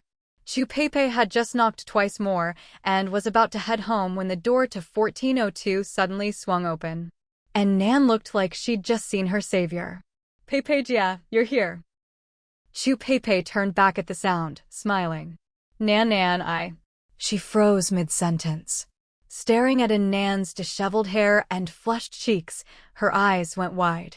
What the heck? What had this girl been up to? Before she could say anything else, Chu Pei spotted Gu Jiu behind Nan, looking a little cold. It was obvious what had just happened in the apartment. Chu Pei's mouth twitched. Did I interrupt something? She couldn't help but marvel. Were these two on a rocket ship with how fast their relationship was moving? Nan had always seemed clueless about romance, but now that she'd figured it out, she was going wild. Her lips looked like she'd just gotten fillers. And Nan quickly took her arm. No, Pei, yeah, you're just in time. She smiled eagerly. What brings you here? Come in, let's talk inside. With that, she pulled Chu Pei into the apartment. Chu Pei gave Gu Jiu an awkward greeting. Hello. Gu Jiu had calmed down by now and replied politely, hello. The group went inside, but unlike their usual enthusiastic greetings, the three little ones just sat in a row by the sofa, not moving. Chu Pei looked puzzled. What's up with them? Following her gaze, and Nan saw that the pets were still frozen in shock. She sighed helplessly. They're just young, haven't seen much of the world. Chu Pei understood and chuckled, leaning in to whisper, take it easy. Animals may not talk, but they understand everything, especially these smart ones of yours. And Nan blushed furiously. I didn't do anything. Chu Pei didn't believe her. Yeah, whatever you say. They sat down on the sofa, and Nan poured her a glass of water. Chu Pei glanced at the couple sitting close together, typical new lovers, practically glued to each other. She grinned. Nan, you two are. And Nan was a little embarrassed, but still introduced them openly. This is my boyfriend, Gu Jiu. Chu Pei smiled at Gu Jiu. Congratulations. Gu Jiu was in a good mood too. Thank you. After a bit of small talk, Chu Pei got to the point. Actually, it's nothing important. I just wanted to see if I could trade some snacks with you. Snacks? And Nan was surprised. Chu Pei never ate snacks. Whenever she had any, she'd trade them for supplies with Nan and Zhao Ping'an. Chu Pei explained, yeah, preferably gummies, pudding, or jelly. Sweet things. Kids like them. And Nan was even more confused. Kids? Chu Pei nodded. Yeah, little Guai, She suddenly remembered she'd gotten distracted by Nan's lips earlier and never finished telling her about little Guai. So she straightened up and said, I adopted a little girl. And Nan was truly shocked this time. When did that happen? Where did the little girl come from? Chu Pei told her the whole story. Then she added, the kid was so skinny and pitiful, I wanted to get her some tasty snacks. And Nan was silent for a moment. She felt vaguely uneasy, but Chu Pei wasn't the type to act out of blind kindness. This was the first time she'd ever shown such compassion for someone else, and the girl was just a child. Since Chu Pei had already made up her mind, and Nan didn't feel she had the right to interfere. So she just asked, why did you come by yourself? Where's the child? Chu Pei explained, she's asleep. I couldn't bear to wake her. She had nightmares all last night, so she finally managed to get some real rest today. When Chu Pei said this, her face was full of concern. Last night, that child lay in her arms, crying in her sleep and calling out that she was scared. Who knows what she's been through? And Nan got up and went to the storage room, coming back with a bag of snacks. Inside were 2 packs each of shrimp chips, jelly, candy, and seaweed. After thinking for a moment, she reminded, 9-year-olds probably haven't finished losing their baby teeth yet. Kids love sweets, but don't give her all the candy at once. Pepe nodded, recalling the little girl's neat row of teeth, and exclaimed, "Huh? I think she's already lost all her baby teeth." But she didn't dwell on it and continued, "Don't worry, I know." She took the bag from Nan, peeked inside, and quickly waved her hand. "This is too much. Just the jelly and candy will do." As she spoke, she took out the shrimp chips and seaweed, and then brought out the supplies she'd brought to trade. Besides 3 packs of instant noodles and some dried vegetables, there were 8 eggs, clearly things Pepe had been saving for herself. And Nan only accepted her things and didn't take back the snacks. "Keep them all, they're for the child. Besides, you've given me plenty." After a bit of back and forth, Pepe finally gave in and accepted them. "I'll bring my girl over sometime so you can meet her." "Girl?" And Nan was momentarily confused by the term, then realized Pepe really liked this child. She was treating her like her own daughter. She smiled and said, "Actually, I was planning to invite you and the folks from the 15th floor over for dinner tomorrow. Bring the kid along so she can play." Pepe nodded, then teased as she looked at Nan and Gujiu, "It's worth celebrating properly." This time, Nan didn't get shy and smiled openly. For some reason, she really wanted to introduce him to her friends. Maybe because these people had always been encouraging her before? Gujiu glanced at Nan, seeming to be in a great mood, and for once joined in, "You're all welcome." Seeing his host-like demeanor, Pepe pressed her lips together and smiled even more happily. Then she caught sight of Laifu, craning his neck behind Gujiu to eavesdrop, and suddenly thought of something. "Oh right, Nan, my Xiaobai just hatched a chick." And Nan was surprised. "Huh? Didn't you eat all her eggs or keep them in the fridge? How did she manage to hatch a chick?" Pepe explained, "One day, I couldn't find any eggs no matter how I looked. I didn't think much of it, just assumed Xiaobai hadn't laid any. Later, I found out she'd hidden one and actually hatched a chick." "Hidden?" And Nan was astonished. "Has your chicken become a spirit?" Then she frowned. "Wait, you don't have a rooster. The eggs aren't fertilized, so how could?" She suddenly thought of something and turned to look at her own Laifu. Laifu could understand human speech. At this moment, he was tiptoeing toward the bedroom. And Nan raised an eyebrow. "Laifu, come here." Laifu pretended not to hear and even sped up. Fugue, seeing him ignore his owner's command and sensing he'd finally caught him in the act, charged over. Laifu, startled, darted a few steps and then leapt straight into Gujiu's arms. He lifted his little head and looked at him pitifully. "Bro, you're a guy too, you get me, right?" Gujiu. And Nan grabbed Laifu out of his arms. "You little Casanova. You actually got Xiaobai to have your kid right under my nose." Laifu shrank his head, his big eyes darting around. Pepe watched their antics from the side, finding it both heartwarming and hilarious. She laughed and asked Nan, "Do you want me to bring the chick over for you?" And Nan waved her off. "Xiaobai's chick, you do as you like." Then she glared at Laifu and threatened, "Maybe we'll raise it and make soup for the kid to nourish her." Laifu didn't react at all. And Nan flicked his head. Irresponsible playboy chicken. They chatted for a while longer, agreed on dinner for the next evening, and Pepe took her leave. As she left, she shot Nan a meaningful wink. "Good night, sweet dreams." And Nan rolled her eyes. "Goodbye." She closed the door and had just turned to head back to the living room when Gujiu hugged her from behind. And Nan, who had just relaxed, tensed up again. Gujiu. Gujiu seemed to know what she was going to say and gently held her. "Don't worry, I won't do anything until you're ready." Then he hugged her tighter. Just a hug. And Nan relaxed, leaning into his arms, feeling warm inside. He really respected her. Feeling happy, She turned around, stood on tiptoe, and gave Gu Jiyu a quick peck on the lips.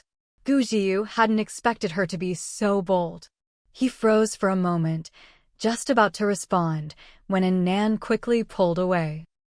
She laughed softly, said good night, and slipped back into her room, not forgetting to lock the door as usual. Gu Jiyu stood there, half amused, half helpless. He glanced at the three little animals watching the show and reminded the dog, "Your Nanjia's gone to bed." Only then did Fugue react, rushing to Nan's bedroom door and scratching at it. He scratched a few times, but couldn't get in, growing frantic. Nanjia, I haven't come in yet." Soon, the door opened, a hand shot out and yanked Fugue inside, then quickly shut again. Gu Jiyu chuckled softly in the living room and went back to his own room. Inside her bedroom, Nan hugged her dog and let out a sigh of relief. That was close, almost lost control again. She slipped into her space with the dog and took a relaxing bath. Afterwards, she lay comfortably on the bed, staring at the ceiling in a daze. Everything that happened today felt like a dream. She actually had a boyfriend now? First boyfriend in 2 lifetimes. Gu Jiyu's handsome face floated into her mind, and she couldn't help but smile. She slept soundly all night. The next morning, Nan woke up feeling refreshed and opened the curtains for a look. It was still raining outside, but much lighter now. She got dressed, tidied herself up, and left her room with her dog. Gu Jiyu was already up and busy in the kitchen. In a good mood, she ran over and gave him a quick kiss on the cheek. Gu Jiyu smiled and was just about to turn around. And Nan said, "I'm going upstairs to invite Zhao Ping'an and Aunt Hu for dinner tonight." With that, she strode off. Gu Jiyu smiled wryly. This little girl is so bold when she's flirting, but the moment things get serious, she runs away. By the time Nan returned from the 15th floor, Gu Jiyu had already finished making dinner. On the table were cheese corn, ham, and pork floss sandwiches, shrimp and egg custard, pumpkin porridge, and soy milk. There wasn't a lot of any one dish, but there was a wide variety, filling up half the table. And Nan sat down excitedly, grumbling, "If this keeps up, you're definitely going to feed me until I'm fat." Gu Jiyu smiled, his eyes gentle. "It's good to be a little chubby, means you're blessed." And Nan shot him a look. Never mind whether being fat is a blessing or not. This is the apocalypse. Everyone else is skin and bones from hunger, and she definitely doesn't want to be the only fat person left in the world. That would be terrifying. She scooped up a spoonful of egg custard and praised, "So tender." Then she added, "You don't have to go to all this trouble in the future. It's just the two of us, keep it simple." Gu Jiyu raised an eyebrow. "You think this isn't simple enough?" He knew that with the current disasters, food was precious, so he was already being quite restrained with his cooking. If this were before, Nan wouldn't have to scrimp and save like this with him. Hearing this, Nan couldn't help but sigh. There really is a big difference between rich families and us ordinary folks. Gu Jiyu arched his brow. "Stop talking nonsense." He was about to say more when he suddenly noticed the jade necklace he'd given her hanging around her neck. He smiled and complimented, "It suits you." The fine jade accentuated her fair skin and made her look even more radiant. And Nan didn't catch on. "What suits me?" She followed his gaze and looked down at her neck, then realized what he meant. She puffed up proudly. "Well, a necklace of this quality is barely worthy of me." Since Gu Jiyu was living here now, she hadn't rushed to put the necklace away in her storage space. Besides, this was a rare piece worth 80 million, and once she put it away, it would disappear from this world forever. So she figured she'd enjoy wearing it for now. Gu Jiyu smiled, lips pressed together. "You're right, it's just barely worthy of Arnon."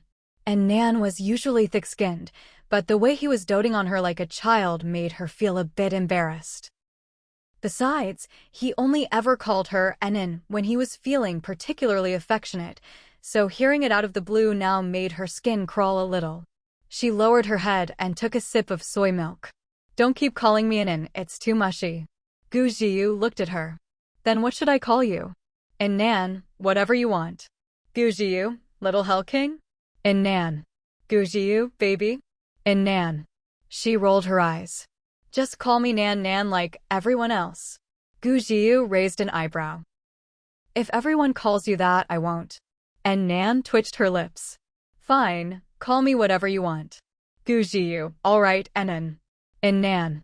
After dinner, the two of them sat on the sofa as usual to watch TV. Gujiu reached out and pulled her straight into his arms. And Nan was startled. What are you doing? Gujiu, exercising my rights. And Nan looked up. What rights? Gujiu kissed her on the cheek and said, boyfriend rights. And Nan was speechless. Why is this man so clingy? She squirmed uncomfortably in his arms, but Gujiu seemed to catch fire, his gaze darkening. Enan, don't move. And Nan could feel his breathing getting heavier and immediately stopped moving. She obediently curled up in his arms. It's so hot, aren't you uncomfortable? Gujiu said in a low voice, just focus on watching TV. If you don't want to, we can go take a nap in the bedroom.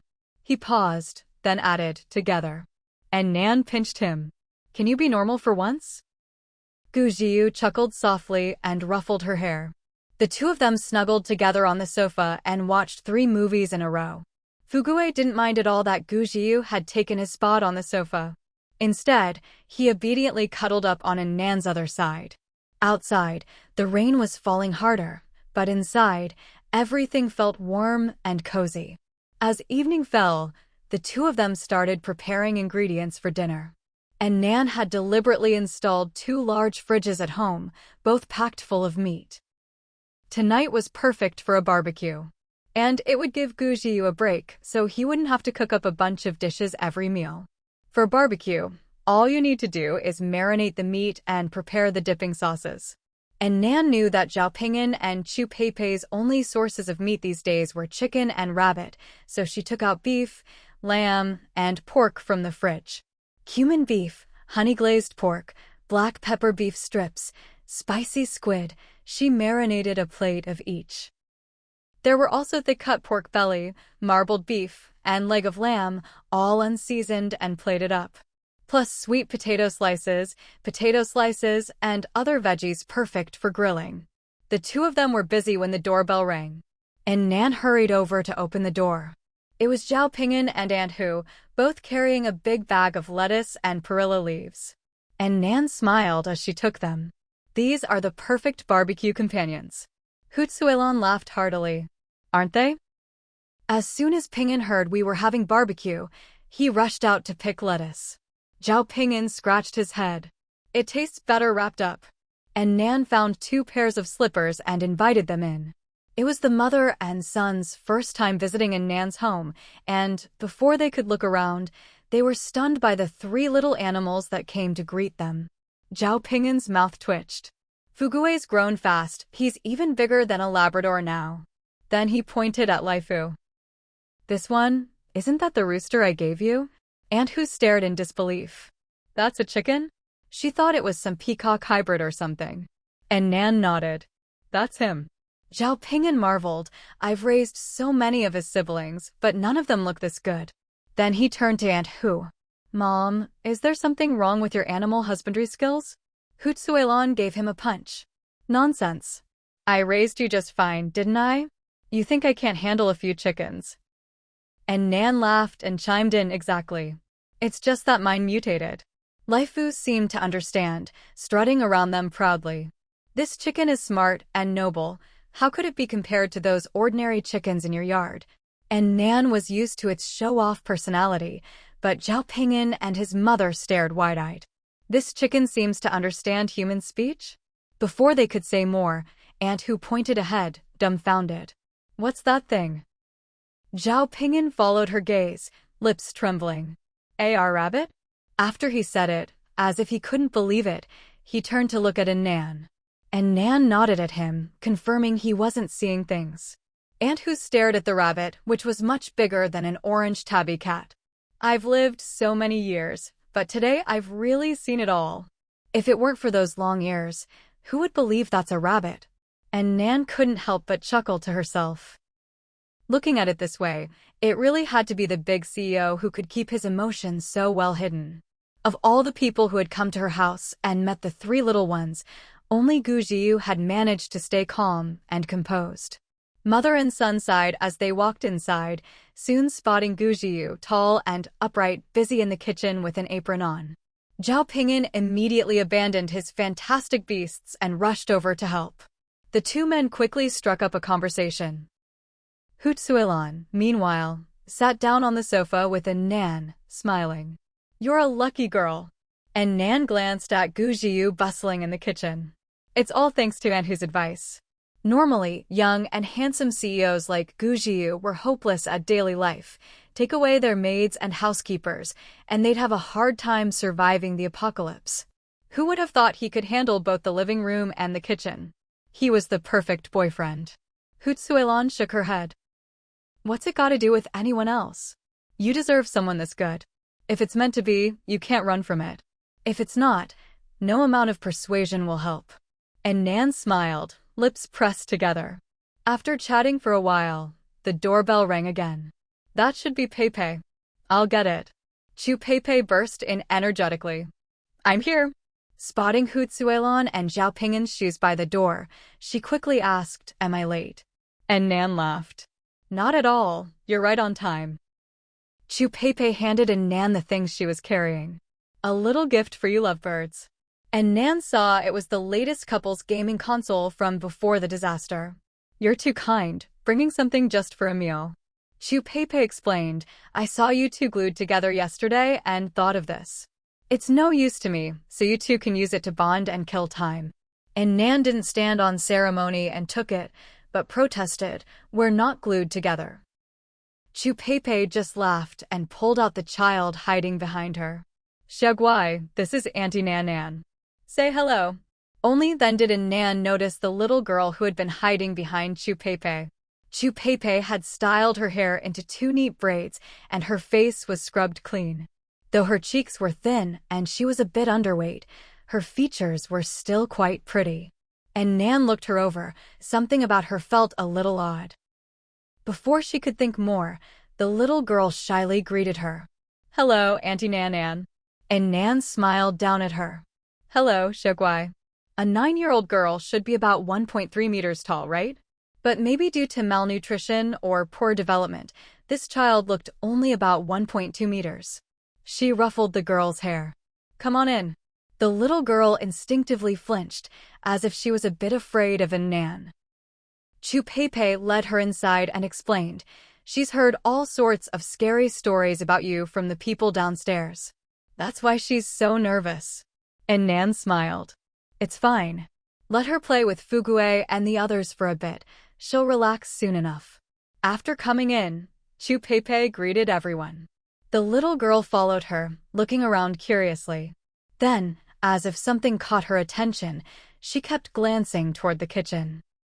And Nan followed her gaze and saw that Gu Jiu had finished tidying up. She called out, "Everyone, let's eat. We can chat while we eat." Everyone happily gathered around the table, their spirits undampened by the acid rain pouring down outside. Zhao Pingyan and his mother didn't know about Chu Peipei adopting a child, so Chu Peipei told them the whole story. And Nan fetched some drinks from the pantry, while Gu Jiu quietly grilled the meat.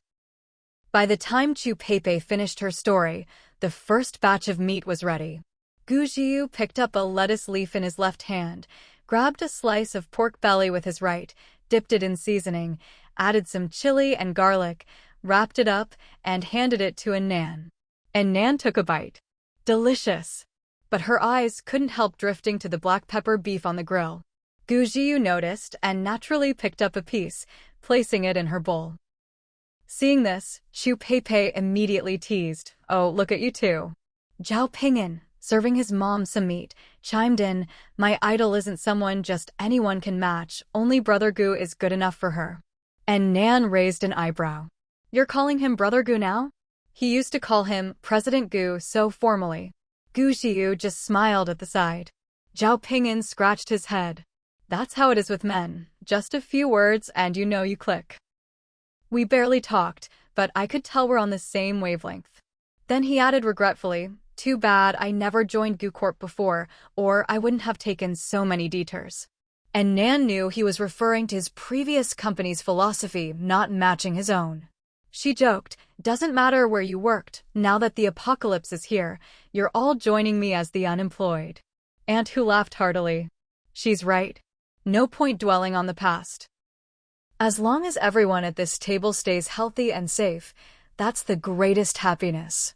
They chatted and grilled meat, occasionally clinking glasses. Chu Peipei barely ate herself, focusing on taking care of the child beside her. The little girl probably hadn't had such a hearty meal in a long time. Though small, she ate a lot.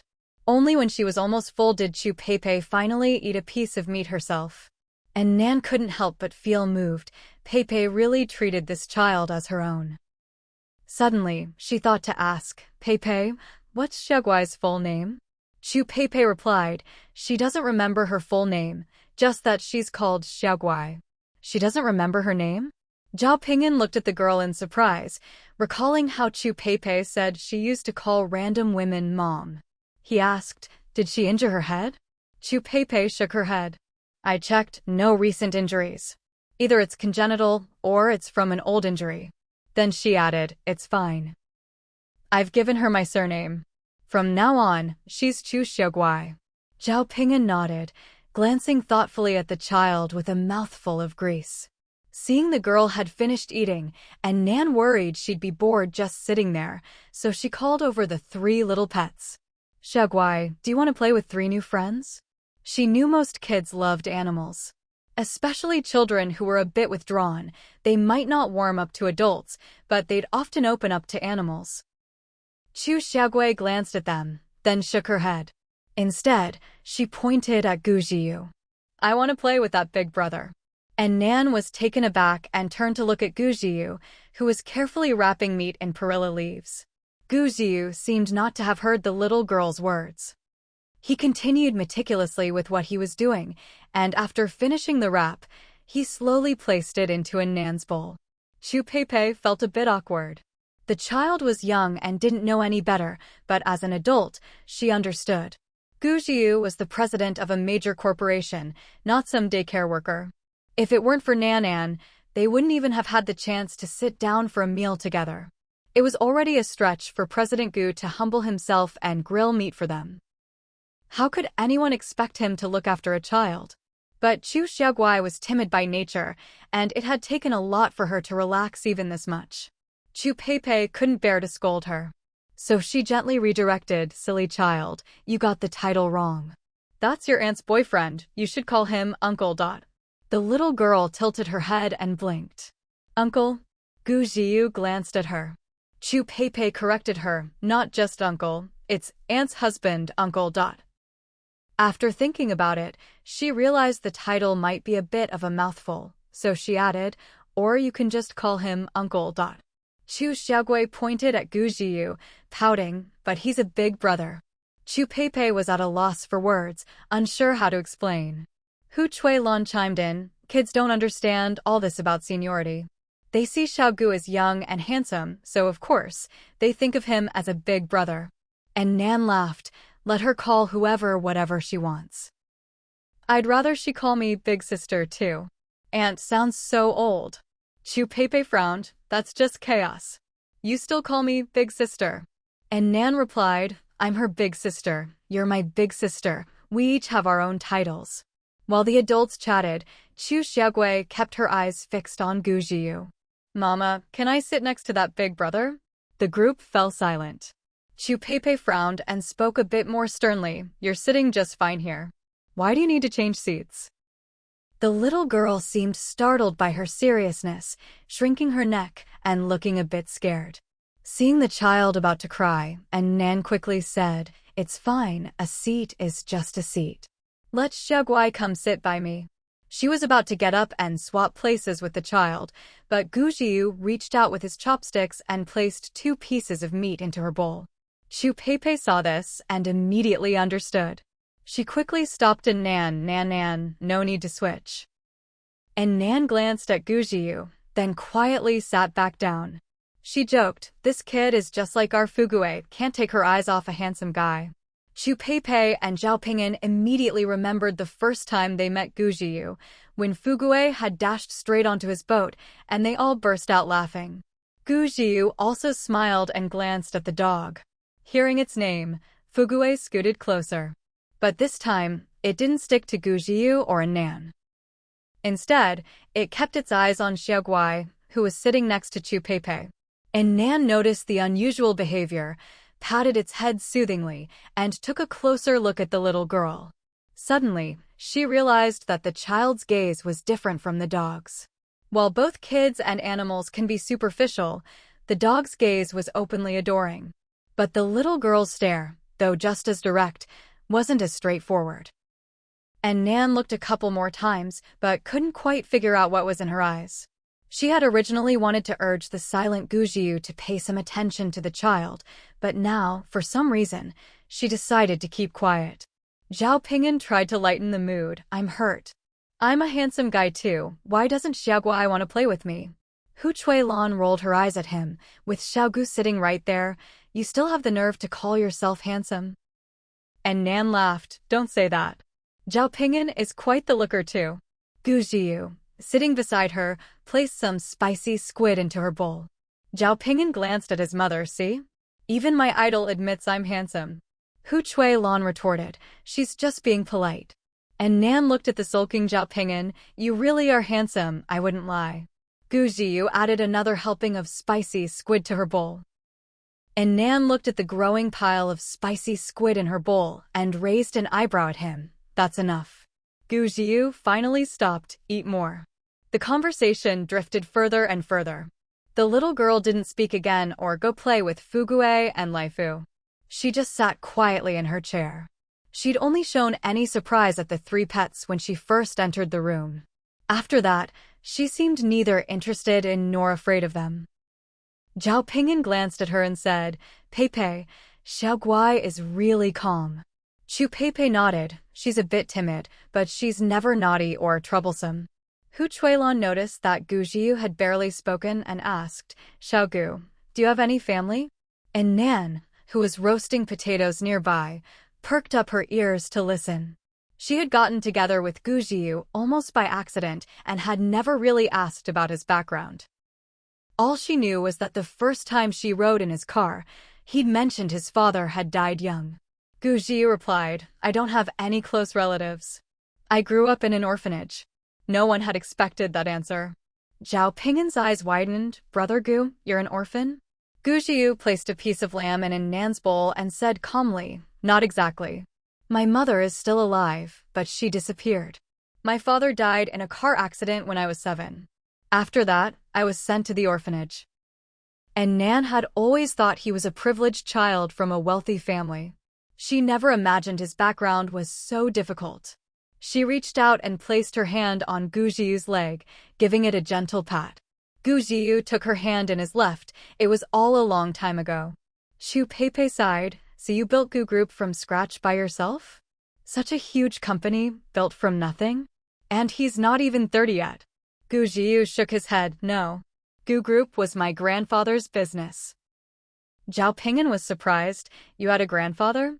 Then how did you end up in an orphanage? Gu Jiu replied, My father was abducted as a child. My grandfather didn't find me until I was 17. And Nan hesitated. Then your grandfather. Gu Jiu pressed his lips together. He passed away in my 3rd year back. And Nan looked at Gu Jiu, feeling a pang of sympathy. He lost his parents at 7, grew up alone in an orphanage, and just when he finally reunited with his grandfather, he only got to enjoy 3 years of family before being left alone again. When the old man passed, Gu Jiu was only 20. Taking over Gu Group must have been incredibly tough. Yet he managed to run the company so well. And Nan couldn't help but stare at him in a daze. The more she learned about him, the more she realized just how many strengths he had. Sensing that the atmosphere had gotten a bit heavy, Chu Peipei joked. Let's not talk about this anymore. Look how worried we've made our Nan. Gu Jiu turned to look at Nan, just in time to see her hurriedly avert her gaze, a little embarrassed as she picked up some food and put it in her mouth. He smiled and squeezed Nan's hand even tighter. The group ate and chatted for more than 3 hours before finally getting ready to leave. Hu Chuilan stood up. looking at Chu Xiaoguai in surprise. This little girl actually listened to our conversation the whole time? Zhao Ping'an was amazed too. Yeah, most kids would have been bored to sleep by now. He teased her. Xiaoguai, did you understand what we were talking about? Chu Xiaoguai shook her head. Nope. Gu Jiyu glanced up at her when he heard this. Zhao Ping'an patted the little girl's head. You didn't understand, but you still listened so intently? Chu Xiaoguai grinned, innocent and adorable. Because you all look nice. Zhao Ping'an burst out laughing and turned to Hutsuelan. Mom, I think raising a kid could actually be pretty fun. Hutsuelan scoffed, you can't even find a wife and you're already thinking about kids. Everyone laughed. Even the usually serious Gu Jiyu couldn't help but smile. Seeing this, Zhao Ping'an immediately called out, Brother Gu, even you're making fun of me? Gu Jiyu put his arm around Nan's shoulders. Not at all. I'm just feeling a little smug. After all, it's not easy to find a wife these days. Especially one as outstanding as Nan. Zhao Ping'an. Nan. When everyone finally left, still joking and laughing, only Nan and Gu Jiyu were left in the house. The two of them started cleaning up together. As Nan collected the dishes, she asked Gu Jiyu, that little girl wanted to play with you. Why did you ignore her? Gu Jiyu replied matter-of-factly, she's not your child, what's it got to do with me? Nan. No matter what this man says, he always manages to turn it around and tease her. She rolled her eyes at him. Shameless. Who said I'd ever have a kid with you? With the world in such chaos, she had no intention of having children. Gu Jiyu clearly thought of this too and changed his tune. It's too dangerous to have kids now, so we won't. If I ever feel like taking care of a kid, I'll just take care of you. And Nan's face turned bright red. Stop talking nonsense. Then she circled back to her original question. Seriously, why were you so cold to Chu Xiaoguai? From what she knew of Gu Jiyu, even if he didn't like kids much, he'd still be polite. He wouldn't just ignore someone. Gu Jiyu grew serious. I don't like the way she acts.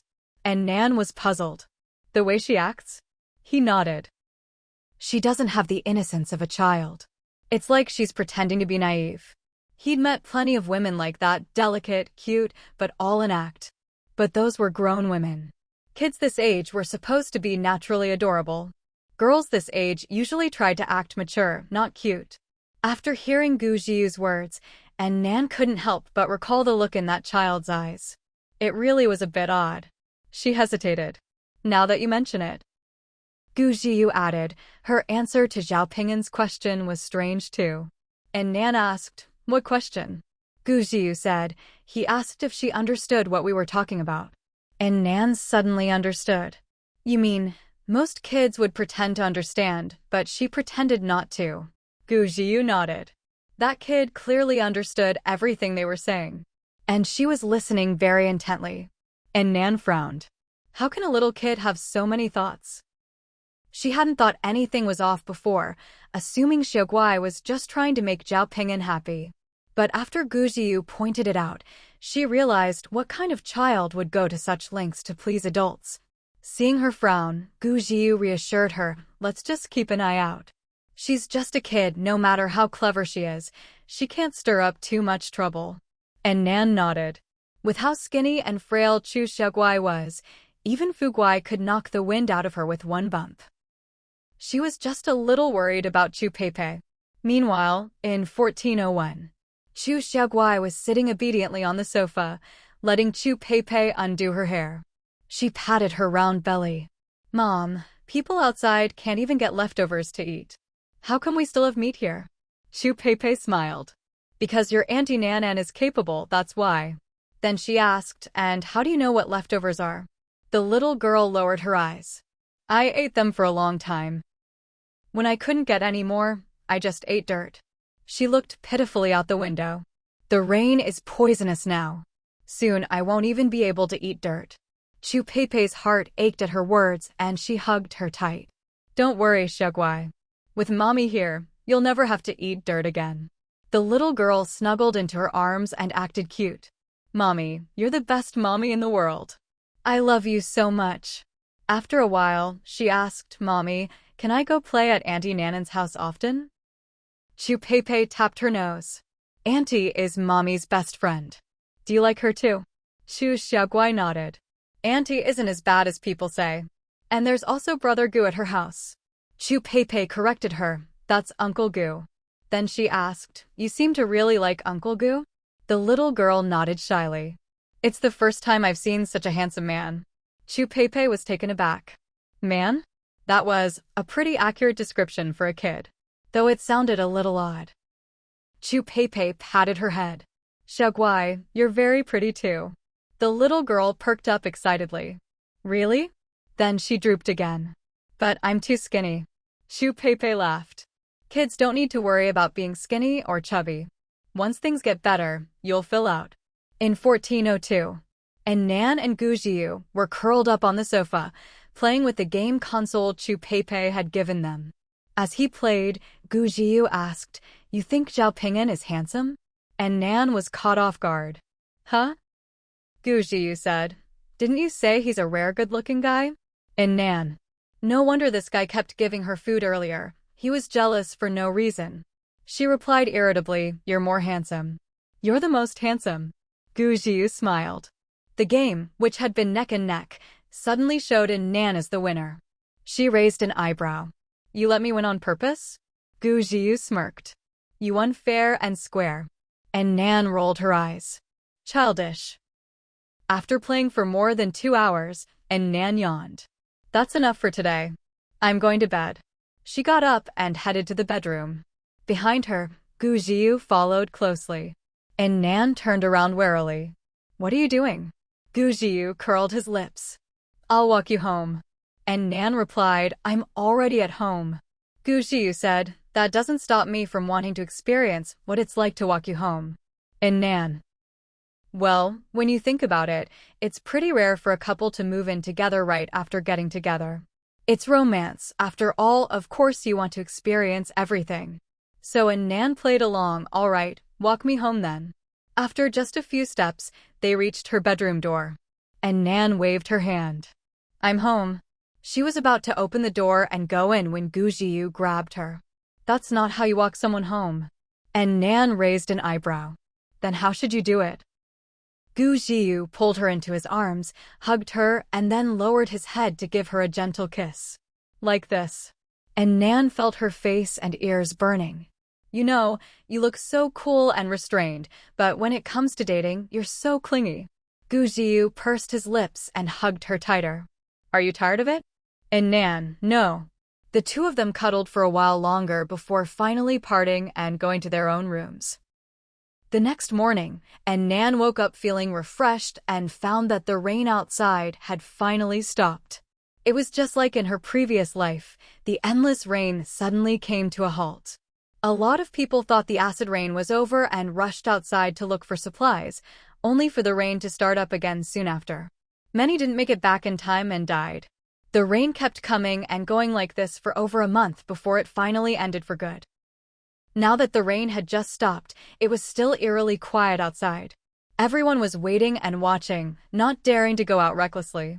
And Nan came out of her bedroom and was surprised to find that Gu Jiu, for once, hadn't gotten up yet. He always woke up before her and had breakfast ready in advance. But today was different. That was fine by her, though. They'd eaten way too much barbecue yesterday, and Nan was still feeling a bit sick of it. She didn't want a big breakfast this morning, just a simple, comforting bowl of noodles. After getting herself ready, she fed Fugue and the others first. Then she went to the kitchen, found 2 small plates of pickles, and made 2 bowls of tomato and egg noodles. The tomatoes had been frozen in the fridge. She tossed them into the pot, gave them a quick stir-fry until they broke down, then added water, turning it into a rich tomato broth. She sprinkled in some salt, added 2 handfuls of thin noodles, and once they were cooked, poured in some beaten eggs to make egg ribbons. Just before serving, she scattered some chopped scallions on top. 2 steaming bowls of tomato and egg noodles were ready. She set the noodles and chopsticks on the table, then went to knock on Gu Jiu's door. Gu Jiu, breakfast's ready. It took a while before he answered, coming. Gu Jiu came out of his room without a word and sat down at the table. No flirting today? And Nan glanced at him in surprise and greeted him first, morning. Gu Jiu seemed a bit out of it. Morning. Seeing the noodles soaking in the soup, and Nan didn't ask further and quickly sat down. Let's eat. She took a few bites of noodles and a big sip of hot soup, then noticed that Gu Jiu across from her was eating slowly and listlessly. What's wrong? Not to your taste, she asked. Gu Jiu glanced at her. No. After a moment, he added, I'm just not feeling well. And Nan looked at him with concern. Where do you feel unwell? Gu Jiu replied, It's nothing serious, just a bit of a cold. And Nan frowned at him. He wasn't coughing or sniffling, didn't seem like a cold. She reached out and felt his forehead. No fever either. But he did look a bit out of sorts. Could it be something more serious?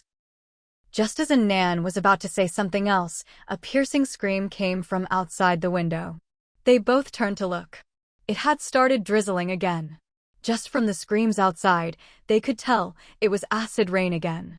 And Nan sighed. A lot of people were going to be in trouble.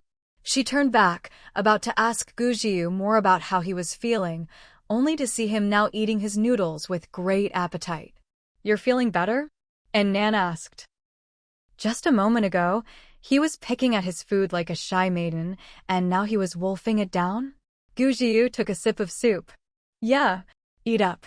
And Nan shot him a strange look but started eating as well. Soon, the 2 bowls of noodles and 2 plates of pickles were polished off. And Nan got up to clear the dishes, but Gu Jiu reached out and took them from her. You rest, I'll do it. And Nan said, but you. Then, as if something dawned on her, she shut her mouth and watched Gu Jiu take the dishes to wash. When he finished and came to sit beside her on the sofa, and Nan raised an eyebrow and asked, If you're not feeling well, why aren't you lying down in your room? Gu Jiu hugged her. I want to be with you. And Nan said, You've got a cold, aren't you afraid of giving it to me? Gu Jiu paused. I won't. And Nan pinched him. Gu Jiu, are you faking being sick just to be with me? Gu Jiu awkwardly tried to pull away. How did you know? And Nan said, You're as strong as an ox, since when would a cold make you lose your appetite? And most importantly, the moment the rain stopped, you dropped the act. You ate those noodles even faster than me.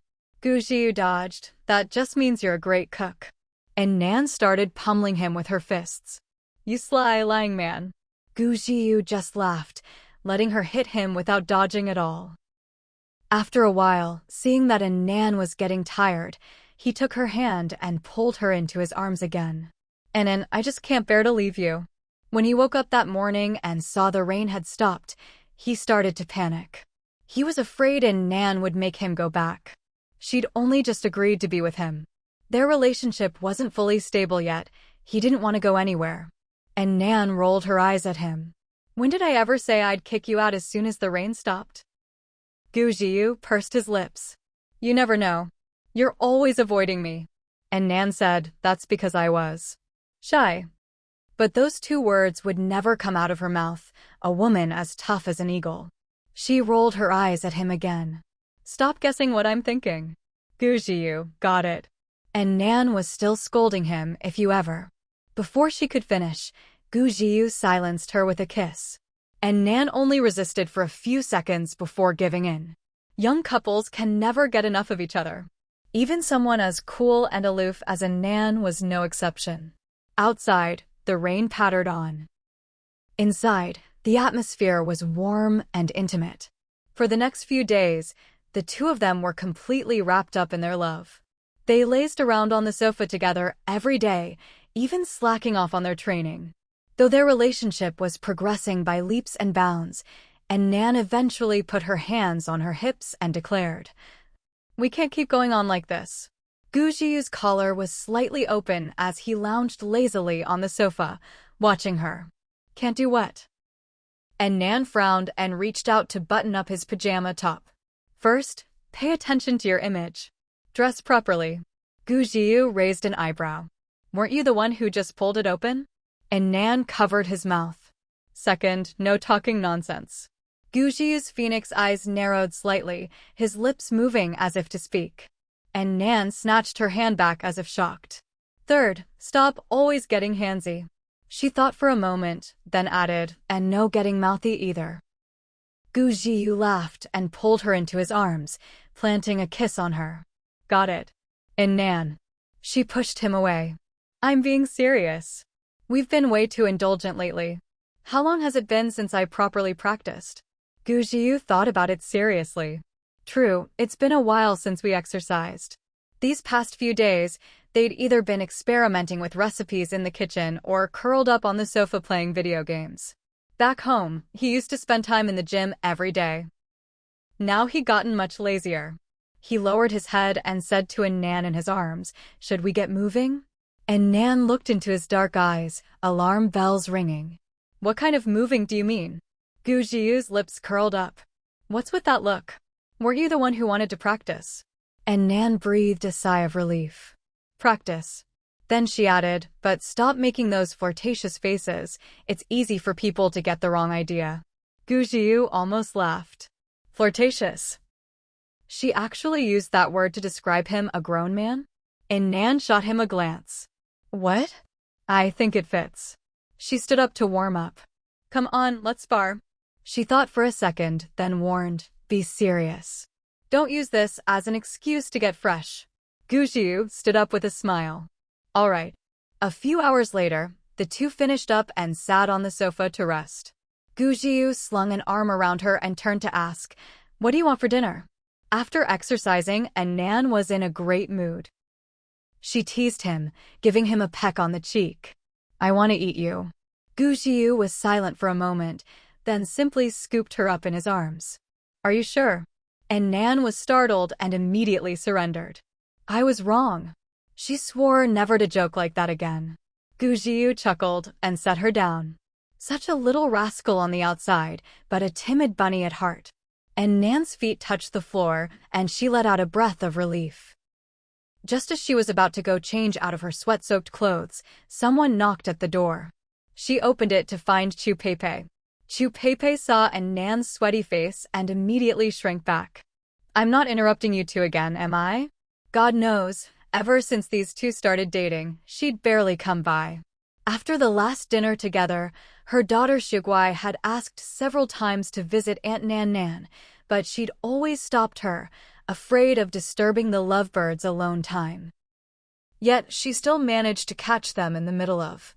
And Nan was momentarily stunned, then realized what she meant. What are you thinking? She wiped the sweat from her forehead. We were just working out. Chu Peipei gave her a knowing look and advised, working out is good. Just be careful, don't end up with a baby. And Nan. She raised her voice. We were really working out. Not what you're thinking. Chu Peipei waved her hand. Whatever you two are up to, I'm just here to drop this off. She handed over a black plastic bag. And Nan took it and peeked inside, curious. Inside were 2 boxes of condoms, different brands. And Nan. Chu Peipei explained, I found these while sorting supplies today. I can't use them, so you two take them. And Nan awkwardly tried to hand them back. I don't need them right now. Besides, she had plenty of these in her own stash, no need to take someone else's. If Peipei traded these for food, she could get a lot. Chu Peipei thought she was just embarrassed. What's there to be shy about with me? Listen, you really need to use these. In times like this, an unplanned pregnancy would be very dangerous. She thought for a moment, then added, unless you're fully prepared and want a child of your own. And Nan was mortified. I can barely take care of myself, let alone a kid. Besides, she was just dating, not married. She and Gu Jiyu weren't even that settled, how could she be thinking about kids? Chu Peipei nodded, but then looked worried. These 2 boxes probably won't last you very long. She thought for a bit. If you run out, just wash and reuse them. And Nan stared, dumbfounded. Reuse them? Is that even possible? Chu Peipei nodded. Desperate times call for desperate measures. It's better than nothing. She added, once the rain stops and I go out for supplies, I'll keep an eye out for more. I just didn't expect you'd suddenly need these. And Nan was still trying to explain, I really haven't. But Chu Peipei didn't care what she said, pushing the bag into her hands again. Just take them. Though embarrassed, and Nan knew that Chu Pei genuinely cared about her. It would be rude to refuse, so she accepted them for now. She'd just pay her back double when Pei got a boyfriend. Seeing her accept, Chu Pei was relieved. That's better. You have to protect yourself. Then she said enthusiastically, I'll go home and look for more. You two are in the honeymoon phase. 2 boxes definitely won't last. And Nan. She quickly stopped Chu Pei. It's enough, really. I grabbed a few boxes when I was scavenging at the supermarket before. Chu Pei's eyes lit up. Knew you'd be prepared. Good thinking. And Nan's ears turned red. She'd only taken them to use as currency. She was an inexperienced girl. Why was she having a detailed condom discussion with this older sister in the elevator lobby? Seeing how embarrassed Nan was, Chu Pei stopped teasing her. All right, you should get back. I don't have anything else. And Nan stopped her. Jia, are you doing okay lately? Chu Pei nodded. I'm fine.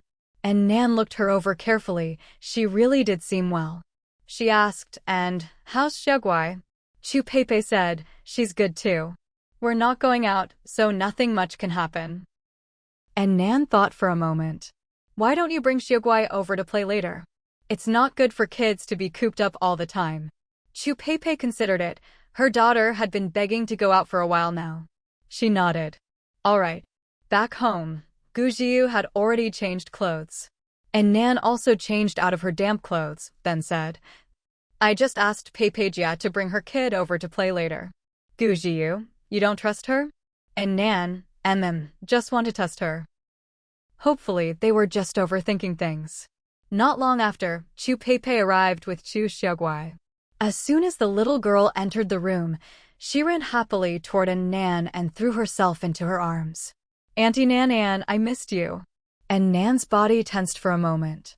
After confirming the child posed no threat, she gradually relaxed and smiled, saying, If you missed your auntie, why didn't you come visit? Chu Xiaoguai took 2 steps back, pouting. Mom wouldn't let me.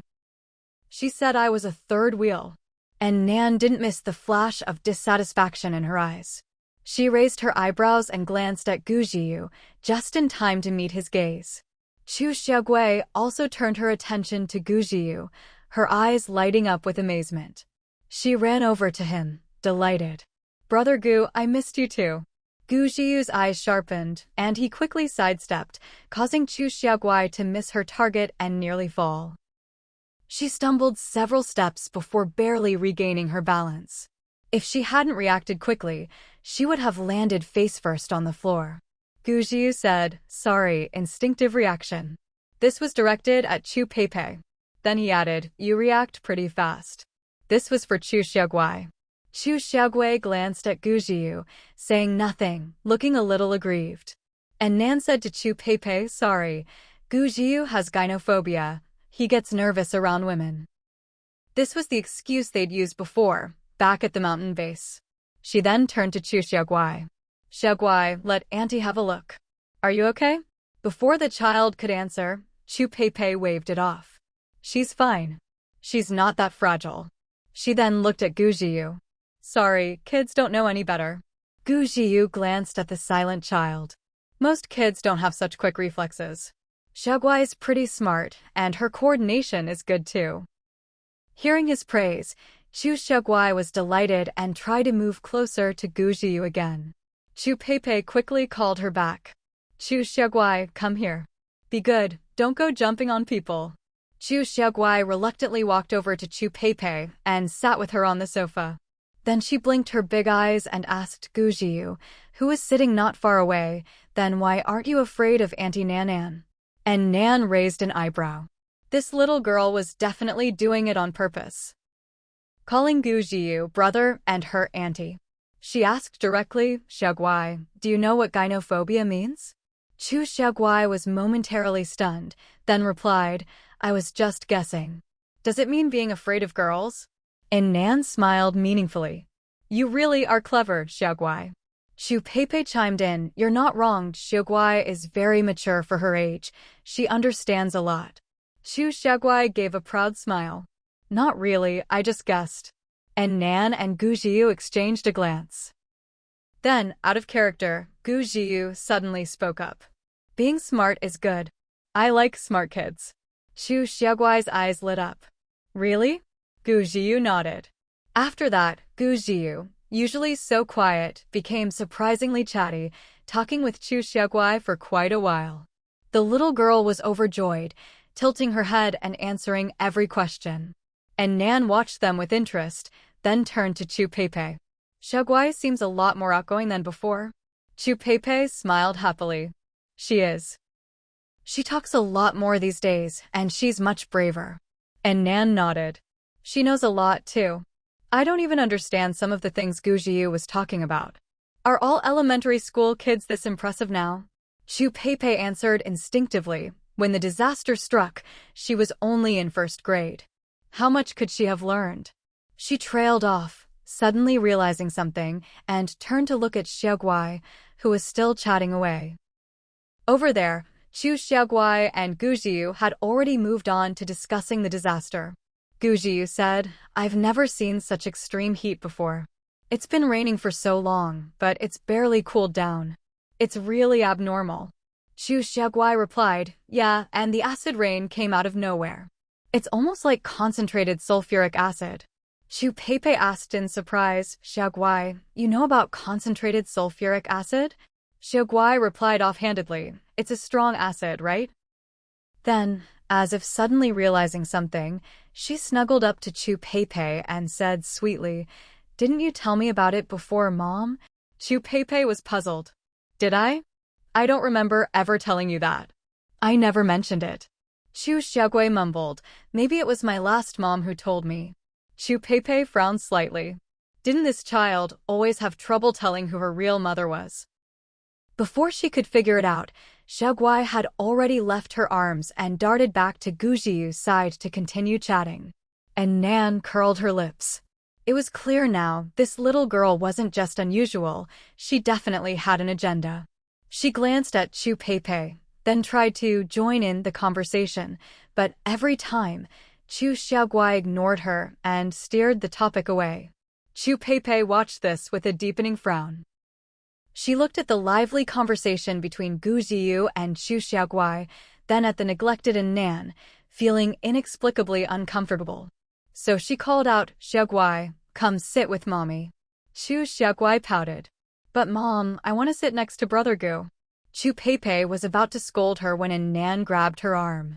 Peipei Jia, it seems like Xiaoguai really likes our family. Why don't you let me adopt her? Huh? Chu Peipei was stunned. Nan was always so averse to trouble. She didn't even want her own kids. Why would she offer to adopt someone else's? Before she could process it, the little girl who'd been ignoring Nan suddenly perked up. Really, Auntie Nan? And Nan smiled. Of course. And Uncle Gu seems to like you too. Would you like to come live with us? Chu Xiaoguai couldn't hide her excitement.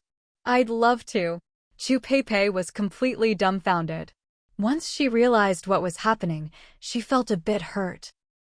The foster daughter she'd cared for so much was ready to leave her at the drop of a hat? And Nan noticed Chu Peipei's reaction and glanced at Gu Jiyu. This guy's good. Just a few words, and he's got the little girl wrapped around his finger. Gu Jiyu raised his eyebrows at her. If you want someone to slip up, you have to let them get carried away first.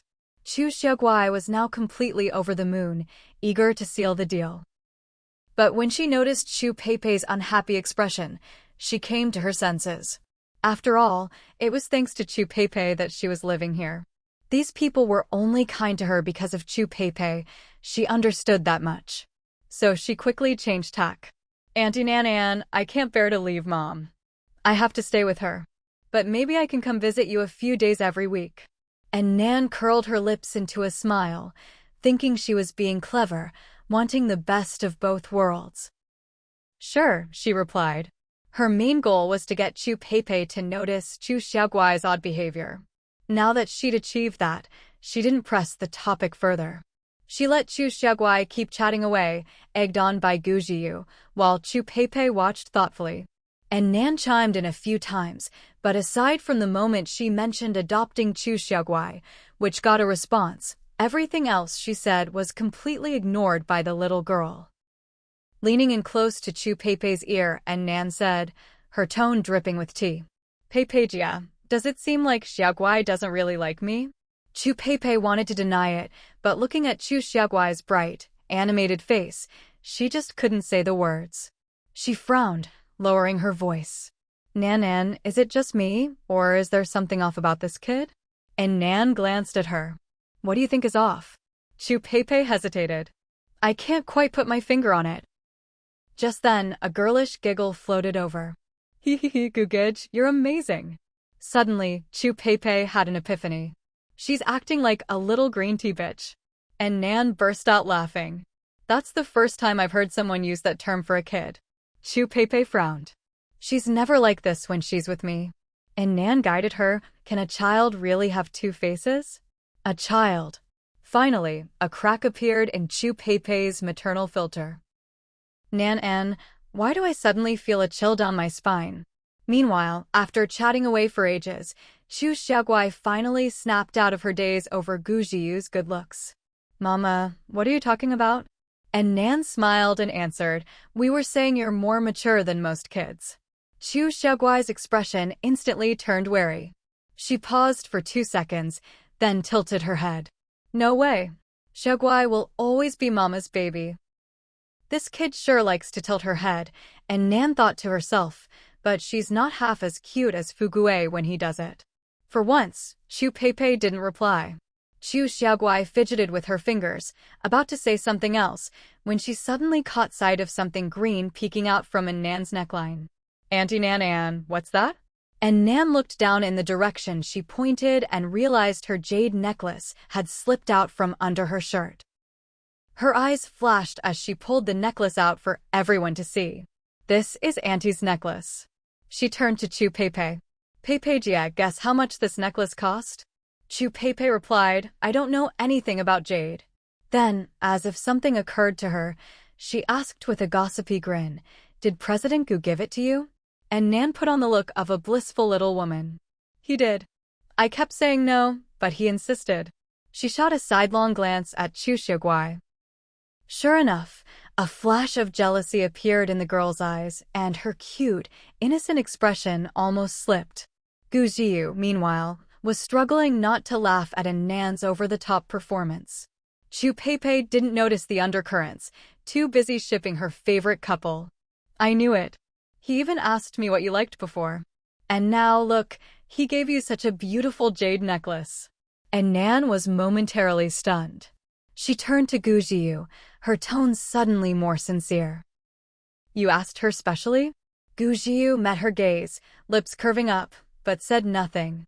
Chu Pei, excited, chimed in yes. You two weren't even together back then. And Nan absent-mindedly rubbed the necklace around her neck, lost in thought for a moment.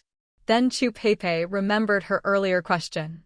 Oh right, how much did you say this necklace cost? And Nan snapped back to her senses, remembering her original purpose. She winked at Chu Pei. Take a guess. Chu Pei thought about it. President Gu is so rich, and he really cares about Nan, so guessing high can't be wrong. 1 million.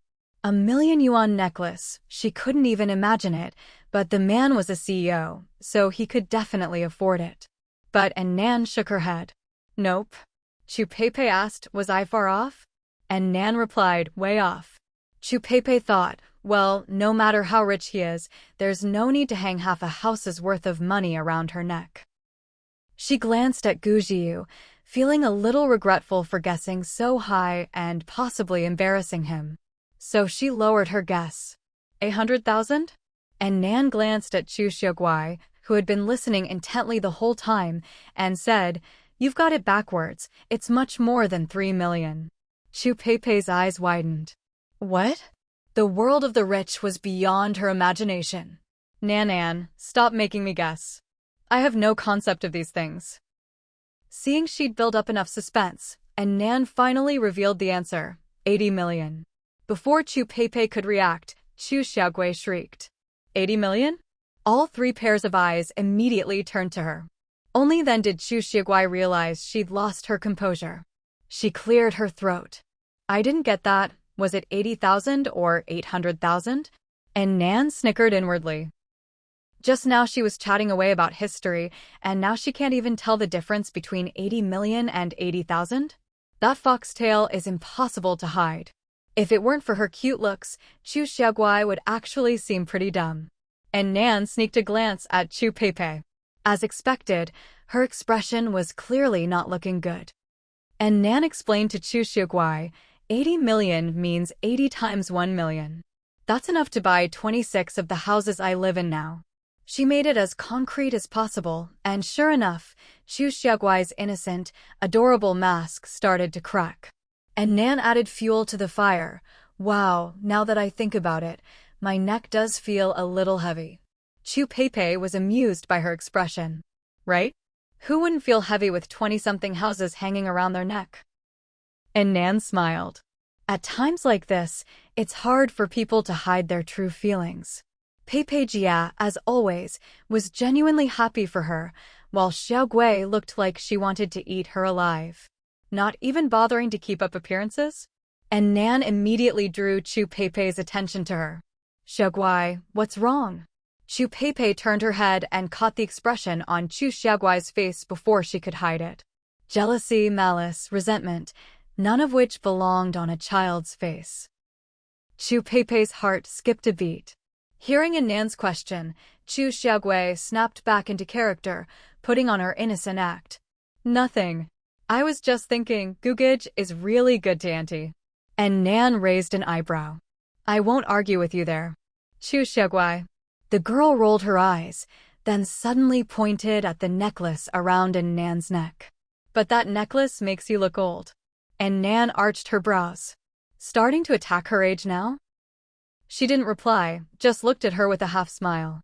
Chu Xiaoguai felt a little intimidated, glanced at Gu Jiu, and saw that his face was even darker than Nan's. Awkwardly, she turned to Chu Peipei, hoping her mother would come to her rescue with the kids say the darndest things. But to her surprise, Chu Peipei was angrier than anyone. How can you talk like that? Chu Xiaoguai froze for a moment, taking a while to process what was happening before finally pouting and bursting into tears. Her head and shoulders shook with each sob, looking truly pitiful. But Annan and Gu Jiu weren't buying it at all. Even Chu Peipei, who had always doted on her, frowned at her behavior today. I'm talking to you. What are you crying for? Chu Xiaoguai paused, staring at Chu Peipei in disbelief. Mom, what's going on? Why isn't this trick working anymore? Chu Peipei was unmoved. Apologize to your aunt. Chu Xiaoguai stared at her for a long while, then reluctantly turned to Annan. Auntie, I'm sorry. Chu Peipei pressed further. Sorry for what? Chu Xiaoguai hadn't expected her to be so relentless, a flicker of surprise flashing in her eyes. She mumbled, aggrieved, I shouldn't have made things up and lied. Only then did Annan speak up. Come on, Peipei Jia, it's not that big a deal. Why be so harsh with the child? Chu Xiaoguai shot her a resentful look. You kept quiet just now, and now you're playing the good guy? She really couldn't figure it out. Why was gentle Chu Peipei suddenly so angry with her? It couldn't just be because of some best friend bond, could it? She scoffed inwardly. Best friend bonds? As if those are reliable. She didn't believe for a second that Chu Peipei, seeing Annan with such a handsome boyfriend and receiving such expensive jewelry, wouldn't feel even a twinge of jealousy as her so-called best friend. Chu Xiaoguai thought for a bit and suddenly understood. She must be upset and taking it out on her. Having figured it out, Chu Xiaoguai let out a sigh. Mom, don't be mad. I won't say things like that again. But Chu Peipei's expression was still cold, her mind replaying the image of Chu Xiaoguai glaring at Annan with jealousy. A chill ran down her spine. She looked at Chu Xiaoguai as if she were a ticking time bomb. Annan, we've stayed long enough. I'll take her home now. Annan could tell Chu Peipei was on guard now, so she didn't try to keep them. She just nodded, okay. The little girl, having just been scolded, didn't dare say a word and obediently put on her shoes to leave. When Chu Xiaoguai wasn't looking, Annan leaned in and whispered to Chu Peipei, Peipei Jia, where's your gun? Chu Peipei glanced at her waist. I always keep it on me. Annan gave her a meaningful reminder, make sure the kid doesn't get her hands on it. Chu Peipei nodded knowingly. Don't worry. After Chu Peipei and Chu Xiaoguai left, Gu Jiyu immediately pulled Anan into his arms. Anan looked into his eyes, so close to hers. What are you doing? Gu Jiyu said, I made quite a sacrifice today. How are you going to make it up to me? Anan raised an eyebrow. Make it up to you? Not happening. Before Gu Jiyu could say anything else, she stood on tiptoe and gave him a quick peck on the cheek. That's your reward. Gu Jiyu chuckled. You're good at this. Anan grinned back at him. Right back at you. With no one else in the room, the two of them started flirting openly again. Chu Xiaoguai watched Chu Peipei's expression carefully. Mom, are you still mad? Chu Peipei glanced at her expression unreadable, then shook her head without saying a word. Chu Xiaoguai breathed a sigh of relief. That's good. She put on an innocent face. I won't make you mad anymore, Mom. Please don't abandon me. Her words were so pitiful that, on any other day, Chu Peipei would have pulled her into her arms and reassured her that she'd never abandon her. But this time, Chu Peipei just stared at her, lost in thought. She'd always thought this child was pretty, but now she realized her face barely had any baby fat at all. She used to think it was because she was too skinny, but even after putting on some weight, her cheeks were still gaunt. Chu Xiaoguai started to feel uneasy under her gaze. Mom, what's wrong? Chu Peipei frowned. Why aren't you gaining any weight? Chu Xiaoguai pouted. I am. Look at my tummy. She pinched her little belly to show her. It used to be flat and bony, but now there was some flesh on it. Chu Peipei looked and saw that, indeed, not just her belly but her arms had filled out a bit too. Only her face hadn't changed. Chu Peipei hid her emotions and kept her face neutral. Are you hungry? I'll go make dinner. Chu Xiaoguai immediately acted cute. Thank you, Mommy. Chu Peipei went to the kitchen, leaving Chu Xiaoguai sitting on the sofa, lost in thought. She kept replaying the image of Anan flaunting her necklace in her mind, and couldn't help but kick the sofa in frustration. The hen, Xiaobai, was startled by the noise and wandered over. Chu Xiaoguai, as if she'd found a target for her anger, kicked Xiaobai a meter away. Xiaobai was so frightened it crouched on the ground, not daring to move. Chu Xiaoguai watched for a while, and when it still didn't move, she frowned and went over to pick it up and check. You okay? It better not die. She was counting on its eggs every day. In the kitchen, Chu Peipei was reheating leftovers and opening a can, glancing out through the glass door every so often. She happened to see Chu Xiaoguai picking up Xiaobai. Frowning, she went out. Xiaoguai, what are you doing? Chu Xiaoguai immediately changed her expression. Mom, I'm playing with Xiaobai. Seeing Xiaobai get up and run off as lively as ever, Chu Peipei finally relaxed. Come eat. Chu Xiaoguai stuck out her tongue. Okay. At the dinner table, the mother and daughter were unusually quiet. After a while, Chu Xiaoguai rolled her eyes and asked, Mom, how did you meet Auntie Anan? Chu Peipei replied, she's our neighbor. Chu Xiaoguai pressed on, then how did Auntie Anan meet Brother Gu? Chu Peipei frowned and corrected her, Uncle Gu. How did she meet Uncle Gu? Chu Peipei took a bite of her canned luncheon meat with rice. I don't know. Chu Xiaoguai looked surprised. Don't best friends share things like that? Auntie Anan never told you. Chu Peipei raised an eyebrow. Who told you that? She put down her chopsticks and studied Chu Xiaoguai seriously. You seem to know a lot about the adult world, don't you? Chu Xiaoguai stared back, unable to read her mother's intentions. She mumbled, You always say I'm mature for my age. Chu Peipei didn't respond. Seeing her mother's expression, Chu Xiaoguai didn't dare ask any more questions. After dinner, it was time for bed. As usual, Chu Xiaoguai wanted to sleep with Chu Peipei. Chu Peipei thought for a moment and said, You're already 9 years old. You should sleep on your own. Chu Xiaoguai pouted, about to protest, but Chu Peipei added, Otherwise, Uncle Gu will laugh at you. Chu Xiaoguai froze, thought about it, and said, You're right, Mom. I'm a big kid now. Chu Peipei glanced at her but didn't say anything more. The next morning, just as Nan and Gu Jiyu got up, Chu Xiaoguai came knocking at their door. and Nan thought it was Chu Pei, so when she opened the door and saw who it was, she was a bit surprised. Xiaoguai. She glanced behind her. Where's your mom? Why did you come by yourself? Chu Xiaoguai smiled. Mom hasn't gotten up yet. I came over on my own. She peeked inside.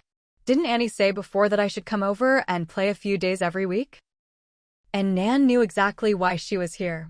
She smiled and let her in. As soon as Chu Xiaoguai entered, she dashed straight for the kitchen. Brother Gu, are you making breakfast? She took an exaggerated deep breath. It smells so good. I haven't eaten yet, can I eat with you guys? Gu Jiyu glanced at her. No. Thank you, Gu, Chu Xiaoguai started to say, then paused. Huh? She thought she'd misheard. Brother Gu, what did you say? Gu Jiyu picked up the soup he'd just finished making and walked toward the dining room. I said no. Chu Xiaoguai followed him out of the kitchen, looking stunned. And Nan sat down at the table. Sorry, Xiaoguai, there's not enough food. We didn't know you were coming, so we didn't make a portion for you. Chu Xiaoguai was dumbfounded. They could easily spare a little from each of their plates and it'd be enough for her, but they were actually telling her there wasn't enough. She stood there awkwardly while the two of them started eating with great relish. And Nan said, this egg pancake is so good. Gu Jiyu picked up a piece of kimbap and put it on in Nan's plate. Try this. And Nan popped it into her mouth. This is delicious too. She took a spoonful of hot soup, then finally turned to say, Xiaoguai, why are you standing there? Go sit on the sofa. We'll be done soon. Her tone was polite and sincere. Chu Xiaoguai touched her empty stomach and reluctantly went to the sofa. The two of them were eating so happily that Chu Xiaoguai's stomach started growling loudly as she sat on the sofa. And Nan and Gu Jiyu ignored her and kept eating. After a while, just as Chu Xiaoguai was about to leave out of boredom, and Nan put down her chopsticks. You clean up. I'll go keep Xiaoguai company for a bit. Chu Xiaoguai immediately sat back down. Gu Jiyu started clearing the dishes at a leisurely pace. Chu Xiaoguai could clearly see there was still plenty of food left on the plates. They'd rather waste it than give her any? She looked aggrieved. Brother Gu. Gu Jiyu turned back coldly. What? Chu Xiaoguai was at a loss. He wasn't like this yesterday. How did everything change overnight? She could only whimper, I haven't eaten yet. Gu Jiyu was impatient. I know. You've said that a lot already. And Nan was trying hard not to laugh. Seeing that playing the victim wasn't working, Chu Xiaoguai asked directly, Can I have the leftovers? Gu Jiyu dumped the food into the dog's bowl. No. That's for Fugue. Then he asked with a straight face, Why are you trying to steal food from a dog? Chu Xiaoguai was about to explode with anger. Gu Jiyu, unfazed, went back to the kitchen to wash the dishes. Chu Xiaoguai sat on the sofa, unwilling to give up, and whined to a Nan auntie. And Nan raised an eyebrow. Call me sister-in-law. Chu Xiaoguai was stunned. Sister-in-law. And Nan pointed to the kitchen. We're a couple. If you don't want to call him Uncle Gu, then you'll have to call me sister-in-law. Chu Xiaoguai opened her mouth, but just couldn't bring herself to say it. She couldn't help glancing at Gu Jiyu in the kitchen, then asked in surprise, Auntie, do you guys have a lot of water stored up? No one washes dishes anymore these days. Even Chu Pei, who has plenty of supplies, just wipes things down with bread and calls it a day. Even if their family was better off, would they really waste water like this? And Nan gave her a meaningful smile. Curious, are you? Chu Xiaoguai nodded. And Nan leaned in a little. Curiosity killed the cat, you know. Chu Xiaoguai shivered under her gaze. Stories about the she-devil from the neighbors and the bloodstains in the hallway walls flashed through her mind. She quickly looked away, flustered. Staring at the kitchen, she said, Auntie, I'm really hungry. Can I have something to eat? And Nan saw her avoiding her gaze and smirked. Want food? Go ask your brother Gu in the kitchen. Chu Xiaoguai hesitated. But Brother Gu doesn't seem to like me today. Her stomach growled again. If she'd known, she would have just eaten at home before coming. She'd wanted to have breakfast with Brother Gu, but now she was hungry and getting the cold shoulder for no reason. And Nan smiled. What do you mean doesn't like you today? We've never liked you. Chu Xiaoguai didn't get it. What? and Nan was done pretending. What's your real name? Chu Xiaoguai said. What real name? I'm Xiaoguai. And Nan rolled her eyes. Drop the act. How old are you really? Chu Xiaoguai tensed up. 9. And Nan shook her head. Tell the truth. Chu Xiaoguai was about to cry. I am telling the truth. And Nan smiled. You think you're clever, don't you? Let me tell you, in this world now, brains don't matter, fists do. She looked her up and down, sizing up her tiny frame. Chu Xiaoguai felt a chill run from her feet to the top of her head. Gu Jiu finished washing the dishes and came out, his face cold as well. Facing the pressure from both of them, Chu Xiaoguai sensed danger and tried to leave. I'm going home. My mom will worry if she wakes up and can't find me. And Nan raised an eyebrow. Was she trying to threaten her with Chu Peipei? She wasn't falling for that. And Nan grabbed Chu Xiaoguai. I suggest you answer my questions honestly. Chu Xiaoguai shrank back, trying to escape. And Nan pointed at the fridge. Aren't you curious why we have so much meat? Her expression turned a little sinister. There are plenty of stubborn people like you in this world. All I have to do is lift a finger, and I'll have more meat than I can eat. She looked Chu Xiaoguai up and down. The little girl was shaking all over, held tightly in Nan's grip. What do you want? I'm warning you, my mom will be here soon. And Nan raised an eyebrow. Oh? Then I'll make sure you never see your mom again. She turned to Gu Jiu. It's not unusual for a kid to go missing in the apocalypse, right? Gu Jiu nodded. Not unusual. Realizing things were going south, Chu Xiaoguai opened her mouth to scream, but Gu Jiu punched her hard, leaving her dazed. And Nan raised an eyebrow. You're pretty ruthless with kids, huh? Gu Jiu said, I have no manners. And Nan smirked, pulling out a bayonet.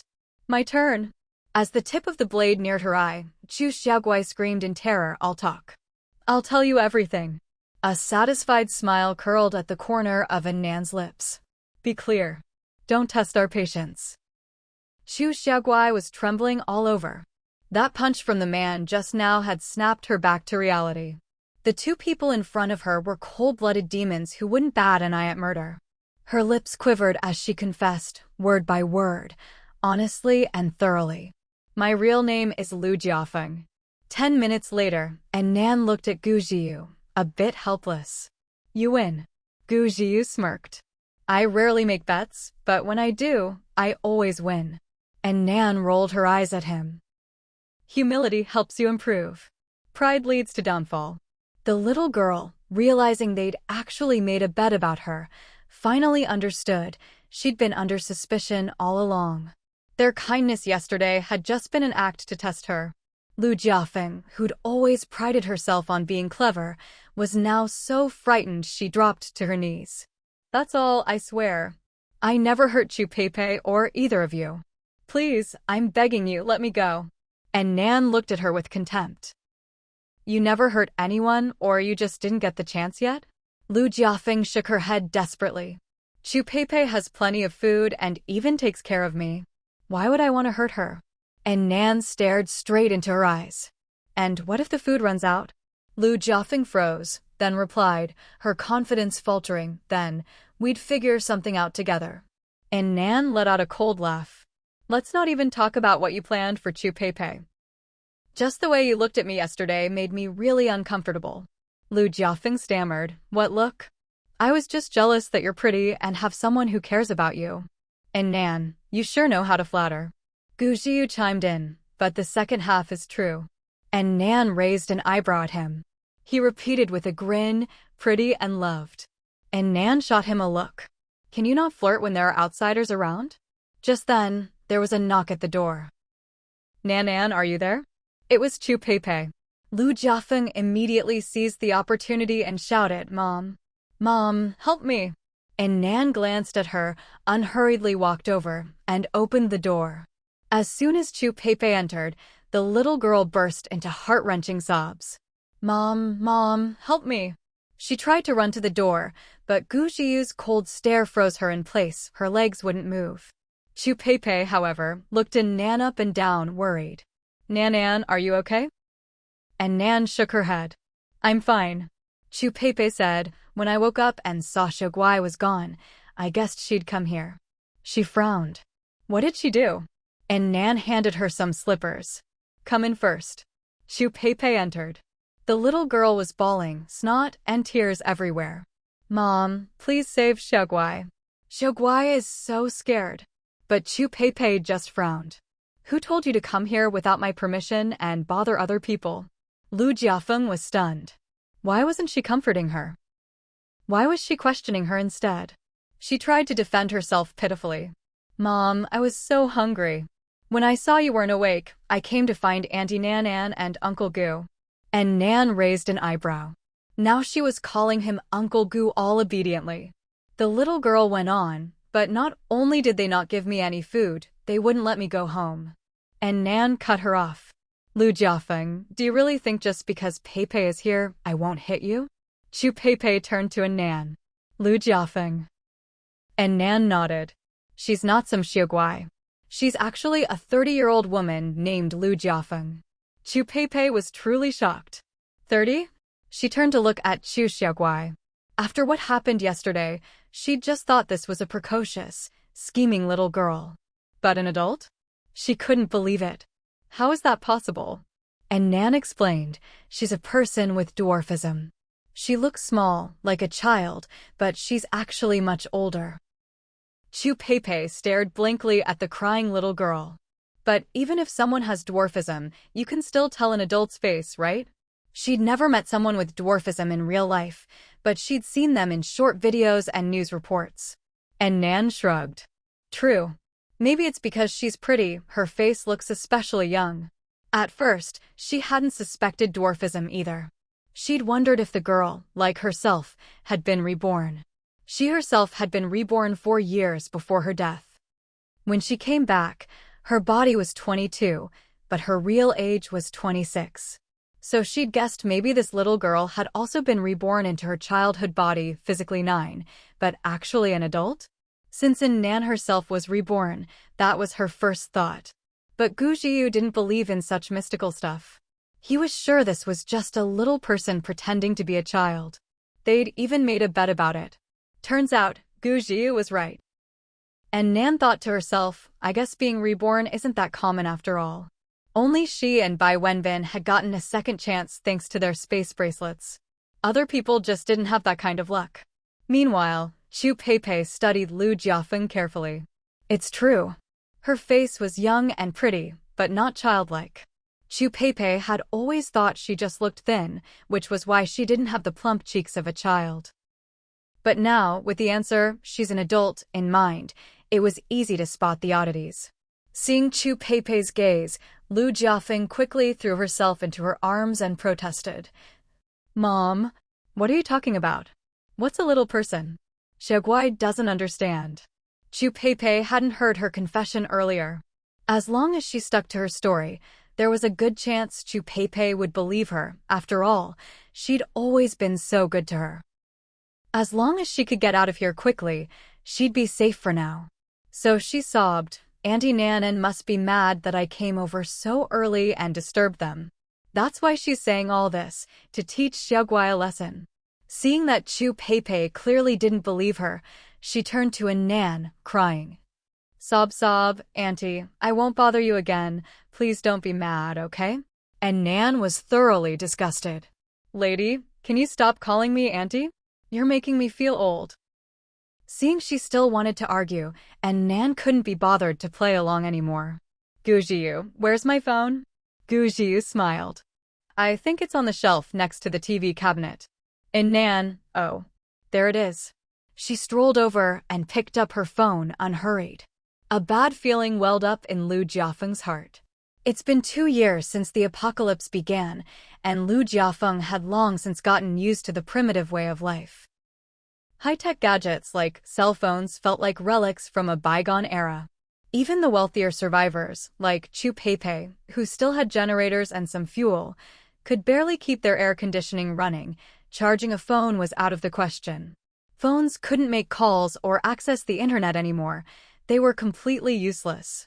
That's why she'd never paid any attention to the phone sitting on the shelf, which she'd always thought of as nothing more than a brick. But now she watched as Nan tapped a few times on the phone, and immediately, a little girl's voice came out. My real name is Lu Jiafeng. I'm 30 years old. And Nan handed the phone straight to Chu Peipei, then shot Lu Jiafeng a half smile, half smirk. I recorded it, you know. Lu Jiafeng's face turned ashen. It didn't take long for Chu Peipei to finish watching the whole video, and her expression grew incredibly dark. Before she could explode, Lu Jiafeng started wailing, Mom, I only said that because I was forced. I was just making things up. If I hadn't spun a story to buy some time, I never would have lasted until you came to save me. But Chu Peipei didn't believe her. Nan has no grudge against you. Why would she force you to say all that? Lu Jiafeng pouted. She just couldn't stand me clinging to Uncle Gu. Chu Peipei spat at her. Clinging to him? You think you're worthy. She was burning with anger. Just thinking about this woman, who was about her own age, acting all cutesy in her arms and calling her mom, made her skin crawl. Lu Jiafeng was bawling, tears and snot streaming down her face. Mom, you're my mom. How can you not believe me and trust an outsider instead? Chu Peipei looked at her in confusion. Who's the outsider? You're the outsider here. Before she could say more, there was a frantic knock at the door. Peipei. Idol. Open up. It was Zhao Ping'an. Gu Jiyu said, I'll get the door. When Zhao Ping'an saw Gu Jiyu, he greeted him. Brother Gu. Then he hurried toward 1401. I need to find Peipei. Gu Jiyu stopped him. She's at our place. Zhao Ping'an quickly changed direction. Is Chu Xiaoguai with her too? Gu Jiyu nodded. She's here. Zhao Ping'an hesitated, then said, Brother Gu, there's something wrong with that Chu Xiaoguai. Gu Jiyu looked at him in surprise. You noticed too? Zhao Ping'an was stunned. You all know already? Gu Jiyu said, Come in, let's talk. Zhao Ping'an followed Gu Jiyu into 1402, just in time to see the little girl clinging to Chu Peipei's leg, sobbing. He rushed over in a few quick strides and pulled Chu Peipei away. Peipei, be careful. Chu Peipei looked at his anxious face and asked, Ping'an, what's wrong? Zhao Ping'an pointed at Lu Jiafeng. This kid's mother never left. She was stabbed to death on the 8th floor. The other three immediately turned to look at Lu Jiafeng. She lowered her head, guilt written all over her face. Zhao Ping'an continued, I was running low on metal in my lab, so I thought I'd check the other apartments for pots and pans. When I passed the 8th floor, I overheard a group of people talking. If we'd known there was still a corpse on the 8th floor, we wouldn't have risked eating those rain-burned ones from the 1st floor. Yeah, my stomach still feels like it's burning. I remember this woman. She came here with us. She didn't get caught in the rain. Looks like she was stabbed to death, right? So many holes in her body. Must have been those devils upstairs. There's no one else left in the building, just us survivors and the original residents upstairs. I remember this woman had a little girl. Where is she? Who cares? Stop talking, I'm starving. Good thing we found her in time. Only a few maggots so far. Wait too long and she'd be completely rotten. When Zhao Ping'an finished, everyone looked at Lu Jiafeng. Chu Peipei's eyes widened. You actually killed your foster mother, the one who loved you so much? She remembered how that woman had rushed over to protect the little girl, even facing down a gun without fear. If Lu Jiafeng was already 30, then that woman couldn't have been her real mother. But even as a foster mother, she'd protected her like that. How could you be so heartless? Lu Jiafeng had previously claimed she'd survived thanks to the kindness of strangers, but she'd never mentioned killing anyone. She'd said her mother had gone home to get food. Now that the truth was out, she couldn't argue anymore. Her legs gave out and she collapsed to the floor, glaring hatefully at Zhao Ping'an. If it weren't for him, she might still have had a chance to explain herself. Seeing her look at Zhao Ping'an like that, Chu Peipei grew even angrier and kicked her hard. Lu Jiafeng screamed and begged, Xiaoguai knows she was wrong, please forgive me. I was just so hungry. If I hadn't gotten rid of her and come to you, I would have starved to death. At first, she'd just wanted to try her luck upstairs. People said the women on the 14th floor were terrifying, but she'd been injured and was in terrible pain. She figured that as a cute child, Even if they refused her medicine, they wouldn't kill her outright. Turned out, she'd gambled right. The moment she saw the supplies in Chu Pei's home, Lu Jiafeng knew she'd found a paradise in the apocalypse. She had to move in, no one could stand in her way. Chu Pei looked at her with disgust. Why should I forgive you? You should be apologizing to your foster mother. Lu Jiafeng was startled. Mom, Xiaoguai. Chu Pei cut her off. Stop calling yourself Xiaoguai. She didn't deserve to taint the name of her own dead child. Lu Jiafeng shrank back, mumbling, that really was my childhood nickname. And Nan asked Chu Pei, what do you plan to do with her? When Lu Jiafeng had confessed earlier, she hadn't mentioned killing her foster mother. Clearly, this wasn't her first time doing something like this. She'd probably survived by stepping over the bodies of those who'd helped her. And Nan narrowed her eyes at Lu Jiafeng, who was now lying on the floor, playing the victim. She knew too much about what went on here and had already shown her true colors. There was no way Nan would let her live. Chu Pei looked at Lu Jiafeng with a blank expression. I'll take care of it. No need to dirty your place. And Nan nodded. After all, Lu Jiafeng was Chu Pei's problem. If Chu Pei's solution didn't satisfy her, she could always step in later. With the acid rain still pouring outside, there was no risk of Lu Jiafeng escaping. Chu Pei dragged Lu Jiafeng back to 1401. Zhao Ping'an also took his leave. Not long after, a blood-curdling scream echoed through the entire building. And Nan looked at Gu Jiyu and asked, what do you think Pei Jie will do with her? Gu Jiyu replied, no idea, but judging by those screams, it must have been rough. You definitely won't need to step in again. And Nan raised an eyebrow. How did you know I was still thinking about stepping in? Gu Jiyu smirked. I know you. And Nan gave him a once-over. Being understood so well by someone is kind of unsettling. Gu Jiyu? So, do you want a sense of security, or do you want me? And Nan, a sense of security. Gu Jiyu's eyes darkened a little. Wrong answer. With that, he scooped Nan up and tossed her onto the sofa. Fugue. Lai Fu. Lord Rabbit. Here they go again. The three little ones, unfazed, widened their eyes and sat in a row to watch. Downstairs. What was that sound just now? Gave me goosebumps. Sounded like someone screaming, pretty miserable, too. Aren't we the only ones in this building? There's still that demon woman and her crew, isn't there? I know, but no way they'd be screaming like that. Could they be fighting among themselves? At that, the group got excited. That'd be great. If they fight to the death, maybe we'll finally get some proper food. I wouldn't count on it. Don't forget, there's still someone else in this building. Who? That missing little girl. At those words, everyone fell silent. After a while, someone finally spoke. We'd better be careful. Don't let those people upstairs catch us. The next day, when the group gathered on the 8th floor again, slow, deliberate footsteps sounded from above. Just as everyone was about to eat, they froze at the sudden sound and looked warily toward the door. The door was open. A bald woman walked in, holding a gun in one hand and dragging a little girl with the other. The girl's limbs hung limp as if she couldn't move at all. No one could figure out what the woman wanted, so they watched her tensely. But the bald woman acted as if they weren't even there. She tossed the little girl down next to a corpse on the floor. She paused for a moment and said, I'm returning your daughter. Then she pulled a small red object from her pocket and tossed it beside the girl. The others took a closer look. It was a tongue. The woman glanced coldly at the little girl. Don't lie in your next life. Then she turned and left.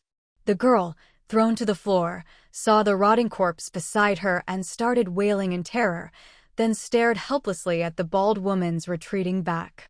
But no words came from her mouth, only incoherent noises. When the footsteps faded away and a door upstairs slammed shut, the others finally breathed a sigh of relief. That scared me to death. I thought she was going to shoot us. Relax, she didn't even look at us. Forget it, I'm starving. With that, they turned back to the two figures on the floor. One was crawling with maggots, reeking of rot. The other had smooth, clean skin, lying there quietly, unable to speak or move. They exchanged glances. This place stinks. Let's go downstairs. You're right. They picked up the little girl and headed down. Lu Jiafeng's eyes widened in terror, panic sweeping over her. What are they going to do? She tried desperately to resist, but Chu Peipei had crippled her limbs. They wouldn't obey her at all.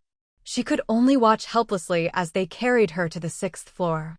A group gathered around, eyes shining as they looked down at her. We'd better ration this.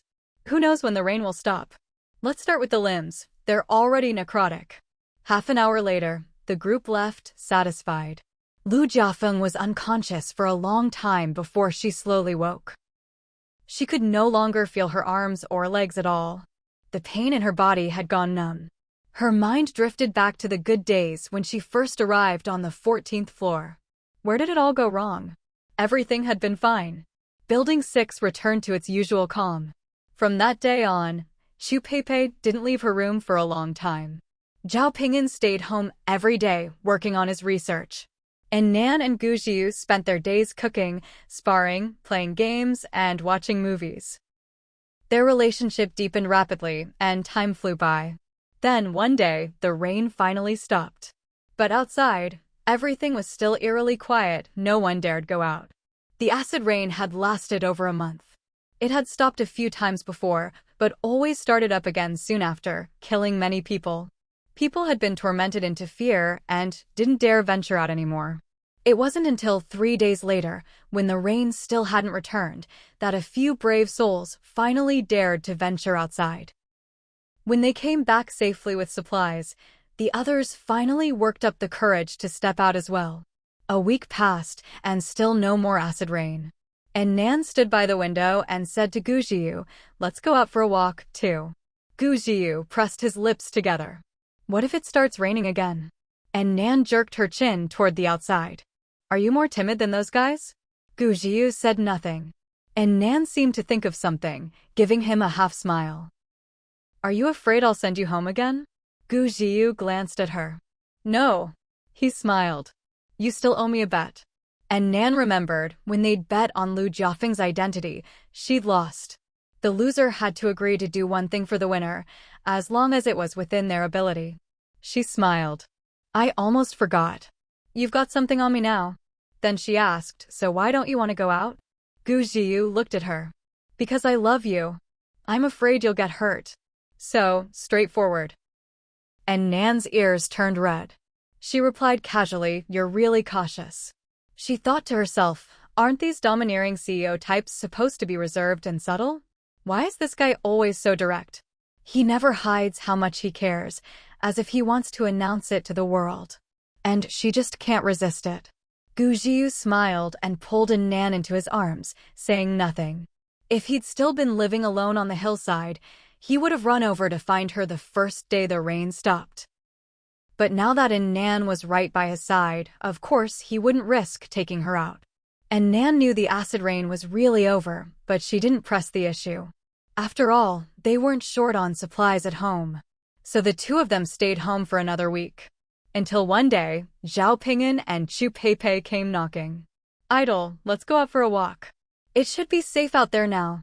Yeah, Nan. The temperature's dropped a lot these days. It's the perfect time to go out.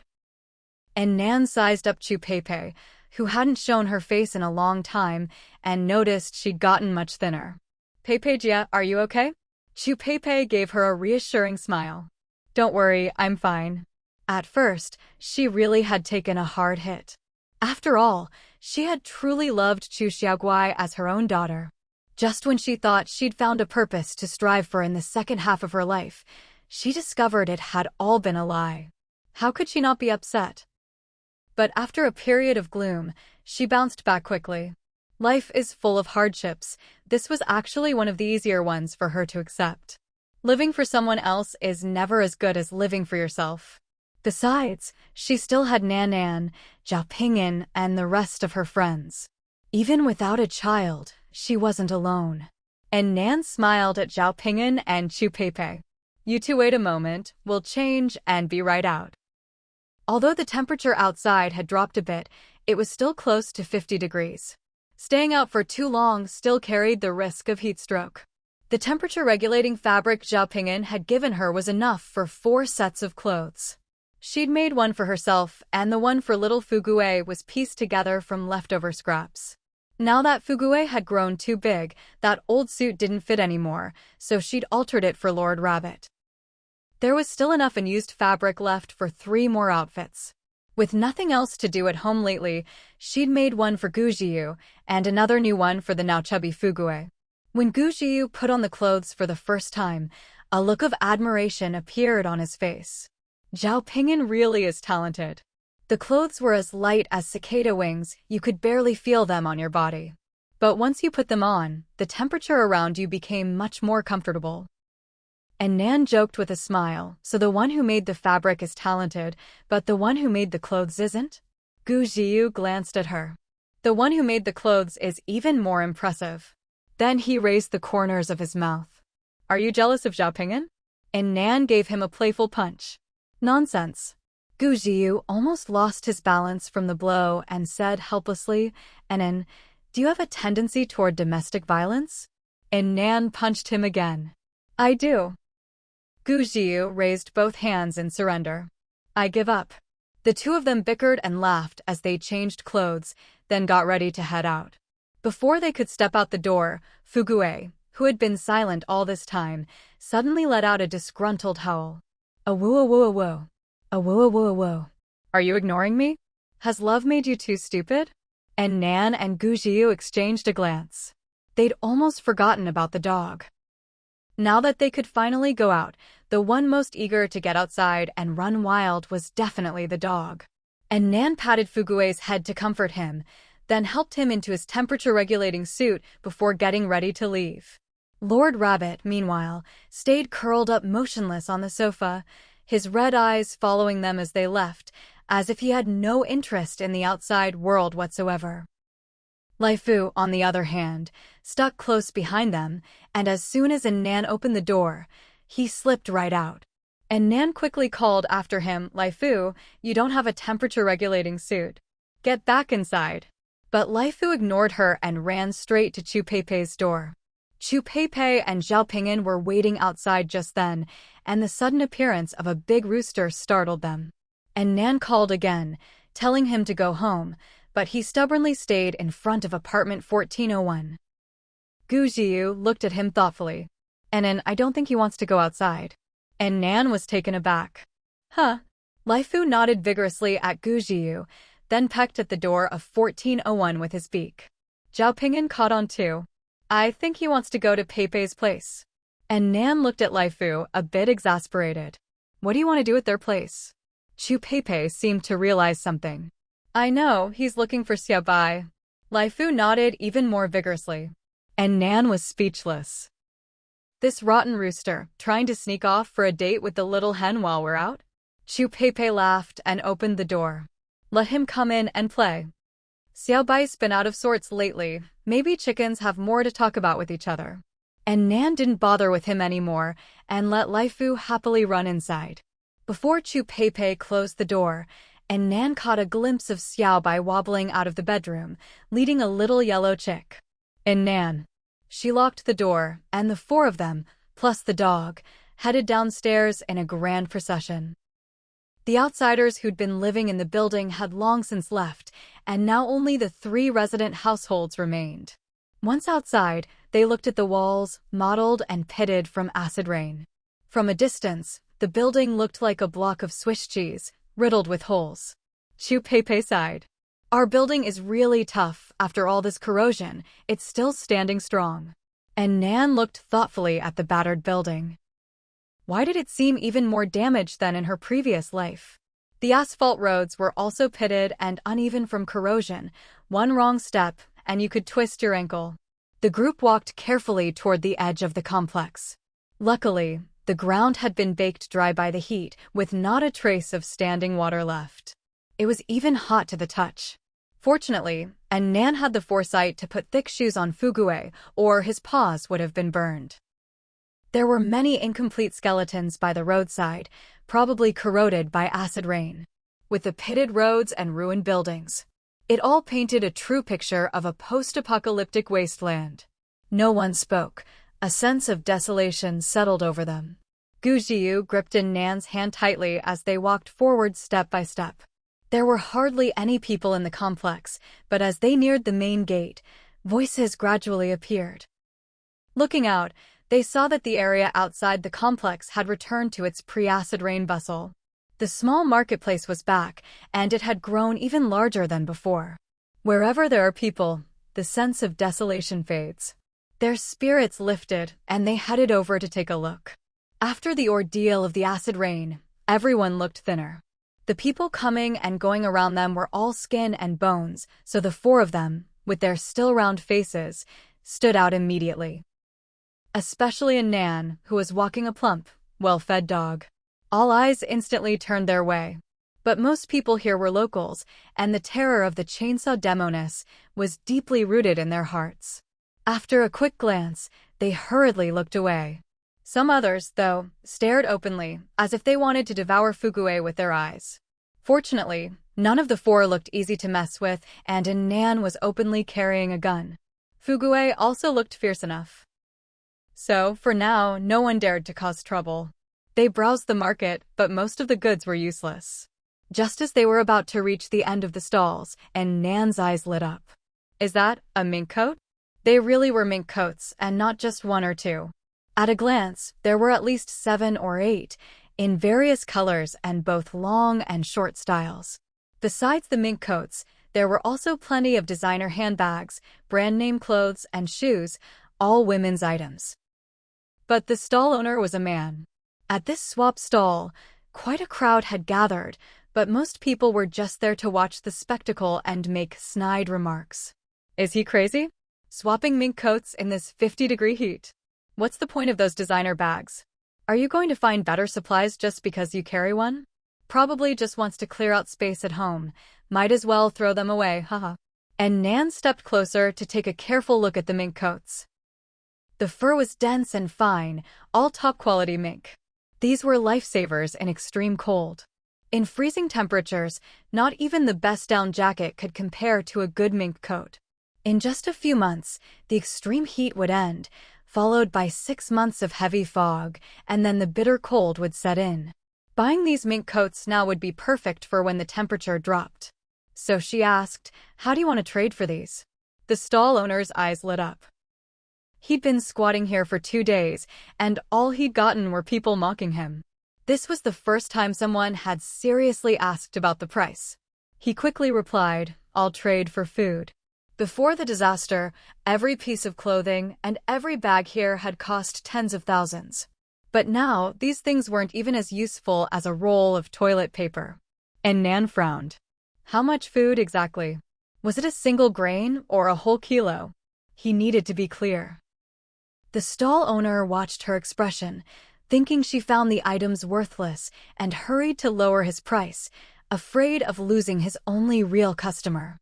"Miss, just 2 kilos of rice, and you can have all the clothes, shoes, and bags here.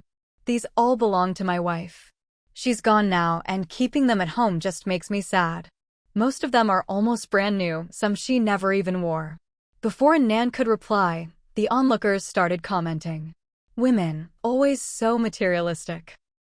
It's the apocalypse, and they're still buying designer brands and mink coats.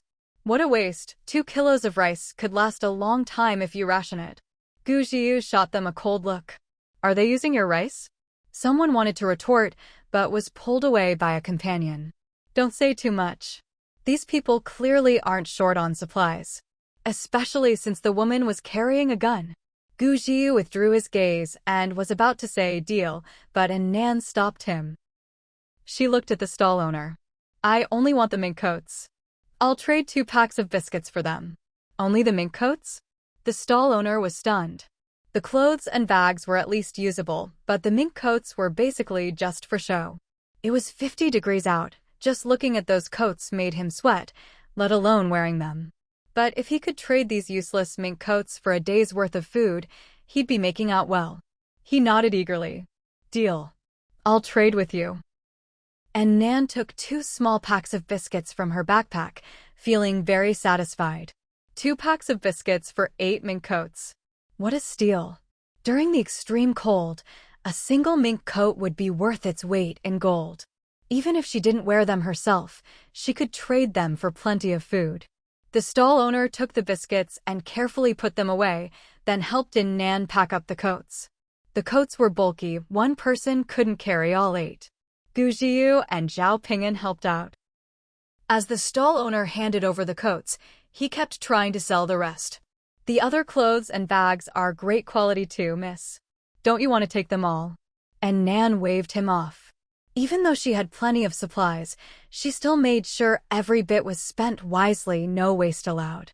She already had plenty of clothes and bags in her storage space. Why take these second-hand ones? If you have more mink coats at home, I'll take them. But nothing else. The stall owner was taken aback. Why was this woman so interested in these useless things? He shook his head helplessly. No more coats. Then, curious, he asked, "What do you want so many mink coats for?" And Nan replied casually, "Personal preference. I like winter and snow. I just like having things related to them around. It makes me happy." Gu Jiu glanced at her thoughtfully. The stall owner's eyes lit up. "Then would you be interested in a snowmobile?" And Nan's eyes lit up too. "A snowmobile?" He nodded. "Yeah, I have a snowmobile. Bought it the year before the disaster, barely used it. If you want, I can trade it to you too." And Nan was secretly delighted. This was a great find, no way she'd pass it up. When the city was buried in snow and everyone else was trapped at home, she'd be cruising around in her thermal suit and mink coat on a snowmobile, unstoppable. But she didn't show her excitement. Instead, she acted a bit skeptical. "With all that flooding before, your snowmobile must be water damaged by now." The man quickly explained, "It didn't get flooded. I used to run a small business in Zhongguan district. When the company folded, the lease wasn't up, so I used the office as storage. The snowmobile's on the 8th floor, never got touched by the flood."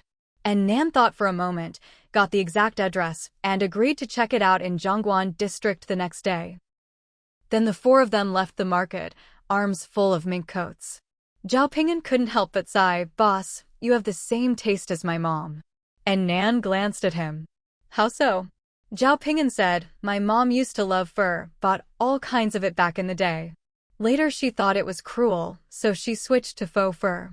I thought young women like you wouldn't be into this stuff." And Nan pouted. "Why can't young women like fur?" Cruelty or not, when the extreme cold hits, only those who've felt it will understand. By then, forget about being cruel to animals. People will be so cold they'll want to strip their neighbors for extra layers. The 4 of them browsed the market a bit longer. Gu Jiu didn't see anything he wanted. Zhao Ping'an found some ironware, and Chu Peipei picked out some candles and toilet paper. But they'd only planned to look around, so they hadn't brought any supplies to trade. They agreed on prices with the sellers, then headed home with the coats to fetch their supplies. The second time out, Gu Jiu stayed home to cook. And Nan raised an eyebrow at him. "Comrade Gu, you're quite the model housewife." Gu Jiu smiled. "I guarantee that when Madam gets home from shopping, dinner will be ready." "Madam?" And Nan rolled her eyes at him. "Smooth talker. Gu Jiu, you like it?" And Nan. He'd seen right through her. And Nan cleared her throat lightly, getting ready to head out. Fugue glanced at his owner, then at Gu Jiu, who was tying on an apron and heading into the kitchen, his face full of inner conflict. And Nan found it a little funny. "Silly dog, just stay home. Once the food's ready, you can eat first." The dog rolled his eyes, thought for a moment, and obediently stayed home. The outside world was free, but he'd already taken a stroll earlier. Most importantly, he wiggled his butt and sauntered into the kitchen. Whenever Gu Jiu cooked, he'd always toss him scraps, bits of meat, duck tails, bread crusts, and so on. He couldn't miss out on that. Leaving the man and the dog at home, and Nan went out alone to meet up with Zhao Ping'an and Chu Peipei. The 3 of them returned to the entrance of the neighborhood, only to find it even livelier than before. Various stalls were scattered about, but all the stall owners had gathered a little ways off. Chu Peipei stood on tiptoe to look into the crowd. "What's going on over there?" Zhao Ping'an craned his neck. "I can't see." And Nan thought for a moment. There weren't any stalls there earlier. Must be a new vendor. Whatever they were selling must be popular. Business was even better than when someone was selling Banlangen before. The crowd had all been drawn over. The three of them moved closer. Chupepe said, "Huh? That looks like a truck, doesn't it?" The crowd was packed tightly together, but the top of a large truck was just visible. Zhao Ping'an squinted for a while, then his eyes lit up. That's a water tanker. Selling water? No wonder it was such a hot commodity. Only then did Nan vaguely recall that, in her previous life, there really had been someone selling water around this time. The reason she hadn't remembered right away was because she'd never seen it with her own eyes. The water truck had only come to their neighborhood once. That day, she'd been unlucky out scavenging for supplies. By the time she got back, the water sellers had already left, and they never came again. She'd had to pay double to get a little water from a neighbor. Seeing it was a water truck, Zhao Ping'an and Chupepe wanted to squeeze into the crowd. After all, their stored water was running low too. It was rare to have a chance to buy water. They couldn't miss it. And Nan quickly stopped them. Wait, be careful not to get trampled. With so many people packed together, it would be easy for a stampede to happen if someone fell. Just then, a shout came from the center of the crowd. What are you all pushing for? Line the hell up. And Nan froze. Why did that voice sound so familiar? Right after, a gunshot rang out bang. And the area instantly fell silent. I said line up. Now. The crowd immediately dispersed and obediently formed a line. Only then did Nan see the water seller standing by the tanker, holding a pistol. Jiang Weiming? Jiang Tian. Zhao Ping'an and Chupepe looked at her in surprise. You know them? And Nan nodded. We've crossed paths before. Weren't they selling medicine before? Now they're selling water? The Jiang brothers hadn't noticed Nan yet and were still shouting. Don't just stand there like idiots. Go home and get your buckets. How are you going to carry water without a bucket? You think I'm giving it to you for free. And get your food ready. 1 bucket of water for 1 jean of grain, no credit. The water truck had just arrived, and most of the people gathered were stall owners from the market, who would have brought a bucket. Hearing the Jiang brother shouts, everyone hurried home to fetch their buckets. Zhao Ping'an and Chupepe also planned to go back for theirs. Chupepe looked at Nan. Nan, aren't you going to get yours? And Nan glanced ahead. I'll wait here. You two go ahead. Chupepe followed her gaze to the 2 men selling water. Nana knew them. She probably had something to say. So she left with Zhao Ping'an. With the crowd mostly gone, and Nan stood out. Jiang Weiming quickly recognized her. Missin? And Nan walked over to greet them. Long time no see. His younger brother, Jiang Tian, noticed her too. Missin? What a coincidence. Then he asked, are you here to buy water too? And Nan shook her head. No, I live nearby. Jiang Weiming nodded. With your abilities, Missin, I'm sure you're not short on water. He smiled. Fate really brings people together. Who'd have thought we'd end up setting up shop near your place? And Nan nodded. It is quite a coincidence. Jiang Tian chimed in. Thanks to you last time, Missin, we made a tidy profit and took a break from selling for a while. Just happened to avoid the acid rain. And Nan smiled. You were just lucky. Then she glanced at the water tanker behind them. So you're selling water now? Jiang Tian replied, we've always been selling water. It was only when the plague broke out that we switched to selling Banlangen. Now that both the plague and the acid rain are over, of course we're back to selling water. Always selling water? And Nan was a little surprised. These brothers were impressive. Not only could they get hold of medicinal herbs, but they also had enough water to sell. Never mind the herbs, but where did they get such a steady supply of water? She looked curiously at the tanker. Can I see your water? Jiang Weiming nodded. Of course. He sent his brother to fill a bucket. And Nan looked down. The water was full of unidentified floating debris and had a strange, indescribable smell. Why is this water so murky? Jiang Tian said, it's a bit dirty, yeah. But water's hard to come by these days, and with the heat, people are just glad to have something to drink. No one's picky. And Nan's sharp eyes spotted a few strands of hair floating in the water. Is that? Jiang Weiming took a look, then leaned in and whispered, "Missin, I'll be honest with you. This is wastewater from rich people's homes." Wastewater. And Nan was shocked. How can there be a whole truckload of household wastewater? Even with her own endless supply of water in her space, she'd never produced that much wastewater. Jiang Tian pursed his lips. "You have no idea. The wealthiest people all have secret private reservoirs. Don't be fooled by the water shortage in the city. Over in the villa districts, people are still throwing pool parties." Pool parties? Even in Nan, who'd seen a lot, was stunned.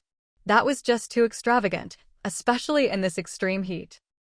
But speaking of the super rich, she suddenly thought of Gu Jiu. Could some of this wastewater be from him too? By now, many people had fetched their buckets and were lining up to buy water. And Nan thought for a moment, then quietly said to the Jiang brothers, "I can get you cleaner water, but the price will be double. Are you interested?" The two brothers exchanged a glance. Jiang Weiming shot Jiang Tian a look, signaling him to go take care of the people buying water, while he took a Nan aside for a private conversation. "Missin, you can even get your hands on water?" And Nan nodded. "I was actually planning to sell water myself. But since I saw you're already selling it, I figured I'd save myself the trouble and just sell it to you at a low price." Jiang Weiming asked, "You're saying your water is cleaner than ours?" And Nan nodded again. Taking advantage of her backpack as cover, she pulled out a bottle of water she'd filled earlier from her space. Jiang Weiming took it and examined it closely. The water was crystal clear, without a single speck of floating debris. His eyes lit up. "Missin, may I have a taste?" And Nan replied, "Of course. This bottle is for you." Jiang Weiming twisted the cap and took a sip, exclaiming excitedly, "There's no strange taste at all. This water is amazing." And Nan smiled. "So, do you want it?" Jiang Weiming nodded. Of course. With water of this quality, they could easily sell it to the wealthy at triple the price. Aside from a handful of top families with their own reservoirs, most rich people were still desperate for water.